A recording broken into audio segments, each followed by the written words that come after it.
Hi there, Mike Hancock, President of the Global Speakers Federation, and welcome to the Professional Speakers Celebration Day. Where you are, it's the 14th of March, and at the moment, nearly 400 speakers from around the world are gathered in Cairns, Australia for the Global Speakers Summit.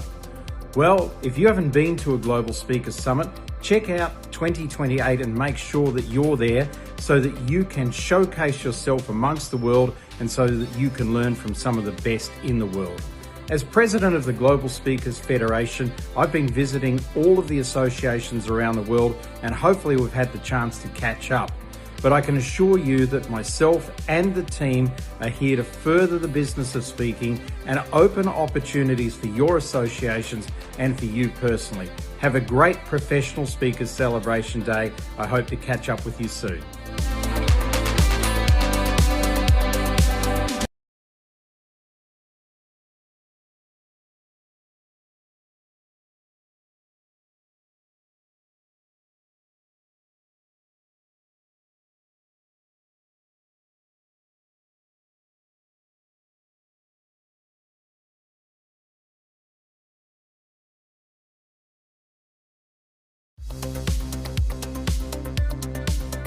Join hands and make sure we bring other speakers into this fantastic fold. And have a happy day. Une très belle journée de célébration des conférenciers professionnels dans le monde. Happy Professional Speakers Celebration Day. Bonne journée de célébration des conférenciers professionnels. Happy Professional Speakers Day. С Днем профессионального спикера. Happy Professional Speaking Day to all of you. Let's celebrate together. Muy feliz Día Internacional del Speaker. Happy Professional Speakers Celebration Day. Happy Professional Speakers Celebration Day. Happy Professional Celebration Day. Happy Professional Speakers Celebration Day. Happy Professional Speakers Celebration Day. A very happy Professional Speakers Celebration Day. Happy Professional Speakers Celebration Day. Enjoy your Professional Speakers Day. Feliz día de la celebración de los conferencistas profesionales. Happy Professional Speakers Celebration Day. Happy Professional Speakers Celebration Day. Happy Professional Speakers Celebration Day 2026. Happy Professional Speakers Celebration Day. A happy Professional Speakers Celebration Day. Have a great Professional Speakers Celebration Day. I hope to catch up with you soon.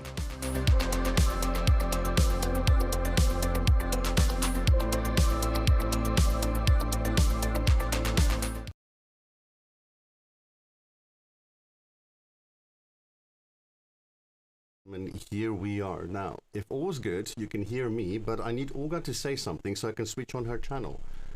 Hello, Olga. Hello. All right, there we are. Hello. Now we've got Olga live as well. Hello, everyone. And to all the world out there, sorry for the few technical glitches this morning. We're also trying to establish a live link to Cairns at the moment.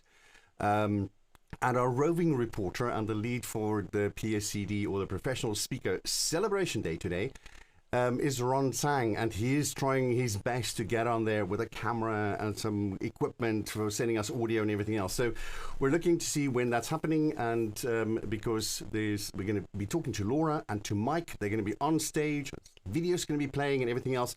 So we're just looking to hear what is happening in Cairns at the moment, and then we can swap over to that. Anyway, Olga, how's your morning been? Because I know I had a rough time getting sleep. Well. We had an agreement with you, as you know, Eksteen, to call each other if we don't wake up. Because, people in Cairns, they're really lucky because it's like late afternoon for them, or maybe evening. I don't even know. Seriously, at 5:20 in the morning, UK time. I have no clue what is the time in the world right now. But actually, I'm curious, and please, those who are watching right now on YouTube, please type in the chat, what time is there where you are, and where are you tuning in? Because we are curious to see how far these broadcasts will get today. I've also got some messages coming in saying, hey, your mic is a little bit low. Thanks, Granny. Seeing you there in Namibia. Well done. Thanks for the heads up. Can you hear me better here now, Granny? Just give me that wave on WhatsApp. That's the lovely thing when too many people know you're on WhatsApp. You know, you get all these messages coming in. So again, shout out to Mariette Visser from South Africa. Thanks for alerting us to the initial sound issue that we were able to fix there. And we're still sort of waiting on our roving reporter. There are a few stragglers apparently in the room. So I don't know how long this is going to take. So in the meantime, I think we can ask our audience around the world, please, in the chat on YouTube, can you please tell us where you're from? Just put in the city and the country that you're currently coming in from. Eksteen, we already have people acting on that. We actually have people in Cape Town. It's 7:20 a.m. Awesome. Well done. South Africa, we have people in Berlin. We have people joining us from Ontario, Canada.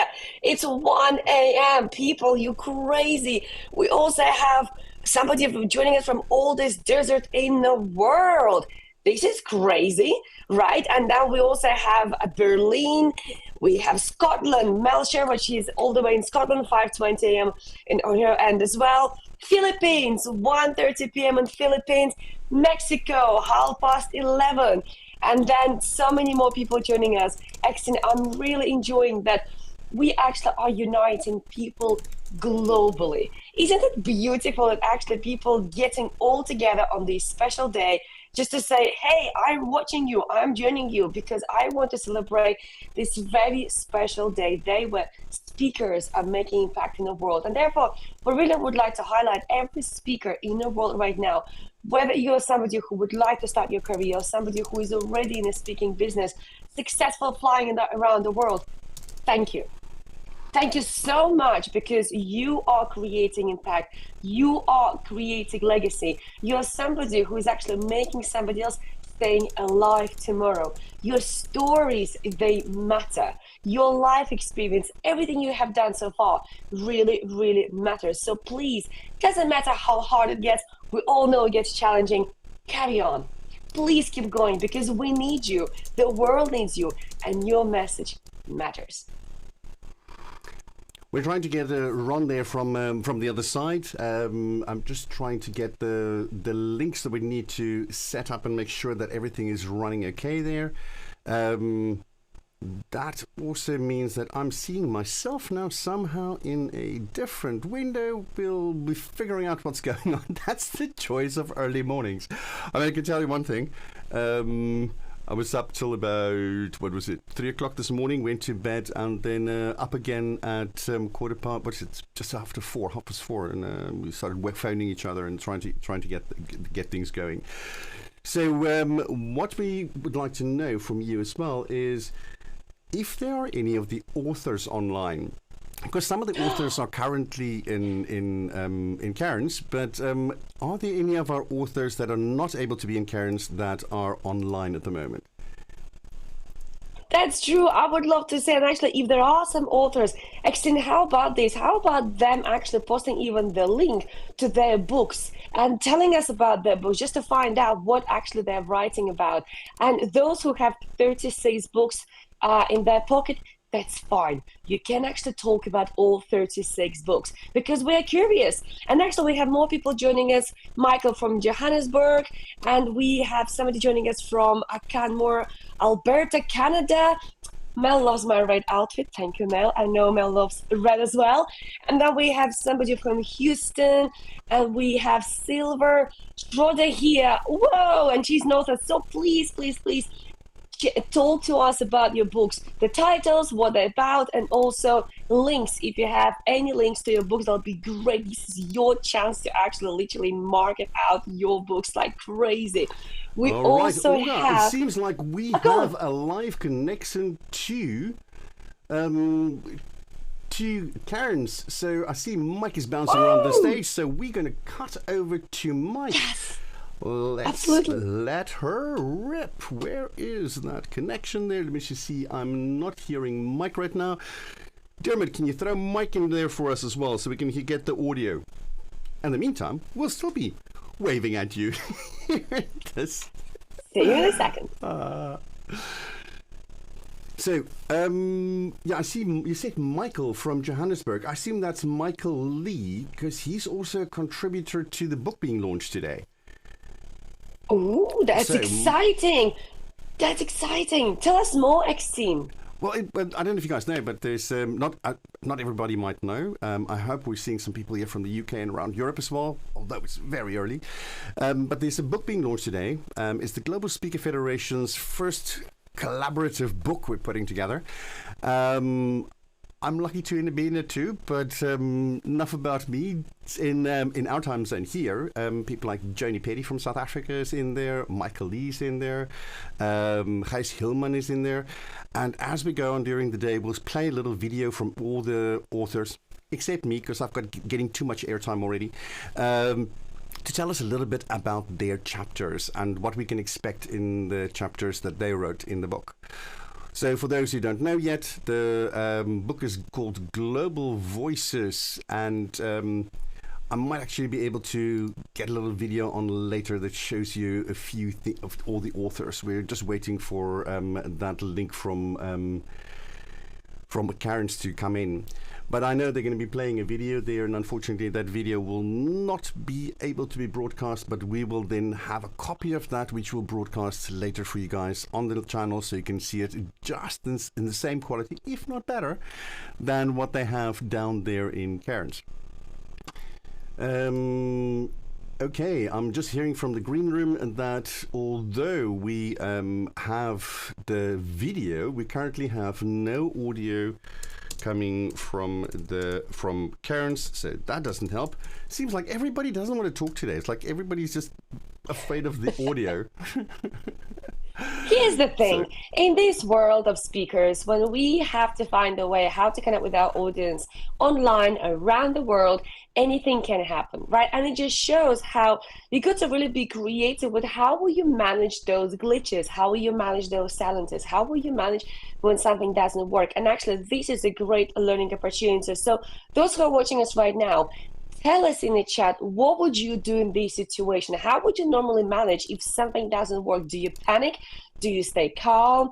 Do you get excited? What happens when actually you face a glitch in your system, that something doesn't go right, but you have to be there on audio and it doesn't go? Let us know.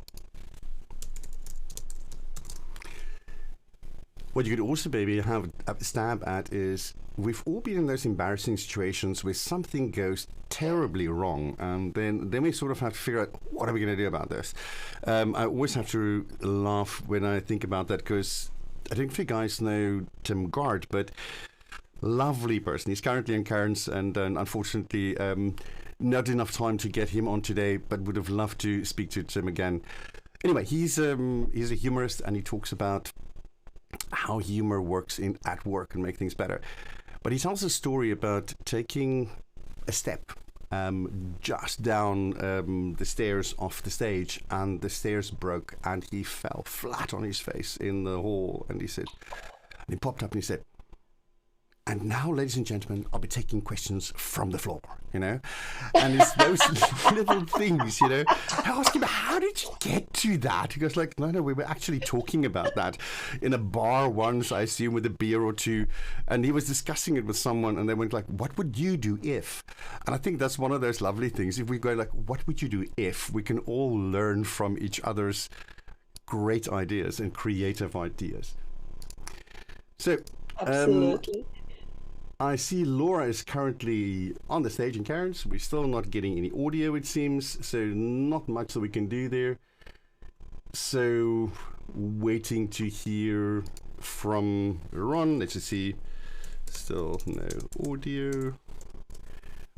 That's not in the meantime, helping. Actually, we have a couple of answers in the chat of what would people do if glitches happen, if something goes wrong. And actually, somebody says, I stay calm and make it work. I think it's Mariette. And then Mel actually, she says, yes, she loves Tim Gard. He's very funny. Love that line of his. Monique says, turning challenges into our greatest chances to learn and grow. I agree with you, Monique, absolutely.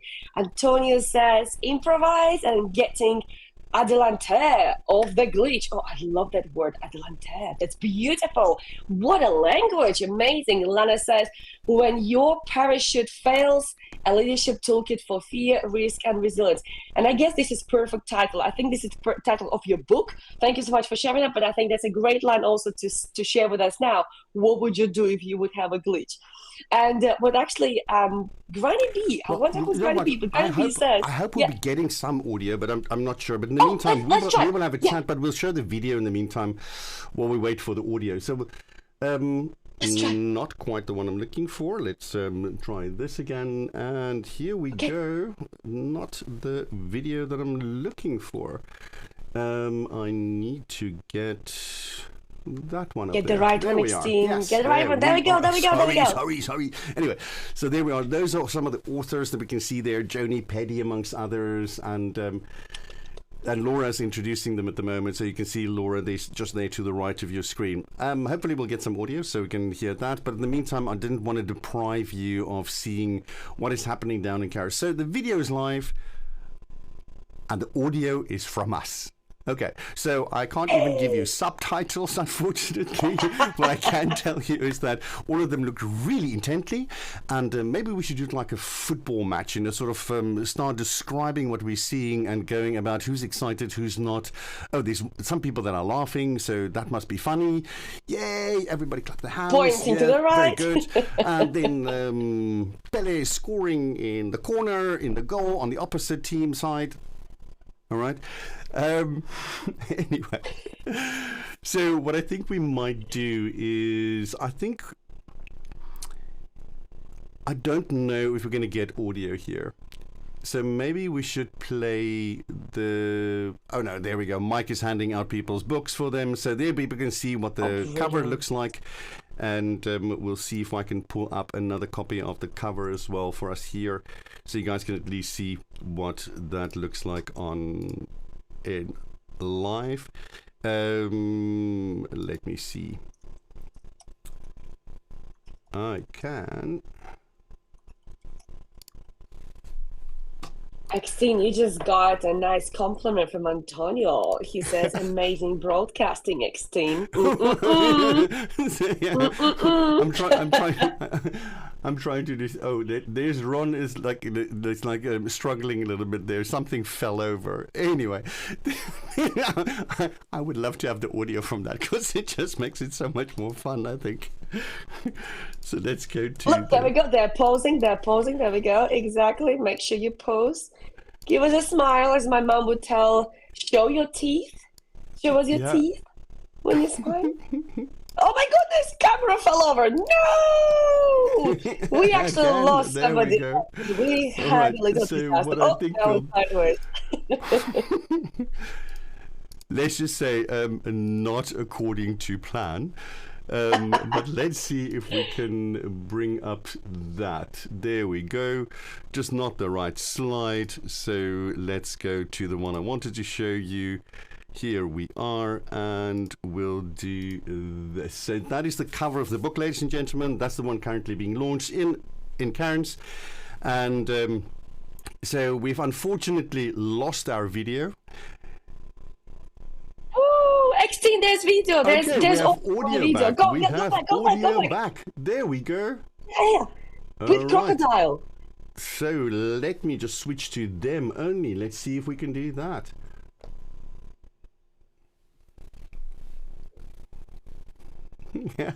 Everybody's clapping there. Everybody's happy because Laura did an amazing job on that. Oh, brilliant. Looks like it's a great book.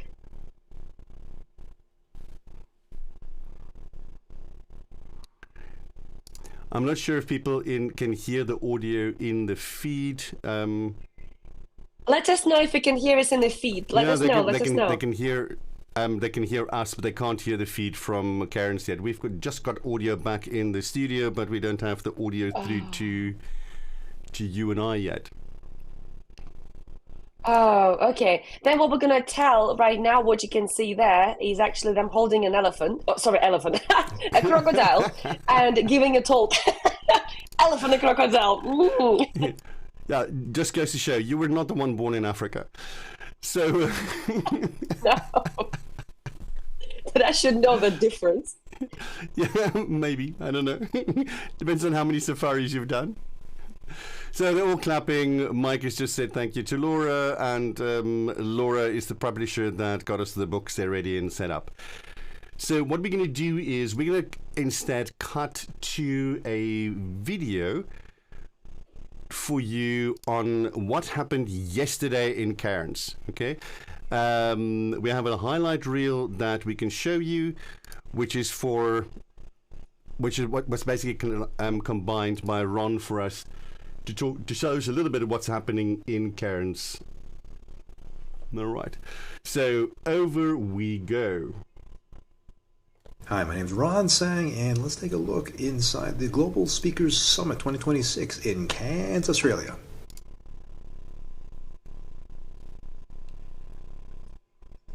Welcome to the GSS 26. PSA is so excited to be the co-host of GSS. This is the first time that we've actually hosted a GSS, and we are so pleased to have nearly 400 delegates, a record number here.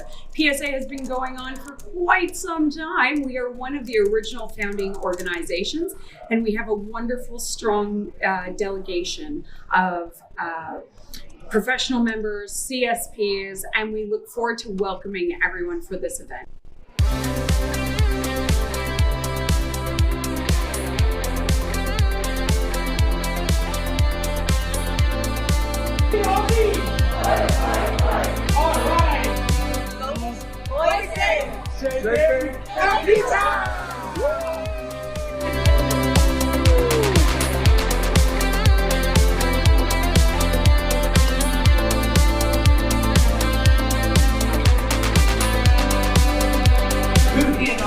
Nothing about the Global Speakers Federation. Yep, that's what I thought. Well, you're going to know a little bit more. And just like Scott had the vision for the Global Speakers Summit, Warren Evans back in 1997, 30 years ago next year, also had the vision for what is the Global Speakers Federation. Our GSF president, John Molidor, a number of years ago, came up with this concept of why don't we have a celebration day? So all of us can celebrate who we are and make this known. First and foremost, it's the community. It's being able to see all the global friends that we have made over the years. So over and over again, I am happy to come to every GSS possible just to catch up, even if it's only once every 2 years, with all the friends that I have made. But more than that, it's the education. It's the global reach of education. All of our associations do a brilliant job of bringing people in to do master classes and education pieces. But when you come to a summit, you just get so much more range of that professional development that's just going to elevate your business. Hi everyone, my name is Vaibhav Happy Nahata, and I'm super excited to be here at GSS. The reason I come in every year is to meet all the awesome friends who are in the same space, going through the same challenges, in the same journey, sharing experiences and learning on how the same thing is working out all around the world. I have my best of friends, best of colleagues from the space, and this is just a community where everyone comes together for each other. Like, you wouldn't find another community where people are doing similar things and are in a way competing, but then putting hands on each other and still good friends. That's what makes GSF and the Global Speaker Summit special. If you've not been here yet, what are you doing? Come in. We're looking forward to have you. And thank you so much again for having me. Hey, I'm Nicole Hatherley from Sydney, Australia, currently in sunny Cairns. GSS, it's my first one, won't be my last. But where else can you be surrounded by 400 incredible speakers from around the world? It's like the Speaking Olympics for this special day. And so if you haven't been to GSS, you have to come. We're pulling back the curtains on our craft, and there is no holds barred. So it's the most amazing space where secrets are revealed and everyone leans in and we all rise better together. Hello, my name is Wendy Lloyd Curley. I'm from Sydney, Australia, although I sound awfully American, don't I? It's my first GSS, and happy Professional Speakers Day. It's Pi Day, March 14th, 2026. I'm here meeting lots of great people, exploring lots of great strategies for my speaking business and making sure that I can keep growing it. You know, I'm one of the people who was never afraid of public speaking, but never did it as a profession. So now I'm learning the speaking business, and it's a great place to be. Thanks. Hi, I'm Brad Shawkin from Cape Town, South Africa. This is my second GSS. First one was in Bali 2 years ago. I came back. Obviously, I found value. What stood out for me at the first event was, firstly, great relationships are formed with competitors who are actually colleagues and friends. I realized there is so much that I don't know. You know, we speak. We think speaking is speaking. It's like walking. We walk. But speaking is not speaking. Speaking is complicated if you want to do it for a living. So I would say wherever one is in their journey as a speaker, coming to GSS is something that will definitely help you sharpen your skills and your craft. And then I came back because I also have a lot of fun with a lot of amazing people in an amazing place. Cairns is gorgeous. So day one complete.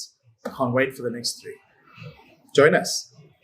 Hi, everyone. I'm Dr. Natasha Williams, and this is my second GSS. I went to the first one in Bali. Now, the reason I went to the first one in Bali was I wanted to meet up with other professional speakers to expand my business. The other thing was that I noticed that when I saw the first round of speakers that were announced, I missed the diversity. I didn't see much diversity. So what it allowed me to do was to say, you know what, I'm going to apply to speak, because I think having a diverse set of voices is important for a Global Speaker Summit. So being able to speak at the Bali conference, as well as meet some fellow speakers, as well as their businesses and what I could potentially do to elevate my business was so important to me. So now coming to Cairns this year, and why did I even come back, was wanting to expand my business, wanting to elevate it to the next level. And how do you do that? You know, speak to people who are already doing it. So making friendships, partnerships, and, you know, mingling with people who already know what they are doing so that you can now elevate yourself to the next level and be international. So Cairns has been beautiful. I've absolutely loved it. And I definitely look forward to more to come. Thank you. My name is Karen Jacobson, the GPS girl, and I have been to quite a number of Global Speakers Summits. My first one was back in 2013 in Vancouver, where I was fortunate to have the opportunity to speak. And after that, I attended GSS in Auckland, New Zealand, where again, I was very fortunate to be invited to speak. And I attended in Bali last year. 18 months ago, and now here in Cairns, and I'm extremely excited about GSS being in Cairns because I am from Queensland, from North Queensland, a 7-hour drive away, and as somebody who got into trouble when I was a small child in primary school for talking too much, like most of us, I am just delighted that the world of professional speaking has made its way all the way to this pretty remote area of the world. And one of the things I love so much about attending Global Speaker Summits is how international and connected we all become. And the world needs us to all share our voices and to lead the way, showing what it is like to actually connect so that we can create a world that works for everyone. Happy International Speakers Day. I'm Michelle Ray, and I'm here in Cairns at the Global Speakers Summit, and we are celebrating Professional Speakers Day. And I have been in the profession of speaking for 31 years. This is always an honour to me to be around my professional colleagues because I'm passionate about what I do, and I've always invested in myself. And I believe that it is possible for all of us to invest in ourselves. And when you come to an event like this, that's what you are doing for yourself, for your career, for your business. You've got like-minded people who are equally as passionate from all over the world. I remember when I attended GSS in Vancouver in 2013. I live in Vancouver now. I'm originally from Australia, so it's so wonderful to be back and exploring this beautiful country, my home, once again. And I really encourage you to attend a future GSS, invest in yourself, be around your colleagues, learn from each other, and you will be very glad that you came. My name is Susan McGivens. I am a CSP and Global Speaking Fellow. I attended the very first GSS in Singapore in 2005, and I think this is my 7th or 8th, but I come back for the same reasons that a lot of people come back for, and that's to see their friends from all around the world that you don't get to see except on Zoom, and to learn something new, whether I need it or not, or whether I want it or not. I always get to learn something new, and that's good. And it just keeps me grounded, I think, a little bit in appreciating how much the GSF has grown.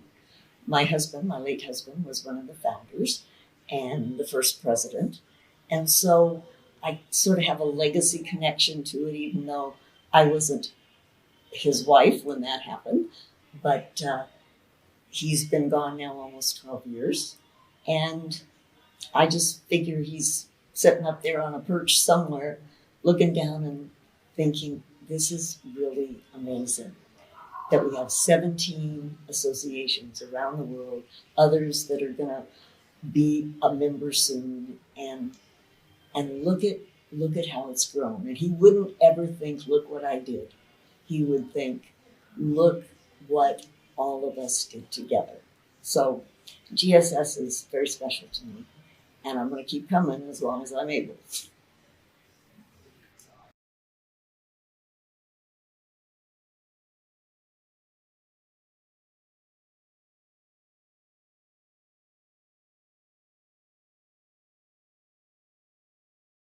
Says?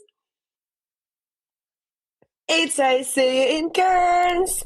I hope you enjoyed the video, and actually all I have is the card. Well, to be fair, I was supposed to be in Cairns as well, but then as life happens, plans have changed. I still do have the card though, which is really, really cute. And did you know, by the way, that we actually are holding these big gathering of all associations every 2 years. 2 years ago, we had been in Bali. That was amazing, lush, green, tropical. Most people actually were not wearing any official outfits at all. They were just wearing dresses and some summery shirts and t-shirts. And I wonder, what are you guys right now wearing in Cairns? So please post online, please share with us and tell us, what are you wearing today all the way in Cairns, because I know it's quite warm in there too. And actually I wonder where's going to be next event in 2 years time. That will be really interesting. I don't have details right now, but I know it will be announced very shortly, probably even in Cairns. So it's really, really exciting. And I'm really wondering actually who is going to be there, and hopefully I will see you there next time in person. That will be exciting. That will be exciting. And by the way, I just received information that announcement will be done on Sunday. So if you're in Cairns, you will be able to tell us on Sunday where will be next event in 2 years time. I'm really curious, I'm really anticipating this, and I'm definitely going to be there, just as I was planning to be in Cairns. But those who are there right now, congratulations for making that happen. And just in general, as I said earlier on as well, congratulations to you being a speaker, because being a speaker means you're somebody who is sharing your message, somebody who is sharing your pain that you turned into your message, your mess that you turned into your message. And that's why we would like to celebrate you today. And actually, if you're watching us right now, tell us, how are you celebrating? What are you doing for that? What actually have you planned for yourself to celebrate yourself as a speaker, as somebody who makes impact? And I'm not sure how about you, but actually to get to being a global speaker was just a journey itself, right? So I wonder, those who are watching right now, let us know, what was your journey like, and for how long are you a speaker? Okay, so type in the chat, because we are curious to hear what was your journey like, for how long you're a speaker, and more. We are really curious. And as I know, we are just about to go into the next video, so bear with us. You'll be having a video in just next couple of seconds, and I will definitely see you after that.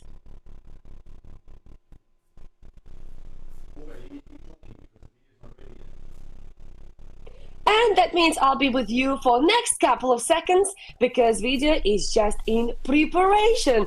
But that means you are having me, and I hope that's all right. So speaking of journeys, as I asked you already, what was your journey like? Was it easy? Was it difficult? Did you join your professional association? And if you joined professional association, then what association are you part of? Because remember, there are 17 associations under umbrella of GSF. And those who don't know, GSF stands for Global Speakers Federation. Okay, so please let us know in the chat what association are you part of, because I'm really curious to hear. I'm actually part of PSA UK and Ireland. We are based across UK and Ireland, and we have now, good news, 14 regions, which is exciting because we just divided Scotland into 2 regions, into Edinburgh and Glasgow, which is super exciting because that means now people all the way in Scotland can go to actually 2 events every month. And actually, somebody's just about to share the link to Combined Professional Speakers book, which was actually created by the collaboration. And that's exactly what actually GSF and all other associations stands for, collaboration. So did you know if you're part of one of the associations, that means you can get very often discounted tickets to events of other association. And not only you can go to each other event, you can actually meet people around the world. So if you're a speaker but not a part of speaking association, trust me, you are missing out on the most amazing tribe of inspirational, motivational, amazing people who are crazy to be on the stage. Okay, so if you're somebody who actually is not part of association, please join. I can guarantee you definitely will find one of the associations where you are at. And if you don't have a local association, that's why we have VSI, which is Virtual Speakers Association International. And that association actually covers you around the world, even there where you don't have your home association. But here we go. What actually says, somebody, oh, Sylvia, you say actually becoming a global speaker under the nickname Heart Powered Business. I love that. Becoming a global speaker on 30 plus countries live stages so far. Whoa, look at you. Well done. Has been a joyful roller coaster ride and remains to be challenging and so worth every moment along the ride. And I agree with you, Monique. It's really beautiful to be on this journey. It's really beautiful to be around the world, travel, and that is fantastic. But actually, when you travel with purpose, when you travel with a mission, when you travel with a thought and an idea that you will be going to change people's lives, it's always very, very exciting. And what Antonio says, LATAM speaker.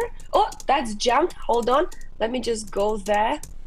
Oh, I think it got deleted because for some reason I lost the comment there. That's okay. Yeah, okay. So please let us know which association are you part of, because I also see Mariette, and I'm not sure if they're vice there. It's like PSA South Africa and Southern Africa. Yes, I actually remember I was speaking in South Africa as well. It was virtually, and I visited South Africa as well back in 2016, I believe so. Definitely time to go back. Absolutely looking forward to that.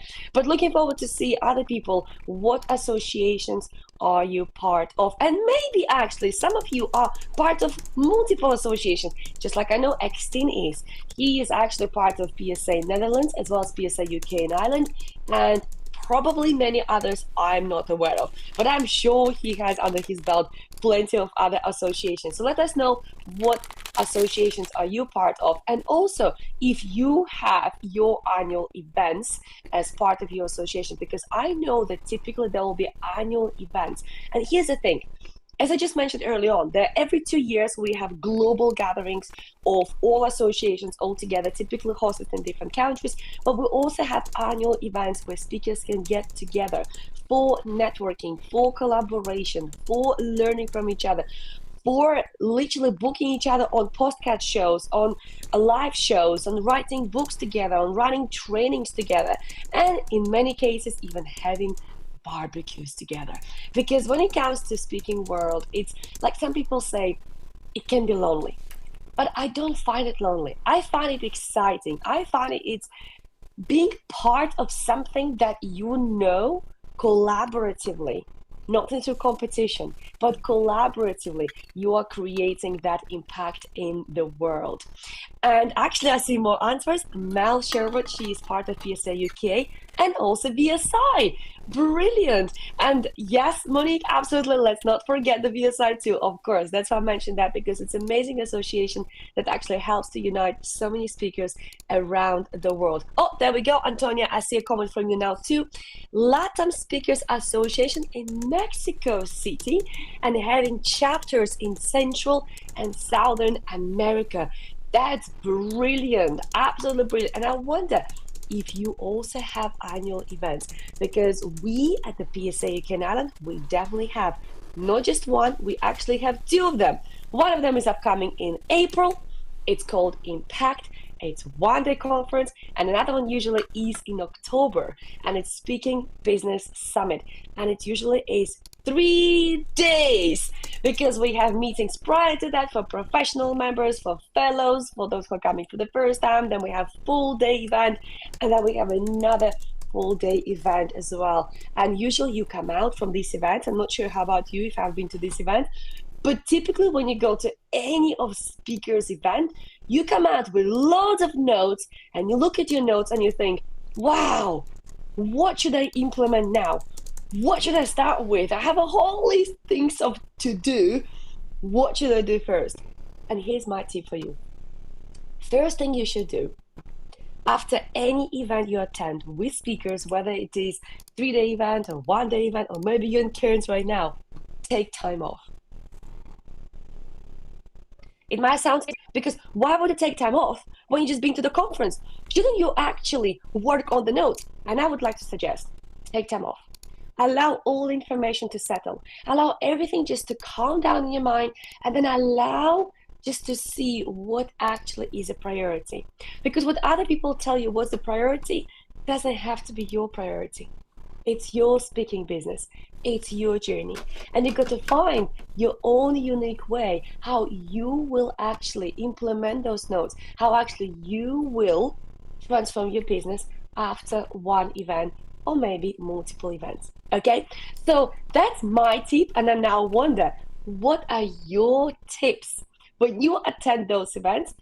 What would you suggest you should be doing as a first thing after you went to one of the speaking events, where you were learning, where you were meeting people, when you were actually taking those notes, and now you're thinking, ooh, where do I go first? So type in the chat, what is your top tip when it comes to going to these events, any conference, and then afterwards, what do you normally do? Just looking forward to see some notes. And in the meantime, actually, I see that we have also somebody, Granny B, which is part of PSANL, Professional Speakers Association Namibia, and also she's member of PSA in South Africa. There we go. See, we have multiple associations here. And we have PSA Southern Africa, very proud co-author of the book Global Voices Shaping the Future. Congratulations to my fellow co-authors. Take a bow. That's from Olatuni Pariola. And I hope I do pronounce your names correctly, because they're not names, they're like tags on YouTube. And then Gogo Telu Creatives says that you're a member of CAPS, and that's in Canada. So whilst we're waiting for more tips from you about what do you normally do after you attend an association, I actually would like to also share that traveling around has been always my passion. And so far under my belt, there are 53 countries. Not like I'm counting, right? So I wonder, you can cut to video. as under your belt, how many countries do you have? Let us know in the chat. And as far as I'm aware, video is just about to start. So it'll be great to know and how many seconds you will have the video. Do we have the information, Eksteen?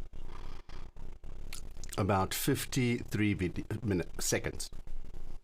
53 seconds to go. That means there's countdown. That means you have only a few seconds to type how many countries have you visited so far. So please let us know how many countries have you visited. But it doesn't mean that you have stopped for a stopover in a way just in the airport. No, no, no, no. It means you left the airport, went out, took the pictures, did the talk, did the training, met the people, and got back to the airport. Okay, so just those who just stopped somewhere.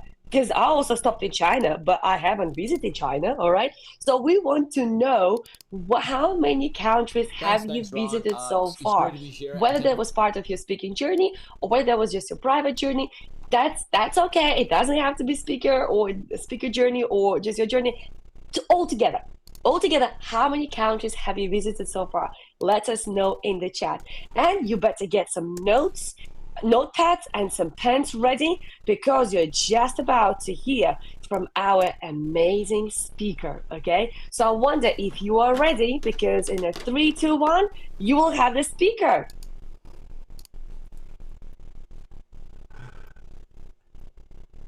And then go 5. And 4. Yes. Olga, I'm there. I'm almost there. Yes. That's absolutely fine. In the meantime, I see that Marriott actually visited 6 countries, and that's brilliant. You know what? There's not a competition. We're just curious here, okay? So 6 is very, very good number because actually there are people who never traveled anywhere, okay? So that's absolutely fine. In fact, there are people who don't even have passport because they haven't traveled anywhere and then don't plan to travel anywhere. Right? So 6 countries is still very, very good. So on this note, congratulations to all speakers who are making impact. Once more, if you're just joining us now, let us know where you're joining us from. And I'm really looking forward to see what countries you have visited, what association are you part of. Please type it in the chat, as well as earlier on we were asking whether you are an author, because if you are, let us know what book you have written. And we have Eksteen back with us. Hello, Eksteen. Yeah, the things we do this morning. Anyway. Or afternoon, or late night, wherever you are right now.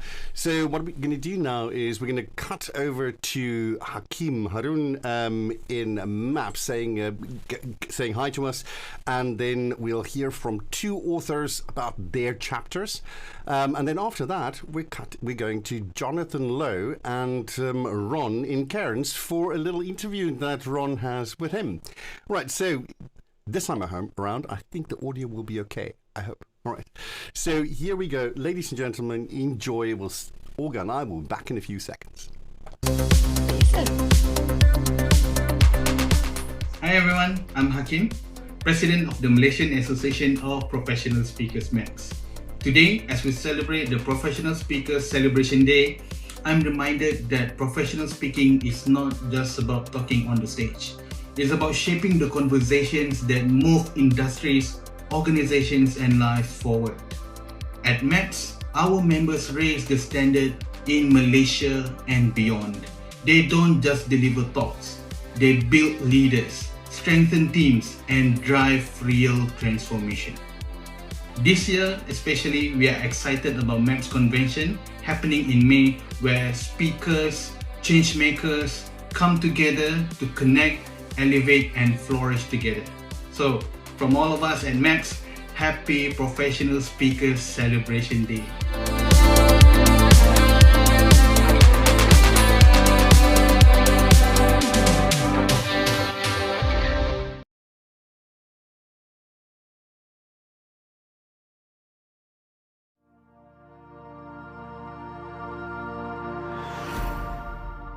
Hi, my name is Antonio Ortiz and I'm from LATAM Speakers Association in Mexico City.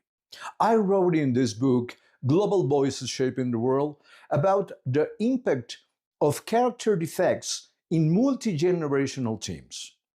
This is important for me because I am part of the 5 or maybe 6 generation coexisting for the first time in this planet. And this will help you to understand what is a character defect.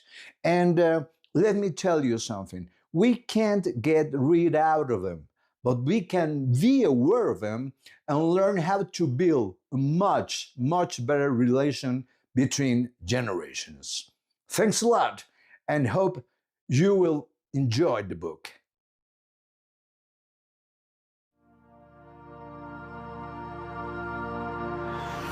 What if I told you that some of the hottest branding and marketing trends aren't what you think they are? Hi, I'm Azadeh, brand strategist, author, and professional speaker. About a year and a half ago, I realized something just wasn't adding up. Business owners were following the so-called best practices and still feeling stuck. That disconnect made me curious. I started interviewing high-performing small to medium-sized business owners, people who were actually growing, adapting, and winning in real time.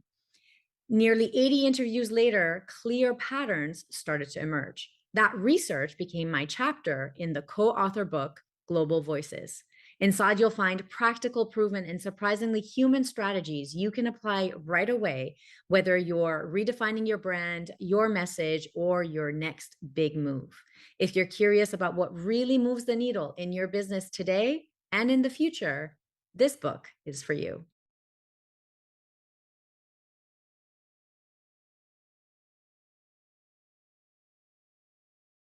We are now going to cut live to Jonathan in Cairns. So here we go. Jonathan, are you there? Jonathan and Ron, here we go. There we are. Thanks, Ron. It's great to be here, and thank you for joining in the live stream. Really happy that all of you are here. Wow, what a journey. 20 years journey up to now. I started my career in hospitality, but then I've navigated over the last 20 years as a speaker, as a trainer, as a coach, facilitator. And what I can say is that it's been pretty transformational, just navigating, moving through the different pathway and being introduced to MAPS, into the world of professional speaking, getting more involved at the Global Speakers Federation, and just having such a caring community, a caring, giving community, in every association, every meeting that we need to get ready right now, for Summit in Cairns in Australia. Lloyd Luna. And it's just people ready to share their knowledge wherever they're gone, right? So those are some of the big takeaways that have helped me on my journey. Where are we? And so you mentioned a number of different we're at 7:15 areas of your speaking business. What running can a you tell little us bit about your behind. speaking business? Yeah, so one third of my business model is really in conference keynotes, so I help organizations improve their sales, service, and the leadership performance through keynote speaking. One third is on workshop facilitation, because I'm based in Kuala Lumpur, but I've traveled to probably more than 45 different countries, just serving 110 different cities, people, amazing people. And also one third is on executive coaching. And this is where I really enjoy the art of professional speaking, because you never know the lives you'll be able to touch from your message. And how can you walk us through your journey in hospitality then? How did you go from your time as a leader in hospitality to building this global speaking business? Well, back in the early days, I've always wanted to visit Switzerland. So I thought, wow, what a great place, right? So I went into the art of hospitality. I went and did hotel management, came back, and was working in the hospitality industry, in sales and marketing, and revenue management for over 20 years. But something in my heart was thinking, is there something more I could do, right? I've been serving the hospitality market, but is there something more I can do for a greater market? And that was when I got introduced to MAPS and the world of professional speaking. And I've never looked back. What an amazing journey. I'm so grateful for it. How did you get introduced to MAPS, the Malaysian Association of Professional Speakers? What was your first introduction to the association? Yeah, well, it was interesting. It was actually through one of the newsletters by a good friend of mine. His name is Rajan Devadasan, right? And Rajan came up with a newsletter. At the time, he was serving as an exco in MAPS. And he kind of talk about speaking, right? Talk about the art of speaking. And I was really intrigued. So I came and say, hey, why don't I just visit one of the meetings and check it out, right? And wow, that one meeting made me just tremendously. So never look back after the one meeting. And then it was all great, right? And you get to see amazing people like Ralph, who is just doing amazing things in Ralph. And you can see the vibes of the summit here. People are just coming in and out. So really amazing. So that was the trigger that actually introduced me. That one message, through a written message, through a newsletter at that time, right? Brought me there, got me exposed, and so many amazing people thereafter. And so EXCO, for those who don't know, is the executive committee. Not all associations around the world use the same terms. Yeah.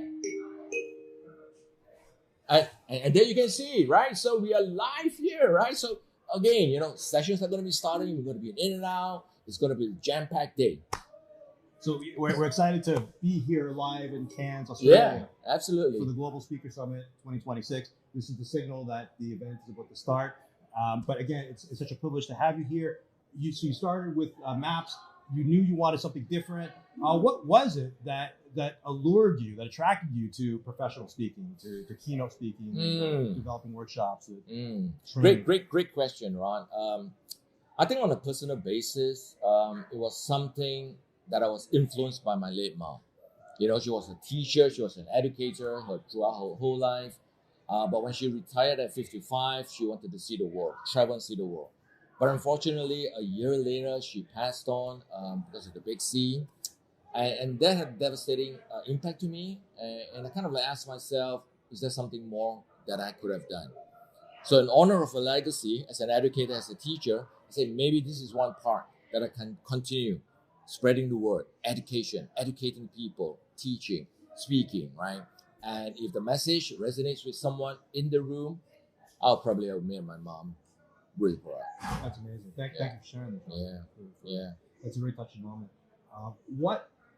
I understand that you have a philosophy of self-awareness and how that accelerates your success. Can you tell us more about what that means to you and what can mean to the rest of us? Yeah. I guess in the world that we are living in, it's so volatile, uncertain, complex, ambiguity, full cover, right? I guess that self-awareness for us, before we lead others, we need to really lead ourselves, right? As an entrepreneur, as a speaker, or as a father, or whatever roles you're playing, your ability to understand your strengths, your ability to influence, impact other people, it's going to be key to your success. And when you're able to do that, that's where real transformation happens. And through that, actually led me to even come up with this book that I've written, which is called Winning Clients Loyalty, right? Based on service. And in the letter S, it talks about self-mastery. And this is where true self-mastery and self-awareness starts with yourself first, right? Understand your purpose, understand your vision, your future, and make it happen, right? And the how-tos will come soon after that.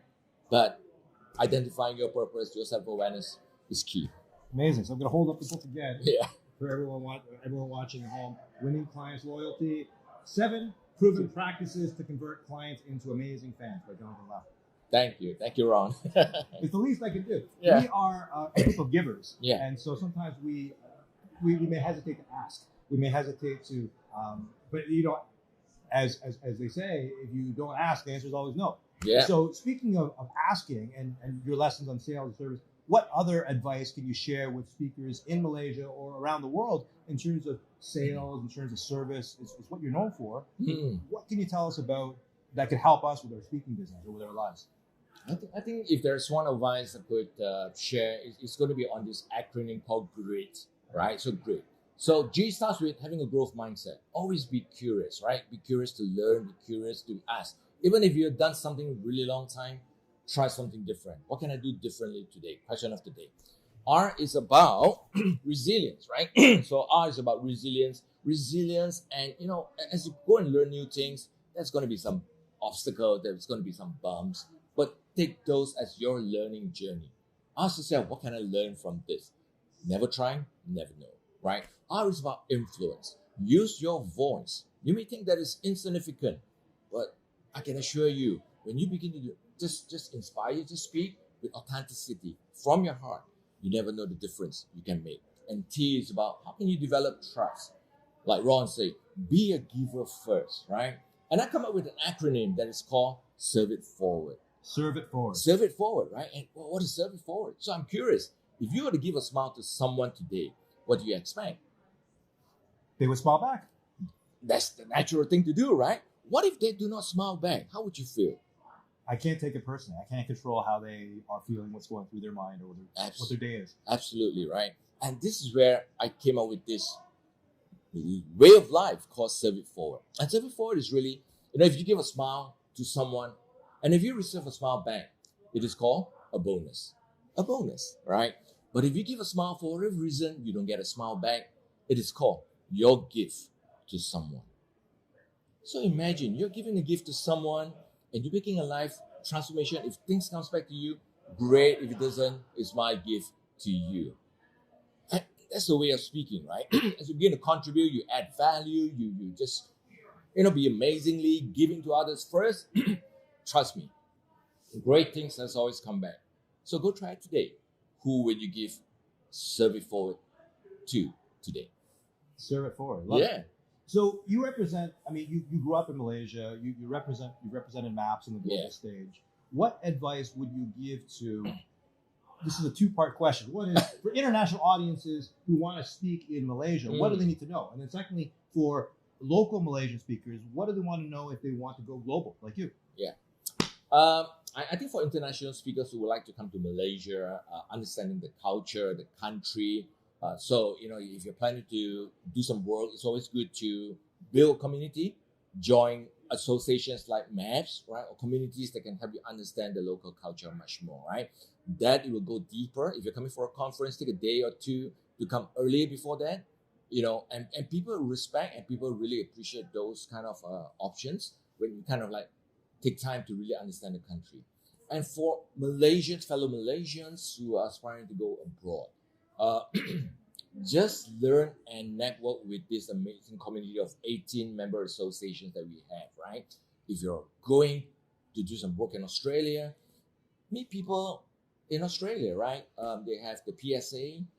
If you're going to Canada, where Ron is in CAPS, right? The Canadian Association of Professional Speaker. So reach out to them, right? Talk to them. Find out the nuances, right? What is the thing that is going to be opportunities that is going to help you there? So when you do that, you will build a great network, and with great growth mindset, with resilience, with influence, and with trust. As you build it forward, serving it forward, great things will come back to you. And are there any cultural differences that speakers should be aware of, whether it's international speakers speaking in Malaysia or Malaysian speakers speaking abroad, that they need to be aware of to adapt to different audiences? I think one of the key things is be true to yourself, right? Be true to yourself and be really respectful, the general norms, as a professional speaker, those are foundation that you should always abide with. So not too much differences except for those norms, right? And one of the great things is to always, if you have a translator, check in with the translator, share your presentation, any words that you should not be using or any things that is going to be no, right? In the audience that you're talking to, right? So again, always give you 110%. And when you do that, things will come back to you for sure, right? I've been in the business for 20 years and I've been so thankful to clients that have always come back to me and, they continue to refer me and other speakers that I've introduced to them. So it's all built on trust, right? When you do your job well, they will come back to you. I wonder, why would speakers want to speak globally? If you want to encourage our viewers to go beyond their borders, wherever that borders might be, it could be Malaysia, it could be somewhere else. What's the benefit of going global? I think one of the benefits is like what I'm doing right now, right? I'm sitting next to a new friend, Ron, we have known each other for a long time, right? We get to see each other in person. We have probably seen each other on Zoom or on virtually. But one of the things that intrigued me is, the opportunity to travel, to see new culture, right? And in some of the countries that I've been to, people are so just hungry for knowledge, for new ideas, to make a difference in their life, in their family. And to be able to do that globally, that's really amazing, right? So we begin to expand our scope, the way we see things, the way we learn. Every time we travel, we are also learning, right? And as part of those learning, we become a better human being, become a better father, a mother, whatever roles that you are in, just to become a better human being to people around you. Now, some professional speakers plateau at some point in their business or in their growth, their stories, their delivery. What advice would you have to help people break through those plateaus, overcome whatever it is that's holding them back, get to the next level? Yeah. Well, I can't speak for everyone, but generally for me, I will invest in myself. I will continue to invest, right? Even though I've done this for now coming to my 20th year, I always invest in conferences like this, the Global Speaker Summit, member association when it comes to speaking. I'm also an ICF certified master coach, right? MCC. And, just continue to develop yourself in your area of expertise on how you're helping your clients. These days, I've been doing a lot of work on adaptability, AQ, right? Adaptability quotient. So just going for conferences, equipping yourself so that you are relevant to the customers that you are serving, right? Things have evolved, right? We can't be speaking things that we have spoken 20 years ago, right? And so we just got to move along. If we ask others to invest in themselves, are you doing the same for yourself? So, Jonathan, taking a step back, are you a natural born speaker, or are these skills that something that you developed over time? Great question, Ron. I wish I was a natural born speaker, but as a matter of fact, I'm not, right? So I was born and raised in Kuala Lumpur, Malaysia. But what I've had is this insane appetite to always learn, right? And never have the courage to always learn. I messed up many times, but thankfully people are gracious, they're compassionate, and they've been kind to me to say, hey, John, you should have done this a little bit better, differently. So I've always taken all this feedback and feed forward advices to heart, right? And continue to hone my craft. At one stage of my career, I was spending time at the Toastmasters, right? Just honing the craft of communication, of speaking, and building the insight. And I'm still on a journey, right? By coming to conferences, you are telling yourself, hey, there's something more that I can continue to learn. So just having that mindset to give yourself permission and the courage to learn, that will help propel you to international speaking, or whether it's just better communication at home, at work, wherever you may be. So not a natural born speaker, but if you have a desire, things can happen for you.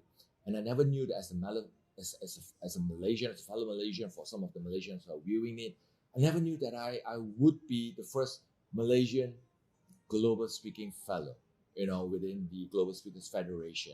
And again, that's a huge honor just to inspire. It's not to say how great it is, but it is about how possible it can be for you, right? If you strive towards the journey, a CSP, a Certified Speaking Professional, will be within reach. And if you do work internationally, Global Speaking Fellow will be the next step. Tell us a bit more about the Certified Speaking Professional, the Global Speaking Fellow. What is it, and why did you pursue it, and why would the viewers want to consider the CSP or the Global Speaking Fellow? Great. So the Certified Speaking Professional is a recognition to speakers that have done work consistently, that there's a measurement of success, that you're looking through the criteria, your client's testimonial, the amount of volume that you have done consistently, right? So we really want to have professional speakers, people who are paid as professional speaker, right? So occasionally we get requested to do some pro bono work, but essentially this is our profession, right? As doctors, as many of the incredible people in the world, professional speaking is one of them. And because of the work that is needed, right? So much to get prepared, and it could be a 30-minute speech, but the amount may take 30 years sometimes of preparation, right? The years of experience that lead to the 30 minutes. And that's the reason why professional speakers, people invest in them, because of the tremendous value that people can get from it. So in answer to your question, the CSP is for, I believe right now we have the couple of member associations conferring it, the VSAI, the Australia, the PSA, and in UK they call it the fellow, right? Which is equivalent to the CSP in terms of accreditation. And once you have your CSP and you say, hey, I do work internationally, right? So if you meet the criteria for international requirements by the Global Speakers Federation, you could apply for the Global Speaking Fellow, right? And that is really a recognition by the industry, by the people, by your peers, right? Just like in the finance, in accounting, you have CIMA, you have ACCA, right? Whatever things is recognized by your industry. Within the speaking world is the CSP and the Global Speaking Fellow. What final words of advice or inspiration could you share with us? Well, if there's one inspiration, never cease learning, continue to have a growth mindset. Check out the Global Speakers Federation, right? Check out the member association that is nearest to your location. If there's no home country that is situated near you, check out the Virtual Speaker Association International. And that is where you have a global community of people, thought leaders are coming together, continue to learn. There's a session, educational session that is helping you to become a better speaker, better individual, a better person. So leverage on those resources that is available, right? And that is going to be the key to your success. Never stop learning. Jonathan Lau, thank you so much. Thank you, Ron. It's a pleasure being here, and see you at the top. See you at the top.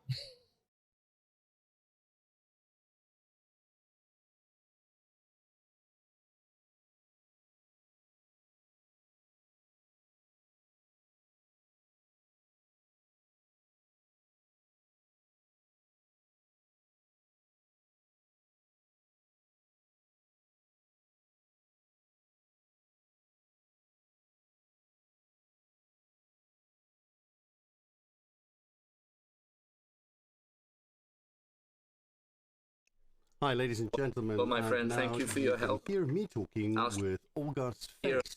Hi there, Olga. All right, cheers. You're looking like me, but no, it's the other way around. There we are. Hello, ladies and gentlemen. As you can see, I'm back on good old earphones at the moment.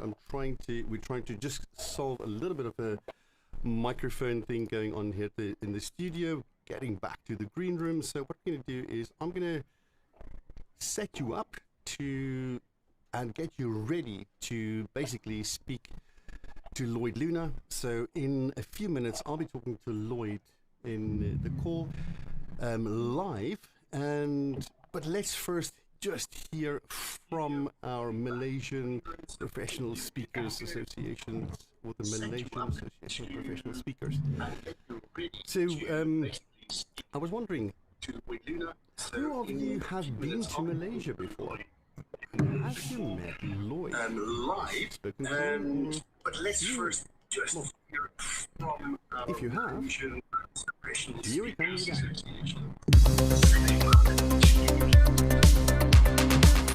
Hi there, everybody. I have no connection Today is right a very now with special you. day for people like me. All around the world, we are celebrating Professional Speakers Celebration Day. And this I'm is not in the important green room. I don't have like the earphones to connect. Eksteen, your microphone is very quiet. It's not very loud. So we train them. I'm All the trying. entire year, last year, our community has created an impact that empowered and inspired people and communities and organizations, not just here in the Philippines, but also abroad. So, if you're a professional speaker or trainer, join our community, because this is something you would want to do, make an impact in people's lives. So, in behalf of the entire Philippine Association of Professional Speakers, which I am the founder and president, I would like to greet every professional speaker out there. Happy Professional Speaker Celebration Day.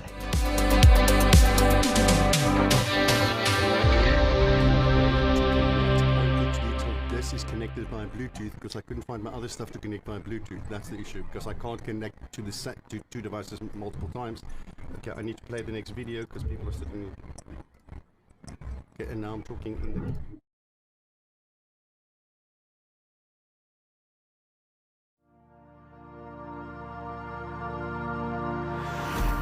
Hi, I'm Bob Bradley. I've spent my career in the trenches, leading businesses of up to 500 people, family firms, corporates, and listed companies. More importantly, I've spent the last 25 years facilitating over 800 confidential discussions between real business leaders working together on their toughest challenges. In my not quite fictional chapter, I tell the story of an entrepreneur who discovered that the very behaviors that led to his startup success became the chains holding his business back. It's the story of his painful transition from a hands-on manager driving everything himself to an inspiring leader with a high-performing team that successfully scales the business. If that could be you, I hope my chapter will inspire you to stop firefighting and start loving leadership again. Enjoy.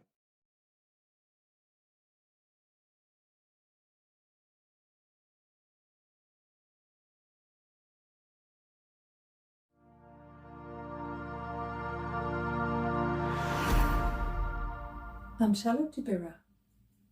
I'm a speaker, a consultant, and a coach. I wrote a book on collective performance that has become a go-to resource for manager, HR manager, and students. Published by Pearson, it's now in its second edition. An English edition will be released in March. In this book, I wrote a chapter about the way for managers to bring out the collective intelligence of their teams.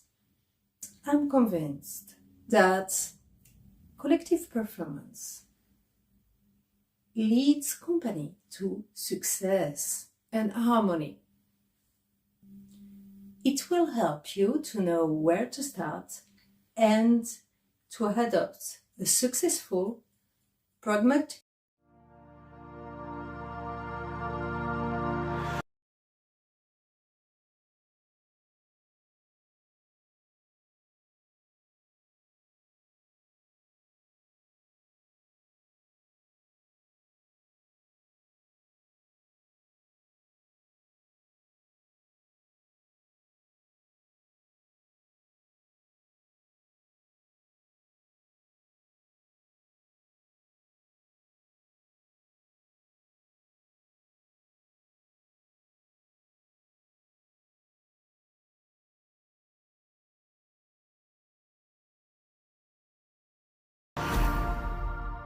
Hi, my name is Lana Starchuk. I'm a resilience strategist, author, and skydiver. In this book, I write about the time my parachute didn't open, which led me to create a survival toolkit for leaders about risk, fear, and resilience. Because failure is not what we think. Failure reveals courage, its growth, its information, data. And I hope this chapter will help you face uncertainty when things go wrong with courage and confidence. And by confidence, I don't mean having all the answers. I mean being at ease amidst change and leading with humility, integrity, compassion, and awareness. Because resiliency, like good leadership, is a journey, not an event.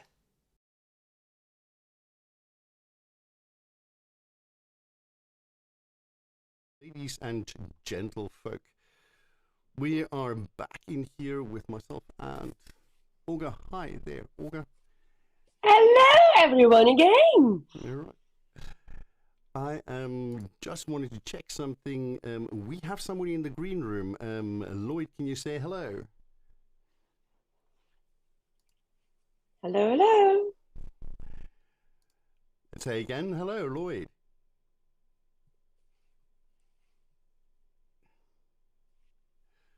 All right, we're not hearing Lloyd very well. It's as if the sound that's coming from Lloyd is really low. I don't think the people in the channels can hear him. Let's say hi to Lloyd. Hello, Lloyd.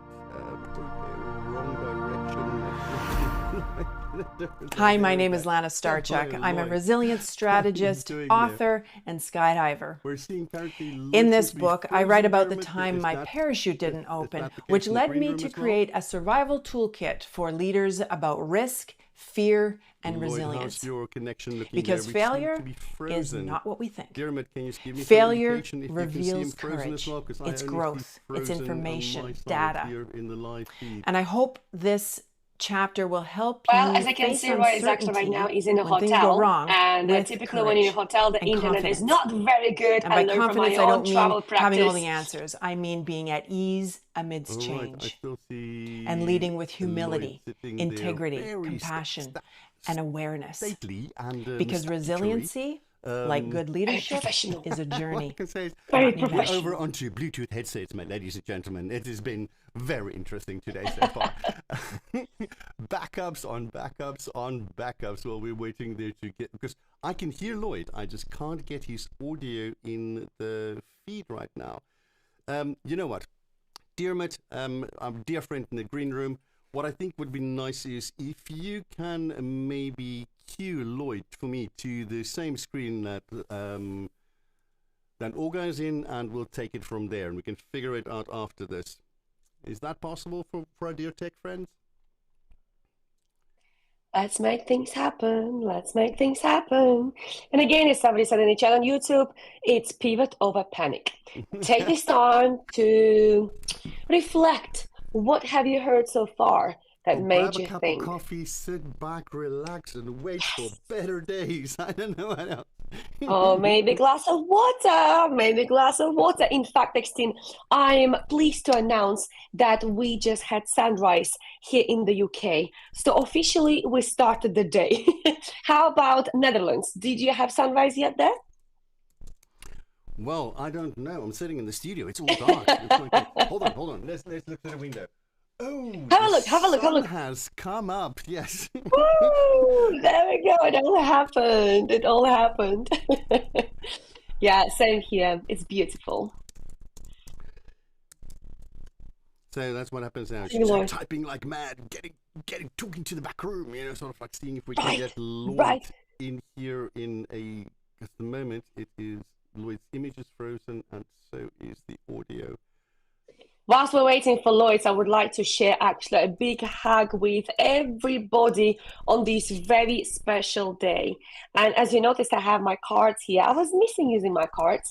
But yes, I would like to send a big hug to everybody who is today celebrating the International Speakers Day, because this is why we are here today. Okay, we are here to celebrate Speakers Day, to celebrate the impact we are creating as a collaborative crowd. Is that such a thing to say? But yeah, collaboratively, we are creating impact around the world, helping people to get inspired, helping people to get motivated, helping people to get some actions done and takeaways when you speak and so on. So dear speakers around the whole globe, please continue sharing your stories. Please continue sharing what value you have, what takeaways you have, what actions you have, what wisdom you have. Please share it all, whether it is a podcast, whether it is a live show, whether it is a book, right? Whether it is a speaking engagement, or maybe it's a retreat. Please continue doing your impact, because your work really, really matters. So make sure you never stop. Make sure you carry on, and make sure you spread the joy around the world, because you definitely have a message that the entire world needs to hear.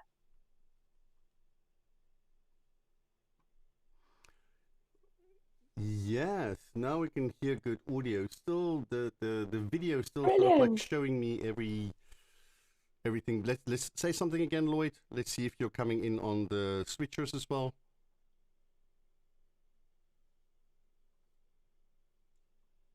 Oh, this is Ron. Okay, we still have some situation there. In the meantime, we'll be having some fun, because we're talking live at the moment. So at the same time, you know, the wonderful thing, I don't know how newsreaders do this. You hear people in the green room saying, hello, and your name, and you go like, hello, and not realizing it's not the person that's being queued up, it's actually somebody else that's just joined the green room. So breathe. The joys we're having today. All right. So whilst we're doing that, I know what we can do. All right. I know that there are a few more authors we would like to hear from. So what I'm going to do is Laura Maxer, the producer of the book, or the publisher, sorry, of the book. And you guys, I love Laura. So just a little story. Yes, she runs Castle Mount publication company in Germany. Married to a lovely medical doctor. I've known Laura for a while now. We met at one of the conventions many years ago. Like I heard, what is the heart powered business? Where's my friend from the heart powered business? We started a WhatsApp group in Namibia when we did the Plan B. Wow. when there was this whole fracas that happened in Namibia, and just before COVID, it was literally before everything shut down. I remember I still flew to South Africa, from there on to Namibia, went down to Swakopmund, met Granny. Granny B is the most amazing host ever. If you're in Namibia, you call her. She's always ready with a hug. She's always ready with a smile. And she will take you and show you everything in Namibia, and especially around Swakop. Granny, shout out to you. One of my favorite people in the world. Anyway, back to Laura. So, Monique Bloksale. That was where I was. Sorry. this is what happens when you've got an ADHD brain and your medication is sort of kicking in. Okay, so we're back with that. Monique and I started this WhatsApp group that then became this group for all the speakers to chat after the convention. So for the next 3 conventions, we did that. And it took off so well that we eventually got the presidents involved. We then created a marketing group for all the social media, which Wendy is running, which actually from VSAI. She's the president there, but she's also on the board for the Global Speaker Federation. And she's running all the social media. She's working with Anthony Lassenai, which we'll probably be speaking later to today. And Anthony is doing a podcast on the GSF YouTube channel. So, oh yes, what do people say normally on YouTube?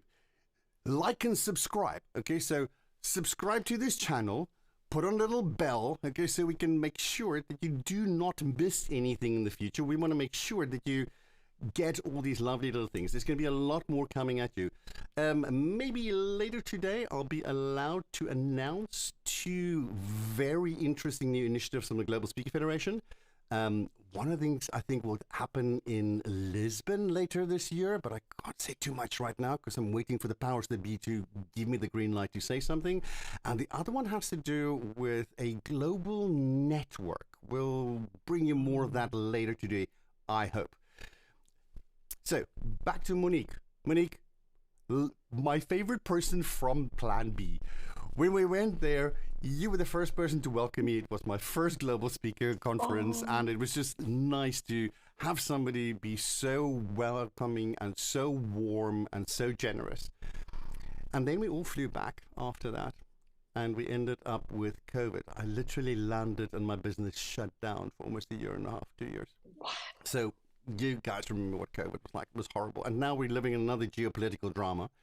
So if there's one group of people that know how to survive, it is our neuro-interesting people, which I would call speakers, because we're all a little bit different. And that is why we have these amazing stories we can tell others and help other people.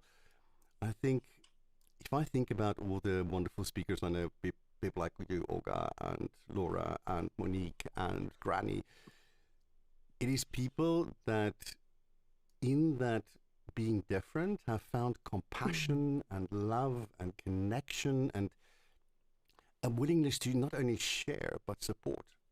And that's what happened with Laura when last year we had this big discussion because NSA left the GSF, the Americans. It was a sad moment. You know, it's they were there from the inception, and to see them go was really, in some ways, traumatic because there's a lot of friends there and a lot of people we know. Like I was saying earlier, Tim Gard and Pat Dwyer, which just moved over from the US to the Netherlands. So we're getting all these international members now, which I'm just loving. Anyway, so Laura then stepped up last year. We said, well, you know what? We don't really want to charge all the associations more to pay towards the GSF, because I mean, to run it doesn't get cheaper. But what can we do? What kind of initiatives can we start? So one of the things that happened is in the July session, we had a lot of strategy discussions on the board at the GSF. And we came up with a new strategy. Now, Mike, if any of the associations want to, Mike will be there online talking to you. They'll come home about all the new strategic initiatives. Joni and Amanda are involved in some really interesting ones, helping people organize events and so on. So I think it is coming up in April. Mariette, you have the details, right? Mariette Visser, she's also there in the YouTube channel. Mariette, if you can just tell people about that. So if your association wants to run an event or basically their national conference and make money with it, which we know is notorious, everybody sort of just loses money with this. We've learned from what happened in Bali. Bali made a good profit. GSS in Cairns, Australia is set to do the same. And we've taken all these learnings and we're combining them, all the people that are involved in that. We're distilling that and we're putting it towards setting up programs. Joni is currently running with that with Amanda. Mariette, as far as I know, is also involved in that. Mariette, you can give me a thumbs up if I'm right on that. And then as part of that whole initiative, it means that your association for free can attend these sessions in which you can learn. And there's a lot more initiatives that are coming like that. We're looking at how do we strengthen collaboration. For some people might not know, the GSF is not what we as members of an association are members of. It's the associations that are members of the Global Speaker Federation. So all the ambassadors from the GSF get together, we call that the GSF board, and at the GSF board, we then just look at policies and decisions that touches on all of us. So things like, if you join one, then you get benefits in another. So for instance, I'm a little bit probably oversubscribed at the moment. I'm a member in PSA UKI because that's where I sort of started with my coaching with Alan Stevens. Love the London meetups, and that's where I saw you the first time, Olga, when you did your speaker factor. I still remember it like yesterday. You just shone from the stage, and I just fell in love working with you from then. And we've enjoyed so much time since then. Then both of us were also members of the Virtual Speakers Association. We were both on the board of this Virtual Speakers Association. Had loads of fun there as well. Some amazing events, and I just remember how easy it was to run an event with you, because when things went wrong, we just laughed and we went on and I tried to solve it. You know? So that's one side of it. Then, and there with Wendy as the president and Jason, I think we tend to forget all these wonderful people that support us.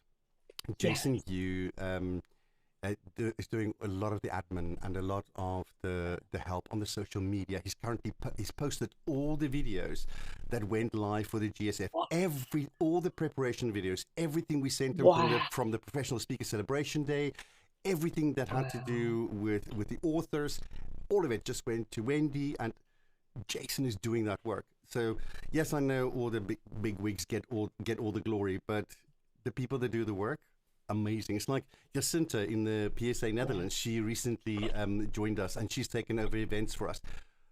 Man, is she doing a good job. Organization, logistics is just there, you know. I love it.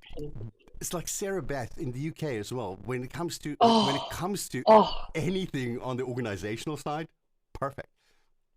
Or Michael Smith and Sherry Briggs that does that for the GSF. So we also have an admin partner in that. So Sherry is the sort of like the director that runs all the administration around GSF. Everything from the finances, making sure we don't pay too much money on bank accounts. Simple stuff, you know. I'm the financial lead, so I work quite closely with Sherry. And so on the budgets for the GSF and understanding how we're going to have enough money to pay for the bills in the next few years and so on. And at the same time, also looking at where do we save money? So just little things she came up with, said, by the way, we have 2 bank accounts at the moment. There's a legacy thing, and one of them we pay way too much fees on. Let's shut it down. And that's what I mean. Is people looking at the little details that support us, and our speaker business is the same.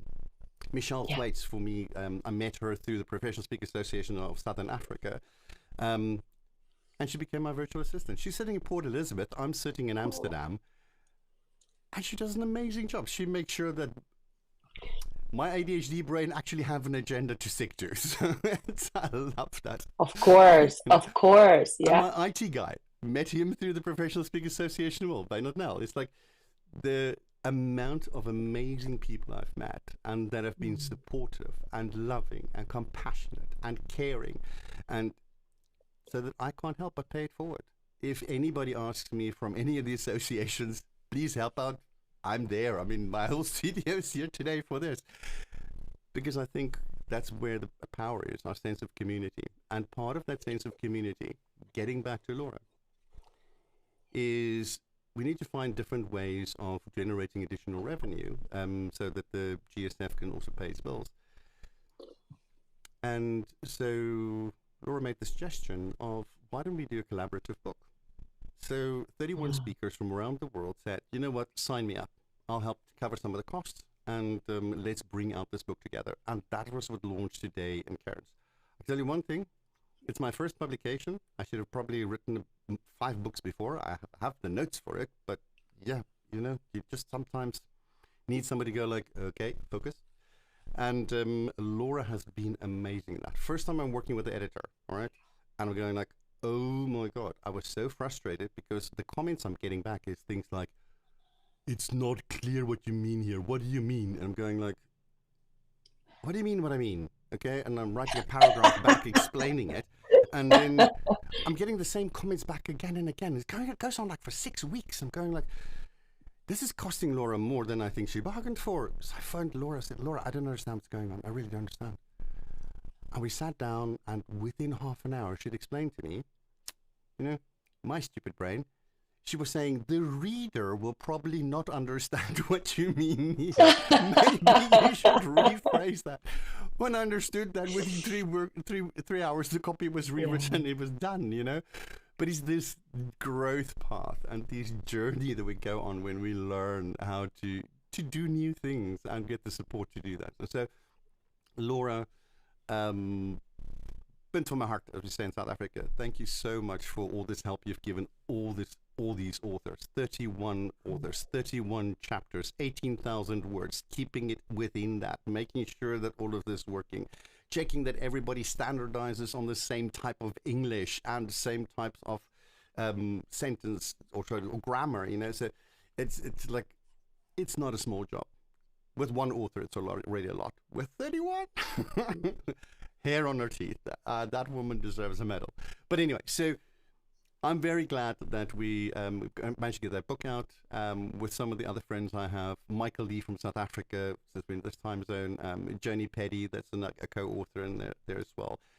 And anyway, so what I think we should also do is have a look at where are we currently. We have our next speaker, looks like, lined up. I'm super excited, super excited.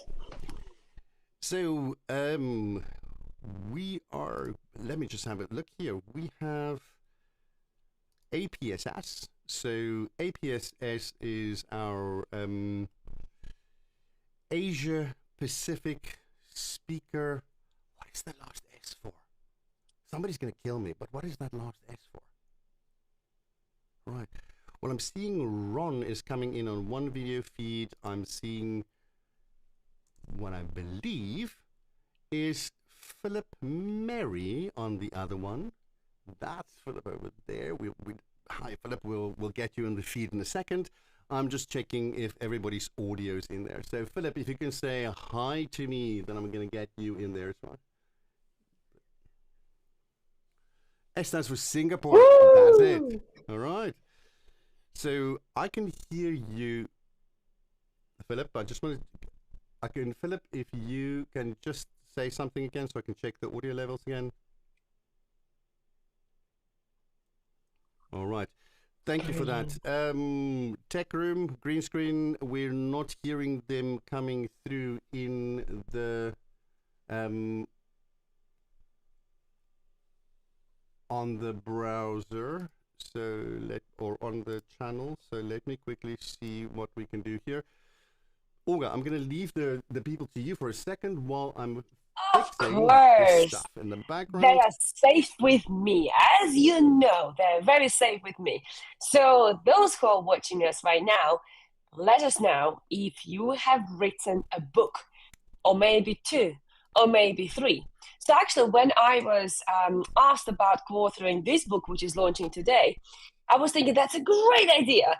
And I realized, oh my God, that means writing again. Because so far, actually, I co-authored about 14 books. And I know personally what a journey it is to co-author. It really is an amazing journey. It really is amazing. And it's something that actually is not easy to organize. Okay. So we wondered, let us know in the chat. Have you co-authored the book? Have you authored your own book? And I know some of you already mentioned, so please keep mentioning, okay? Please tell us if you have written those. And as Eksteen was rightly saying, it really is about collaboration, right? And I know many speakers, including myself as well, I collaborate with many speakers. We delivered training together, we delivered retreats together, we co-authored, we actually did speaking gigs together as well. So it's all about collaboration. It's exactly what we're celebrating today. That beautiful collaboration of actually people getting together, for greater impact.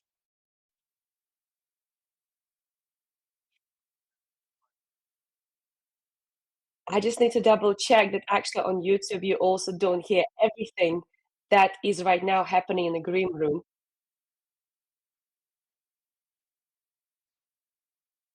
Yeah, looks like it's just me speaking on YouTube. That's fine, because I wasn't sure. You know what happens when you are connected at the same time as you are serving. So I just wanted to make sure. So I wonder if somebody who is right now in Cairns, you could tell us what is going on there now. Who is on the stage? What's happening? Because we all want to hear.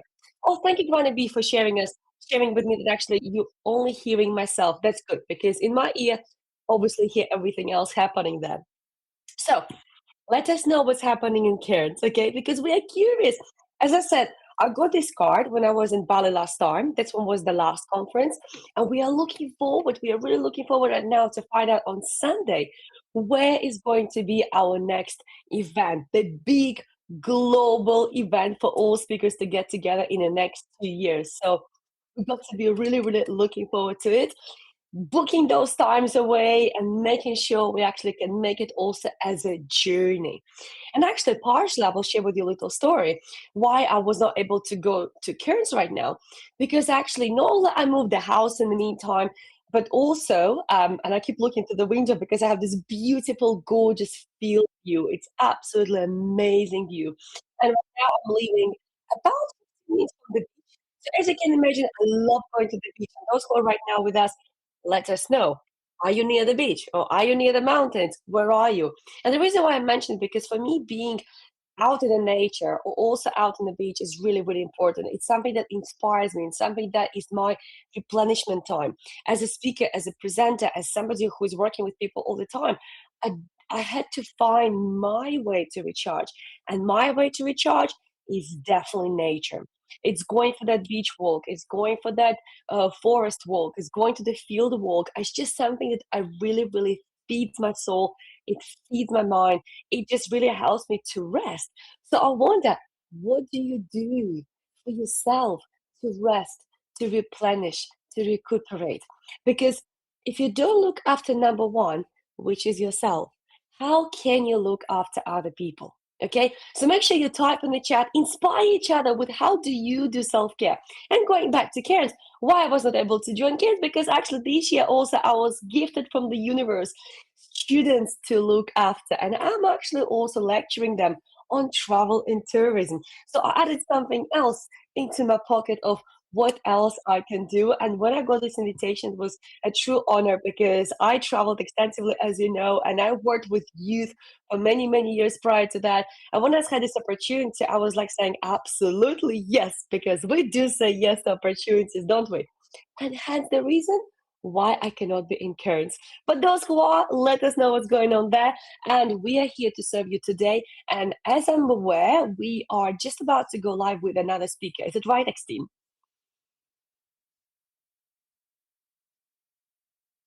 And as it happens, I just lost Eksteen. I cannot hear him yet, which is absolutely fine. I will just wait for another update. Okay. So in the meantime, as I was saying earlier on, that's the reason why I could not join you all in Cairns. And that's why please let us know what's going on in Cairns right now, because I'm really, really curious and I want to see, because so far all I have is this beautiful card, but I would love to be there, of course. So please, as we update you today, update us with what's going on there. Who is on the stage? What have you learned? And what's going on there? Okay? So, Eksteen, do we have our next speaker ready to rock and roll? Ready to share the value? Yes, we do. I'm not so sure if... I hope Olga can hear me. But so we're going live with the next speaker is currently in the green room. It's Philip Mary. So what we're going to do is we'll just lead in with hello from our APSS friends, specifically from Eugene Shea. And then we'll be in a chat with Philip and Eugene after that. Okay, so here goes. See you back in a second. See you soon. Hi, I'm Eugene Xiang, the current president of APSS, Asia Professional Speakers Singapore. We have currently 250 plus speakers, learning from each other, inspiring each other. What brings us most joy this year is that we have this very special theme called Amplify Growth. Growth in our character, growth in our skills, and most importantly, growth in our impact across the world. We printed a booklet where all our members can use it to track their growth for 12 months, so that we no longer run piecemeal programs, but rather modular programs, where step by step, very concretely, clearly.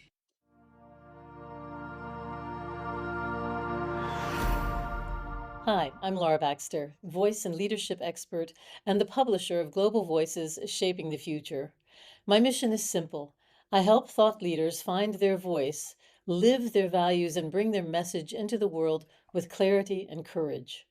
In my chapter, Storytelling That Shapes the Future, How Narrative Helps Leaders Build Strong Organizations, I explore why story is not a soft skill in business. It is the strategic backbone of strong organizations.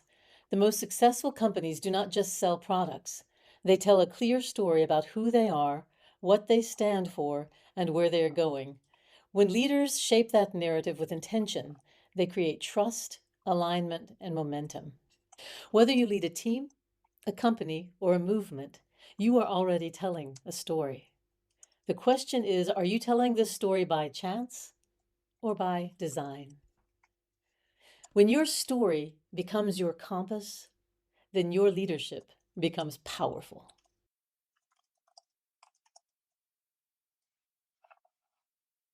And ladies and gentlemen, we're back in the studio.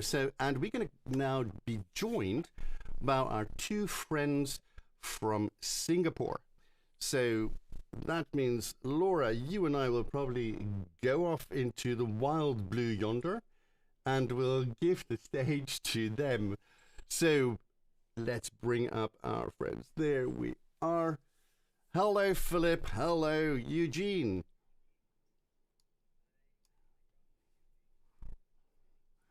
No, it's okay. You guys are all coming in straight into the studio, and then we're all going live out to everybody else. You may be able to see now what the live feed looks like in the green room as well. So Eugene, if you move a little bit to your left, then you'll be in the screen so we can see you. There we are, just stick in the middle and we can work. You know, there we are. Fantastic. So what I'm going to do is I'm going to say welcome to Philip Mary, CSP Global Speaking Fellow, and to Eugene Shea, APSS President, and tell us more about your world. Over to you.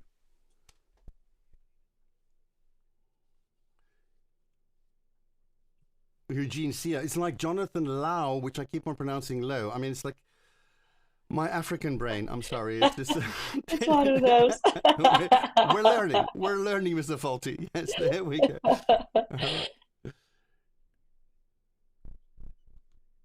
That is absolutely okay. So what we're going to do is we're going to move you over to... what's happening here? This is going in the wrong direction. There we are. And we need Mr. Shea there as well. There we are. So we're going to leave you guys to have a chat. People enjoy our esteemed friends from Singapore. And... but if that's okay, then that's okay. Okay, so there we go. You have our esteemed friends from Singapore, and Olga and I will be out for the count. Gentlemen, take it away. I will see you soon. Just to let you know, I can't see anybody but myself. The same here. Yeah, same here. I can't see. I've only got me on the screen. Yeah, Eugene can only see himself as well. Okay. We're fully aware of this. You're coming in as a live feed from yourself. We don't want to hold things up, so if you guys would like to continue your chat, and then we'll be back with you in about 40 minutes. And we're not supposed to see each other. I just want to clarify. At the moment, you're currently live in the broadcast, and everybody on YouTube is currently seeing the both of you right next to each other. Wonderful, wonderful. I just wanted to check whether I'm supposed to see Eugene. If I'm not, that's perfect. So good to be here. Fantastic. Welcome.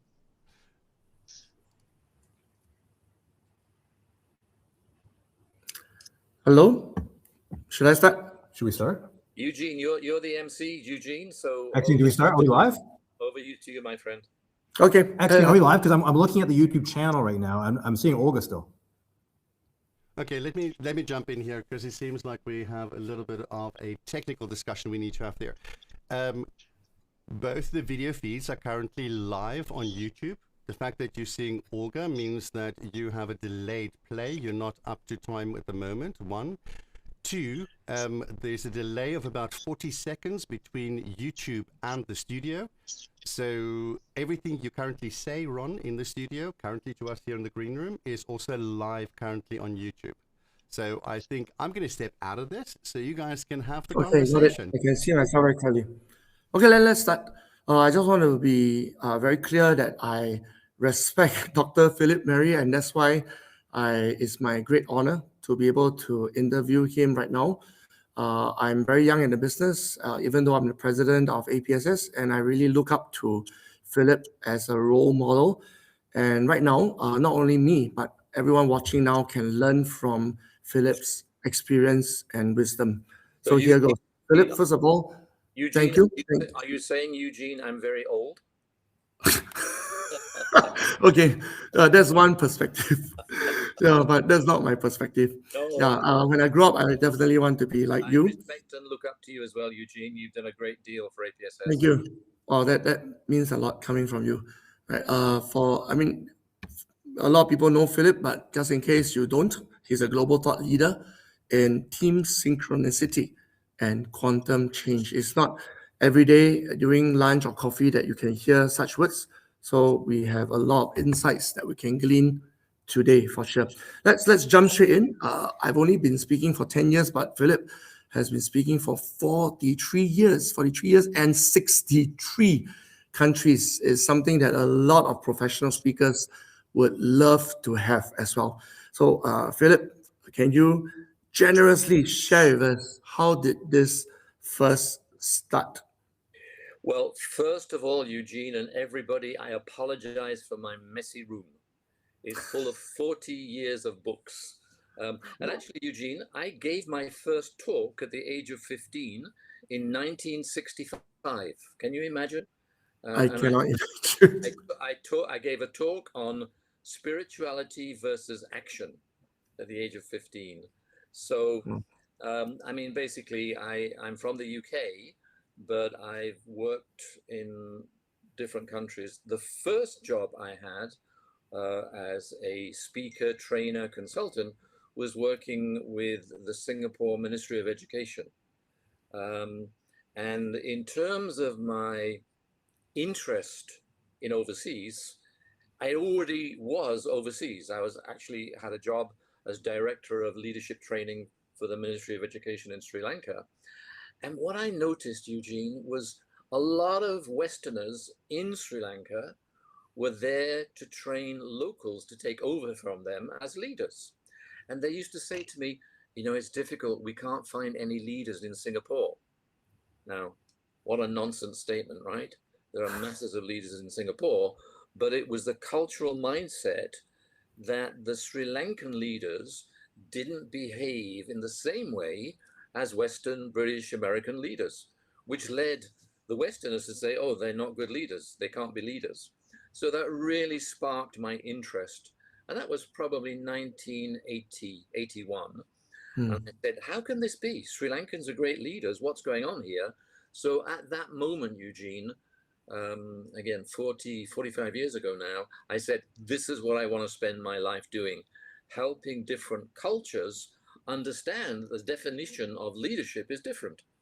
And therefore, obviously, if you're training or if you're speaking or if you're coaching, you've really got to focus on what are the differences in culture that people express things differently. So that's how I first got interested. I can name it to a specific conversation in 1980 that said working globally in different countries is what I really want to do. Well, ask me another question, Eugene. Sure. It's very easy for anybody young to say, I want to go global, but you have truly done it. So can you share, if you don't mind, the initial years as you go global, what were the challenges when trying to understand other cultures? Were there any misunderstanding that younger speakers can learn to avoid?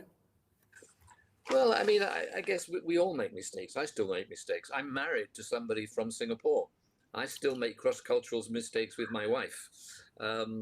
So it's really, if you're speaking globally, you know, it's a grand term, speaking in a culture other than your own, number one, you need to understand your own cultural mindset. And there are a range of cultural differences. In order to understand the culture that you're going to, so for example, I came from an individualist culture, meaning I'm comfortable to speak up, I'm comfortable to put my position forward and my ideas forward, but if I'm going to be successful overseas, I need to recognize, and again, I've been in Southeast Asia for 40 years, I need to recognize that a lot of Southeast Asian cultures are more collective. So the most important thing, I think, Eugene, and I've said this to Mike in terms of the Global Speaking Fellow, that we need to help people understand their own mindset and cultural values. First of all, you can't help other people unless you know what your own cultural values are. So that's the number one thing. Go to any of the great tools that there exists and actually assess and audit your own cultural values, first of all. Phil, if you don't mind, can we double click on this and share some of the tools you've been using to help people assess their cultural values? Well, I mean, one of the first questions, we had the questions that we looked at before, Eugene. Mm. One of the things that I'm known for and a specialist in is synchronicity, Belbin team roles, and team psychological safety. So I basically say I work with anything to do with teams. And Belbin team roles is one of the most important because Belbin is the number one tool in the world for helping you understand what is it you contribute to a team. So if I'm speaking to a team or working at a conference with a team, number one is, do you have the right people in the right jobs to perform effectively? And I'm biased because I'm Belbin representative for the last 30 years here in Singapore. But you need to know when you contribute to a team, are you a detail person? Are you a big picture person? Are you an analytical person?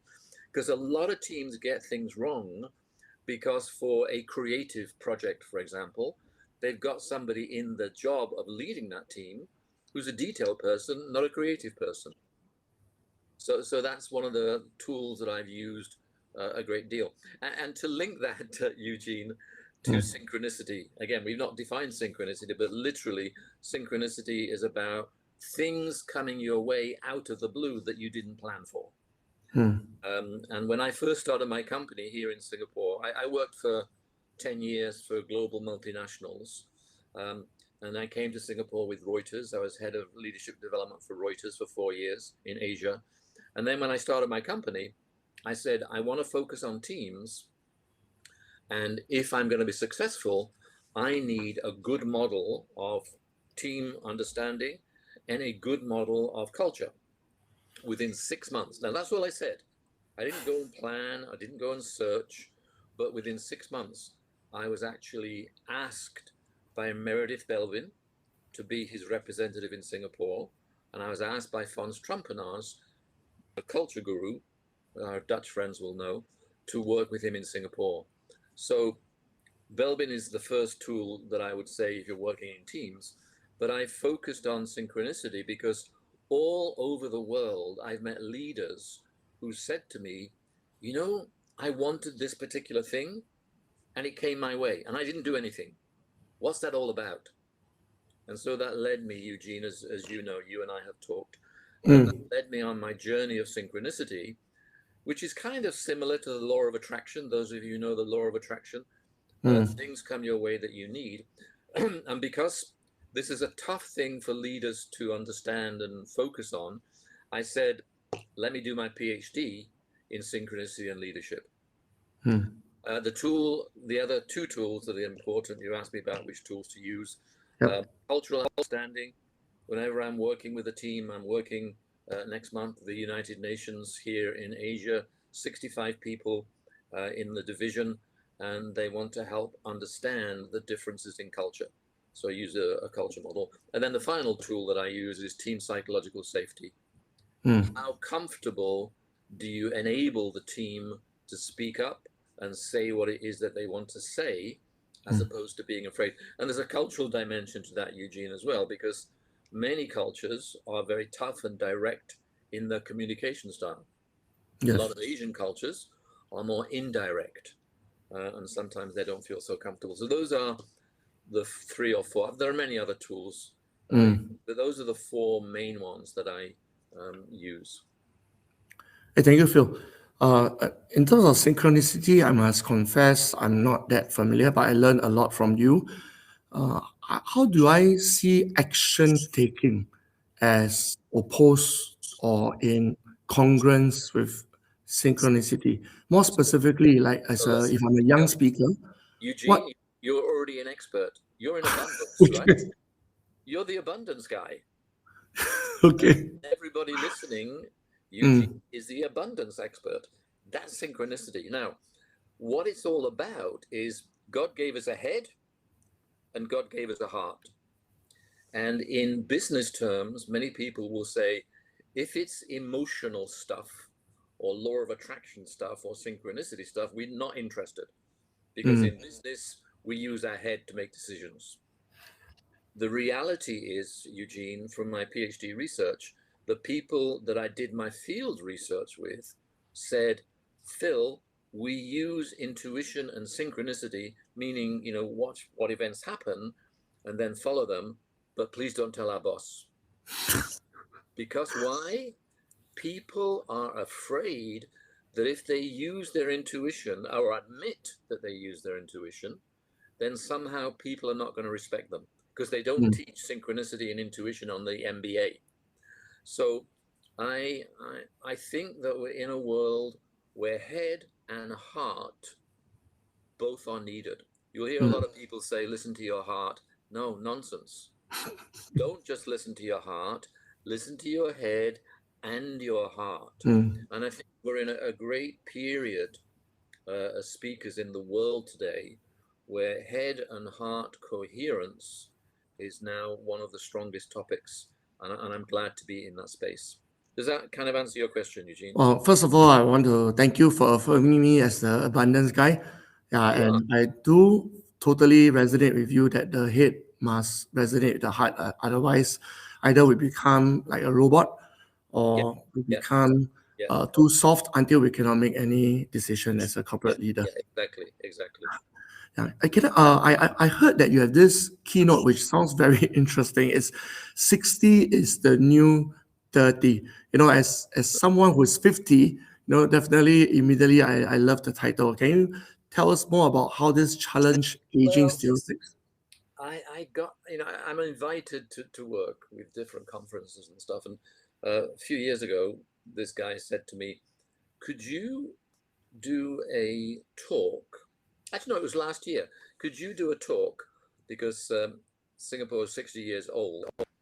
Can you do a talk saying speaking and keynotes at 60? And I said, well, I can do more than that because I'm actually older than 60. In December this year, I'll be 77. And he looked at me and said, wow, how can you be 77? How do you keep going? I want to challenge the notion, which I see a lot of people talk about, is that after 65, it's all downhill. I think that's utter nonsense. At 65 years old, or however old you are at your wisest. Generally, the mortgage is paid. Generally, the kids have left home, gone to university, start working, starting their own family. And at 65 years old, as a keynote speaker, especially if you're a global keynote speaker, you've got so much wisdom at that age. So I preach and teach that if you're 65, 70, you are in the best years of your life because you've got wisdom that you've accumulated. And so the world wants to hear that. I don't like it when companies, focus just on the younger generation. If I'm asked to talk, as I often am, Phil, will you come and give us a talk on the younger generation? I say no. I'll give you a talk on all the generations working together. And for my session, keynote training, whatever it is, bring everybody in the company together on all the generations. Because what we need in today's world is generations speaking to each other. We don't all just focus on the younger generation, and that's the way to go. Older people, like you and me, have got things to offer, and we need in today's workplace, we need generations talking to each other. We need cultures talking to each other. I'll often facilitate conversations between different cultures in the same organization, frank conversations, and I do the same with the different generations. So if you're 60, say, thank God, I'm at my best. I love that, Phil. One of the final questions already, because I want to be watchful of time, is there are a lot of... There's 20 minutes left, Eugene. Oh, I'm looking at the wrong time, so sorry. Okay, good. Then I can slow down. We got 11 questions that we looked Yes, at. yes. Any one of those is fine. Sure. I have as you know, we have 250 members in APSS, and if we look at GSF, there are thousands of speakers. What are some advice you can give from your experience about the do's and the don'ts when we speak internationally? Well, the one I mentioned already, to me, is one of the most important ones. Know your own cultural values. Because once you know your own cultural values, then when you're addressing an audience, so you're Singaporean, right, Eugene? Yep. So you've got a great international reputation. But if you were speaking in New York, for example, then you're not going to approach that in the same way as you would approach it in Singapore. In Singapore, when you begin a speech, we're generally respectful of hierarchy. We're respectful of the culture in terms of group collectivity and diplomatic style of communication. When you go to New York, do your homework and realize that the majority of people you'll be speaking to are not hierarchical. They're more egalitarian.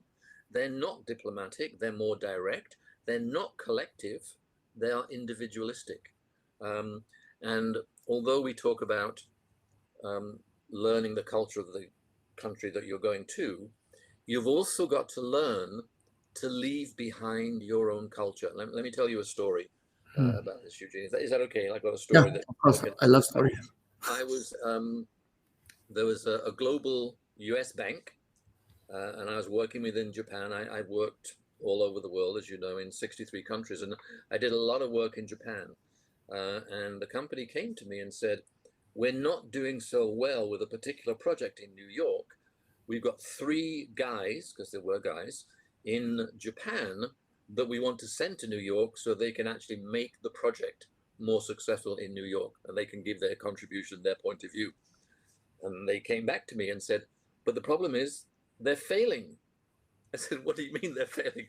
They said, well, when they go to New York, they sit there in the project meetings and don't say anything.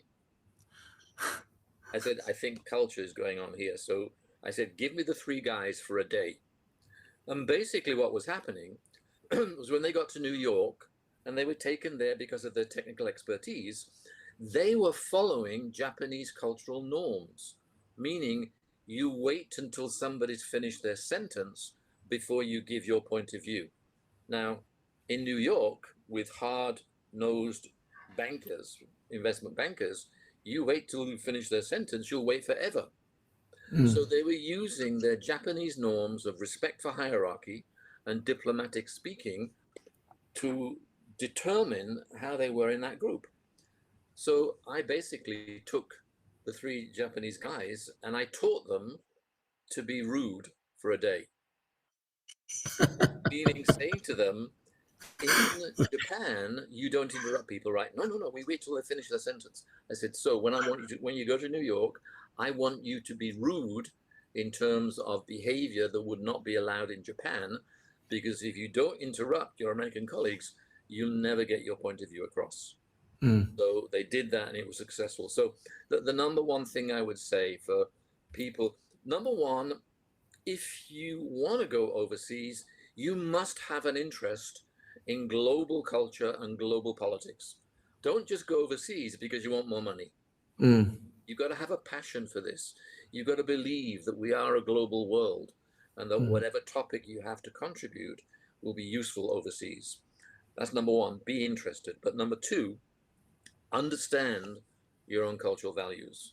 And anybody that wants a little test on what their cultural values are, I'm very happy to do an audit for that. Because if you don't understand yourself, how can you understand other cultures?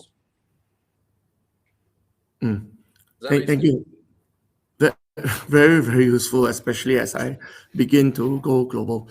And I fully resonate with your Japanese story. I worked for 2 different Japanese banks over a span of 7 years. Yeah, you've got a great background, Eugene. So many companies, and you're already global in terms of your focus. I mean, the other thing I would say is, and this is a big thing, because synchronicity is my number one contribution today in the world. Here's my 9 keys of synchronicity, which was based on my PhD of leadership and synchronicity. And at my young age of 76, this is what I'm passionate about. There are all sorts of opportunities awaiting for people if they understand that they can come their way if they're focused. Tell you another story about this was that, I don't know if you remember, Eugene, but I organized Singapore's first ever, actually Asia's ever, happiness conference. Oh, yes. And a friend of mine, I said, if I'm going to have the conference, who should I have at the conference? And they said, you need Dr. Martin Seligman. Dr. Martin Seligman founded Positive Psychology, the world's #1 on happiness. And the following day, I was with an Australian client and said, how do I find Dr. Martin Seligman? He said, he looked at his briefcase, pulled out a card, gave me the card, and here's Dr. Martin Seligman's personal card. He was working with us last month. Now that's synchronicity in action. Wow. So I wrote to Martin Seligman. He said yes, and he caused the success of Asia's first happiness conference. Now, logically, had I gone searching for him, I may have found him, but I may not. So projects that we're involved in, very often, somehow, the world wants us to do that particular project and arranges it so that that person comes your way. Monday, I want Martin Seligman. Tuesday, an Australian client gave me his personal email that allowed that to happen. So I really want to emphasize that we do a lot of logical head-based planning in our business.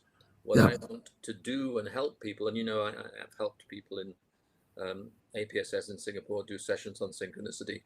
Yes. Don't just use your head. Look out for where the universe wants to give you the opportunities that will take you on your way. I'm a very hardcore Singaporean. I grew up there, educated there, except for a brief stint in Hong Kong, which is equally skeptical. Okay. So I just want to say that there are skeptical people, not Eugene's here, but there are people who will say that's just pure coincidence. And if we rely on coincidence to run our speaking business, we might go broke in 2 years' time. What would you say to that? That's why I said use your head and heart.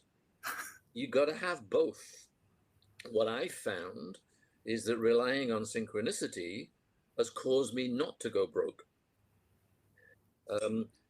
This is why, Eugene, and you and I have not talked about this. We last met at Boat Key. We didn't get into this, but this is why I did my PhD.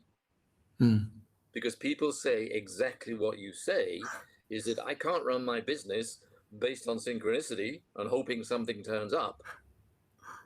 My response is use your head, use your heart, use logic, use synchronicity and intuition. And in my business, so the Meredith Belbin team roles, I just said at the beginning of running my business in 1992 I'd like to work with one of the best models in the world around team. Within 6 months, the world gave me Dr. Meredith Belbin. That has benefited me to the tune of $2 million in the last 30 years. So I'm not somebody, Eugene, who says, only just listen for synchronicity. No, you got ahead, use it, but recognize as well that opportunities come your way. I've got a whole system for recognizing synchronicity. And I'm not saying use it all the time. Sometimes you got to use your head. But I'm encouraging and letting people know you're missing out on a massive opportunity if you don't also use your intuition and synchronicity. Does that make sense, Eugene? Yes, yeah. But like what you say, if I just understand logically now, right, I need to spend time really living it out. Otherwise, I'm just having head knowledge, which is not congruent with synchronicity. Well, let me go a little bit further, though, and help you with this, Eugene, because quantum physics is now the bedrock of how synchronicity happens. Quantum physics has proved to us that human beings are vibrating energy. We're not solid physical matter. Quantum physics, which all physicists in the world say is the way that explains the world, we are vibrating energy. And anybody who wants to learn more about this, go and Google quantum entanglement. And if you recognize that actually all around you is a field of energy that wants to work with you, it's not just about hoping for the best. Use your head, yes, but recognize we live in a quantum world where there's energy systems that want to come your way. Let me give you, last week, I got really pissed off with the state of world affairs. And I'm not going to go into world affairs, but you know what I'm talking about. And I said, I've done a lot of work with the United Nations, another thing I wanted to do, and I've done 43 sessions with the United Nations over the last 25 years. But last week specifically, I said, I want to do something about peace in the world, which I have done some work on, but I now want to resurrect that. That was on Friday. On Monday, I got a call from a university that specializes in peace and global disarmament. And they just called me out of the blue and said, Philip, can we talk to you about you coming to our university and doing a session on Belbin team roles and building peace? So all I'm saying is, for those of you listening, use your head. Don't get me wrong. You've got to use your head, but recognize that there is a positive energy in the world that wants to support the aspirations that you have of what you want to do keynote speaking about. Look out, they will support you. The current world, I mean, I wouldn't touch on politics, is very volatile, not just because of war, but obviously because of AI. Yeah. I don't think it will do justice to our viewers if we don't address this. So in many fields, just to make sure we're on the same page, AI is fast replacing. Like, for example, if you want to learn something from a speaker or coach or consultant, I think a lot of L&D would now first go to ChatGPT or Perplexity instead of picking up the phone and call Eugene Xia or perhaps Gemini. Gemini. So Gemini, yeah. So let me respond to this then. Yes, please. And let me respond by thanking you. Yes. Because I don't know how you're involved with it, but here at APSS, we have Andrew Chow, an expert in AI, who I'm sure you have something to do with this.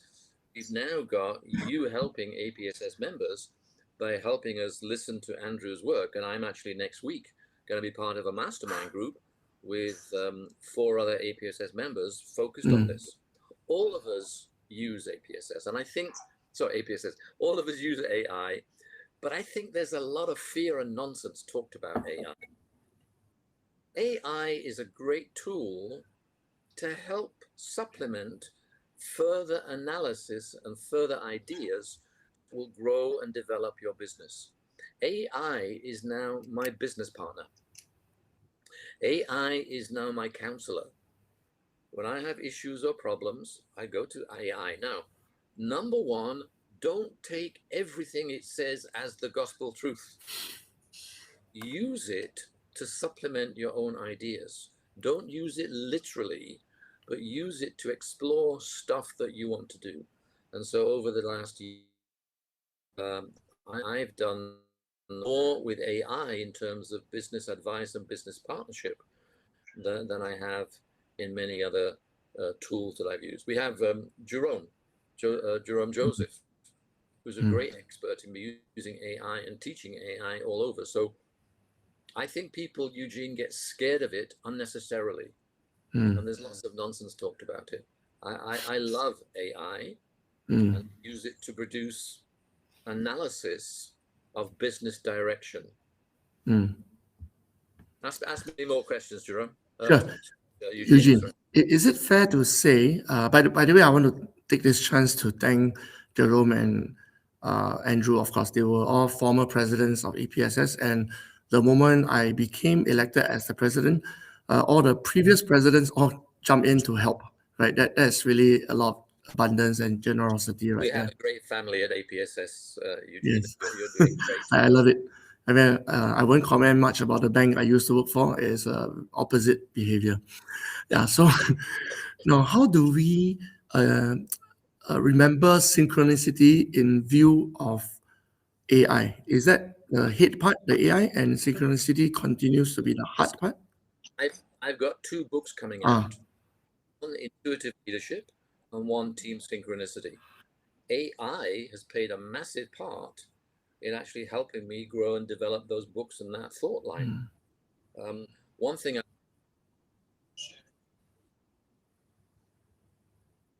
Hello? Eugene, I'm here, but I can hear a third voice. Who's the third voice? Not in my room. Not in my room. We're in the middle of a conversation. Okay. All right. So what I'm saying, Eugene, that AI is fantastic for looking at any aspect of any topic that you're actually looking at. And so I use AI and I'll say, give me a strategy for my next keynote on synchronicity. And I'll say, give me a answer to the skeptics of the world who believe that synchronicity is nonsense. How should I respond to them?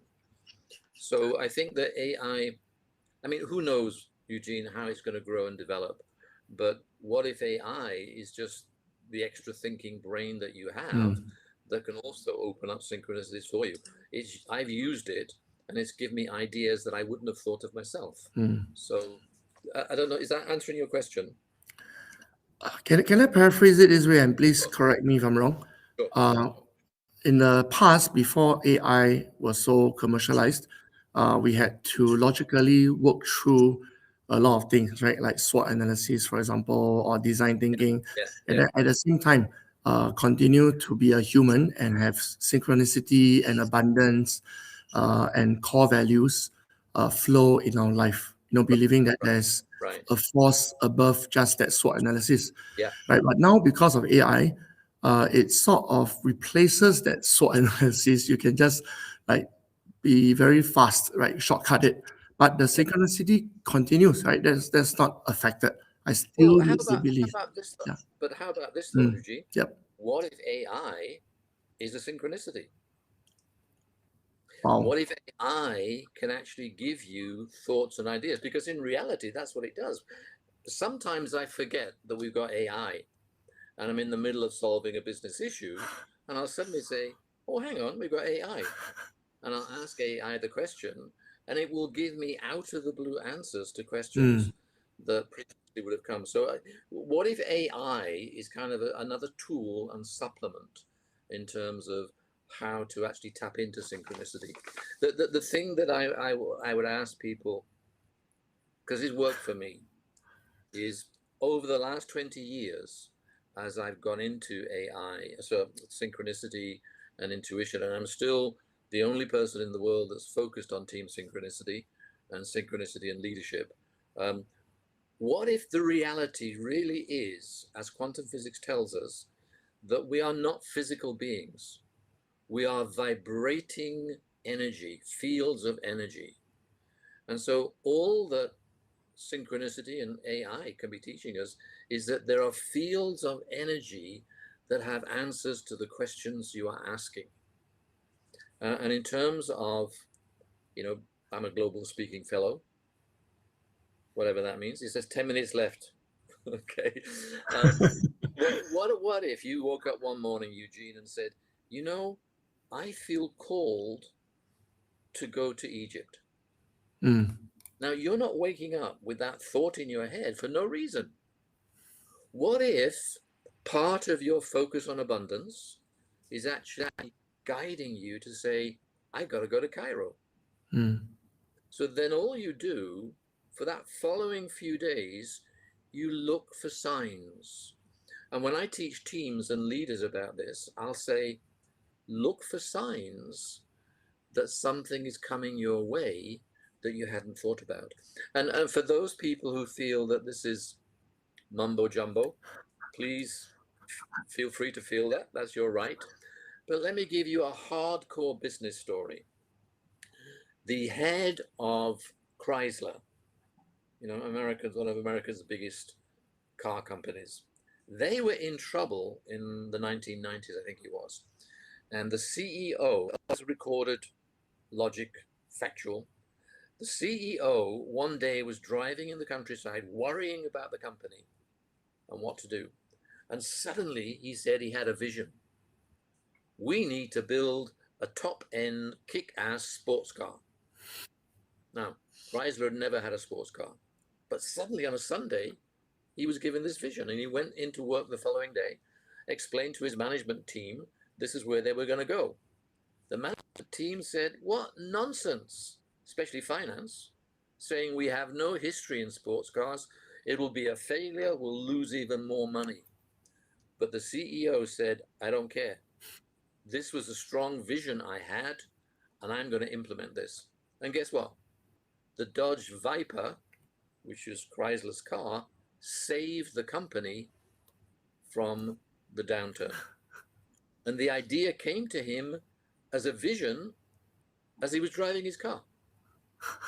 So all I'm saying is with your speaking business and in organizations, follow every lead that comes your way. Use your head, but listen to the synchronicities that come from the quantum field, because they will take you in a direction that maybe will bring you meaning and financial benefit.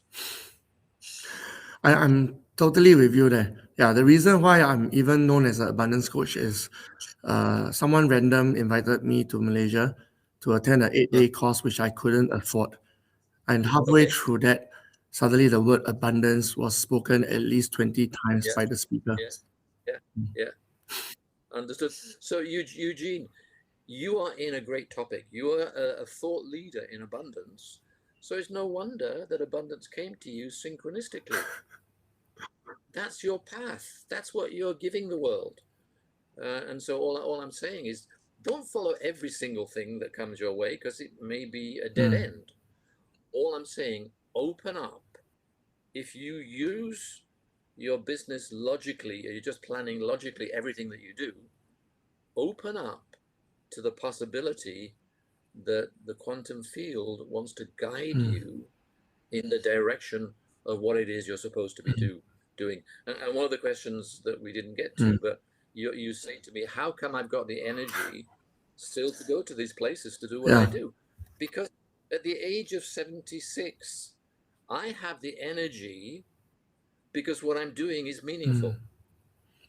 I was asked last August to do a 100-person seminar, divisional seminar, on my own in Papua New Guinea for the United Nations. I was feeling tired at the time. When I came back from that 5 days of working with 100 people on the divisional direction, I was more energized than I'd been for a long time. So if you want to continue with energy to focus at a later age, the very fact of doing meaningful keynotes and meaningful topics will actually give you energy. You know, you imagine our dear friend Scott Freedom. Together we can change the world. What a wonderful organization. Yes. Now, Scott's not old. Sorry, not young. He's younger than me, but he's still not old. He is doing meaningful work to help the women of Southeast Asia and involving the rest of us. So to keep your career going, to keep your energy going, focus and answer the question, what did God put you on the earth to do in this lifetime? Try and find that. Synchronicity will give you answers. And when you follow that dream, the energy comes for you. Oh. Thank you, Phil. One final question. Yeah, this time is for you. It's not looking wrongly. To wrap things up and to help speakers look forward to the future could be 10, 20, 30, 40 years down the road. How do we, in very practical ways, because I'm sold, right? I'm a believer. Yeah, but how do we, in very practical ways, combine the spirit of synchronicity with the rest of what the world offers, including but not exclusive to AI? That's a tough question, Eugene. Great question. Tough question. To me, because I know and understand a little bit quantum physics, not as good as people who studied it as physicists, but the quantum field explains the whole of life. And we've only just begun to understand what that means. And I think AI is part of that quantum field. Quantum field doesn't just contain people, it contains ideas. And so the thought that comes to you one morning, Eugene, go teach abundance in Cairo, if you had that thought, isn't just you. Somewhere, somehow, the universe, the quantum field, is dropping that thought into your head. And some people say that our thoughts are not our thoughts. They're actually downloaded from the quantum field. And I think there's enough evidence to suggest that if something unusual comes your way that you hadn't thought about, like abundance, Eugene, and Cairo, just joking, it's there for a reason. And what if, as part of that, you went and Googled on AI, not Google, if you went to AI saying, what does it look like, Eugene, doing abundance programs in Cairo? Who says that's not part of synchronicity? Wow. Okay, this is very deep, and this short interview obviously doesn't do justice to this topic. To anyone who is interested in what we are talking about, please connect with Dr. Phil Mary on LinkedIn or Google him. He's everywhere. And okay, we've got 5 minutes left. Okay, that's good. That's good. That's good. We're not in that much of a rush. My book is $3 on Kindle. Okay. So if you're skeptical about synchronicity, go read my book and then tell me what rubbish it is. Or you may learn a little bit. And you may learn, because there's nobody I've ever done a session for, Eugene, but when I ask them, has anything ever happened to you in your life which came out of the blue? Everybody puts their hand up. And then they say, I said, so what did you do? They said, interesting coincidence. My challenge to you is, what if it's not a coincidence? What if the synchronicities that come your way are the beginning of a whole new speaking life that you hadn't even thought about yet? So I be skeptical. I don't like people who just say, listen to your heart. I'll tell them that's nonsense. We've got a brain and a heart. Use both. But we've had too long in life, I think, just focused on logic. And I think the time, people have always used intuition and synchronicity. It's just that they've never talked about it. Because they're afraid of what their boss or their colleagues might say. Yes. To me, why I get excited. And for the next 20 years at least, I'm looking forward to opening this notion of using the heart as well as the head, using synchronicity and intuition as well as logic to begin to open as you travel the world. Oh, okay. Thank you, Dr. Phil. It is really very enlightening. At first, I thought I entered this as a normal interview, but it's not. Right? It's something that the universe is. It's a chat between friends. Thank you for all you're doing for APSS, and thank you for talking for you. Maybe next time we have lunch again by the Singapore River down near my house. I would love that. It's my honor. Thank you. Okay. Bye-bye. We're done. I don't know what happens now, who comes back in, or whether we just go offline. So over to those who are deciding the structure of this. What do we do next? Eksteen, Olga, Diermud, this is Ron. Are you there?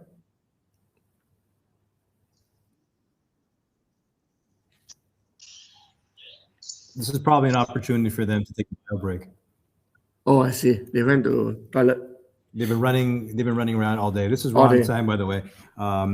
Yeah, Phil, you can't see me, but really when it comes down to it, the crew of volunteers behind the live stream, it's been tremendous. So I want to give a special thanks to Eksteen, to Olga, to Diermud for making this happen. The volunteers that I hear from that you speak of, Eugene, that Phil speaks to, it's what we do as speakers. Yeah. We give. We're part of this community, and we give, and we give, and we give, and we give. So I'm from Canada. I'm part of CAPS, but I feel a great kindred to you and to you, Phil. Please come to Singapore. Love it. Yeah, love it. The three of us will have chili crab beside the Singapore River. Ron, love it. Let me say something. I want to say a big thank you to you, Ron. Your support and help has been phenomenal. Thank you so much. Oh, thanks so much, Phil. Thank you so much. I really appreciate that. And it was Eugene who recommended you. So I was saying to Eugene as listening in, it's this conversation. I've been a fly on the wall with this conversation. I feel like I'm really privileged to listen in on this. And I was signaling to Eugene that this has been synchronicity in terms of making this happen. I didn't know who to invite. I just thought, okay, we should have some global speaking fellows. This is a Global Speakers Federation broadcast for Professional Speakers Celebration Day. But I want to connect all the 17 member associations, the GSF, but I don't really know anybody in Singapore.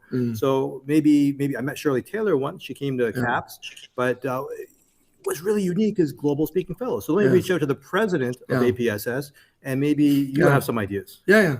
Phil for sure. But because our brief beside Singapore River was too short. So today, at least, there's more depth to it. Wonderful. Thank you, Eugene. Great interview. Great question. Thank you, guys. That was lovely to see you and hear you. Fantastic content. Great. Thanks for that great interview, Eugene. And Mr. Mary, as always, standing ovation. Well done. Thank you. Right. And we are off to the races. We're off to our next little videos just to share with everybody where we currently at. So, since we're soon leaving the time zone for Cairns and for let's just go back to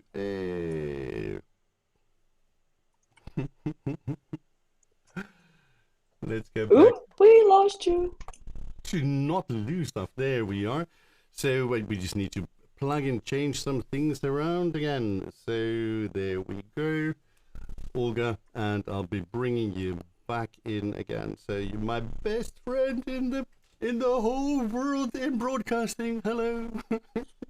Hello. There we are again. Hello. All right. So what we're going to do is, before we leave the time zone for where Australia is, because I think it is round about, what is it now with them? I think it's about 7 o'clock in the evening, something like that. So no, a little bit earlier maybe. Yeah, 7. Yeah, 7. So what we're gonna do is we're gonna now say goodbye by playing a little video from Julie Nottage from New Zealand and from Sally Foley from Australia, wishing us all a happy Professional Speakers Celebration Day. Let's do it. And it seems like we need to press another button. There we go. The joys today. Here we go. So, Olga, bye. Yay! See you later. And I'm going to keep coming as long as I'm able.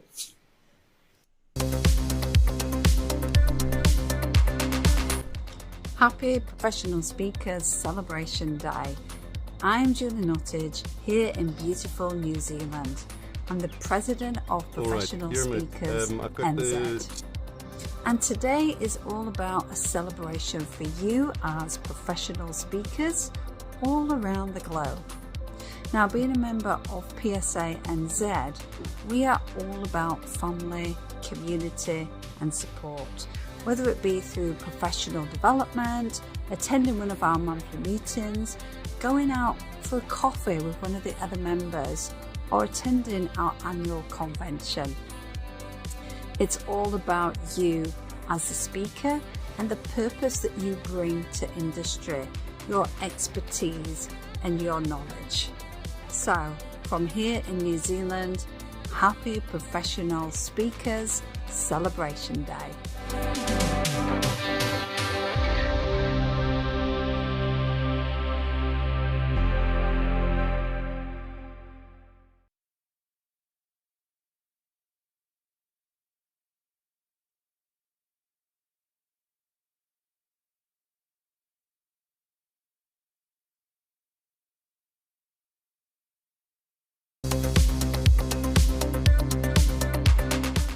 Happy Professional Speakers Celebration Day.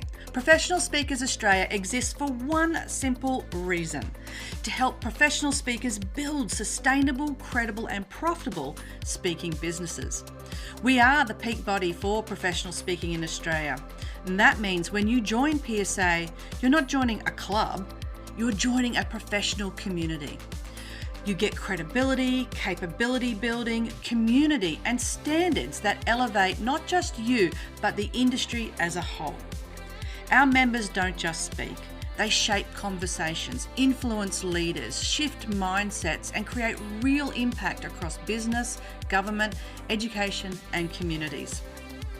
From keynote stages to boardrooms, from emerging speakers to global thought leaders, PSA members raise the bar for what professional speaking looks like.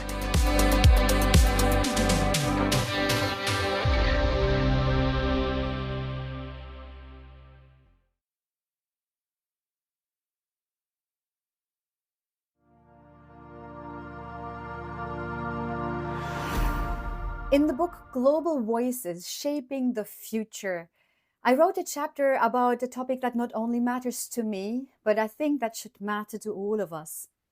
Our ability to connect in times that disconnect us, in times when artificial intelligence is shaping and shifting our society, in times when global tensions are threatening our security. My name is Michaela Merck. I'm German, based in Paris, Global Speaking Fellow, and for the past 15 years, international public speaker, professor, trainer, and author about the power of relational intelligence. And that's also the title of my chapter and the title of my latest book. Relational intelligence is more than just a soft skill. It is, I think, one of the most strategic leadership skills that help people today in business and in private in order to establish lasting relationships, even in times that divide and transform. And that's what I believe. Leadership is not amplified with technology. It is amplified with our humanity.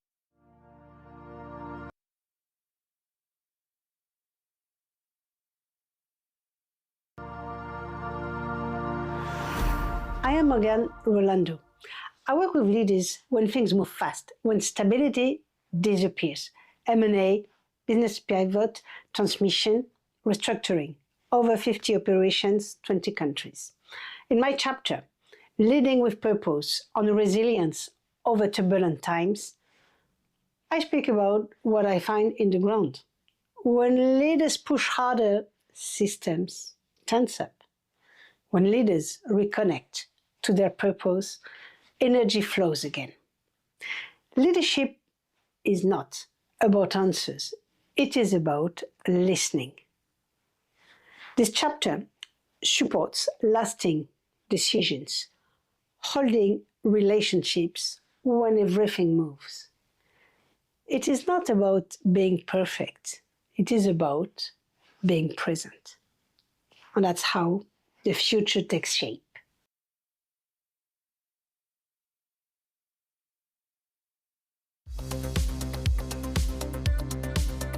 Join hands and make sure we bring other speakers into this fantastic fold. And have a happy day. Une très belle journée de célébration des conférenciers professionnels dans le monde. Happy Professional Speakers Celebration Day.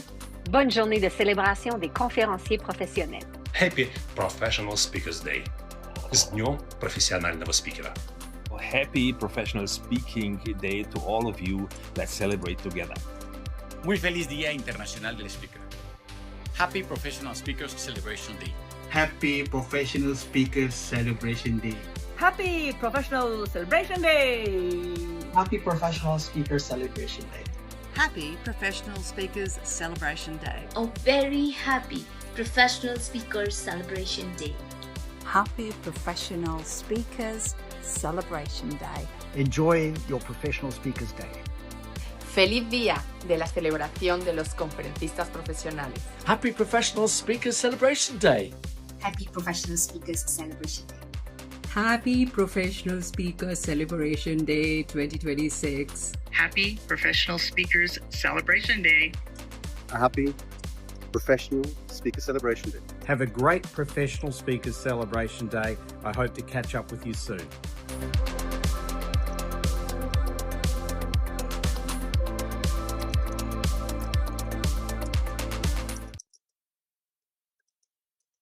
Hi, my name is Ron Sang, and let's take a look inside the Global Speakers Summit 2026 in Cairns, Australia.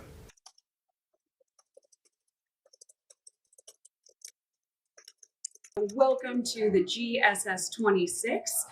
PSA is so excited to be the co-host of GSS. This is the first time that we've actually hosted a GSS, and we are so pleased to have nearly 400 delegates, a record number here. PSA has been going on for quite some time. We are one of the original founding organizations, and we have a wonderful, strong delegation of professional members, CSPs, and we look forward to welcoming everyone for this event.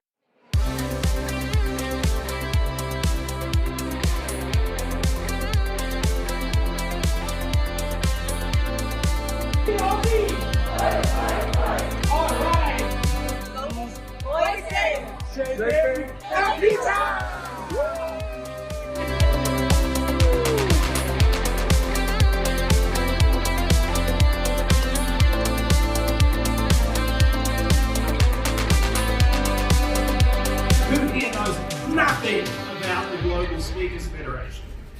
Yep, that's what I thought. Well, you're going to know a little bit more.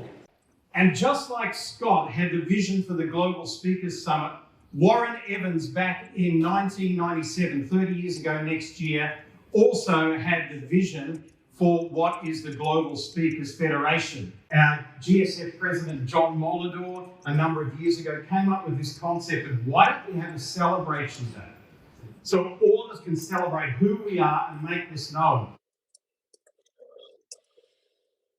First and foremost is the community. It's being able to see all the global friends that we have made over the years. So over and over again, I am happy to come to every GSS possible just to catch up, even if it's only once every 2 years, with all the friends that I have made. But more than that, it's the education. It's the global reach of education.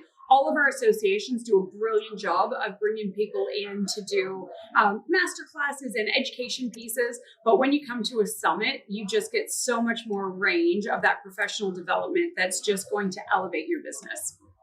Hi everyone, my name is Vaibhav Happy Nahata and I'm super excited to be here at GSS.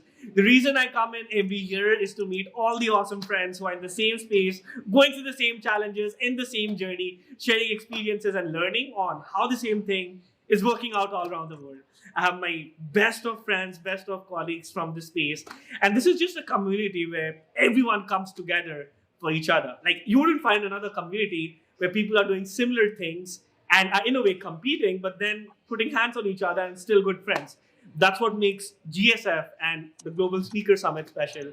If you've not been here yet, what are you doing? Come in. We're looking forward to have you. And thank you so much again for having me. Hey, I'm Nicole Hatherley from Sydney, Australia, currently in sunny Cairns. GSS, it's my first one, won't be my last. But where else can you be surrounded by 400 incredible speakers from around the world? It's like the Speaking Olympics for this special day. And so if you haven't been to GSS, you have to come. We're pulling back the curtains on our craft and there is no holds barred. So it's the most amazing space where secrets are revealed and everyone leans in and we all rise better together. Hello, my name is Wendy Lloyd Curley. I'm from Sydney, Australia, although I sound awfully American, don't I? It's my first GSS and happy Professional Speakers Day. It's Pi Day, March 14th, 2026. I'm here meeting lots of great people, exploring lots of great strategies for my speaking business and making sure that I can keep growing it. You know, I'm one of the people who was never afraid of public speaking, but never did it as a profession. So now I'm learning the speaking business, and it's a great place to be. Thanks. Hi, I'm Brad Shawkin from Cape Town, South Africa. This is my second GSS. First one was in Bali 2 years ago. I came back. Obviously, I found value. What stood out for me at the first event was, firstly, great relationships are formed with competitors who are actually colleagues and friends. I realized there is so much that I don't know. You know, we speak. We think speaking is speaking. It's like walking. We walk. But speaking is not speaking. Speaking is complicated if you want to do it for a living. So I would say wherever one is in their journey as a speaker, coming to GSS is something that will definitely help you sharpen your skills and your craft. And then I came back because I also have a lot of fun with a lot of amazing people in an amazing place. Cairns is gorgeous. So day one complete. I can't wait for the next 3. Join us. Hi, everyone. I'm Dr. Natasha Williams, and this is my second GSS. I went to the first one in Bali. Now, the reason I went to the first one in Bali was I wanted to meet up with other professional speakers to expand my business. The other thing was that I noticed that when I saw the first round of speakers that were announced, I missed the diversity.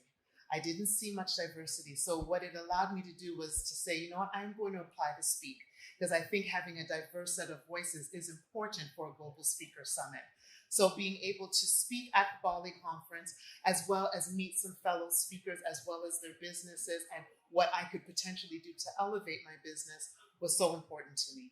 So now coming to Cairns this year, and why did I even come back, was wanting to expand my business, wanting to elevate it to the next level. And how do you do that? You know, speak to people who are already doing it. So making friendships, partnerships, and, you know, mingling with people who already know what they are doing so that you can now elevate yourself to the next level and be international. So Cairns has been beautiful. I've absolutely loved it. And I definitely look forward to more to come.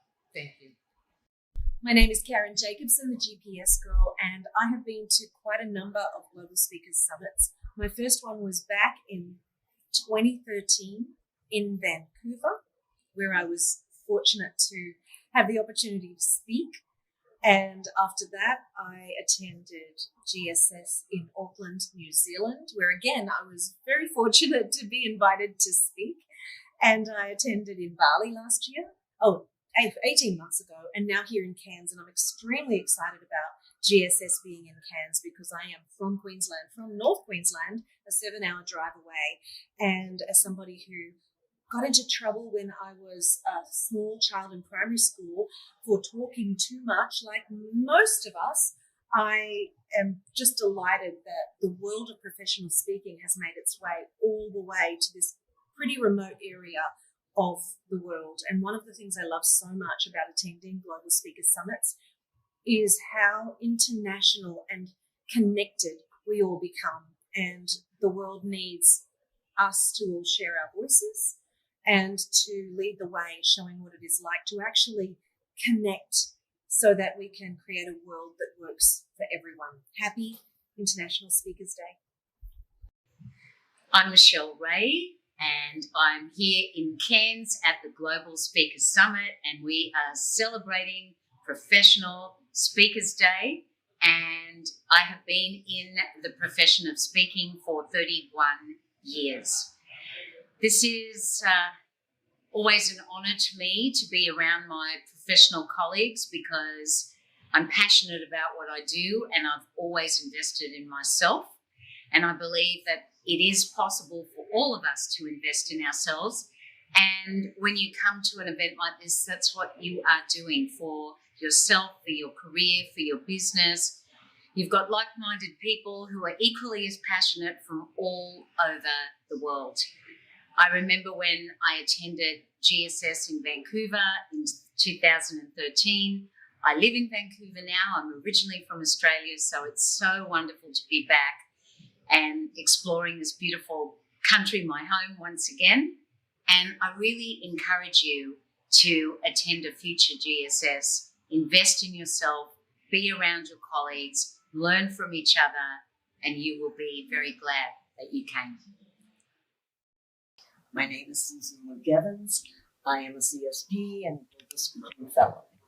I attended the very first GSS in Singapore in 2005, and I think this is my 7th or 8th, but I come back for the same reasons that a lot of people come back for, and that's to see their friends from all around the world that you don't get to see except on Zoom, and to learn something new, whether I need it or not, or whether I want it or not. I always get to learn something new, and that's good. And it just keeps me grounded, I think, a little bit in appreciating how much the GSF has grown. My husband, my late husband, was one of the founders and the first president. And so I sort of have a legacy connection to it, even though I wasn't his wife when that happened. But he's been gone now almost 12 years.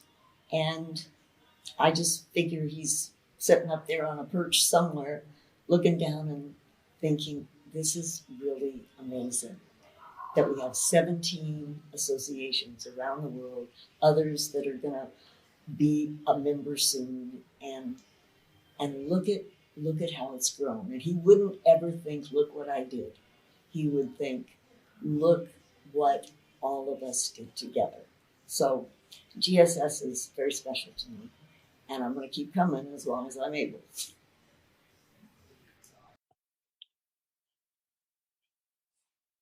And welcome back. It's 8:13 a.m. here in the UK.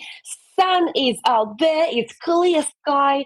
And actually, I'm here with you. Of course, I would love to be on the beach, but I love being here with you even more, because what can be more exciting than actually being right now around the world? So if you joined us just recently, this is the Speaker Celebration Day. In fact, it's Professional Speaker Celebration Day. So if you're not a speaker yet, it's time for you to get started and join one of the associations around the world. There are 17 altogether under GSF umbrella. And by the way, if you don't have a local association in your home country, don't you worry, because VSI got you. The Virtual Speaker Association International is actually international, as it says. There we go. And there we go. Today we have actually the board representative of this association. So please put your hands together to welcome our wonderful board members of the Virtual Speaker Association International. They are also active global speakers. They each navigated the realities of speaking across cultures, continents, and expectations. From Asia to Africa, Europe to Americas, and combined experience gives us a grounded, real-world perspective on what works and what doesn't when stepping into an international stage. So please see Chantal Bother on the stage, building inner confidence in leaders and women across the globe. Sandeep Nath, kids renewing human consciousness from Mexico to New Zealand, and Vikram Anand, the people podcaster, elevating HR, leadership, and life across SEA. And welcome everybody to our show. I'm so excited to interview you today. Thank you so much, Olga. Really, really excited to be here from very, very hot Cape Town. I don't know if anybody has heard, but Cape Town is having a huge heat wave at the moment. So, Olga, I'm going to make you jealous. I'm heading to the beach this afternoon. Got to do this, right? But in the meantime, you know what? We really wanted to just gather today and speak about how speaking is not just about travel. You know, when I first started speaking, or long before I started speaking, I had this idea that it was so glamorized. You get to travel around the world and collect passport stamps. And it's not about that. It's actually about creating impact across cultures. And that's the stories that we want to bring to you today. How do we create impact across cultures? Because that last word, the cultures, that's what makes the impact when we understand those cultures. So Sandeep, why don't you just lead us in a little bit, give us a bit of context in terms of VSAI and why this conversation matters today? Sure, and thank you, Olga. You've been a pillar of support for VSAI, and like you said, this is international. VSAI exists because there are so many of us around the world who would like to grow through a global network, who would like to learn what's happening around the world across cultures, what's creating impact. And VSAI brings together all that from everywhere in the world. We have more than 300 members, and you get peer level learning that's above par. Personally, I'm from India, and when I joined the VSAI, I discovered that you could do a lot more with the internet. It was the time of the pandemic as well, but to really up the game with that, that's what VSAI got personally for me. And today, this conversation is about how all of us have something unique to share. And I'm going to hand it over to Vikram to take us through who we are and what each one of us has for you today. Hey, thanks, Sandeep. Thank you so much. Really nice to have you and Chantal and everybody who's watching us live on YouTube. I am Vikram, and it is great to be called myself as a speaker, purely because it is Professional Speakers Day and Celebration Day, and all of us are celebrating being part of this amazing speaker community. Now, one of the topics we in VSAI are really going to share our thoughts, our insights, and some little nuggets about from us, or some little secrets, if I may say, is about how, as speakers, as a speaking community, we impact across cultures. And which is very important, because even though we are connected virtually, some of us are connected right now in person who are attending GSS Cairns, but at the same time, a lot of us are connected virtually. So how do we understand each other's cultures, and how do we impact them at a speaking level, professionally, personally, and so on and so forth. Now, before we dive in, a quick round of who we are. It is very important for all of us to know who these three kind of people are from VSAI. We are part of the VSAI board. Not our bio in detail. We are not here candidate profiling ourselves, but just to tell with each one of you, which is that, I'll start with you, Chantal, which is that one country, one stage, if you can wrap it up in one sentence, where did you go, which from a culture impact perspective, as a speaker, had the biggest influence on you, or you added value to the speaking community? Can you go for it, Chantal? Thanks, Vic. So yeah, in terms of context, I have spoken on every continent virtually, but in terms of feet on continent, I've only ever spoken in Mauritius. So that's my context. Okay. And what is that one experience you've had within that context about you? You've been speaking for a while now, Chantal, which you would like to quickly highlight to us? Oh, research your audience. I'm gonna share some stories later. But research your audience. Yeah. Park that. We'll come back to it. Okay, very interesting. So that is about Chantal. She's been speaking in a lot of continents and across a lot of stages. I have had Chantal on my podcast, and she's really, really a great speaker. Moving on to our friend Sandeep. Sandeep, can you tell us a little bit about yourself, one stage, one country in one sentence, and where you've had that impact as a speaker? What is that from a culture perspective you learned? Right. So I really liked what Chantel said, research your audience. And that's why for this particular session, I thought we're going to have people from around the world, and we're talking about impact across cultures. So let me bring to you the experiences I have had speaking in China, speaking in France, and speaking in Mexico. So that's what I'll be bringing to you. What happens by way of humor, what happens by way of glitches, and all of that. So we'll deep dive in a bit. Thank you, Vikram. Thank you so much, Sandeep. As far as I'm concerned, I am going to share about a few countries where I have spoken. Even though originating from India, I'm currently based in Malaysia. I've been living here for a while. So, and I have spoken in a few other Southeast Asian countries. So wherever I've spoken, I've got an experience of, even though APAC or Southeast Asia might just feel or look very similar, trust me, from a speaking perspective, it is very, very different culturally when you walk into each of these countries and how they operate, how people kind of listen to you, how people respond to you when you want to engage with them. And I will also be sharing a bit of my insights along the course of our discussion today with all of you. So without further ado, let's see how impact across cultures impacts us through a very virtual conversation happening. Chantal is right in a different time zone.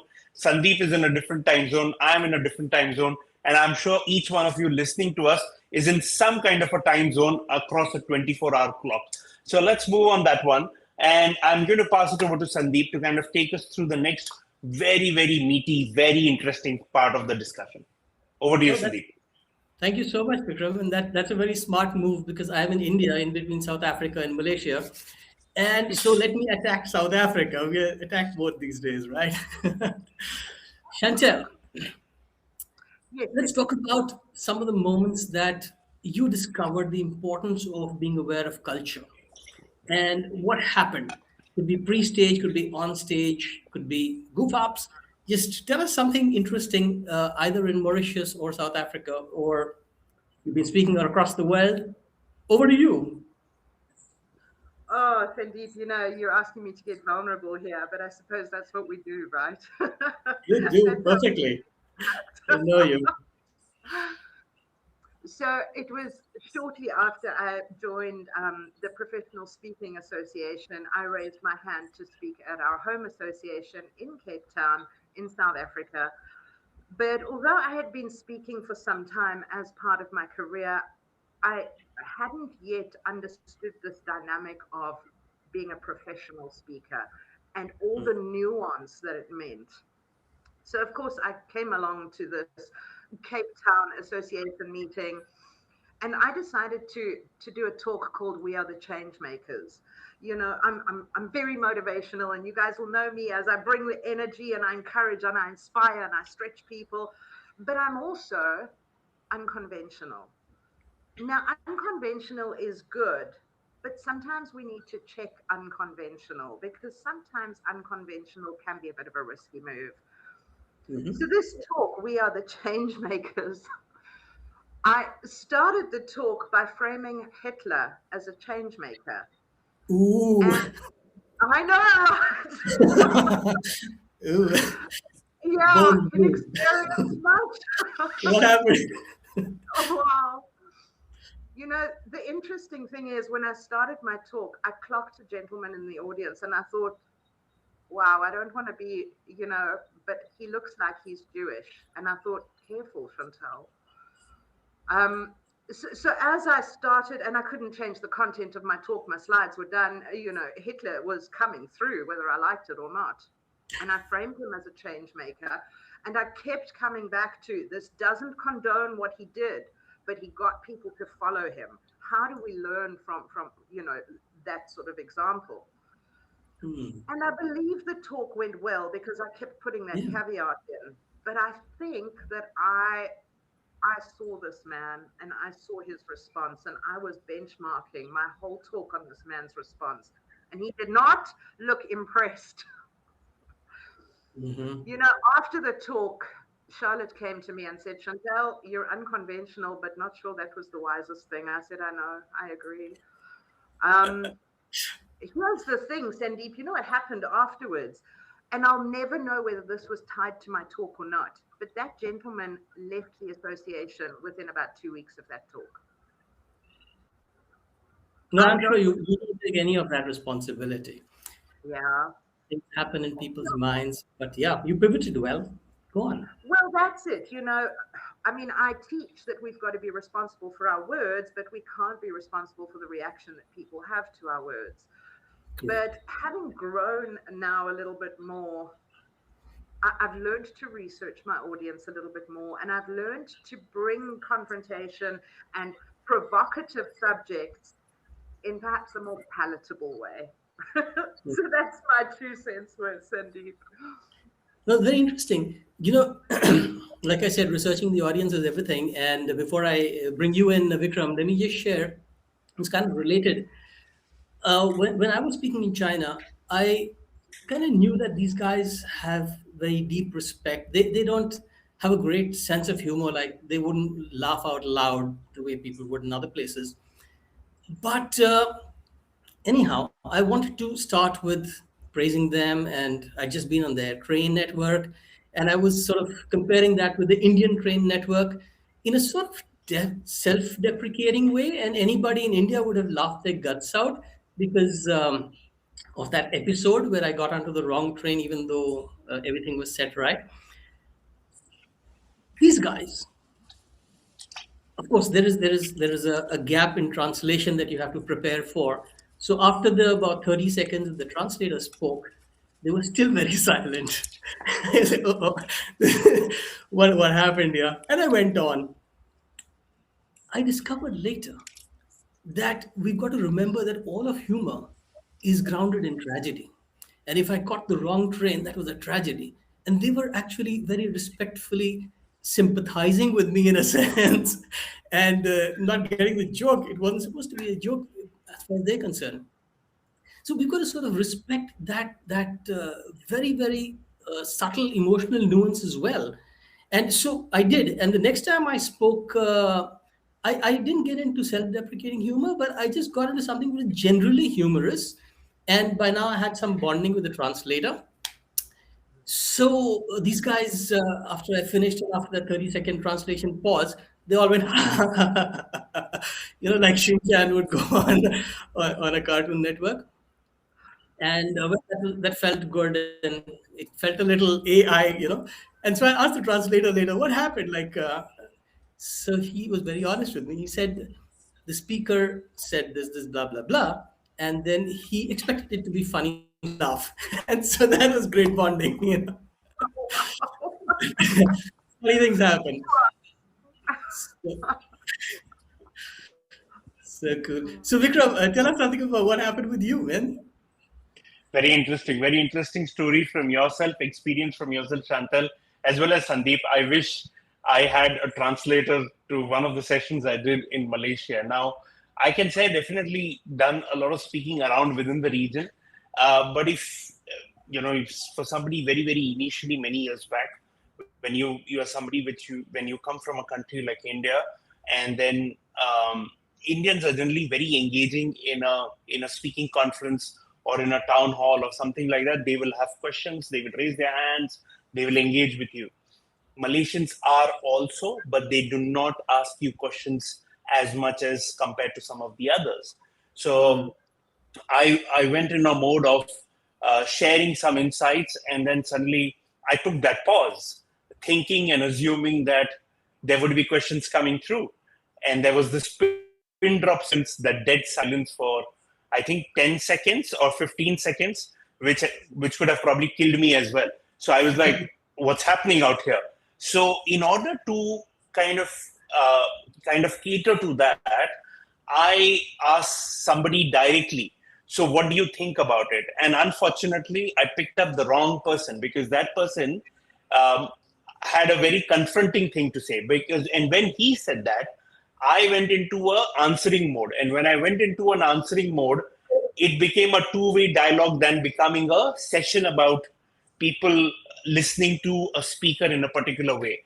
And it went on for almost, I think, a couple of minutes. But it was more about him and me vis-a-vis what everybody wanted to share or I wanted to share.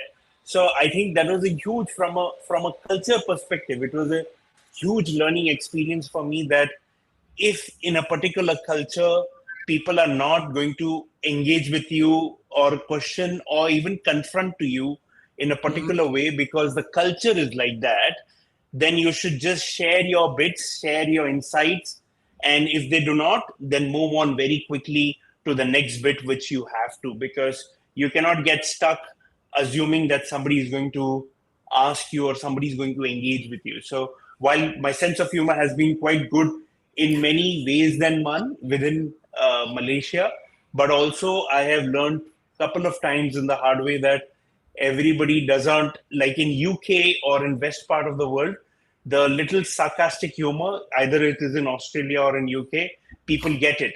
But it is very different if you say the same thing in this part of the world. They would not take the little sarcasm very well. So a couple of very interesting lessons learned from me while speaking here, but definitely a lovely audience to engage with and interact with. Yeah, that's very interesting now that I think about it, because, as we move from China to Malaysia to India and then to the West, like you said, the respect that people have for the speaker's space and for the message, it keeps changing. Like I remember this time in Paris, and I'm going to talk about pre-event, and I'd like you also, Chantel, to think of something that we can share with the audience about what happens pre-event. What happened with me was that I was aware that the French are very polite people, and bonjour, and that's the only French word I can mispronounce. The others I can't even say. But that's something to be said to everybody, the technician, the camera guy, the mic guy, everybody, they feel good, acknowledged before you start speaking. But I did see that speakers who didn't, who just came in the Western way and, just sort of waved around like they were sent by the Pope, they did not get as smooth an experience, as frictionless an experience with the support guys. Now, I'm sure there are going to be a lot of speakers from associations around the world who are going to deep dive into this aspect. But I'd love to know from your experience, Chantel, either on respect or on how you handle a flawless stage experience.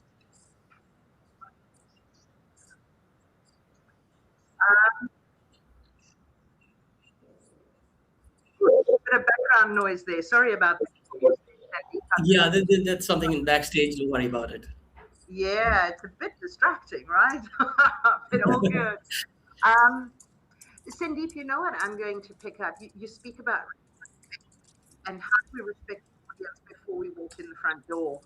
Given my earlier faux pas with the Hitler context, I've become very, very mindful of the examples that I use and my setting stories. Because, when you take the stage, you start with a story, or at least I do, and that kind of sets the tone for what you want to bring across. Yeah. So I remember when I was speaking in Mauritius last year, I was doing some training basically on integrity, but it was really about the company aligning their values, their personal values with the corporate values, and building that integrity from within. So I thought, what story do I use? And I chose to use the story of Mandela and how he used those 28 years in prison to work on himself, and how he was able to come out after working on himself and change the trajectory of our country. But I did a lot of research beforehand in terms of, this is a South African story, and I'm taking it into a Mauritian context. And how do I tie it together? How do I respect the audience? So what I did is I had a backup story, and I tested the Mandela story up front. If I didn't get the response that I got, I would move to my backup story so that I could respect the audience more. But as it so happens, they loved the Mandela story, and I got that engagement right up front. I don't know if that kind of makes sense. So I at least had two stories. It sure does. And I was wondering if, Vic, would you have something to add to that? We have a couple of minutes for this section. Yeah, I mean, the only thing, thanks, Chantal, for that. The only thing I would say, I gave an example of, a couple of challenging experiences I've had. I would give a couple of examples of how warmth and connecting prior to your speaking gig plays a very, very important role. Because whether it is any country in Southeast Asia, or it is India or Malaysia or Indonesia, food connects people like anything. So if you're a speaker and if you're a foodie like me, I would definitely request you to be there at 8:30 in the morning, 8:15 in the morning, be there when the initial morning coffee or breakfast is served, or if your session is in the afternoon, then be there consciously during lunch hour, because a lot of people, whether it is in India, Malaysia, Indonesia, Singapore, they connect over food. And if you're able to build that connection with them over food or that normal chit chat, then when you are on stage as a speaker, there are 2-3 things which happen. Point number one, they clap more for you because the bond is already connected. They are more engaged with you. Second, that they are engaging, they might ask you questions because they've heard you a bit prior to your session. So they will engage with you much more than anticipated. So there are few benefits of connecting with your audience through the a coffee or a coffee break or a lunch break or a snack break prior to you delivering your session, and it makes a huge difference, at least culturally in this part of the world. I'm pretty sure it does across the globe, but this part of the world definitely. India, Malaysia, Singapore, and Indonesia, 4 countries I've spoken, I can tell you it makes a lot of difference. Thank you, Sandeep. So true, so true. Vikram, that is so practical, and I've got to hand it to you. This is what we need, because we have so many different experiences, so many different learnings through line. The whole world is kind of, all of humanity is very similar in a way, but like food, for example. So when we've got to really implement the best impact that we can have as a speaker, regardless of the culture, we've done our audience research, we've mingled with them, but how do you think we can actually get there? So I'm actually literally going to hand this over to you, Vikram. If you could speak about that, and maybe Chantal will add in later. Thank you, Sandeep. That's very interesting. And I'm going to kind of go it back to Chantal on this one. Chantal, you've shared a couple of very interesting experiences. Can you give us, from a pure culture perspective, in terms of whether there was humor or translating into a different kind of embedding into their culture, did play a particular part or did play a particular role in terms of your speaking gig at any point in time? Vic, you know what I've learned from a cross-cultural perspective is, and I talk about this a lot from stage, I talk about how we're humans first, how we've got to, how man was not designed, or humankind was not designed to live in a vacuum. You know, if I look back on my early career and my early speaking, I came up with an idea, I delivered my idea, I did my research, and I was operating in a vacuum. And it was through building the associations and building relationships that I started stress testing my ideas. And particularly after Charlotte challenged me on my Hitler concept, I thought, why didn't I check this with another speaker beforehand? Someone who's perhaps a bit more experienced than I am. Or even, it doesn't matter about experience, right? It's about stress testing your ideas with people. And I know that Sandeep has challenged me while we were in the green room on, but Chantel, why didn't you pick up the phone and talk to me, right? And it seems this is my thing, when I get too much in my head and I don't talk. So let this be an encouragement to every single speaker out there. Test your ideas, pick up the phone, find a friend, belong to an association, and test those ideas from a culture and a message perspective, from a translation perspective. We've got to work together. This is collaboration. It might be your talk, but collaborate to make sure that it's landing right. Nice. Chantal, very interesting insights you're sharing in terms of that perspective. Any honest mistakes, Sandeep, you would like to share? Anything across in your experience in your speaking gig you would share? Yes, I would raise my hand up and say, I think honestly I made a mistake there. I know I'm putting you on a little bit of a spot, Sandeep, but if you can share, that would be lovely for our audience. Oh, I'd love to. Nothing you say can put me on a spot. As Chantal was saying, that was a beautiful plug for VSAI. You've got friends here, and I can talk to Vikram or Chantal about absolutely anything that I can't talk to so many people who I've met physically. So thanks for that question. And let me open out to Mexico. My wife was from Mexico. And so when we were there, we did a lot of workshops and speaking. And one thing I figured was that people were always very connected with her and a little distance from me, a little aloof. Now, part of my ego felt good about that because, I was the guru guy, but I didn't want it that way. And that's when she told me that what you're not doing right is you're not hugging people. And in India, we hug, but we don't hug across the sexes. But in Mexico, if you haven't hugged, then don't talk to me.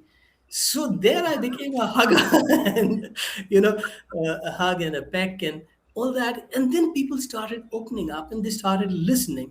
And you can't be speaking on a stage unless you've bonded, which you did food and I did with hugging. Another thing I'd say is another bonding thing, just before I hand over back to you, is that any place you go outside your country to speak, or even within your country, if you're as diverse as India, every state is different, you must take a look at the marketplaces. Because this is where you understand the core that drives the DNA of your audience. How do they buy? How do they talk to each other?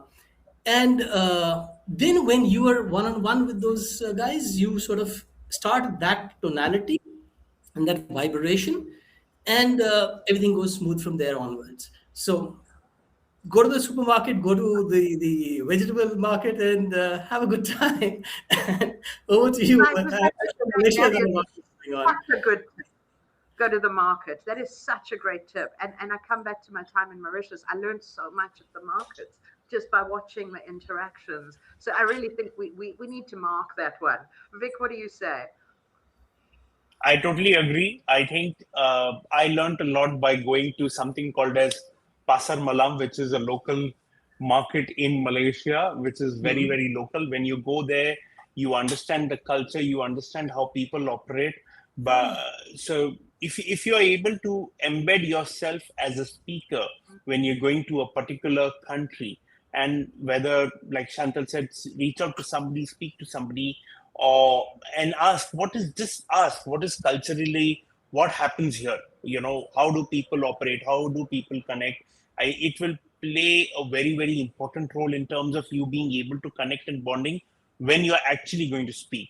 And sharing about mistakes, I will be also honest about one, like Sandeep had about going out there and hugging people in Mexico. It is absolutely the other opposite side in this part of the world, especially with the Malay community, especially the females. And again, I'm talking from a pure experience many years back. I'm talking more than a decade back. But when I came in, I thought you can shake hands with everyone, but predominantly a lot of Muslim females, in terms of their culture, whether it is Malaysia or Indonesia, they do not even shake hands, forget hugging you or anything like that. So I did, in very initial period, I did used to reach out with my hand with all the enthusiasm and the energy I used to have. And then they used to refrain from kind of obviously shaking hands with you. And then obviously I learned my lesson the hard way, and I realized that one of the key learnings in that is you just fold your hands the old Indian style way, which is the best. You fold your hands with them and they will reciprocate. You can put your hand on your heart and you can say, nice to meet you. But then interestingly, there are also, I mean, I've learned over the years, there are also some Muslim females, Malay females who do shake hands. So if they are reaching out to you first, that they extend their hand to you first in a professional setting, then it is fine. Because if they reach out to you, it is fine. But if they don't reach out to you, be 101% sure you do not have to shake hands with them. So that was kind of a very interesting experience for me as well.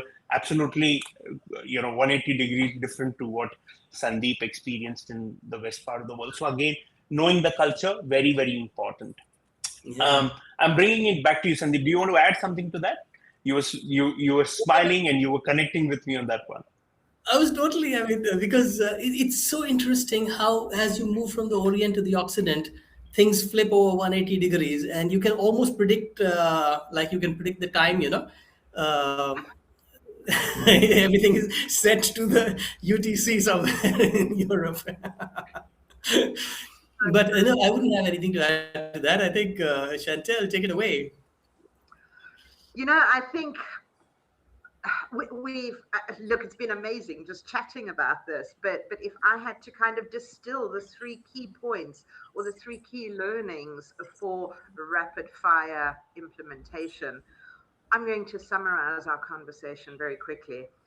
Number 1, talk to people before you deliver a talk, right? Whether it's in your home country, like mine was, and you make a massive cultural faux pas, or whether it's internationally, talk to other speakers, stress test your ideas, right? That's the first thing. The second takeaway that I'm seeing, and I think this is absolutely brilliant, is go and visit the markets. Get to the country that you're speaking at earlier in enough time to go and visit the markets, to go and see how the locals interplay with one another. Have a few conversations. Are you noticing that thread? Talk, talk, talk, right? And then the third point is, when you're in a foreign country, let the foreigners lead. And I think that's a great point from Vikram. Don't assume that not everyone wants to shake your hand, but let them lead in terms of how they're going to, how they want to show up and how they want to engage with you. Do you guys, how do you feel? Do you feel like we've kind of got the spirit of the learning here? Can I add one more? Can I add one more? Can I add one more? Absolutely. Add 3, and then I'll go and give you another 2. I'm in the flow. I'm in the flow. So one of the things I would definitely also add to the 3 which Chantal summarizes. Also, when you go to the local market, when you connect with somebody locally, when you before you're going to come up on stage, be prepared with at least initial introductory words in the local language, or a thank you or a good morning, or if you can go beyond that, if you can say a sentence, the kind of bond it connects with the local people, whether if you are in India, do it in the local language. India has many languages, but if it's Hindi or anything in Malaysia, if it is Bahasa Melayu, you can start off with something like that. But just the way you greet, I know a lot of politicians do that, but interestingly, as a speaker also, if you can greet people in the local language, and if you can wrap up your speaking gig in a local language with a 1 sentence, I think that makes a huge difference about you as a speaker. It shows you've made an effort to be as local as possible. Back to you, Sandeep. Yeah, no, this is a great point, and I was eager to speak because we were talking about time, and suddenly it struck me that there's a very important aspect of your impact based on the culture when you understand people's sense of time. So as a speaker, I would always land up about half an hour before the engagement or 10 minutes before an online one. Excuse me. But that serves well in the East. Okay, it starts not serving so well in India, where people would typically land up about 15-20 minutes late. And by the time you reach Mexico, people would land up, the organizer would land up half an hour late. So then if you are worked up, or if you are showing any sort of disrespect, that goes against you. And you've got to factor that in, but still land up half an hour earlier, cool your heels for an hour, and then wait to start the program about 1 hour after its scheduled time. And this is where one of the important lessons that I learned was my wife and I had been committed to a friend for dinner at 7 p.m. And dinner generally, dinners in Mexico are later than 7, but the talk was at 5. And so we thought it's close by. That's why we fixed up the dinner there. We go across. Now the talk started at 6, and it finished at 7:15 or so. And then what happened? Then that food thing happened, because if you are not having your drinks and snacks with the crowd later, you've just alienated yourself from maybe more business, maybe more people wanting to hold on to your message. And so you just sort of left the impact out open, because you haven't taken that time post event, which is a good 3 hours after the scheduled time, to still be with them. And so we had to cancel the dinner, and we had these snacks, whatever, crackers and cheese and whatever, and had a great time in the evening. Of course, it's very easy to have a great time in Mexico.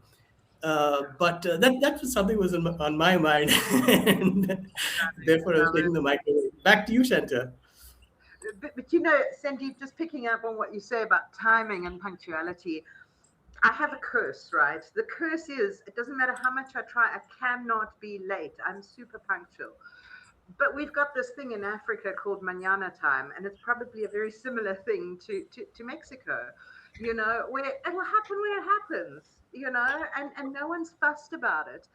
And you're absolutely right. As speakers, it's our job just to relax into that and to follow the lead, of our hosts, of our organizers. And it's more time to connect, right? Which is what this is all about. So I think I'm going to start wrapping this conversation up. And we've shared quite vulnerably about our stories, our lessons, our learnings, and how other speakers can benefit from this. But I'm going to turn this last round a bit more personal.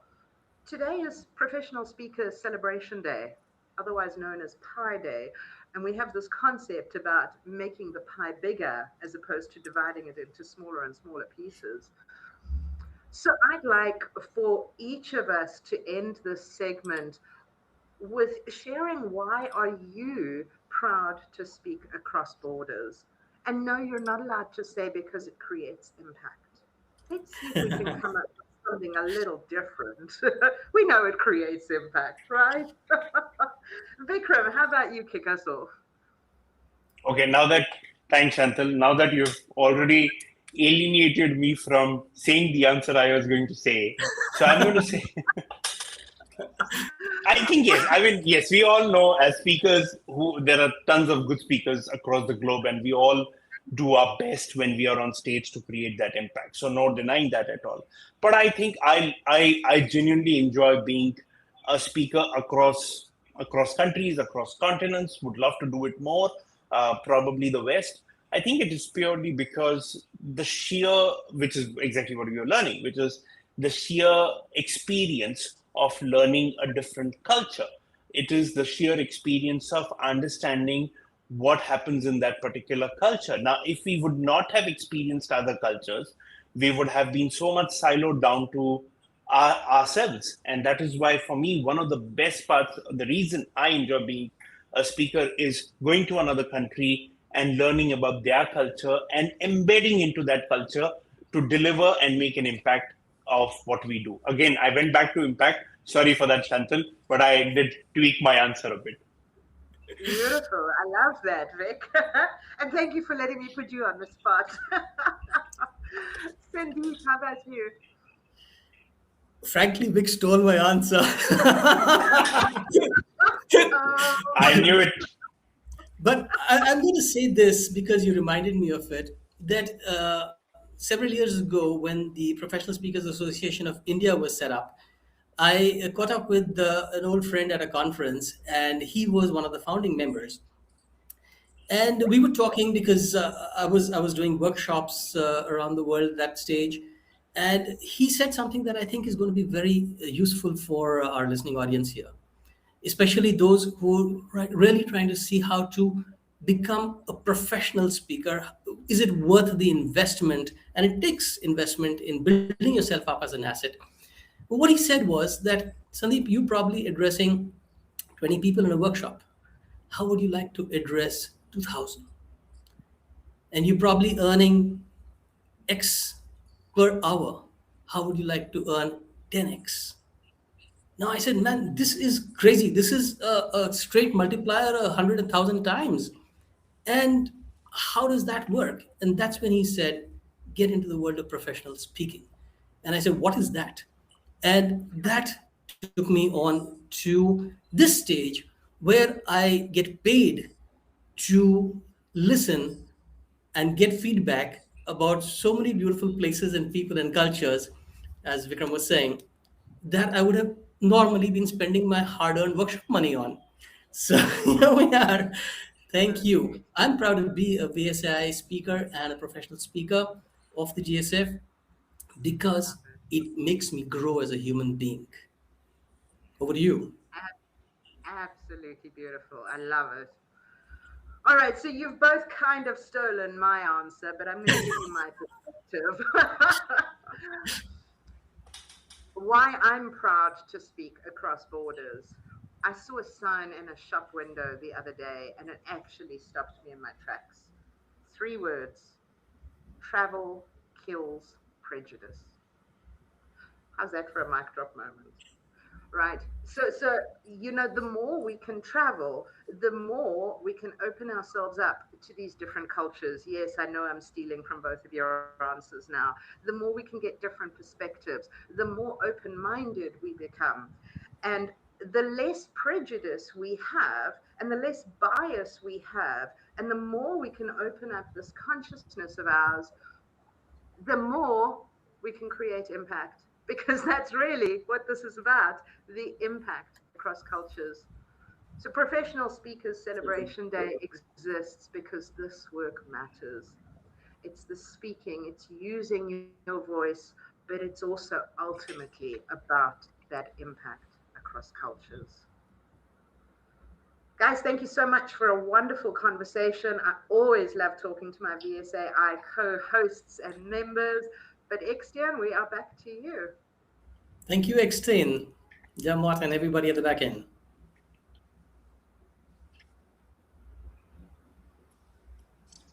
Getting all the mics hot again. There we go. Yes. Okay. That was really fun, guys. It was it brought so many lovely memories back, you know, sort of like the banter, the fun, you know. Thank you so much for sharing your experiences. I'm sure the audience enjoyed that a lot. And let's hope there are loads of VSI people. I see here and there some people that are currently waving on YouTube and going like thumbs up and so. Well done. Thank you for your for your troubles there. All right, and so without much further ado, we're going to move over to somewhere close to you in the world, or we were, but we'll do first a video with India and Nirja, and then we'll move on to a surprise, which is we've just managed to get Laura Baxter, the publisher of the book. She's dead tired because we've done like 3 days in a row. But she said before she goes to bed, she'll come and quickly talk to us. So thank you so much for being here. Thank you so much for joining us, and see you online at VSAI soon.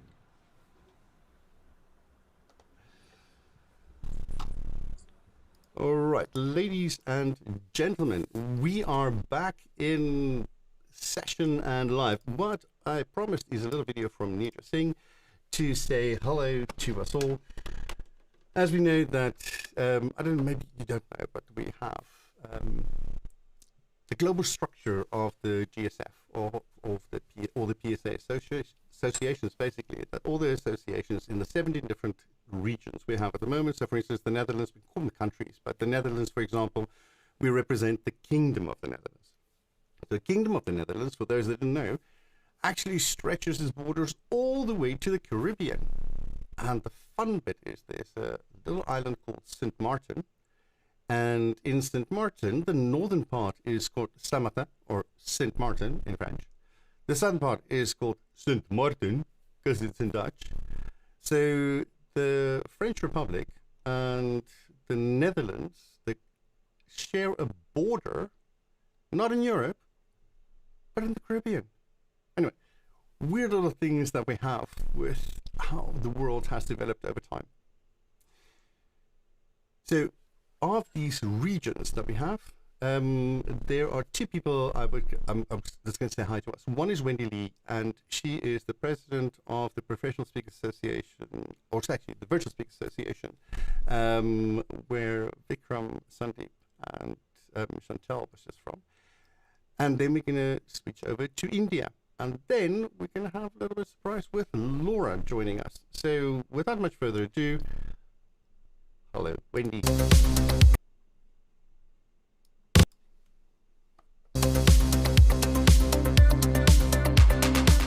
Do you know that VSAI is the Global Virtual First Speaker Association for speakers who don't just live in one market? So if you are a digital nomad, you speak across borders, and your office is basically Zoom, plus airport lounge, plus hotel Wi-Fi, VSAI is your home base. Hi, I'm Dr. Wendy Lee, President of the Virtual Speaker Association International. And Professional Speaker Celebration Day for us is a warm reminder that speaking isn't just a job, it's impact. Now, VSAI members don't just talk, we deliver. Beyond our monthly webinars and virtual summits, we have launched an Amazon bestselling book, hosted the first ever International President's Day, organized the inaugural CSV Summit. And that's just a glimpse of what our community builds together. And 2026, we're turning the volume up, growing our VSAI Global Directory, working on Book 2, and showing up strong at GSS 2026 in Cairns. So wherever you're in the world, keep speaking, keep growing, keep shining, because what we do matters. Happy Professional Speakers Celebration Day.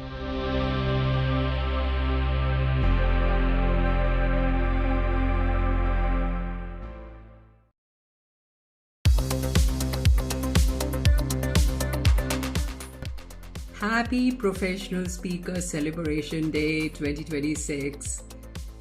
A speaker's real work begins after the talk. It's no longer enough to collect stages and count views. It's time to reconsider the entire speaker arc. Every platform is a responsibility, not just a one-pager line. If you speak about innovation, transform. If you speak about courage, act. If you speak about impact, measure change, not clicks. Audiences don't need more speeches about what's wrong. They need to know what you and I are doing about it and how they can join. So how do we strike a balance between invoices and impact? With a clear service arc, an idea, a platform, then infrastructure that will turn inspiration into action. How many lives, behaviors, or systems changed because a speaker's idea stayed alive off stage? In 2026, empires will need ecosystems to breathe.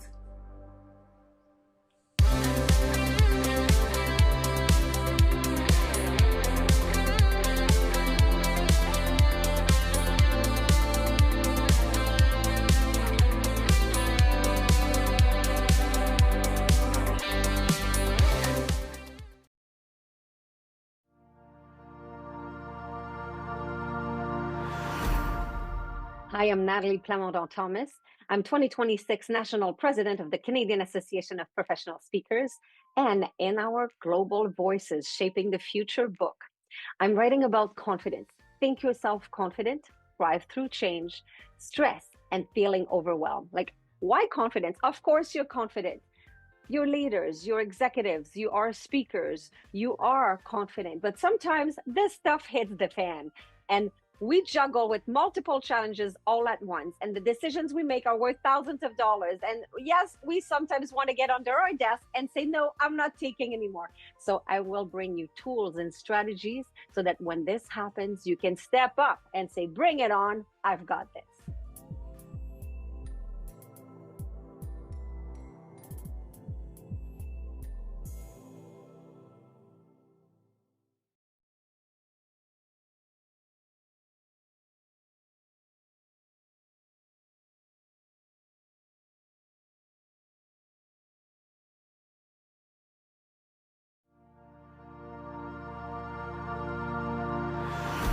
Hello, my name is Olatunji Pariola, and I'm a banking and strategy professional with more than 2 decades of experience in South Africa and Australia.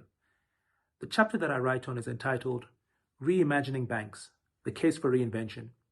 And in the chapter, I stress that there are 3 powerful forces that are prompting traditional banks to be on the front foot. Number 1 is increased competition from fintechs and neobanks. Number 2 is the acceleration of digital. And number 3 is the changing expectations of consumers. Now, this is a very important topic because it affects all of us in our daily lives, particularly with the movement of goods and services and the way we pay for them. And I really think that the banks that are able to reinvent themselves and position themselves in the minds and the front of the consumer really stand a chance to differentiate themselves.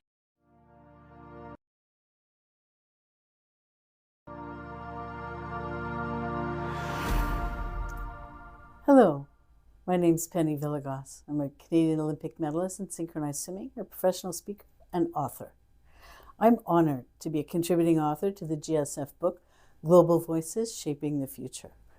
I wrote a chapter on triumph through teamwork, in which I outline the 5 key C's of successful teamwork, which include composition of the team, common commitment, collaboration, continuous improvement, and celebration.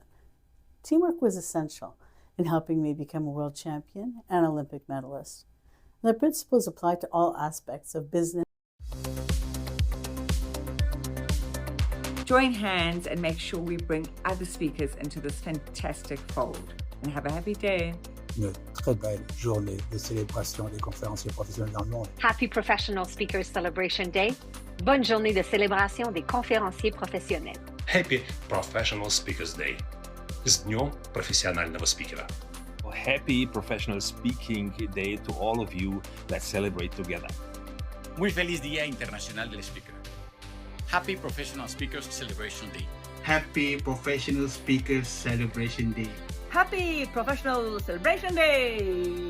Happy Professional Speakers Celebration Day. Happy Professional Speakers Celebration Day. A very happy Professional Speakers Celebration Day. Happy Professional Speakers Celebration Day. Enjoy your Professional Speakers Day. Feliz día de la celebración de los conferencistas profesionales. Happy Professional Speakers Celebration Day. Happy Professional Speakers Celebration Day. Happy Professional Speakers Celebration Day 2026. Happy Professional Speakers Celebration Day. A happy Professional Speaker Celebration Day. Have a great Professional Speakers Celebration Day. I hope to catch up with you soon.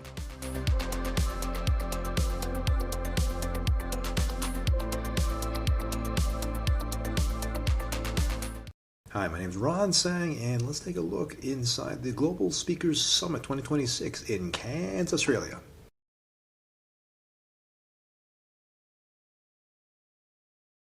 Welcome to the GSS 26. PSA is so excited to be the co-host of GSS.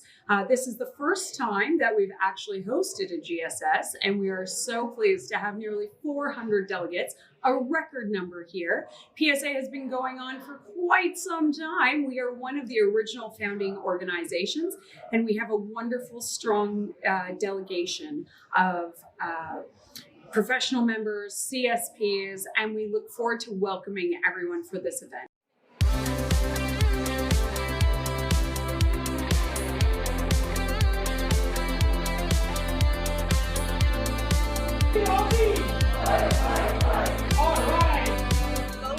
Voices, shaping the future.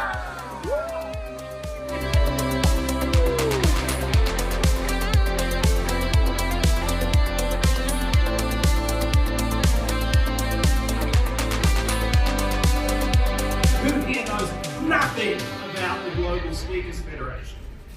Yep, that's what I thought. Well, you're going to know a little bit more.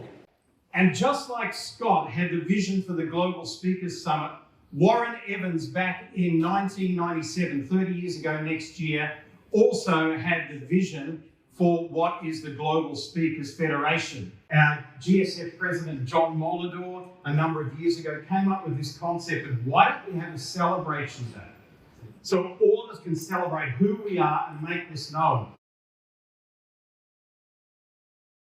First and foremost, it's the community. It's being able to see all the global friends that we have made over the years. So over and over again, I am happy to come to every GSS possible just to catch up, even if it's only once every 2 years, with all the friends that I have made. But more than that, it's the education. It's the global reach of education. All of our associations do a brilliant job of bringing people in to do master classes and education pieces. But when you come to a summit, you just get so much more range of that professional development that's just going to elevate your business. Hi everyone, my name is Vaibhav Happy Nahata and I'm super excited to be here at GSS. The reason I come in every year is to meet all the awesome friends who are in the same space, going through the same challenges, in the same journey, sharing experiences and learning on how the same thing is working out all around the world. I have my best of friends, best of colleagues from the space, and this is just a community where everyone comes together for each other. Like, you wouldn't find another community where people are doing similar things and are in a way competing, but then putting hands on each other and still good friends. That's what makes GSF and the Global Speaker Summit special. If you've not been here yet, what are you doing? Come in. We're looking forward to have you. And thank you so much again for having me. Hey, I'm Nicole Hatherley from Sydney, Australia, currently in sunny Cairns. GSS, it's my first one, won't be my last. But where else can you be surrounded by 400 incredible speakers from around the world? It's like the Speaking Olympics for this special day. And so if you haven't been to GSS, you have to come. We're pulling back the curtains on our craft and there is no holds barred. So it's the most amazing space where secrets are revealed and everyone leans in and we all rise better together. Hello, my name is Wendy Lloyd Curley. I'm from Sydney, Australia, although I sound awfully American, don't I? It's my first GSS and happy Professional Speakers Day. It's Pi Day, March 14th, 2026.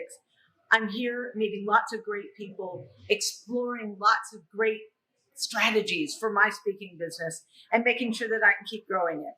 You know, I'm one of the people who was never afraid of public speaking, but never did it as a profession. So now I'm learning the speaking business, and it's a great place to be. Thanks. Hi, I'm Brad Shawkin from Cape Town, South Africa. This is my second GSS. First one was in Bali 2 years ago. I came back. Obviously, I found value. What stood out for me at the first event was, firstly, great relationships are formed with competitors who are actually colleagues and friends. I realized there is so much that I don't know. You know, we speak. We think speaking is speaking. It's like walking. We walk. But speaking is not speaking. Speaking is complicated if you want to do it for a living. So I would say wherever one is in their journey as a speaker, coming to GSS is something that will definitely help you sharpen your skills and your craft. And then I came back because I also have a lot of fun with a lot of amazing people in an amazing place. Cairns is gorgeous. So day one complete. I can't wait for the next 3. Join us. Hi everyone, I'm Dr. Natasha Williams and this is my second GSS. I went to the first one in Bali. Now, the reason I went to the first one in Bali was I wanted to meet up with other professional speakers to expand my business. The other thing was that I noticed that when I saw the first round of speakers that were announced, I missed the diversity. I didn't see much diversity. So what it allowed me to do was to say, you know what, I'm going to apply to speak because I think having a diverse set of voices is important for a Global Speaker Summit. So being able to speak at the Bali conference, as well as meet some fellow speakers, as well as their businesses and what I could potentially do to elevate my business was so important to me. So now coming to Cairns this year, and why did I even come back, was wanting to expand my business, wanting to elevate it to the next level. And how do you do that? You know, speak to people who are already doing it. So making friendships, partnerships, and mingling with people who already know what they are doing so that you can now elevate yourself to the next level and be international. So Cairns has been beautiful. I've absolutely loved it, and I definitely look forward to more to come. Thank you. My name is Karen Jacobson, the GPS girl, and I have been to quite a number of Global Speakers Summits. My first one was back in 2013 in Vancouver, where I was fortunate to have the opportunity to speak. And after that, I attended GSS in Auckland, New Zealand, where again, I was very fortunate to be invited to speak. And I attended in Bali last year, 18 months ago, and now here in Cairns. And I'm extremely excited about GSS being in Cairns because I am from Queensland, from North Queensland, a 7-hour drive away. And as somebody who got into trouble when I was a small child in primary school for talking too much, like most of us, I am just delighted that the world of professional speaking has made its way all the way to this pretty remote area of the world. And one of the things I love so much about attending Global Speaker Summits is how international and connected we all become. And the world needs us to all share our voices and to lead the way, showing what it is like to actually connect so that we can create a world that works for everyone. Happy International Speakers Day. I'm Michelle Ray, and I'm here in Cairns at the Global Speakers Summit, and we are celebrating Professional Speakers Day. And I have been in the profession of speaking for 31 years.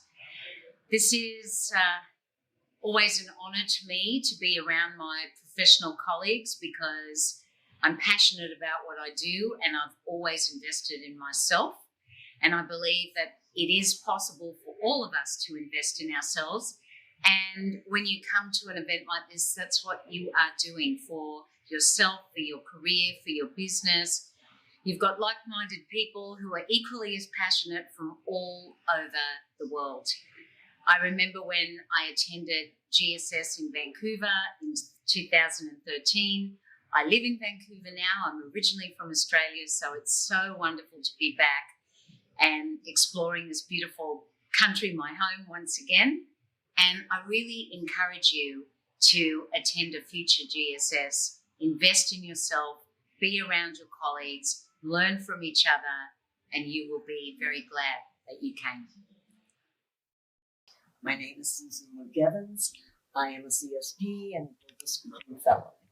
I attended the very first GSS in Singapore in 2005, and I think this is my 7th or 8th, but I come back for the same reasons that a lot of people come back for, and that's to see their friends from all around the world that you don't get to see except on Zoom, and to learn something new, whether I need it or not, or whether I want it or not. I always get to learn something new, and that's good. And it just keeps me grounded, I think, a little bit in appreciating how much the GSF has grown. My husband, my late husband, was one of the founders and the first president. And so I sort of have a legacy connection to it, even though I wasn't his wife when that happened. But he's been gone now almost 12 years.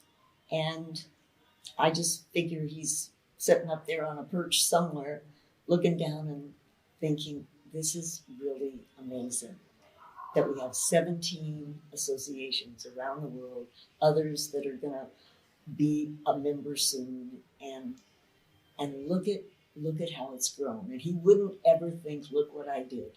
He would think, look what all of us did together. So GSS is very special to me, and I'm going to keep coming as long as I'm able.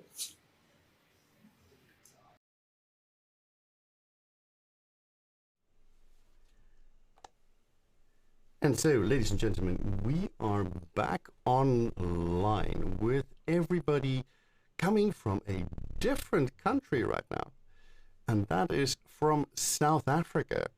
Now, before we do that, I'm I'm just going to quickly send us a little video where we listen to our friend Steve, who's the president from South Africa.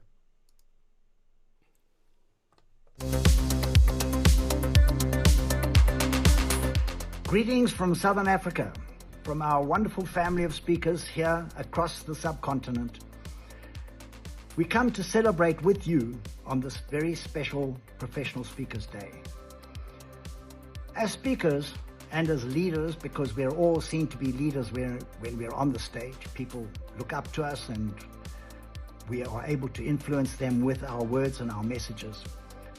We have a responsibility to transform people's lives, to change mindsets, and to bring them to a point where they realize that we all need to make our world a better place. With all the turmoil and chaos and tragedy that's happening around us, we are the stabilizing force in many, many instances. And so celebrate with us this wonderful day. And we would like you to feel the warmth that we bring through this message from the wonderful people of Africa. Enjoy your Professional Speakers Day.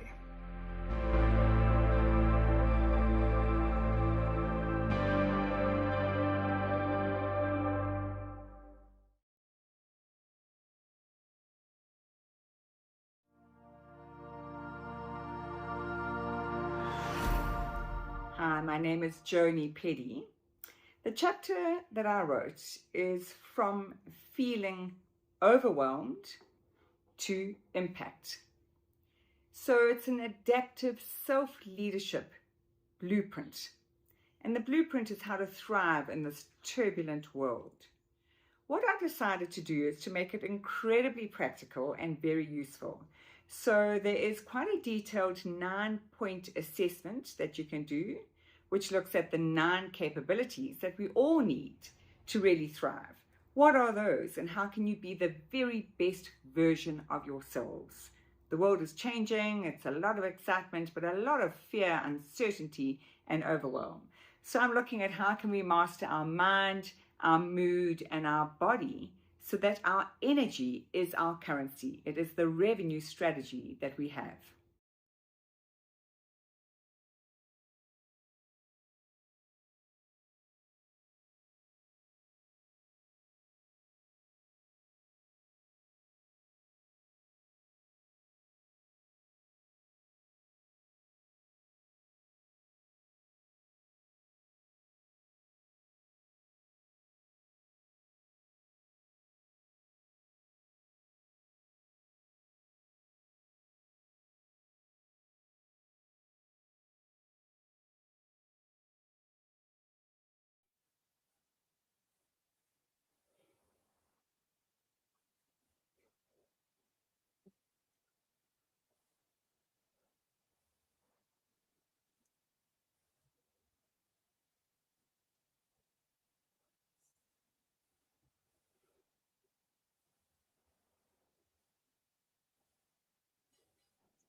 They can hear you, not me. So I'm going to have to re-say all of that again. So let's get back to that. People just told me I switched on the wrong mic. All right, so I'm here with Billy Silikane and Geidane from South Africa, and now finally I'm getting a thumbs up from Namibia saying sound is finally okay there. Hey, Eksteen, Anyway, don't forget yes. Dr. Billy Silikane. I didn't win a tender for this one. I really worked hard for it. Dr. Billy Silikane. It's Billy. I've got a better half that also did not get it as a courtesy title, but really wrote that PhD. So yes, I know how hard those things are worked for. And in Germany, it's also something that people are really important, and it's important to recognize people's achievements. So, Dr. Billy Silikani, welcome. So as I was saying, I only know Sean for 2 weeks, and I know Billy for, I don't know, Billy, too long or long enough or Too long. too long even. Okay, very good. Thank you. I feel so much better now. All right, and in this journey, on the way to speaking today, you sort of have to think about what are the things that make us different. What are the things that make it special to be a South African, even if you're sort of in exile up north somewhere. And one thing I know is that we all have that warm heart, and people tend to think about things like Ubuntu as a principle or a framework, or you hear all kinds of words around it. But I like to tell people here in Europe, it's a feeling. If you can't feel it, you don't get it. Right? It's that. Absolutely. It goes beyond connection. It goes to I allow you to be who you are. I hold the space for you so that you can be the best you can be, just as you do it for me. And that sense of feeling, I think, is something that's quite special. We don't see that. Absolutely. Absolutely. So we also need to get to the formal introduction, which we normally speak as well. So without further ado, Geidane, spelled D-E-S-H-U-N, but pronounced Geidane. Okay, Deisel is a pioneering high-altitude mountaineer who uses her vast knowledge of climbing to work with teams all over the world. She has assisted global teams with strategy alignment, goal setting, team motivation, and occasionally takes them up mountains to test their strategy in real time. Well done. Dragon kicking and screaming, Geidane. Go for it. Geidane has been an international speaker since 1996, when she returned from South Africa's first Mount Everest expedition. So, if you think of women have high hills to climb, Geidane's done them all. Her unique story of overcoming the limitations that the apartheid regime put on black women and girls remains an inspiration for the group she's continued to address to this day. She's a mum, wife, co-author of books, and currently developing a digital platform for gamified performance management. Well, that's a mouthful, and it sounds interesting, fascinating even. All right, and then Dr. Billy Silikani is a certified speaking professional, double Hall of Fame inductee, and a recipient of the prestigious XP Award in the United States, one of the highest honors in the global speaking industry. For more than 25 years, he's advised governments, multinational companies, and leaders across sectors on strategy, organizational culture, and leadership transformation. From boardrooms to global stages, his message is simple yet powerful. That greatness is not a privilege of the few, but a possibility within us all. So true. Today, he continues to inspire audiences worldwide through his powerful story, from barefoot to snakeskin shoes. Ladies and gentlemen, I would say, please join me in welcoming Geidane Deisel and Dr. Billy Silikani. And this is where we got amazing people. Well, in our sort of preparation in talking about this, we talked about quite a few topics that might be of interest or might be interesting for us to talk about as sort of South Africans with our feet planted in the international scene. So I was wondering, Geidane, if I start with you, what do you think has been the most interesting thing for you coming from South Africa and traveling around the world and speaking outside of South Africa? Thanks for that lovely introduction, Eksteen, and for the platform as well. And good morning, good afternoon, good evening to all of the viewers today. I know that everyone's in a different time zone. So just to answer that question of what's the most interesting thing for me, and I've had to think about that a little bit, not because we not because we actually rehearsed this question, but because for myself, as I was doing some mental preparation for our session, I thought to myself, some of the interesting things for me hasn't been the stuff that I experience outside, because I feel like humans are humans no matter where you go. There's hope, there's a desire for happiness, there's humor, there's all of those things. And so I had to ask myself, what's been my interesting thing? And I guess what is interesting about us as South African speakers is that we can export what we have here, right? So you'll see from a lot of speakers, you mentioned Ubuntu, it's a very South African thing. Some people will mention the savannas of Africa, you know, the wildlife and some of the lessons you can learn from that and some of the wisdom.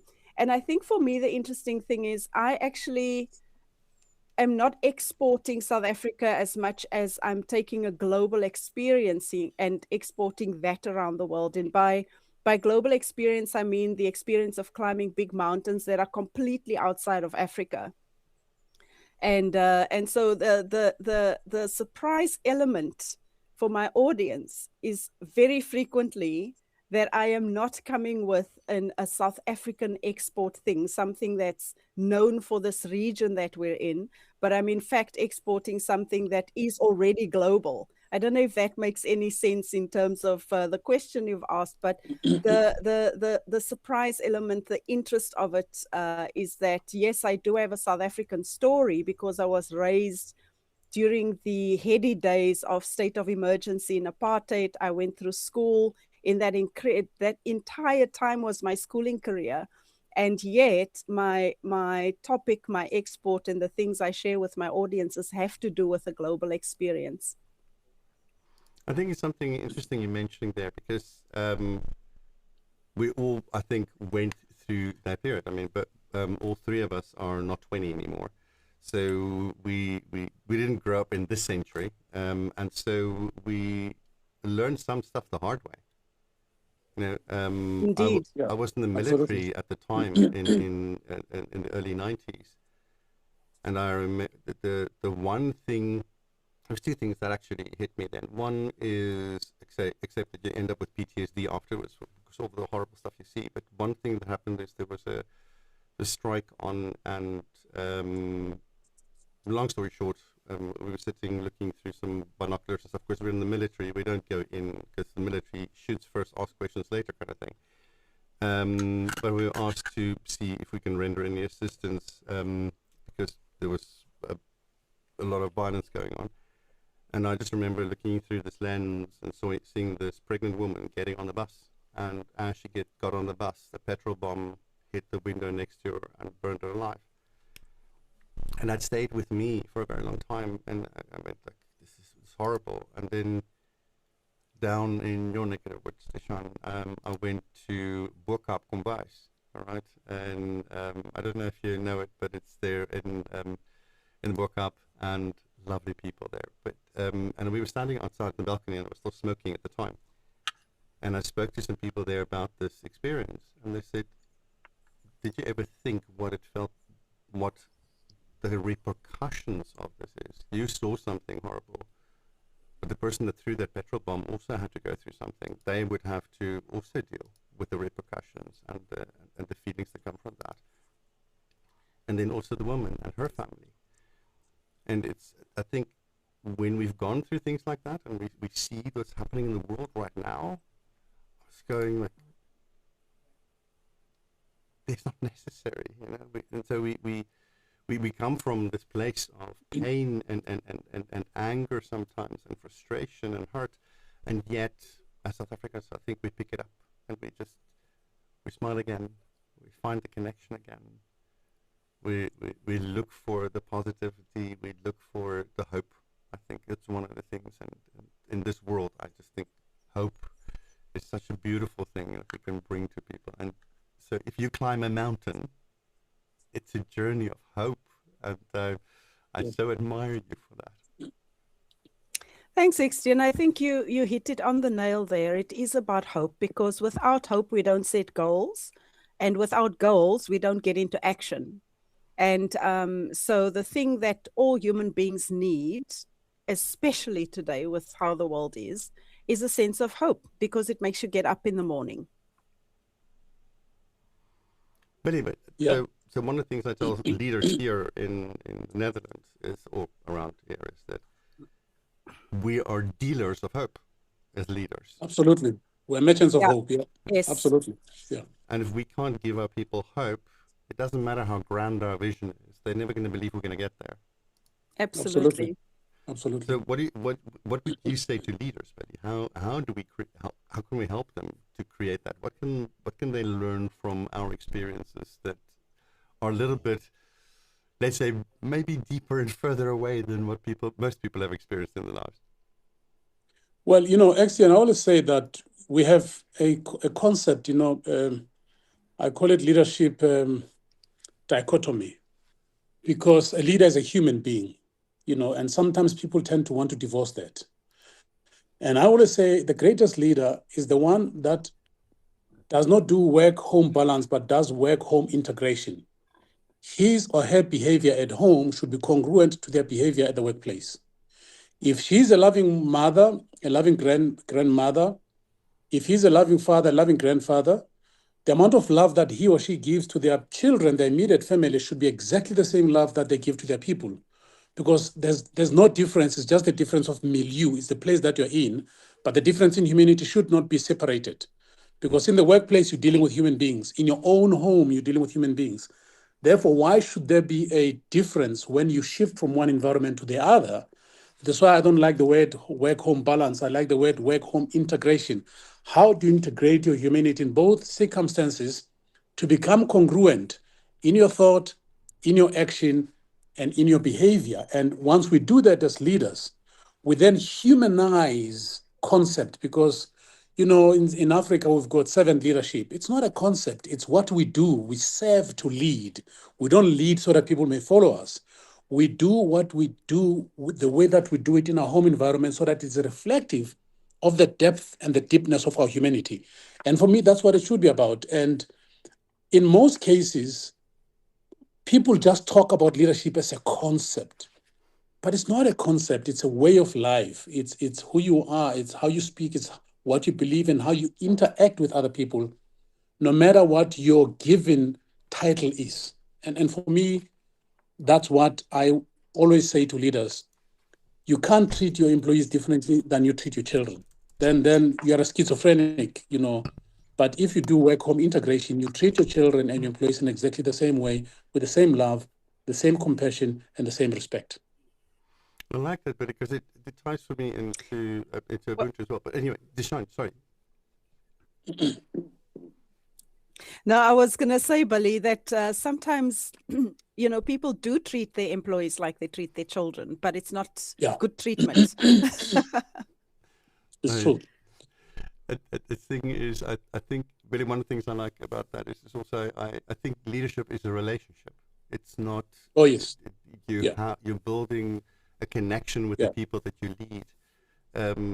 One of the fun things that you also, we start looking into the biological sciences and so on, you realize that something called serotonin, which also is something that helps our brains fire faster and think better and so on. It's a neurotransmitter, is part of what is released when somebody in authority says something as simple as thank you. Yeah. And it's also at the core of forming loyalty. And I think it's so beautiful that if we can say thank you, I think the most beautiful thank you sentence I've ever heard in my life comes from Setswana, where you say "Nakileboga goeie," and you say, "I'm grateful to know you." It's not just "Hi, I'm glad to meet you" kind of thing, Yeah. And I think that's sort of, for me, at the core of that. When you're talking about the leadership element, yes, it's congruent at home and at work, but if that's one step, I think the next step is also to make sure that the people that you're responsible for can also do that, and that you create the space at work for them to be able to do that. Eksteen, not to just interject, like you've just said that the people that you're responsible for in my perspective, leadership is the people that I'm responsible with. Because this responsibility is shared. It just differs in complexity and in output and outcome. Yes. But, and for me, leadership, it's a unity of actions, thoughts, and behavior that inspires shift in human spirit and in how human beings perceive themselves, and therefore reciprocate by performance. Absolutely. I love that, Billy. Yeah. Your thoughts? So my perspective on leadership, and you'll see this in one of the books I co-authored. It's called the book Every Leader Needs to Read. So from the mountains, what I've learned is that leadership is not just a position. Number one, I think we all know that by now. But leadership is kind of one side of a coin, and all coins have three sides. So the one side is leadership. The opposite side of that is followership.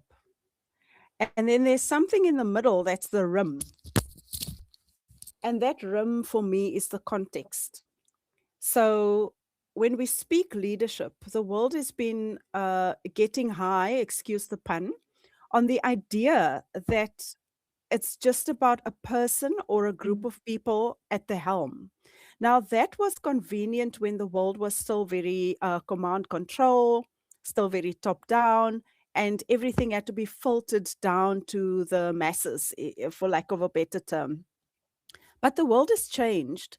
And so my concept of how do we address leadership for the 21st century and beyond is to take a look at how do we equip followers to be more effective in the spaces that they're in. And what I'm discovering is that all leaders are actually also followers, because we all lead and follow at the same time. So the concept of an effective follower, and this is what I noticed in the mountains, is an equipped and empowered follower will enhance and lighten the burden actually of the leader. And that then makes the whole team effective. And so I know that for a long, long time, followership wasn't a sexy thing. People would say you're either a leader or a follower, and they would mean like follower as a derogatory reference. But to me, a follower is someone who can, in fact, in my hypothesis, I've got four types of followers. The first one is the conformer, and that's the convenient one. They're waiting for instruction. The second one is the transformer, and they are driven by either threat or safety. So whichever one they perceive, they will act accordingly, and it becomes self-preservation. The third one is the driver, the ambitious one who actually wants to get your job. They want to be in charge. Right? So they've got a very different energy. And the fourth one is the reformer, the one who is there to assist the impact, the journey, the effectiveness of leadership without expecting any kind of accolade for themselves. So they're really underplaying a coach or a mentor in many ways. And if you look around the world, you'll see that there are followers that have made a name for themselves because they're so effective and they didn't have to get the limelight. But you also see those followers who are literally just chomping at the bit trying to get into the leader's position, and they can create all kinds of mayhem.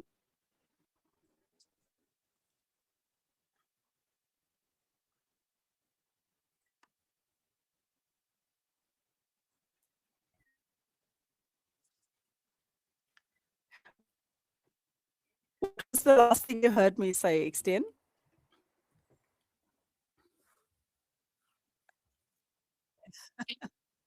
I'm so sorry. I'll start again about the followers. So in my hypothesis, yes. So the first follower is the conformer. So the conformer is the convenient one. If we think about followers, we always think about this convenient follower. And the conformer is waiting for instruction. They'll only do as they're told. Because they are risk averse, they won't stick their neck out, they won't give you new ideas. So the suggestion box is never going to hear from the follower. Okay, and then you've got your transformer is the one who is working on either the threat or safety dynamic, and transformers tend to be quite self-preservation.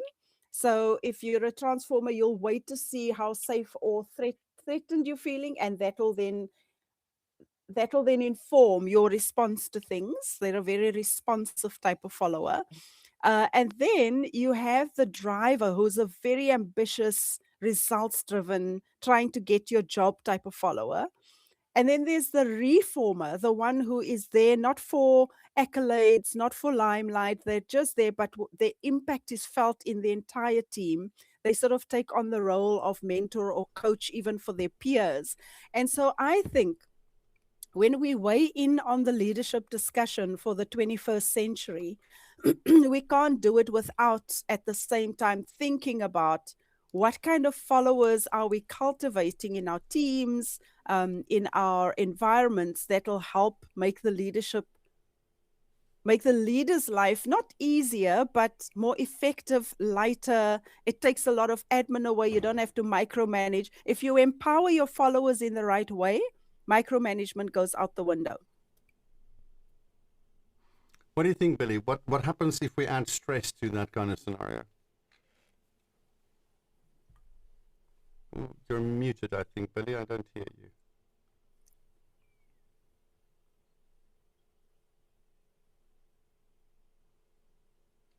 Can you hear me now? There we go. Yes. Yeah, cool. Well, this technology is doing its own thing, isn't it? Well, going back to to the followers, and I've always said, if you look at, and unfortunately, most of the time when you talk about leadership, politics always creeps in, which is kind of funny.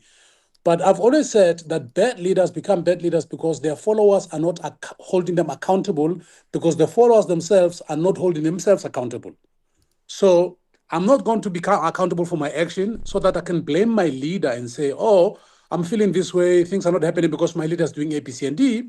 And the leader continues doing what he or he's doing because they know that I can't hold them accountable because I don't hold myself accountable. So ultimately, the thread or the foundation of great leadership and effective followership is accountability. And accountability begins with the self before we get it into the other. When I work with teams and people says, oh, my boss is this, oh, this is work environment, people are talking bad, they complain. I always shoot a very, very direct question that shocks people. And I say to them, oh my God, this is amazing. So you've been here for how long? No, I've been here for 15 years. And this is how you feel. I say, yes. Then I say to them, why don't you quit? Why don't you quit? And they think, oh, and there goes the accountability. It's easy for you to point, but what are you doing for you to change this environment? And then most of the time when you tell people, why don't you quit? Suddenly they realize that they are part of the equation, that you're part of the environment, that everything that is happening within this environment, you are either a spectator or a contributor. You're not an innocent bystander. And it goes back to accountability. And as leaders, no matter how small our teams are, because it begins with the leadership of self first. Be accountable. When you said you're going to show up at 10, show up at 9:45. When you said you're going to send an email by 5, send it 4:30.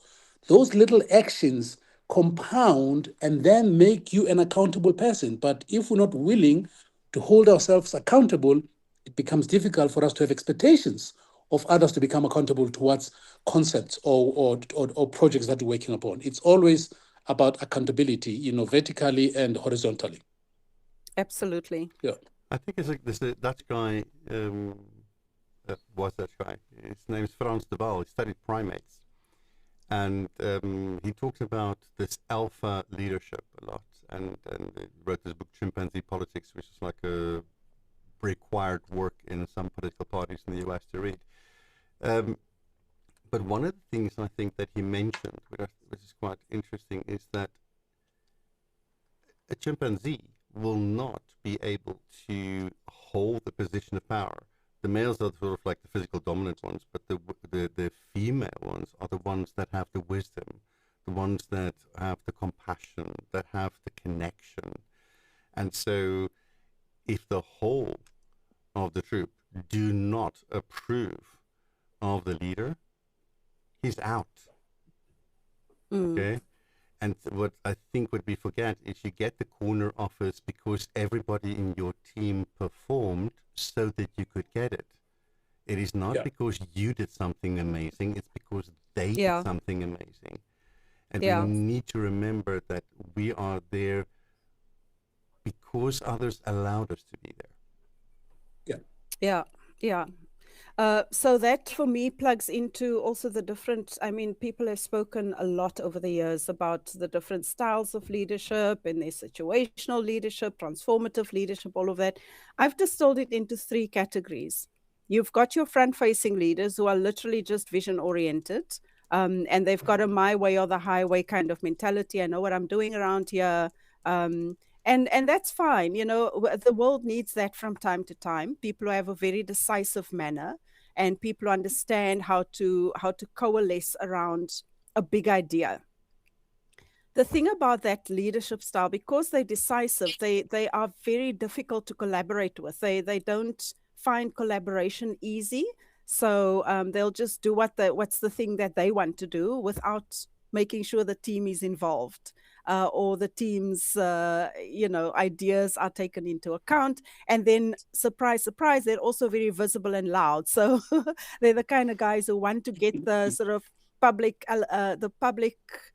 acknowledgement of their, their success and so on.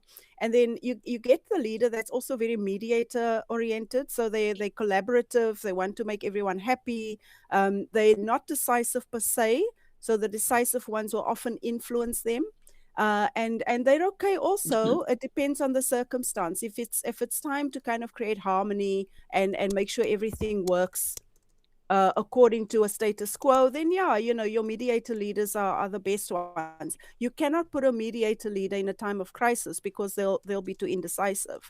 But then you also get the cultivated type of leader, which is your sort of, I don't want to name names, and it really is on the tip of my tongue, but it's really your kind of mentorship coaching style leaders who stand back, but they equip everyone else to succeed and to shine. And I think as we are sort of looking at the leadership dynamic and the leadership dynamic with followers, it's always interesting to see for me what the combination of each of those do within organizations. So if you have a very strong front-facing leadership style and there's a whole bunch of conformers, then you're actually essentially creating a dictatorship. But if you've got cultivator leaders and you've got very collaborative style followers, then you have an innovative culture. So it's very interesting to me when I work with teams. One of the first things I really want to do is kind of just get a broad observation of what that dynamic looks like and how those leadership and followership styles interact with each other. And that often informs me about why the culture is the way it is, Yeah, I think, and when I look at, the way we define the world, it's always been about war and peace, isn't it? About pain and pleasure. That's how the world has defined itself. So when you look at leaders, I would say a wartime leader will never survive in a peacetime environment. Correct. But there are 3 things in those things. First, there's the war, and then there's the peace, then there's the pain, and then there's the pleasure. And then there's the transition between the two. We just been in war. We now want to transition to peace. We need a different leader. We have now transitioned to peace. We need stability. We need a different leader. We are now stable, but because of stability, we might regress. We need to grow. We need a different leader. So all of these different kind of leadership styles. One of the things that I find very fascinating, and I'm going to go a little bit strange here and go a little genderish. And I have studied through the ages, especially in the African continent, which part or which time was the African continent more stable and more successful, and who were the leaders? And my research tells me that when Africa was more stable and more successful, the leaders were women, not men, And when Africa was pivoting and shifting from one age to the other, it was not the men leaders that did that pivot, it was the women leaders. And I'll give an example. I mean, the first university in Africa, a lot of people still have a misconception that it's Timbuktu. It's not Timbuktu. The first university was formed in a place called Fez in Morocco, started by a woman called Fatima. Now, it took Europe 130 years for them to have their first university, which was formulated in Bologna in Italy.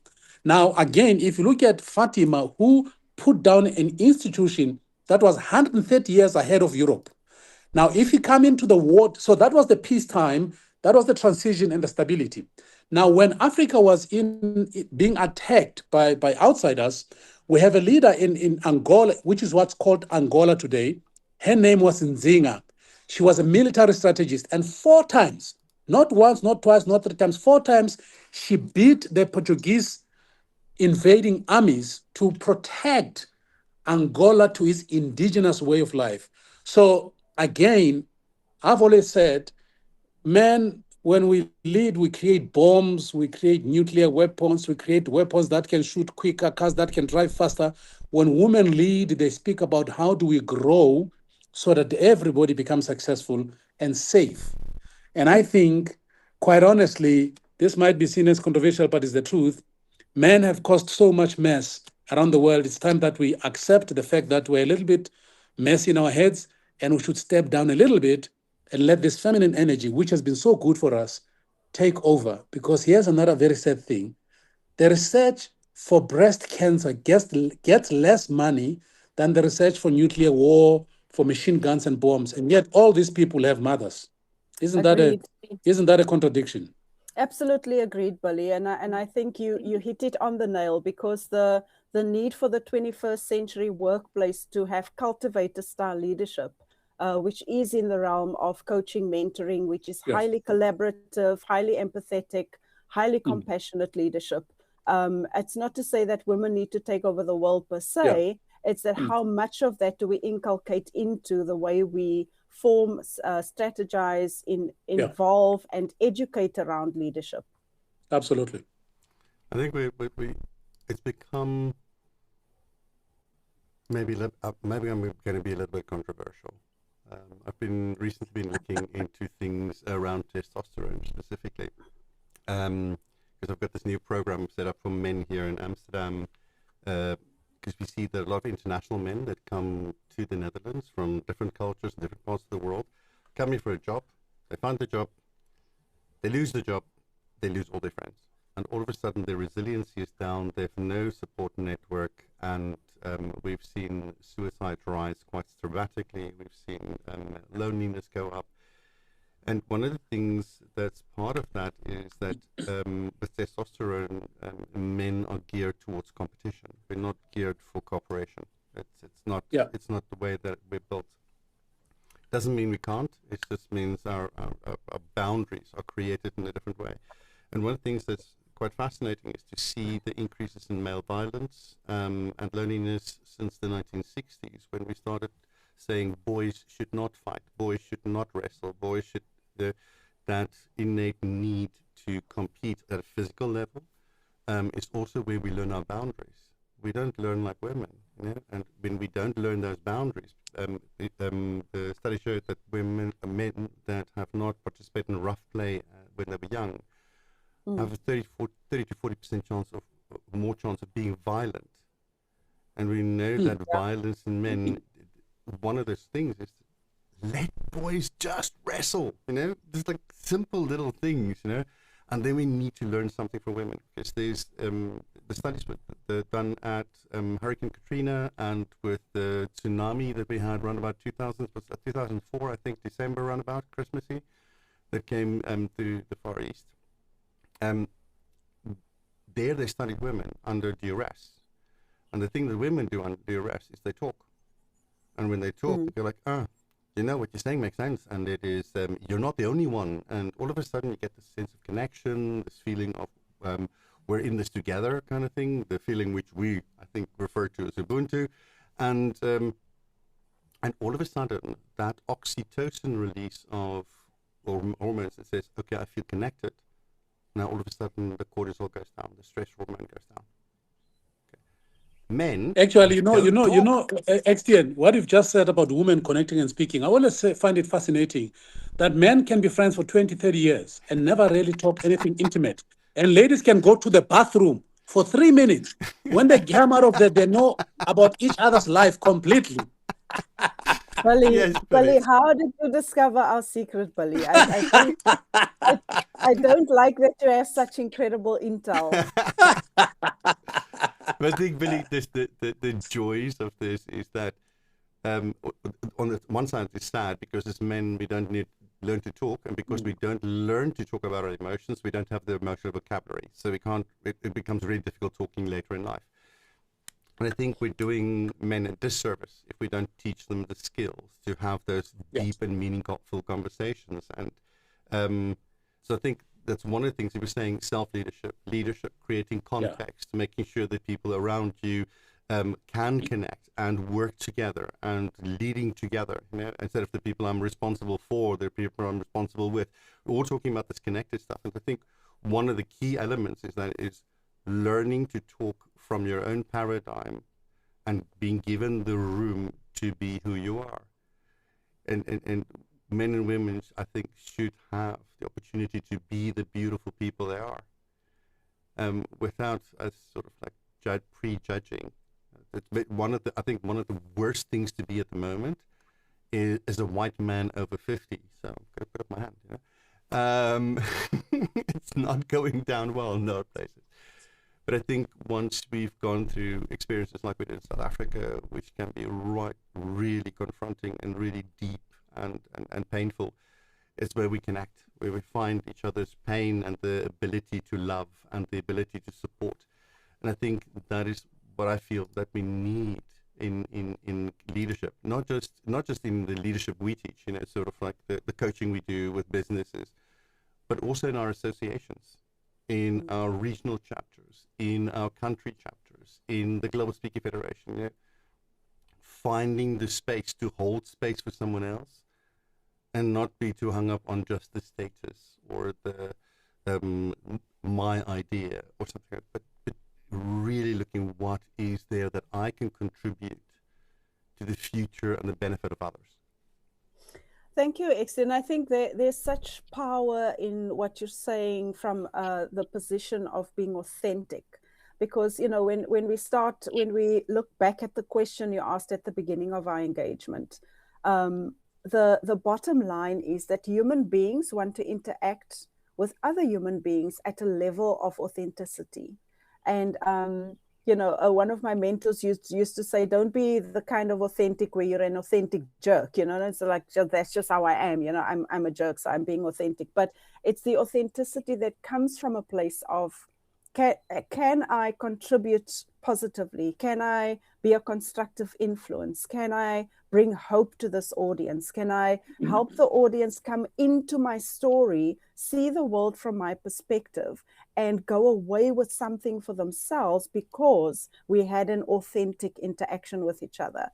And as speakers, we have such an opportunity to do that because we often have hundreds of people in front of us. And so for me, I hardly get nervous with audiences anymore because I just think to myself, what they need to do is experience me as an authentic person.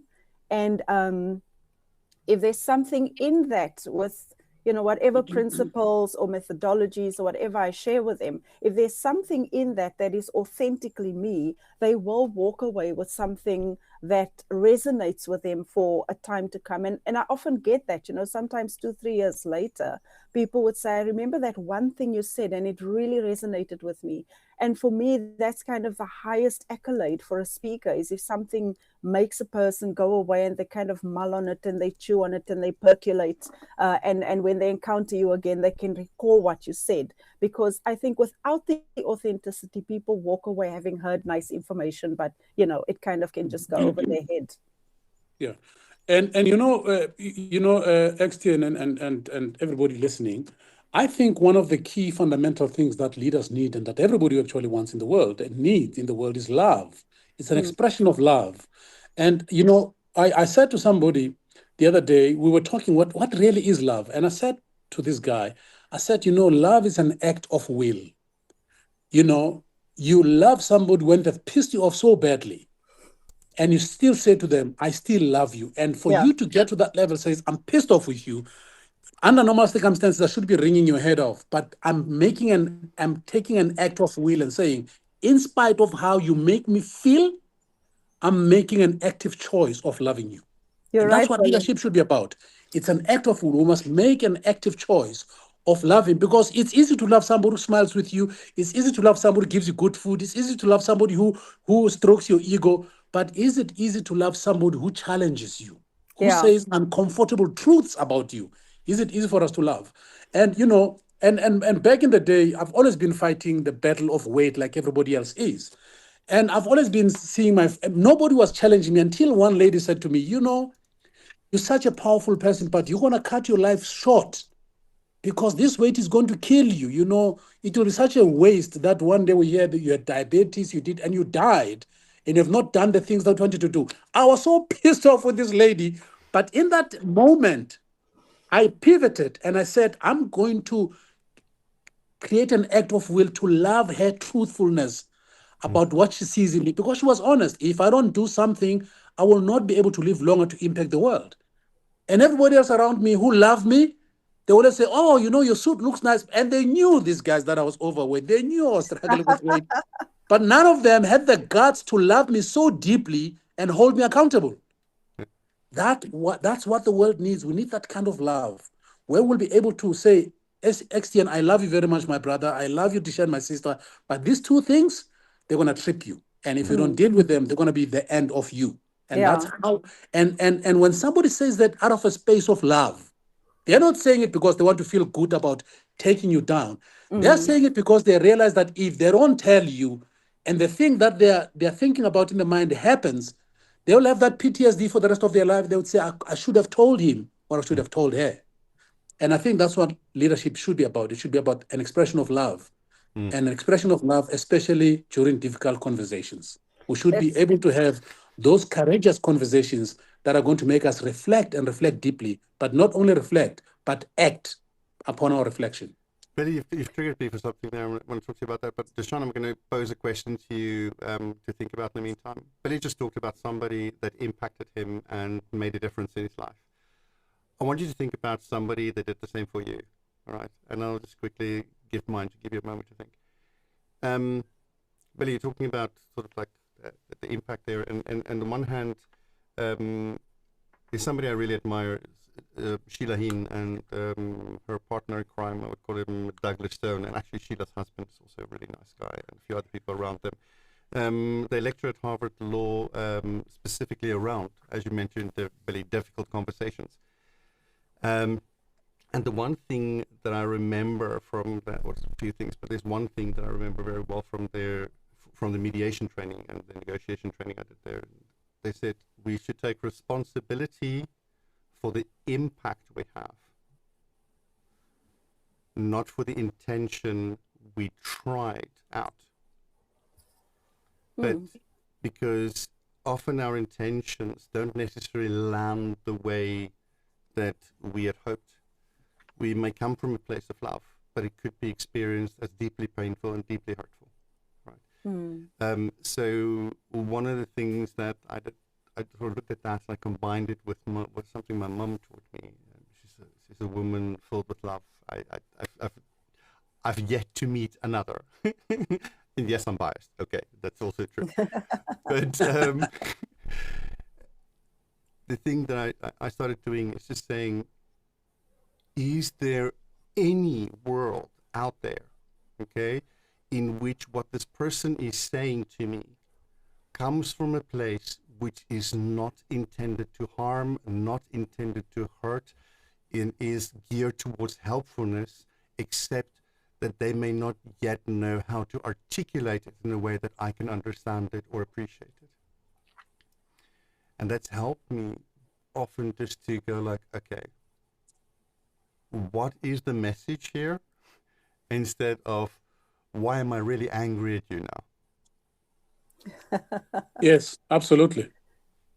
And so we practice that to a point where they literally put you in a room with somebody that impersonates the person at that point which you have the biggest conflict with. And they scream at you and all kinds of stuff. And there's psychologists whispering stuff in your ears. And there's coaches around you and they build up the tension and the stress to help you find that place of calm, the place of love, the place of compassion, even for those that may not treat you like that. And I think that is something that, anyway, Billy, those are the two people I think that influenced me the most in the last 2 decades. Deshaun, who would you say is for you? I want to respond to what you're saying before I tell you my key influence in life. So I think that's why marriage is created, because the person you make a conscious choice to love for the rest of your life, they're not perfect, you're not perfect, there's going to be conflict. And there will be times when you've got to consciously choose to still step into loving that person, even though you'd rather not speak to them for a whole month or something. And I think that's where the act of will comes in. Exactly. And I think marriage and family is really like the first place where one can really challenge yourself and experience the conflict resolution stuff that comes with working for empathy, working for the best of the other person, even though they're driving you nuts, and because you're building something together. So that's actually for me quite an interesting reflection on where's the primary relationship where conflict resolution happens and where you can act out of love for the good of the other person, even though there are times when the conflict is so big you can't see beyond the conflict itself. So to answer the question of my biggest inspiration, my grandmother, her name was Lydia Johanna Victoria Gertsen. That's a name. That's a name. You know? And a very Dutch surname. Did you know that? Gertsen means cat's son. I know. I'm a mixed. I'm a hybrid of every culture in the world. And so Lydia, my grandmother, this is my mum's mum. She used to have a fascination with Edmund Hillary. Mm-hmm. Because she was a young woman when he got to the summit of Mount Everest in 1953. And it coincided with when Queen Elizabeth was coronated as a young queen. And so that period of time for my grandmother's generation was so transformative. It has such impact on their lives. And because the Eastern Cape, where I was born, had a very strong British, 1920 settlers and all of that kind of influence, there was a strong, my grandmother who had worked in hotels and as a nanny for English people. She kind of imbibed quite a lot of the British way of doing things in her life. And so as children, we grew up with a lot of that, even though we were very Afrikaans, Afrikaans, as you would say, Eksteen. But some of the British cultural practice was kind of a very big, strong part of my life in my early childhood. But it's her who got me onto this idea that there's a mountain called Everest, and this man called Edmund Hillary has climbed it, and she used to talk about it all the time. And so from a young age, I knew, I was probably 5 or 6 years old when I started to be very curious about Mount Everest. And I use this in my talk as well. I introduce people to Lydia and all those early influences and the things that really projected my thinking beyond the state of emergency. Because the state of emergency was a hectic period. We had, it was martial law in a sense. We had curfews. We couldn't move everywhere freely. There were soldiers in uniform all around the place and guns. And so it was a really hectic period. And I think what my grandmother did for us as children is she transported us beyond that to a time beyond, if this thing is over, what will your life look like? And I was one of those children who really, really spent time thinking about this thing called Everest and this adventurous life. You need to transport yourself back to the 1970s to think how ridiculous it would have been for a 7-year-old, 9-year-old girl like me to think about climbing the big mountains of the world one day. So it was just impossible. So I kept it in my imagination. So if you ask who has been an early leader in my life, who's really made me feel like things are possible, she never said there's not enough money to do it. We people like us don't do that. Those are words I got from other people who were outside of the framework of the family I grew up in. So it's when I grew up and I sort of started to be aware of the world and aware of the system of oppression I was living in, that people started to say things like, people like us don't do that, women don't do that, where will you find the money, it's very expensive, people die up there, it gets really cold, all the limiting beliefs that one can have before you even set the goal. And I will just always give credibility and acknowledgement to my grandmother for planting the seed and nurturing the seed within me, because I guess you could see already as a child I was a little bit strange and odd and used to climb up things all the time. So maybe that was the thing. She kind of introduced me to Everest because she could see there's that in my natural life.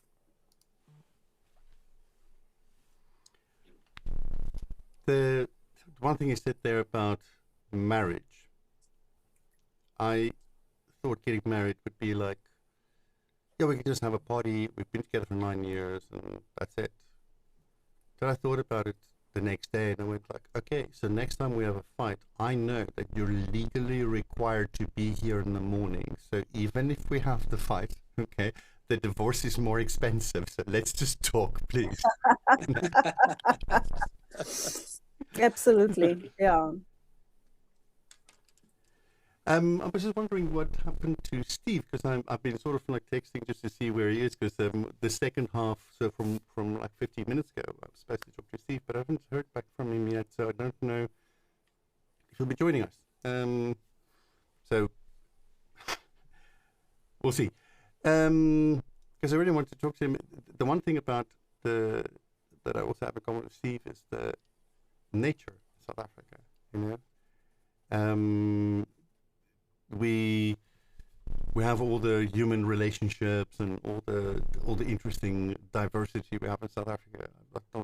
It's like I like the rainbow nation word better than diversity, because diversity has become such a meh word. But that rainbow to me just says it can have sparkles in it. It can have all the colors that you want in there. It's just like, it's what you make it, you know, instead of sort of having it predefined as it has to fit into this little box over here.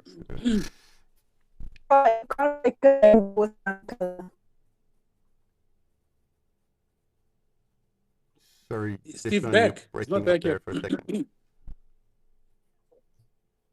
Oh, there he is. There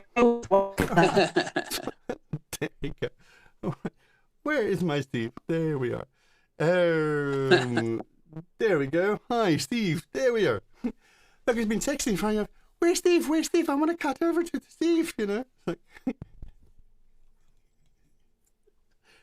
but I think it's a nice segue as well, and in that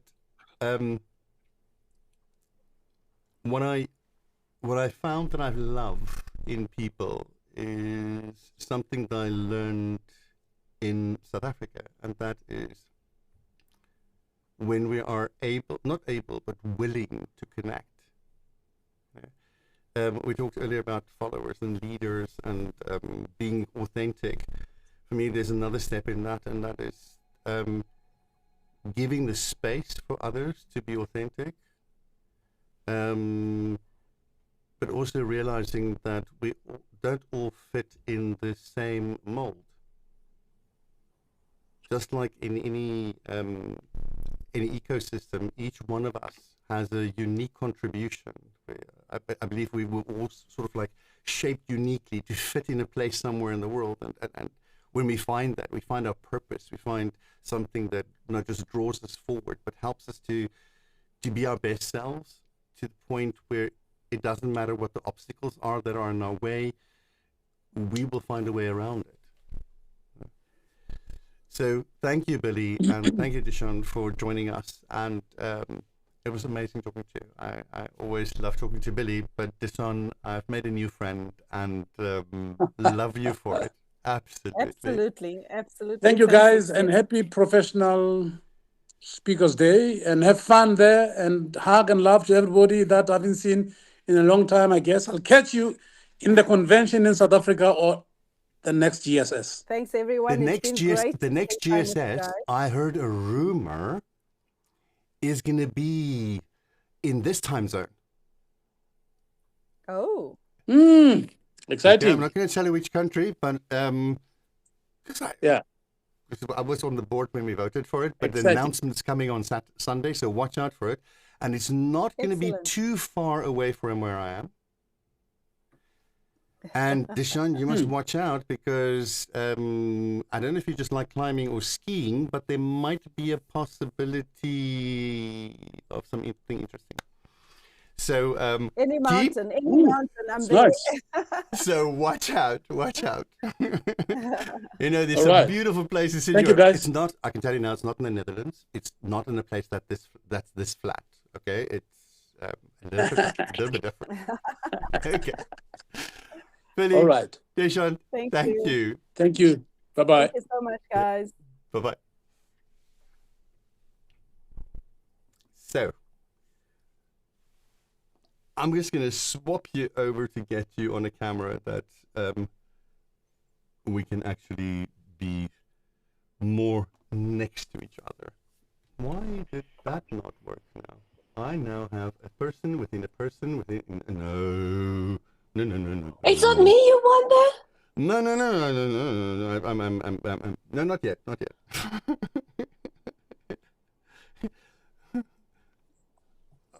Tough, you know. It's a real it's a real tough world. Okay, we're going to add mute. There we are. There we have my friend. There we are. So there we are next to each other. Steve. Ecosystems and the world.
It properly, but this is a book called Indaba My Children by Credo Mutwa.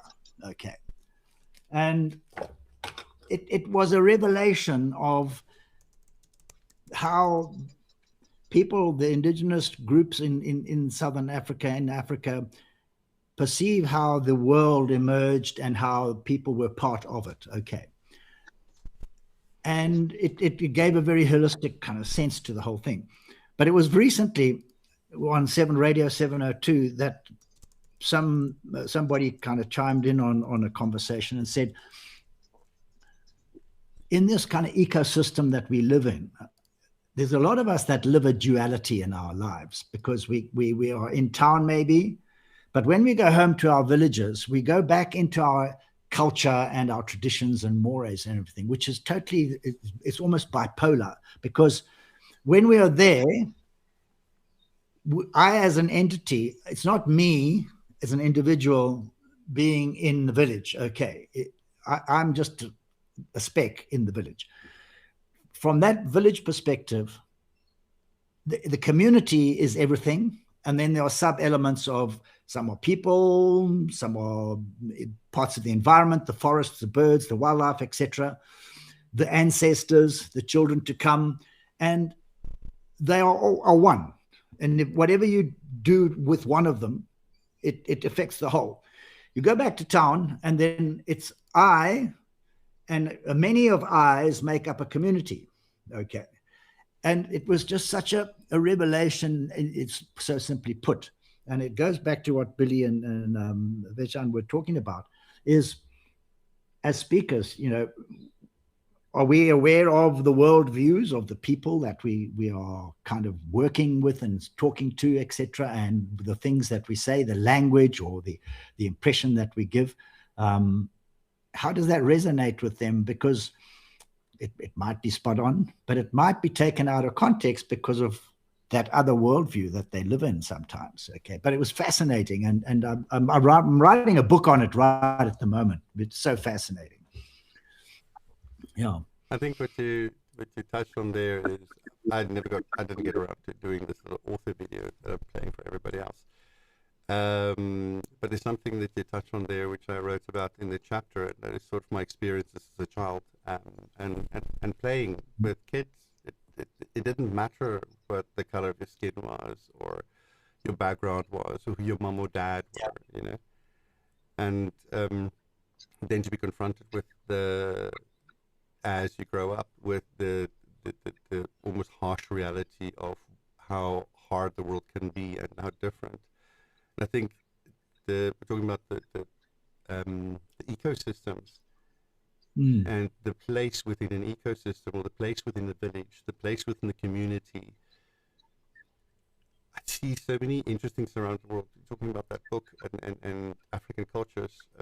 I mean, some of the things is when you look at things like third genders, for example, in tribal cultures in the US, or indigenous people, and also in the islands, in the Indian Ocean.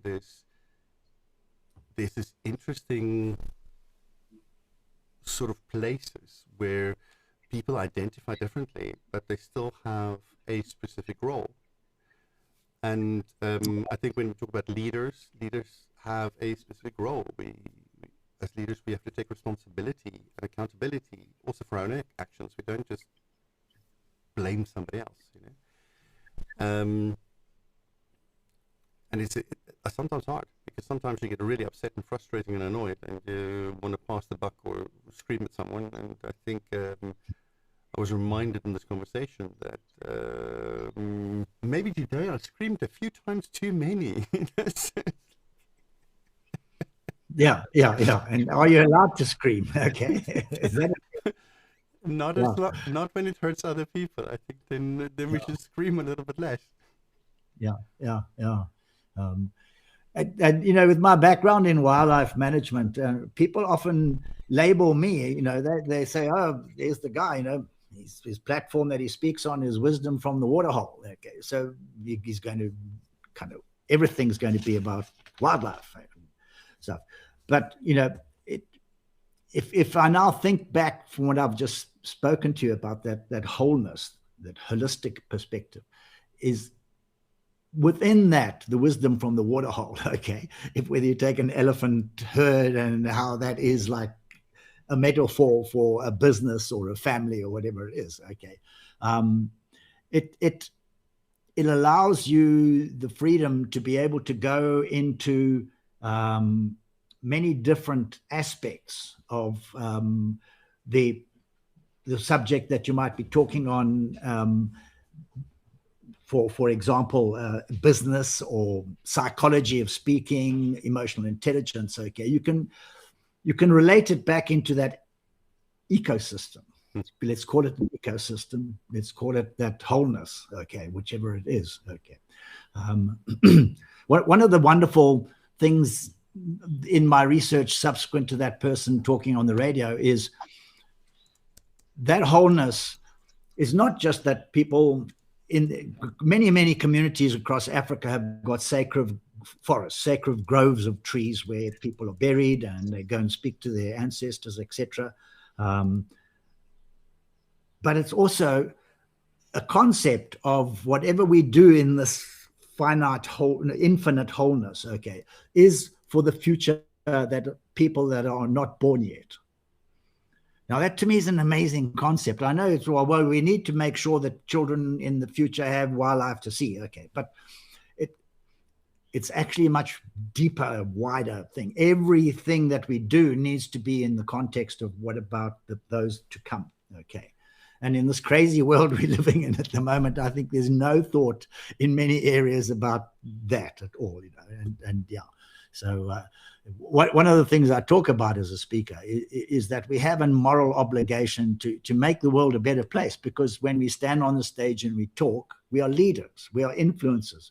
People expect you say something, convince them of something that must change in your life, or how you're going to solve the problem for them, or whatever it is. And so I loved it when Billy says we're accountable. When we stand on the stage, we're accountable for the message that we portray and the things we say and how we say it. And I love Billy's braveness for saying that, the gender-based stuff of his, that women, are the better decision makers and everything. Everything I read says the same thing, but I know a lot of people in America who would actually kind of take you to task for even saying that, okay? Because then you're putting them in a box again, okay? So it's like, you can't be right always, yeah. I think what I find interesting about all these discussions around gender and around preconceived ideas is that I had a professor in service supply chain, and he always said, if a perfect process delivers consistent and perfect outcomes. As long as the process is imperfect, so are the outcomes. And if you think the process is perfect, maybe you started from the wrong point. So always do the root cause analysis. Yeah. And I think when we look at behavior, we look at an outcome. We don't look at a root cause. Behavior is often triggered, so it's something that our environment does, and we respond to it. I'm reminded of, if I kick your shin, you're not going to say ow. But if I slap you, you're also going to say ow. But they're two different ows. Yeah. Yeah. And so I think one of the things that I really admire what you're doing currently in South Africa, from a leadership perspective, is I read a book when I was in high school. We had a book called by F.R. Venter. It's about called Die Rentmeesters, basically the custodians. Yeah. And it's about 3 generations of farmers, and growing up on a farm, I sort of understood generational farming. But the one thing that I think that it had me shift perspective on is, what are we custodians of? Do we leave things better than we found them? It's not just about taking advantage or running with something or holding a spot warm or making things take over. You put your heart and soul and who you are into leaving the world a better place, even if it's just a little, And we've seen that in the last 2 years across the whole Global Speaker Federation. Every association's had interesting challenges and all kinds of things that's happened. And those people that really focused on leaving it better than what they found it, I think should be admired and should be sort of like put in a spotlight maybe, but I think just be an example.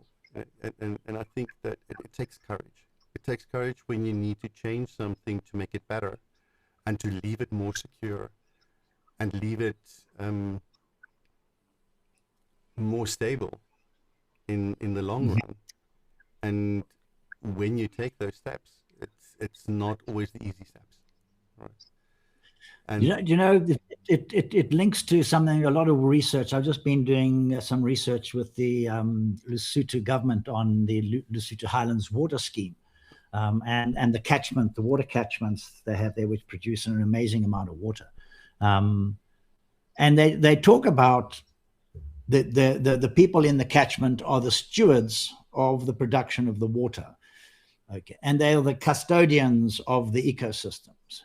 And it's interesting when you delve into the definitions of those two words, okay, there's an element missing. I'll tell you about that. But when you are a custodian, there's a temporariness about it, okay. You inherently don't own it. You don't have full authority over the process, and the authority to work with it can be taken away by some other authority at some point in time. That's the ones who bestowed the authority on you. So that's the custodian. The stewardship has even a deeper meaning, but a lesser meaning. You don't have as much authority, but yet you are the influencer over the goodness of what happens in that context. Okay. And the conundrum I have is, if that thing doesn't really belong to you, you have a tendency that you don't protect it as much as something that you own. Okay. I give an example often, is that people in a rural area have their cattle. They really look after their cattle. Okay. And the zebras that come onto the land, which eat the same grass as the cattle, but belong to the government, okay, they couldn't care less about the zebras. Okay. That's somebody else's problem. Okay. But they're the same problem on the land. Okay. And my conundrum then is, so in the context of this wholeness, because none of us own our ecosystems we live in. I don't own the air above me in Johannesburg. I don't own the river that flows in in front of our house. Okay. I don't own the water there. But I'm the custodian and I'm the steward of those.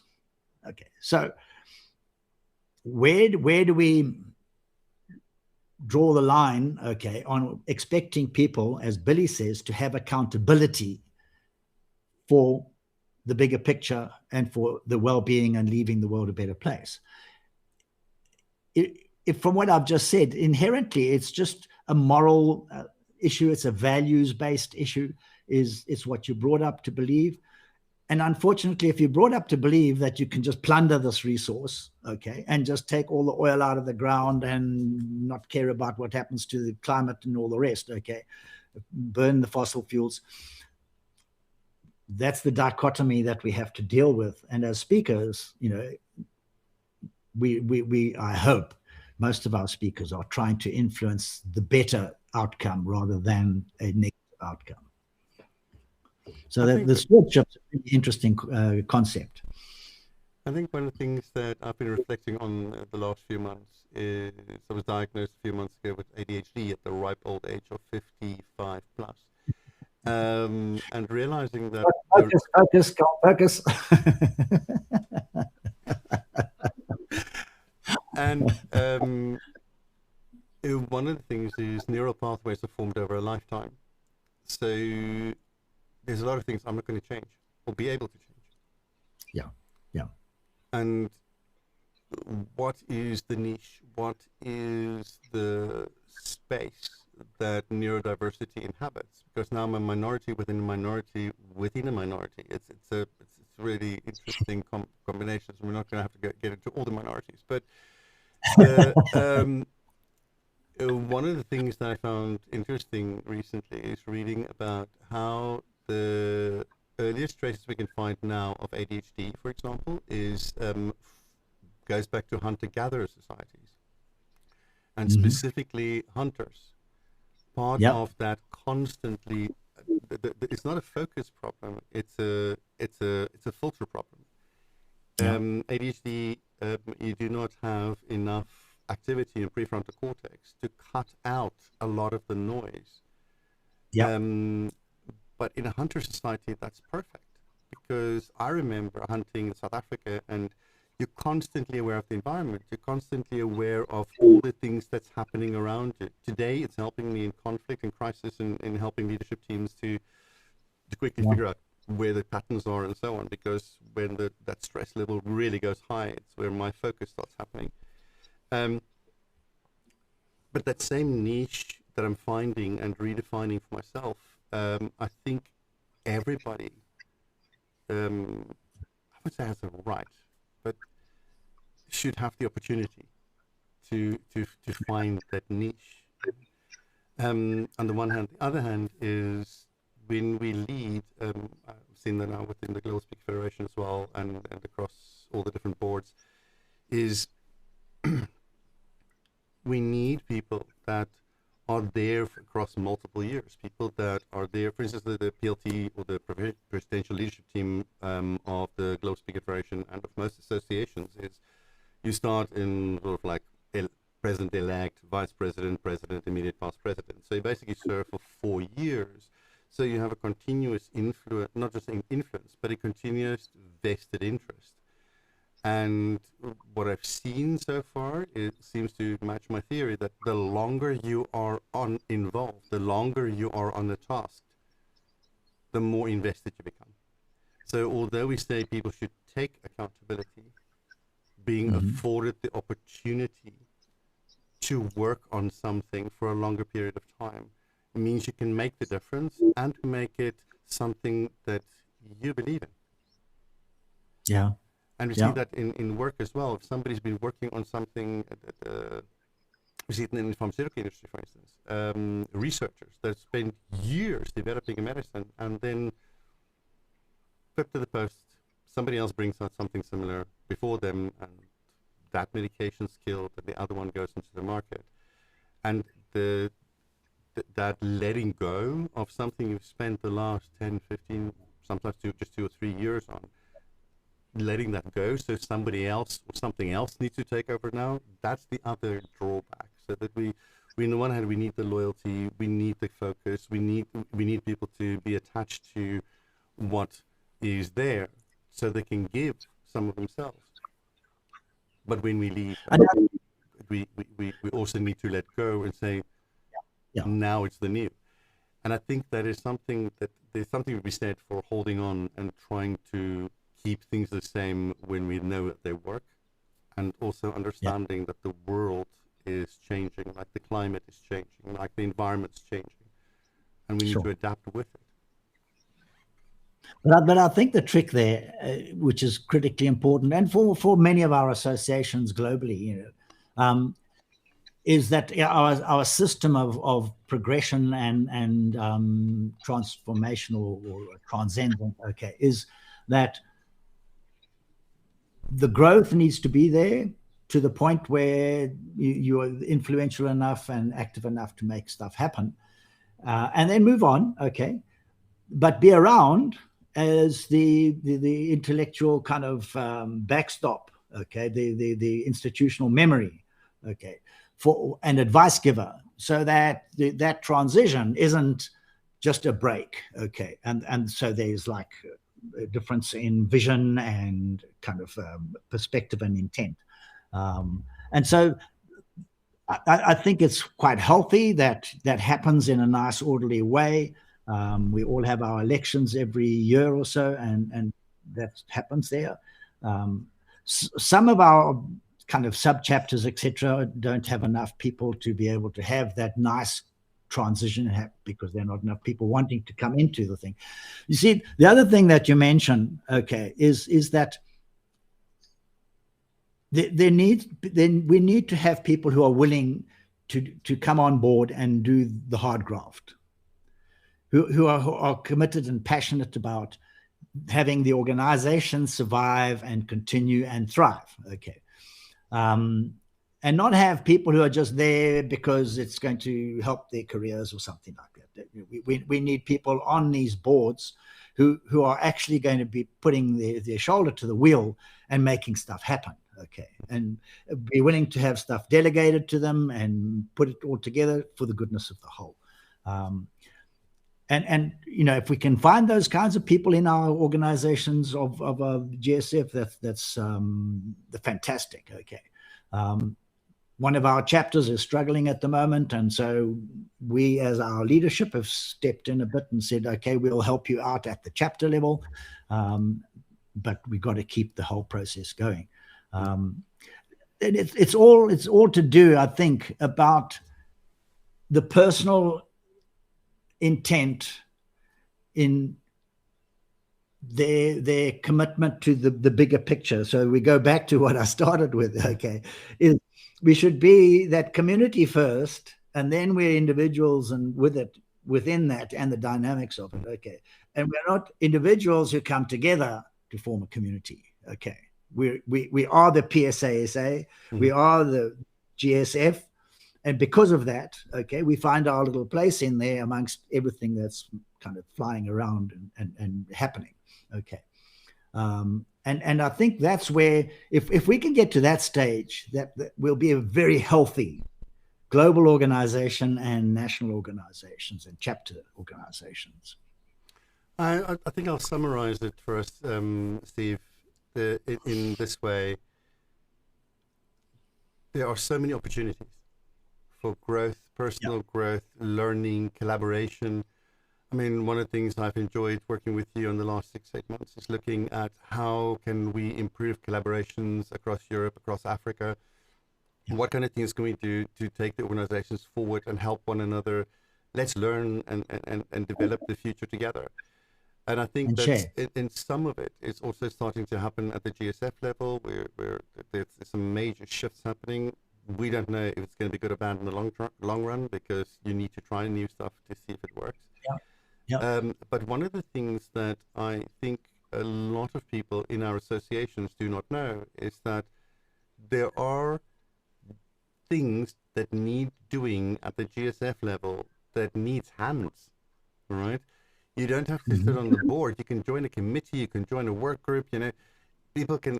There's always a desire for hands. So if people want to dabble a little more internationally, or get to know more international speakers, or get a different perspective, by all means. You know? And when you bring that information back, you bring that learning back into your own association, and you help to develop things. I think that's where we start getting that global community that really connect and really build a future together. And you know, I don't think enough of our people within each of our national associations actually even know that they could be part of the GSF by being on a working committee. Okay, they don't have to be going through a progression to be able to go and help out at the top. Okay, and I think if whoever's listening and watching, if that's the one message they take away from this whole thing, is if you really do want to make a difference, okay, not in your own lives, but at an international scale, then just get involved. You know, get a hold of Eksteen, get hold of you, and say, like, where can I kind of put my efforts and help you out? Yeah. No, literally, if you don't know where to go, if you have a desire to help out, if you want to be connected. If you can't call anybody else, you don't have to call. Just call me. Just literally send me a WhatsApp, or connect with me on LinkedIn or something like that. Because the one thing I enjoy doing is helping people connect across different boundaries, so that we become a stronger network for it. And I think that there are a lot of people like me. One of the people I recently worked with is the immediate past president of the GSF, is Ruby Newell. She's always been there to form connections.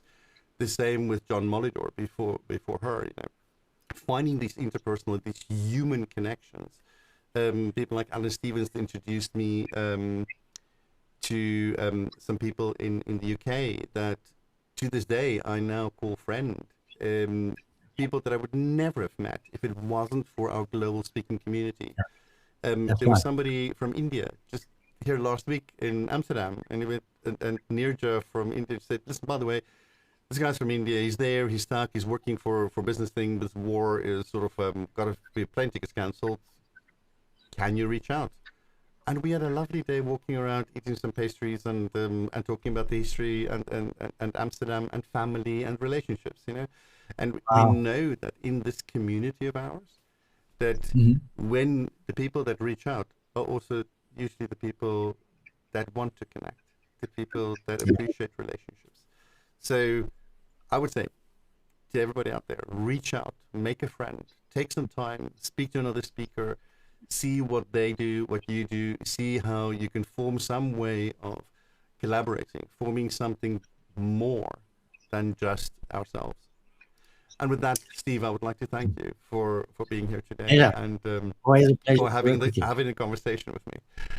And I'm going to sort of, I'm looking at the screen, I'm seeing my other co-host is not back yet. I'm expecting order in the next few minutes. So what we're going to do is, for the people out there, we're going to go over to Spain and hear a little bit something from Marta harder.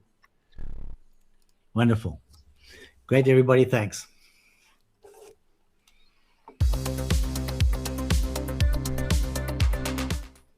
Hola, soy Marta Pardo. For me, being a professional speaker is about service.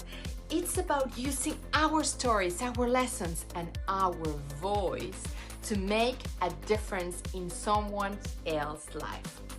Being the representative of PSA Spain means belonging to a family of professionals who believe in generosity, growth, and raising each other up. And through the Global Speakers Federation, we are reminded that our message can travel far beyond borders. Today, we celebrate the privilege of speaking and the responsibility that comes with it. Feliz día de la celebración de los conferencistas profesionales. Chao, chao.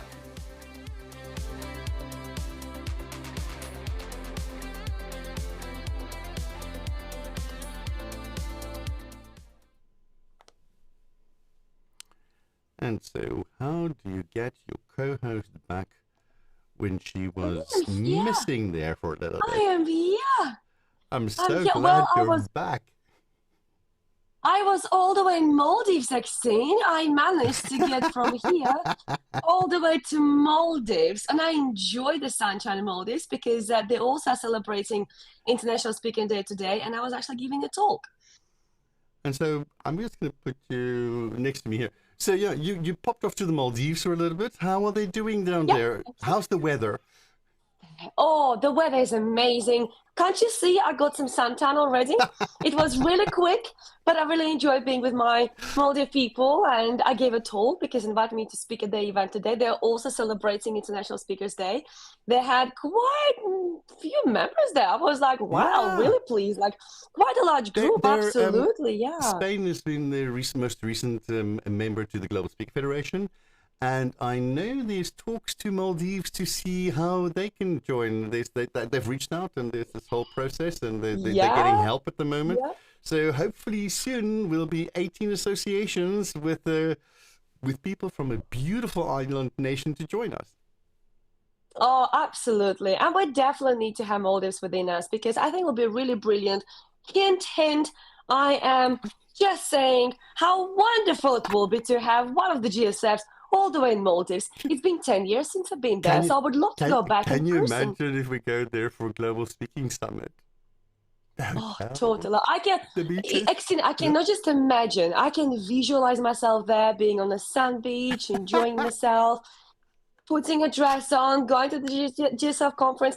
Very much what we did in Bali. I must say, Bali usually, emotionally for me, pips it at the post by this much, okay?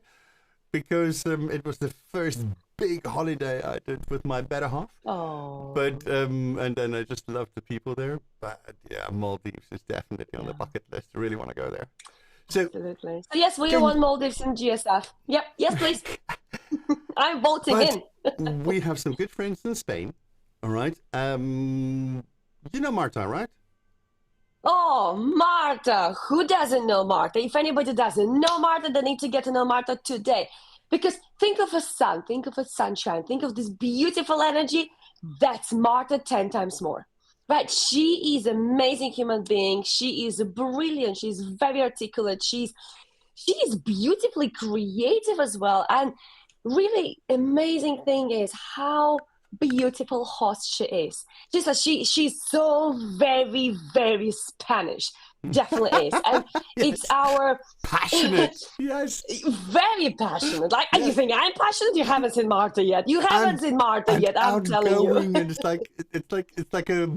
like a ball of energy that just sort of like lights the room. Yes.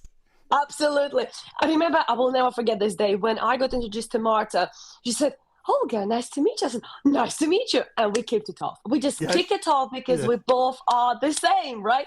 So it's absolutely our great pleasure to invite Marta, the president of Spanish Speaking Association, which actually is a quite new association, but they're doing really great progress. They already had their annual conferences, which were amazing. I must tell you, there are amazing, amazing conferences there. They bring lots of people and they are very progressive. So if you haven't met Marta yet, you will have a chance today. And if you haven't heard of Spanish Association, you will have a chance today.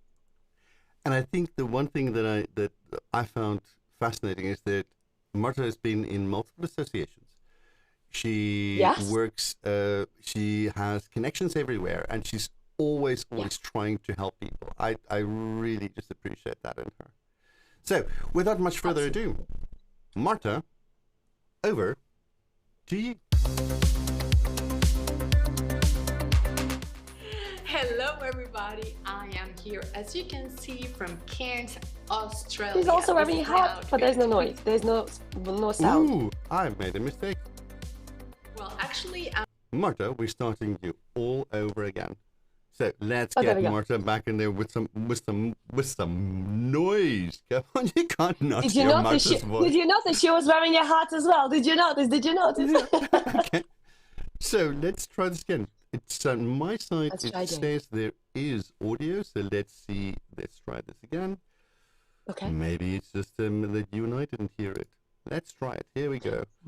Over to Marta. International speaker, as you know, and in Spain it's very particular. In Spain, we have a country that we do speak Spanish, but not just Spanish. We do speak also Catalan, Basque, Galician, and different languages in the same country. So if you are looking to speak in Spain, the first thing you need to know is in which language you're going to speak. That is the first thing, because sometimes, for example, like Barcelona, there's a lot of events that are held in Catalan. So if you don't speak like me, I don't speak, then you cannot apply. That's something very international, at the same time very local, because there are huge events, like you know, Barcelona is a very huge hub in Spain, but they are also local. What can I tell you about Spain? There are so many different organizations that are looking for international speakers. As we do know, AI, for example, right now is a major theme, and there are a lot of companies that look for international speakers, because even though in Spain we do have speakers coming from that niche, they're most of the time more like local medical themes or insurance themes, but not AI. So depending on your theme, you have to check the location. If it's Madrid, or if it's Barcelona, or if it's the south of Spain. The south of Spain probably will be also more, for example, industrial. And the north of Spain, my region, for example, is a lot about all the things concerning the ocean.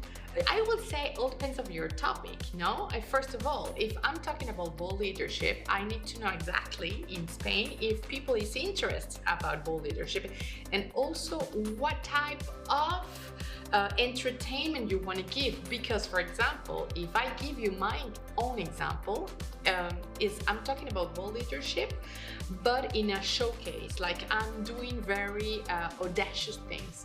And the Spanish people, most of the time, they like academic conferences. So it's also something that the Spanish speakers are not very aware of, like when you are American or Canadian and then you are very show off.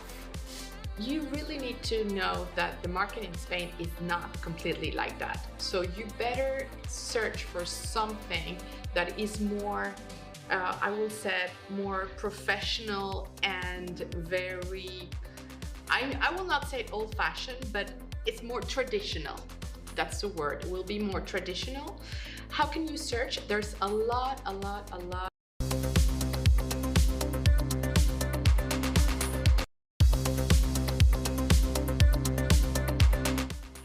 Hello everybody, I am here as you can see from Cairns, Australia. This is my outfit.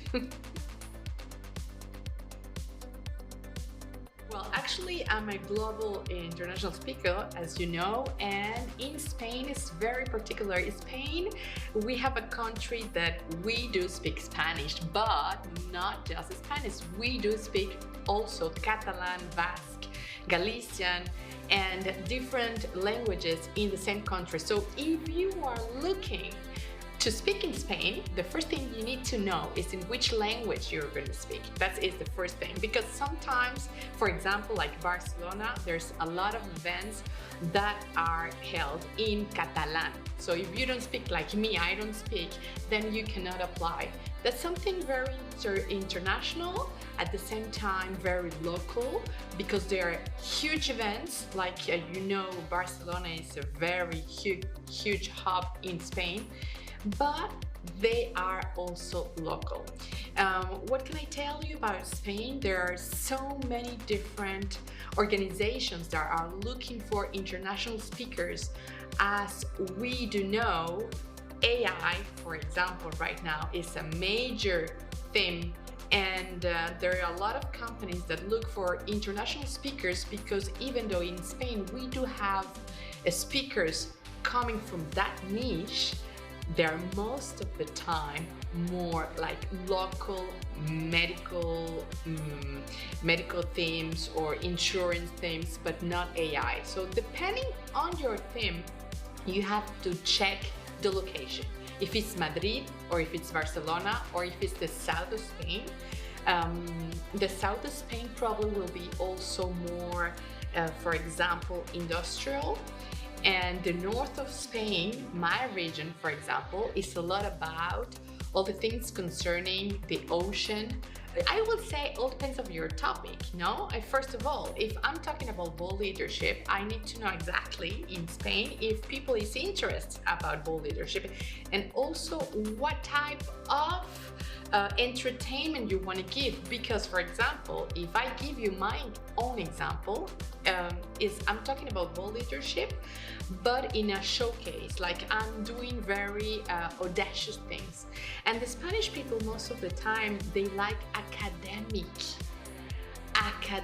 conferences. So it's also something that the Spanish speakers are not very aware of, like when you are American or Canadian and then you are very show off. You really need to know that the market in Spain is not completely like that. So you better search for something that is more, I will say, more professional and very, I will not say old-fashioned, but it's more traditional. That's the word. It will be more traditional. How can you search? There's a lot of fairs that are going on in Spain. So you can go to the convention center in each region. That's also something very interesting. Spain has different regions, and those regions have their own convention center and their own convention team. So they might help you finding out what are the events that will be held, for example, in the south of Spain, or in the north, or in the east. Concerning the west, we do have a lot of local events, some international, but there are few. I will say the best for you will be searching in Madrid, Barcelona, Sevilla, and also Malaga. I would say those are the 4 major, Valencia, I would say 5, Valencia, depending of the subject and also depending of the year. Some of the events will be annually events, and some of them are just every 2 years. There's a huge also opportunity for those who speak, as I said before, in medical care. Medical care in Spain is really important. So if you are part of those speakers that want to give any tips or recommendations in neuroscience, I think you can have an opportunity there. And I will say, for example, in the region of Barcelona, a lot of innovation. So if you're part of the speakers that want to talk innovation, AI, creativity, robotic, that's your point. And then, of course, all the rest, marketing, Waal leadership. What can you say? I will say, how about speaking? How about helping our speakers in our community? That's also very interesting. A lot of coaching, we do a lot of coaching in Spain. There's a huge community of coach. So if you're a coach and you want to come to Spain, don't hesitate, because we have a huge community, and I think we are looking also for people that want to deliver a different way of coaching. As I told you, this is very old school and very traditional. So to be a little bit disruptive and to get out of our comfort zone, I think will be very helpful for a lot of Spanish. Not everybody wants to go abroad and spend half of the time in a plane, you know, in a waiting area, but it's a personal decision as well, because that means that you're going to be committed with other countries, with other cultures, with other, I mean, it's very diverse depending when we're talking about globally. I've been speaking in 5 continents. So that means that I need to be aware of what other cultures need as well. I'm just going to give you an example. I had this opportunity, great opportunity, to be in Philippines a couple of 1 month ago. And the atmosphere is so different, and the expectations that we think they have are so different. So I am very interactive in my sessions, and I expect everybody's going to be interactive like I do in other countries. But actually no, but it doesn't mean that they didn't like it. It's just because the culture is not like my culture. And so you have to be aware of that. You have to be aware of not everybody is going to resonate as you resonate. So if you are completely aligned with that and you accept that other cultures will not react the same, I will tell you, go ahead. I mean, the world is just there. They're also waiting for people that, like me or like you, will deliver a different way their experiences or their expertise. And for me, going globally was a personal decision, but also because I wanted to be global. I knew I do it in French, in English, in Spanish. So around the world, we do speak those languages. But I also wanted to be part of different, like for example, Singapore or Canada. They are completely different mindsets. And the corporate world are looking for people that have been working in other countries, because it's going to be also an added value for them. You know, to have them to be this mind coming from abroad with different ideas and different ways of doing things, I think it's an added value for the company. So if you're looking to work abroad, make the decision. You need to speak English, that's for sure. Or at least make sure what you're doing is completely understood by the others, because this is something also important. Sometimes our accents, like my accent, we need to work on it, because when you want to be global, you need to think they need to understand. So it's also an inner work of the way your accent, the way you vocalize, the way you structure your speech or your workshop. I'm gonna give you another example. Maldives, they have a different religion, right? So you need to also be aware of what you're wearing, and you need to be aligned with that. So if you want to be global, search before you go to the country. I think there's a lot of work behind. You need to be also aware that you're not paid the same in Spain, in US, in Singapore, or in Canada. So it's important to have the big picture of what it means to be global. I will say most of the companies, unless they are very international based, they will recruit a lot of Spanish speakers or Latin American speakers. So if you are part of LATAM Speakers Association, for example, then you can have easily a gig in Spain. But if you're part of the Asian or another continent, America, Canada, for example, then you need to look at companies that have really a major work outside, abroad, and could be a point in Spain. And then you can probably tell them, okay, this opportunity for me to bring my training to your corporation, because if you have a base in Spain, could be an opportunity. But I think the best choice for you is to, I would say,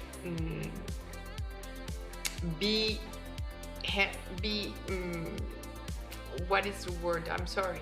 What is the word? Be hired in your country and then to speak in Spain. If it's a corporate, if I give you an example, like for the French ones, we have L'Oreal, for example, or even for cars, you know, like Ford, Chrysler, things that are abroad, but they are basically in France or in USA, then I think the best way to do is be hired or by a speaker bureau, or to be hired by an event planner that bring you in a corporate, because it's going to be very difficult to get in without having somebody helping you. What are the speaker bureaus like in Spain? Oh yeah, we have a few of them. We have a few that are actually LATAM, and Spain works a lot, but we are also a lot of in US, for example. There are corporations, speaker bureau that have a basement in Madrid, especially in Madrid and Barcelona. I would say they're all the two places that when you can find very good speaker bureaus, and they're gonna be headquarters in different countries. So if you're based, for example, in Singapore, that's gonna be a little bit more difficult to find the same speaker bureau. But if you're based in Latin America, US, Canada, that is gonna be easier to hire you in Spain. There's also a lot of speakers bureau that work a lot with UK, for example, Spain and UK, that's very interesting. And some of them, they work with the north part, well, I would say northeast part of Spain and the southwest part of France as well. They're not that many, but there are a few that can work with. And concerning the rest of Europe, it's more about, for example, Germany or Holland, and even the north part, like Sweden, Norway, or the north part of Europe. That is going to be a little bit more complicated, because you really need to know a speaker bureau that has a headquarter in both sides. Otherwise, it's going to be completely different. Speakers bureau in Spain are basically contacting you in the question of, for example, I need somebody tomorrow, or I need somebody next week. So you really need to be very, very quickly responding. You need also to be aware of the package that in Spain is not the same as in the other countries. Sometimes the fares are a little bit lower. Compared to Europe, I will say we can have the same, but comparing to America, that's a very different thing.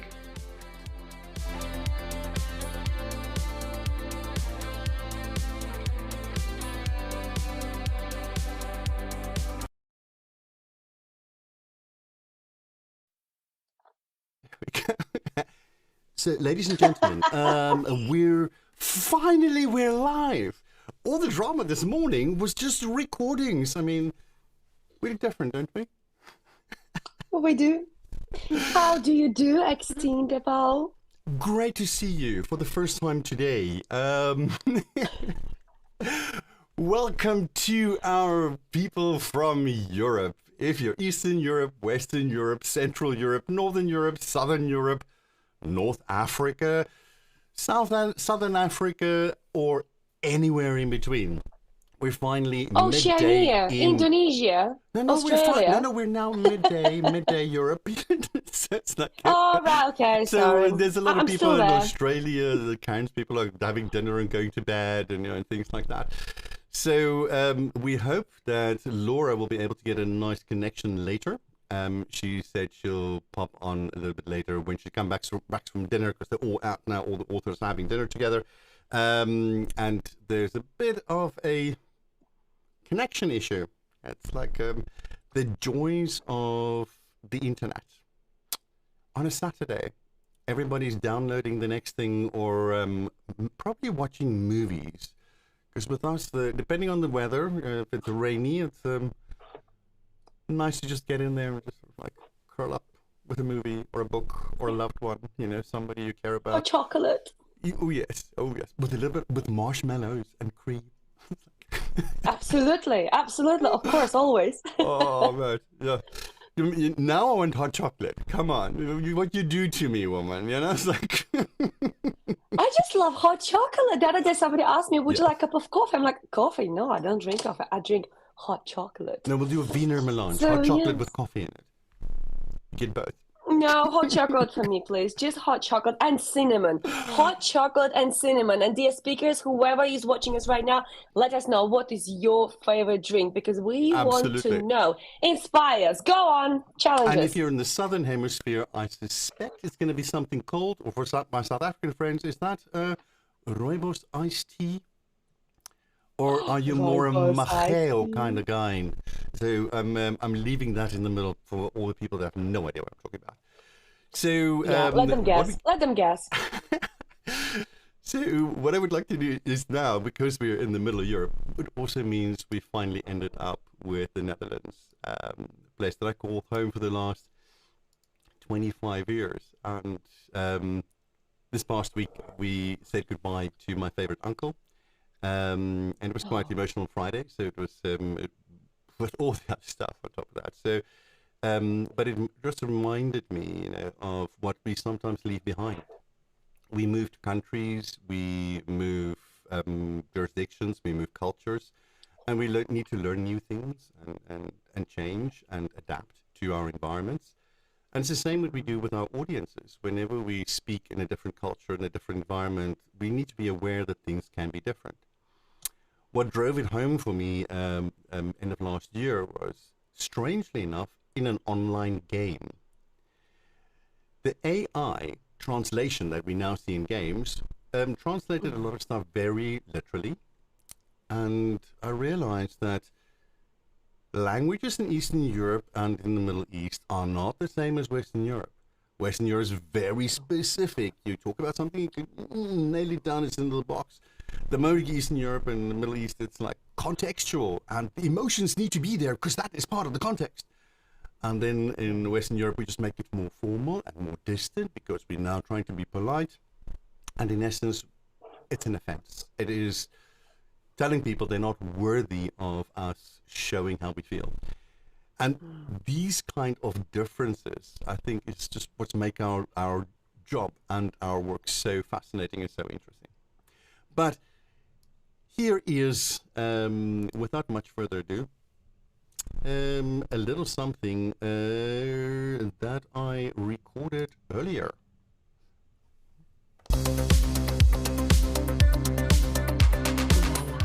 As we see a beautiful sunset over the city of Amsterdam, I come to you from here, a city that has over 180 cultures, where the word connection, international and trade, selling services and businesses is at the core of our DNA. Businesses like PSANL that creates the most technologically advanced factories in the world. Our flower markets, we sold the majority of the flowers in the world. Second largest country when it comes to exporting food. And at the same time, the older model, which is there to connect, to be truthful, to be honest, to be direct. Yes, because it allows us to get to the solution. It allows us to get to the connection and to doing business honestly and a connected and compassionate way. So when you're in town next, come and visit.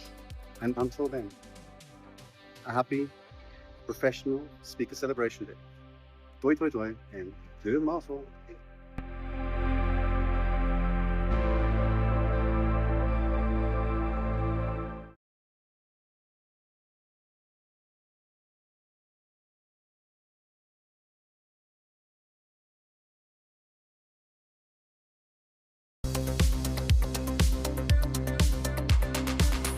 Hello, everyone. I'm Ruby Newell-Ligner, immediate past president of the Global Speakers Federation. Today, we celebrate professional speakers around the world, people who use ideas, stories, and expertise to help others think differently, lead better, and create positive change. Professional speakers don't just share information, we move people. What makes our profession even stronger is our global community. Speaker associations around the world connect us, help us learn from each other, and elevate the standards of our profession. Different countries, different stages, one profession. And when speakers around the world stand together, we don't just move audiences, we move the world. Happy Professional Speakers Celebration Day.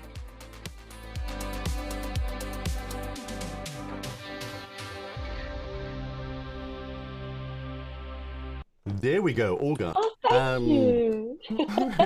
Live back again. Oh, a compliment. Eksteen, what you have done. I just received the most gorgeous compliment and you brought us live. You didn't even give me a chance to enjoy that. Well, I'm going to spoil the fun. Anthony gave you the compliment. We'll hear from Anthony in a second. But I'm just going to leave the attention on you for a second while I fix something here with the technology. Okay, whilst Eksteen is fixing something with technology, and thank God we have Eksteen here, because seriously, just imagine this event without the king of technology, Eksteen. Seriously, I cannot imagine what would happen, because I can do little things, but I'm much better talking, probably you have noticed, and distracting everybody from any glitches and any gremlins we are facing, and Eksteen is really good at technology, and that's why I think we are quite good doer, and I enjoy that because Eksteen is a master when it comes to dealing with everything techie, and I'm not. So anyways, I hope you enjoyed the beautiful message we just had, and I hope you're enjoying so far the day today, the celebration. And by the way, be honest with me right now. Type in the chat, what are you secretly doing whilst you're watching us? Because I'm sure you're either walking or you probably are in bed or maybe you're showering. I mean, don't share with me details about showering, okay? But let us know what are you actually doing today whilst you're listening to us, because chances are you are not sitting in front of a computer and watching us all the time, okay? So let us know because we're really, really curious. And by the way, you better prepare because we have a very, very special message coming up. We have a very special speaker coming up, which I'm going to keep quiet until I'll get notification that I need to announce him. But you better get ready, okay? Because if you were walking somewhere in the wilderness with your dog or you were having a nap, you better wake up. You better wake up, you better get your pens, you better get your paper, because you will learn a lot there. Let me see what you're saying in the comments there. So, Morgana Rolando is actually in France, and very excited to see you there. Friends from Cairns and all over the world. Hi, Eksteen and Olga. Oh, brilliant. Granny B, seriously? Cleaning whilst watching us. I mean, I don't blame you. I don't blame you at all, because you got to keep yourself busy and awake. That's the most important thing, right? Because so many of you are, of course, around the world, and half of you are half asleep because you're approaching the nighttime, and half of you are still half asleep because you just woke up. So we don't blame you at all. However, in the UK right now is 11:23. And you know, it's one of those days when actually it's sunny, and you think it would be nice to go for a walk on the beach. But no. We are here serving you. And therefore, please let us know what else you're doing. And also, where are you in the world? And if you haven't done anything special today to celebrate yourself as a speaker, it's a good time to do today. Why? Because I'm sure many of you started the speaking journey with just because somebody said, you have a great story, you could be a great speaker. And off you went on a journey, becoming a speaker, and you spoke around the world probably, maybe virtually, maybe in person. But I don't think so. You recognize yourself. And I would like to invite you today to really recognize yourself, recognize your journey, to share the gratitude for your journey. And if you wish, just write down at least 5 things you have learned whilst you were on this beautiful journey of not only becoming, but also being a speaker. Because I'm sure if you will share those 5 things you have learned from your own journey, you will inspire many people to look into their own journeys too. So once more, those who just joined us recently, happy Professional Speakers Day today, 14th of March. And on this note, I wonder if, there's an interesting message on the screen, which I will not share. I'll leave you guessing what that message says. But I wonder, Eksteen, are we ready with the next speaker? And if not, I have a tricky question to our audience. And in fact, I'm going to ask you a tricky question. And my tricky question is, if money would be no object, like at all, it doesn't matter. You have all the money in the world. You don't have to work for money even a minute of your life. Would you still be a speaker? Would you still do presentations? Would you still do training? Would you still moderate? Would you still be MC? Basically, would you still do what you do if you would have all the money in the world? And sometimes it's something we can actually reflect on, and that also can very often help us move forward with not only career, but also with how we build our career and how we operate in our business. Something I was sharing literally as I was mentioning earlier on at Maldives, celebration of this special day. One of my takeaways in the message was that make sure whatever you do in your speaking business, you do it with passion, you do it with joy. Stay away from hardships, stay away from something that actually is challenging. Because when you're forcing yourself to do something challenging, unfortunately, it takes away the passion, it takes away the joy. And my rule for my business is do it with joy, do it with passion. Because when you do, then your work will never feel like work. And it really doesn't. It feels like a great hobby that pays me well, takes me around the world, makes me meet some really incredible people. And I love it all. Right? So we have the master, the king of technology, and we want the verdict. Eksteen, please. First, do you enjoy what you do? We're ready to go. What I didn't realize is both you and I picked orange of some kind. We changed. It's red. Good. It's yeah, red. but it just it's looks very orange. Red. Okay. Anyway, without much further ado, here is an interview I had earlier with Ruby Newell, our immediate past president from the Global Speaker Federation. Her term's coming to an end in July or middle of the year, and we were reflecting on a few things. So here we go. Oh, brilliant. Hi, Ruby. Our esteemed immediate past president. I've been on the board for 4 years already. You must have seen a lot of things. So today I would like to ask you to tell us a little bit more about what is those 4 years learned from that. What can we take forward in the global speaking community? The Global Speakers Federation is an amazing group of people who support the various speaker associations around the world. And the beauty of what we do is we really enable all of the, I shouldn't say enable, I would say support and help and guide all of the associations that represent speakers around the world. So seeing in the last 4 years, I've seen amazing collaboration. I've seen controversy. I've seen discussions. I've seen hospitality.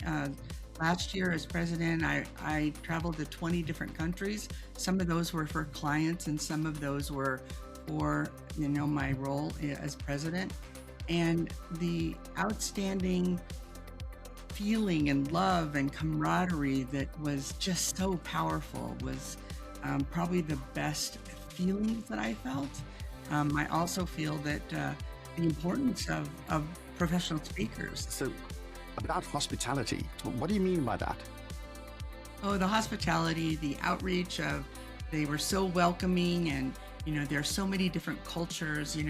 I was given a bindi to wear during my presentation in India, and had just the culture that that's the best part about my job. And I consider it it's a volunteer position, but I just love learning, and I love learning about the different cultures and the traditions. And like last year in Bali, we experienced a celebration of the global speakers coming together, and it was it's an amazing group of people who truly love what they do. They make such a difference in the world, and it's an honor to be able to work with them. I agree with that. On the board, I've seen so many people now come and go over the last few years, and there's this core group of people that are about collaboration, that are about connection, that are about making the world a better place. And you always feel privileged to face and of that collaboration across multiple boundaries, so across Europe and Middle East and the Far East. It's been quite a journey. So for you, you've seen a lot. Where do you think we're going? How do you think the world's changing, and what do you think that means for us as speakers? Wow, the winds of change. Yes, on a daily basis, we're seeing change in our daily lives and in the speaking profession. The technology, the tools, and getting together with fellow speakers and sharing those tools that make us more efficient and make us able to share our message in a positive way and get the word out about whatever mission we're on. I work in the sports, leisure, and entertainment world, and so technology is changing there as well, and changing as how I present the information. I do a lot of virtual programs, so being able to keep up with the technology and be one step ahead of the clients is helpful to be around other speakers who are also doing the same, and we share what didn't work and we share what worked, and that really makes a big difference too. I think what really hit me in those kind of things, information, are all the funny that I've heard over the years. People like Tim stage where he falls off a stage and said, you know what, I took questions from the floor, and you're like, how do you get to that? And then he tells you, actually it happened over a few in a pub once.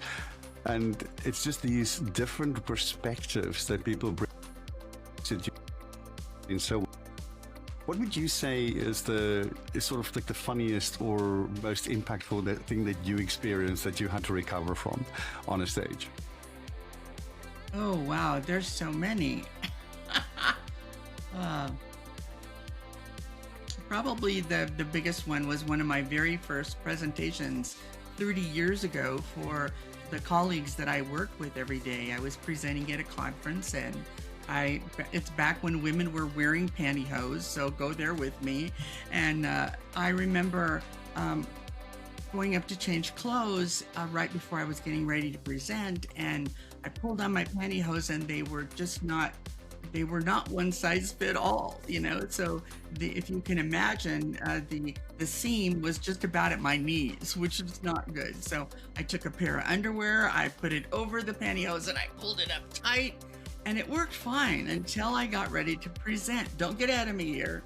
So I had a skirt on, and I was very excited, and the room started to fill, and there wasn't enough seats, so people were actually sitting in the aisles like at my knee high, and I felt that underwear not doing its job. So I felt it kind of like at my knees, right where the edge of the skirt was. So you just think on your feet and you figure out what you gotta do. And I was teaching active listening. So I said, we're gonna learn about active listening today. So I'd like to start out by really turning to your neighbor and sharing what you've learned so far at the conference.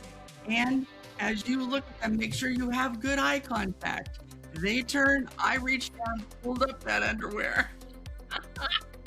And I figured if I could survive that, I could survive anything. So that was my entry into the world of professional speaking. I think there's a good story. So, you know what I'm seeing in that is no matter which heights you reach, we all started somewhere. And no matter where there's always going to be an adventure in front of you. And sometimes those adventures are, how do I figure out how to get out? So do something here. And other times it is, I don't know what to do and I ask. And somebody is always there. On the other side of scene. What do you think, who helped you the most? Or whose help have you in your... Well, I'm involved with a number of speaking associations. I love being a member of the Netherlands, NSA Netherlands. And, when I started out, and I still am a member of the National Speakers Association. And we have a Colorado chapter here in my home state that is just thriving. And so I started going to those classes and really learned, and by watching all the presenters, I mean, you can make notes of, oh, that would work great for me, and that, oh, I shouldn't do that. But of course, we never steal their stories. We just watch the way they're performing and the way they're presenting. So it's not the material that we observe and take. It's the stage presence, the activities, the pauses, those kind of things. And I had a mentor. His name is Tom Dirth, and he's still a very dear friend to me. He actually recommended me for my first sports team here in Denver, and did training for the Denver Broncos when they opened up. And now I have 67 professional sports teams that I work with. So it is truly the people that you meet in this profession are the people who help you along the way. They, as I said before, they share mistakes, they share things that work for them that can help you, and they guide you when you don't have a contract and you need to know how to write a contract, and they openly share. That's such a beautiful thing, that they're not hesitant to share the lessons that they've learned along the way. And of course, my goal is always to reciprocate, and it's my turn to give back. And that's one of the reasons I love serving for GSF and being on the boards that I have chosen to be on. I think that for me as well, Niels Brabant used to be part of the Professional Speakers Association in Germany, and I ran into him at I wanted to go spend Christmas somewhere. Half an hour, hopped on a plane, we went to Canary Island there. And I used to work with him about 15 years before that, at a completely different company. He was in Germany, I was in the Dutch branch, and he told me, you know what, you should go into the speaking circuit. And I'm like, nah, come on, what do you mean? I had a long conversation about that. He started introducing me to people. Those people became coaches and mentors, and I mean, I think the one person that stands out for on the one hand, there was a person that gave me rock solid guidance. That was Alan Stevens in the UK. There's also people that are supportive. So people like John, he at one point led the GSF, but he's always had this soft touch. No matter when you had a conversation with him, the next time you had a conversation with him, he would have notes from the conversation, check in with you how things have gone since then. I always felt a little bit guilty that I couldn't remember everything and I should have probably written it down. And I think that kind of compassion has been something that I not just appreciate, but I've seen some of that compassion in you way that you've been with the associations, especially when they ran into trouble. And I would like to say thank you for that. The work that you've put in over the last 4 years has not gone unnoticed, and it is highly appreciated. Well, thank you. You know, Dr. John Molidor was a mentor of mine as a leader. You know, he and I served as the presidential team together with the National Speakers Association, and then also we overlapped just a little bit when I became, I was on the board for the GSF before I became a member of the presidential leadership team, and he is a dear friend and his solid advice, and has been very influential on when to keep my mouth shut and when to speak up, and I adore him for that, and I have great feelings for him for that. He also introduced me to quite some amazing people. Yeah, if there's one person I have real, it's been really great. But it also stimulated me to think about collaboration. So one of the things we tend to talk about, but it always feels to me like it's planar. Sort of like at the GSF level, above the countries, we have the connection. Then we have within the countries, we have the connection. But the connection sometimes for me, I think we could. And then what about the members to serve on some board initiatives, not on their own boards, but also in the GSF board? I mean, we always need hands there. Do you think we can stimulate a bit more of that, or that is viable? I think that's what we're working towards. We have a very robust strategic plan with so many initiatives. And when we had our strategic planning session last July, we really worked on 3 pillars to make sure that we were covering those areas. We've got governance, which is very important, making sure that the other associations are aware of and guided through governance. And then we also have the other areas that are the partnerships that we work with, the people that not only are we working internally with, but externally, and bringing those partnerships to other associations. And then, of course, the last one is advancement. We want to advance the profession, and we want to make sure that the associations are getting the information that they need to advance their speakers and their profession. See, one thing I want to reiterate here is that there are associations, well, let me back up. One thing I want to reiterate is that we don't serve speakers, we serve the associations that the speakers belong to. So helping provide information, we have a leading library, for instance, that gives information on conferences and revenue streams and membership initiatives and engagement. And those elements help the associations run a great, robust program for the different members that they serve. So that's how it falls into that. I think some of the things that has happened since that strategic planning, I think it was quite a good initiative last year to what the future is bringing and how things have changed since COVID, for example. One of those strategic initiatives that were launched with a partner was with Cairns Media, where we now have the book launched today. And getting around the world that are thought leaders in their fields, in teams and leadership and future readiness to all collaborate on that. So that's the country sort of collaboration, I think, which is really beautiful. Things like Philippe Boulanger, the president for France, and is on about the AI stuff that he's been working with, and see how that can help speakers. He's coming to do a session with us in the Netherlands. So those little connections we make as speakers in this global family, I think is always available as a resource, and go, I need some help here. Can you help me out? And I think that shows me the true partnership. And you're talking about the leadership library.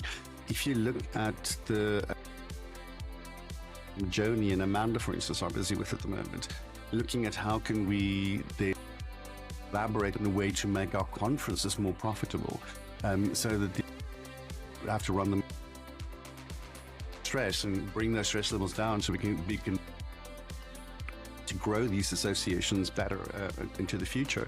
I think those are amazing initiatives. So I think it's really great. The sort of the ground and that's now being built on.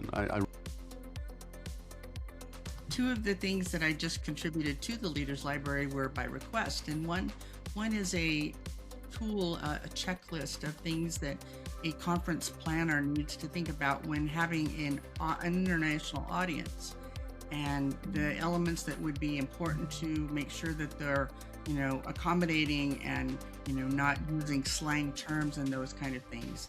And it's not the checklist of what a conference should be. It's just the additional things to consider when you're having an international audience. The second thing that goes along with that is a checklist for speakers. So if that conference leader is guiding the presentations that are going to be offered at that conference, they have a checklist to give the speakers that they remember that it's an international audience too. And so I made it so it's an easy look at, and are we doing this, are we not doing this, as a speaker, it was helpful for me to put that together. So, everything we do for GSF, we learn something. I have learned so much about leadership by watching and observing and learning and seeing what works, and seeing, just one word will make a difference in a conversation or in a meeting. So it's a powerful opportunity to really learn and grow, and it's very exciting, very exciting. Ruby, would you like to add one last closing remark? As the immediate past president of the Global Speakers Federation, I have embraced the opportunity, and I'm so proud to stand with the speakers around the world. Different countries, different stages, different audiences, and I believe that speakers move people. And as we do that, we work together side by side, and we make it a better place. When speakers around the world they stand together, we really move the world. And I also want to say, happy Professional Speakers Celebration Day. To everyone.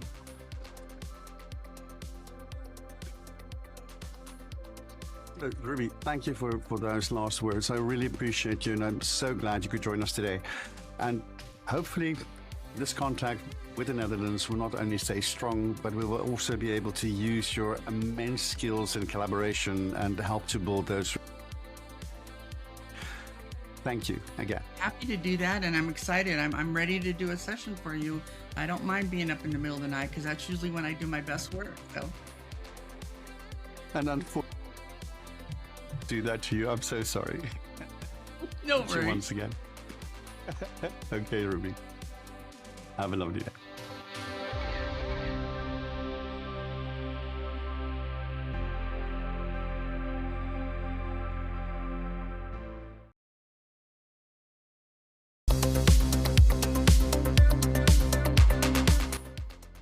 Hi from the Swedish jury. We are NSA Sweden, more than 100 of speakers and moderators. If you do join us, you will get access to a very alive competence network. We have digital events and physical events during the year. We also have an active Facebook group where no question is too small, too little, too big, too weird, too funny. There's always somebody to listen and discuss. And in that respect, we do develop ourselves, but also each other. We have contributed to establish the Swedish market. 10 years ago when we started, by the way, we had a fantastic conference to celebrate our 10 years anniversary just a few months ago. Then the market did not even exist. So we have, together with other stakeholders, established a strong and active speaker market in Sweden. We have also contributed to more colleagues and friendship, I would say, in this market. And perhaps the thing that makes me most proud, to have more dialogue in a world that needs more dialogue. This year we do look forward to delivering more speeches, more facilitation and more moderation in this market. From all of us to all of you, happy Professional Celebration Day!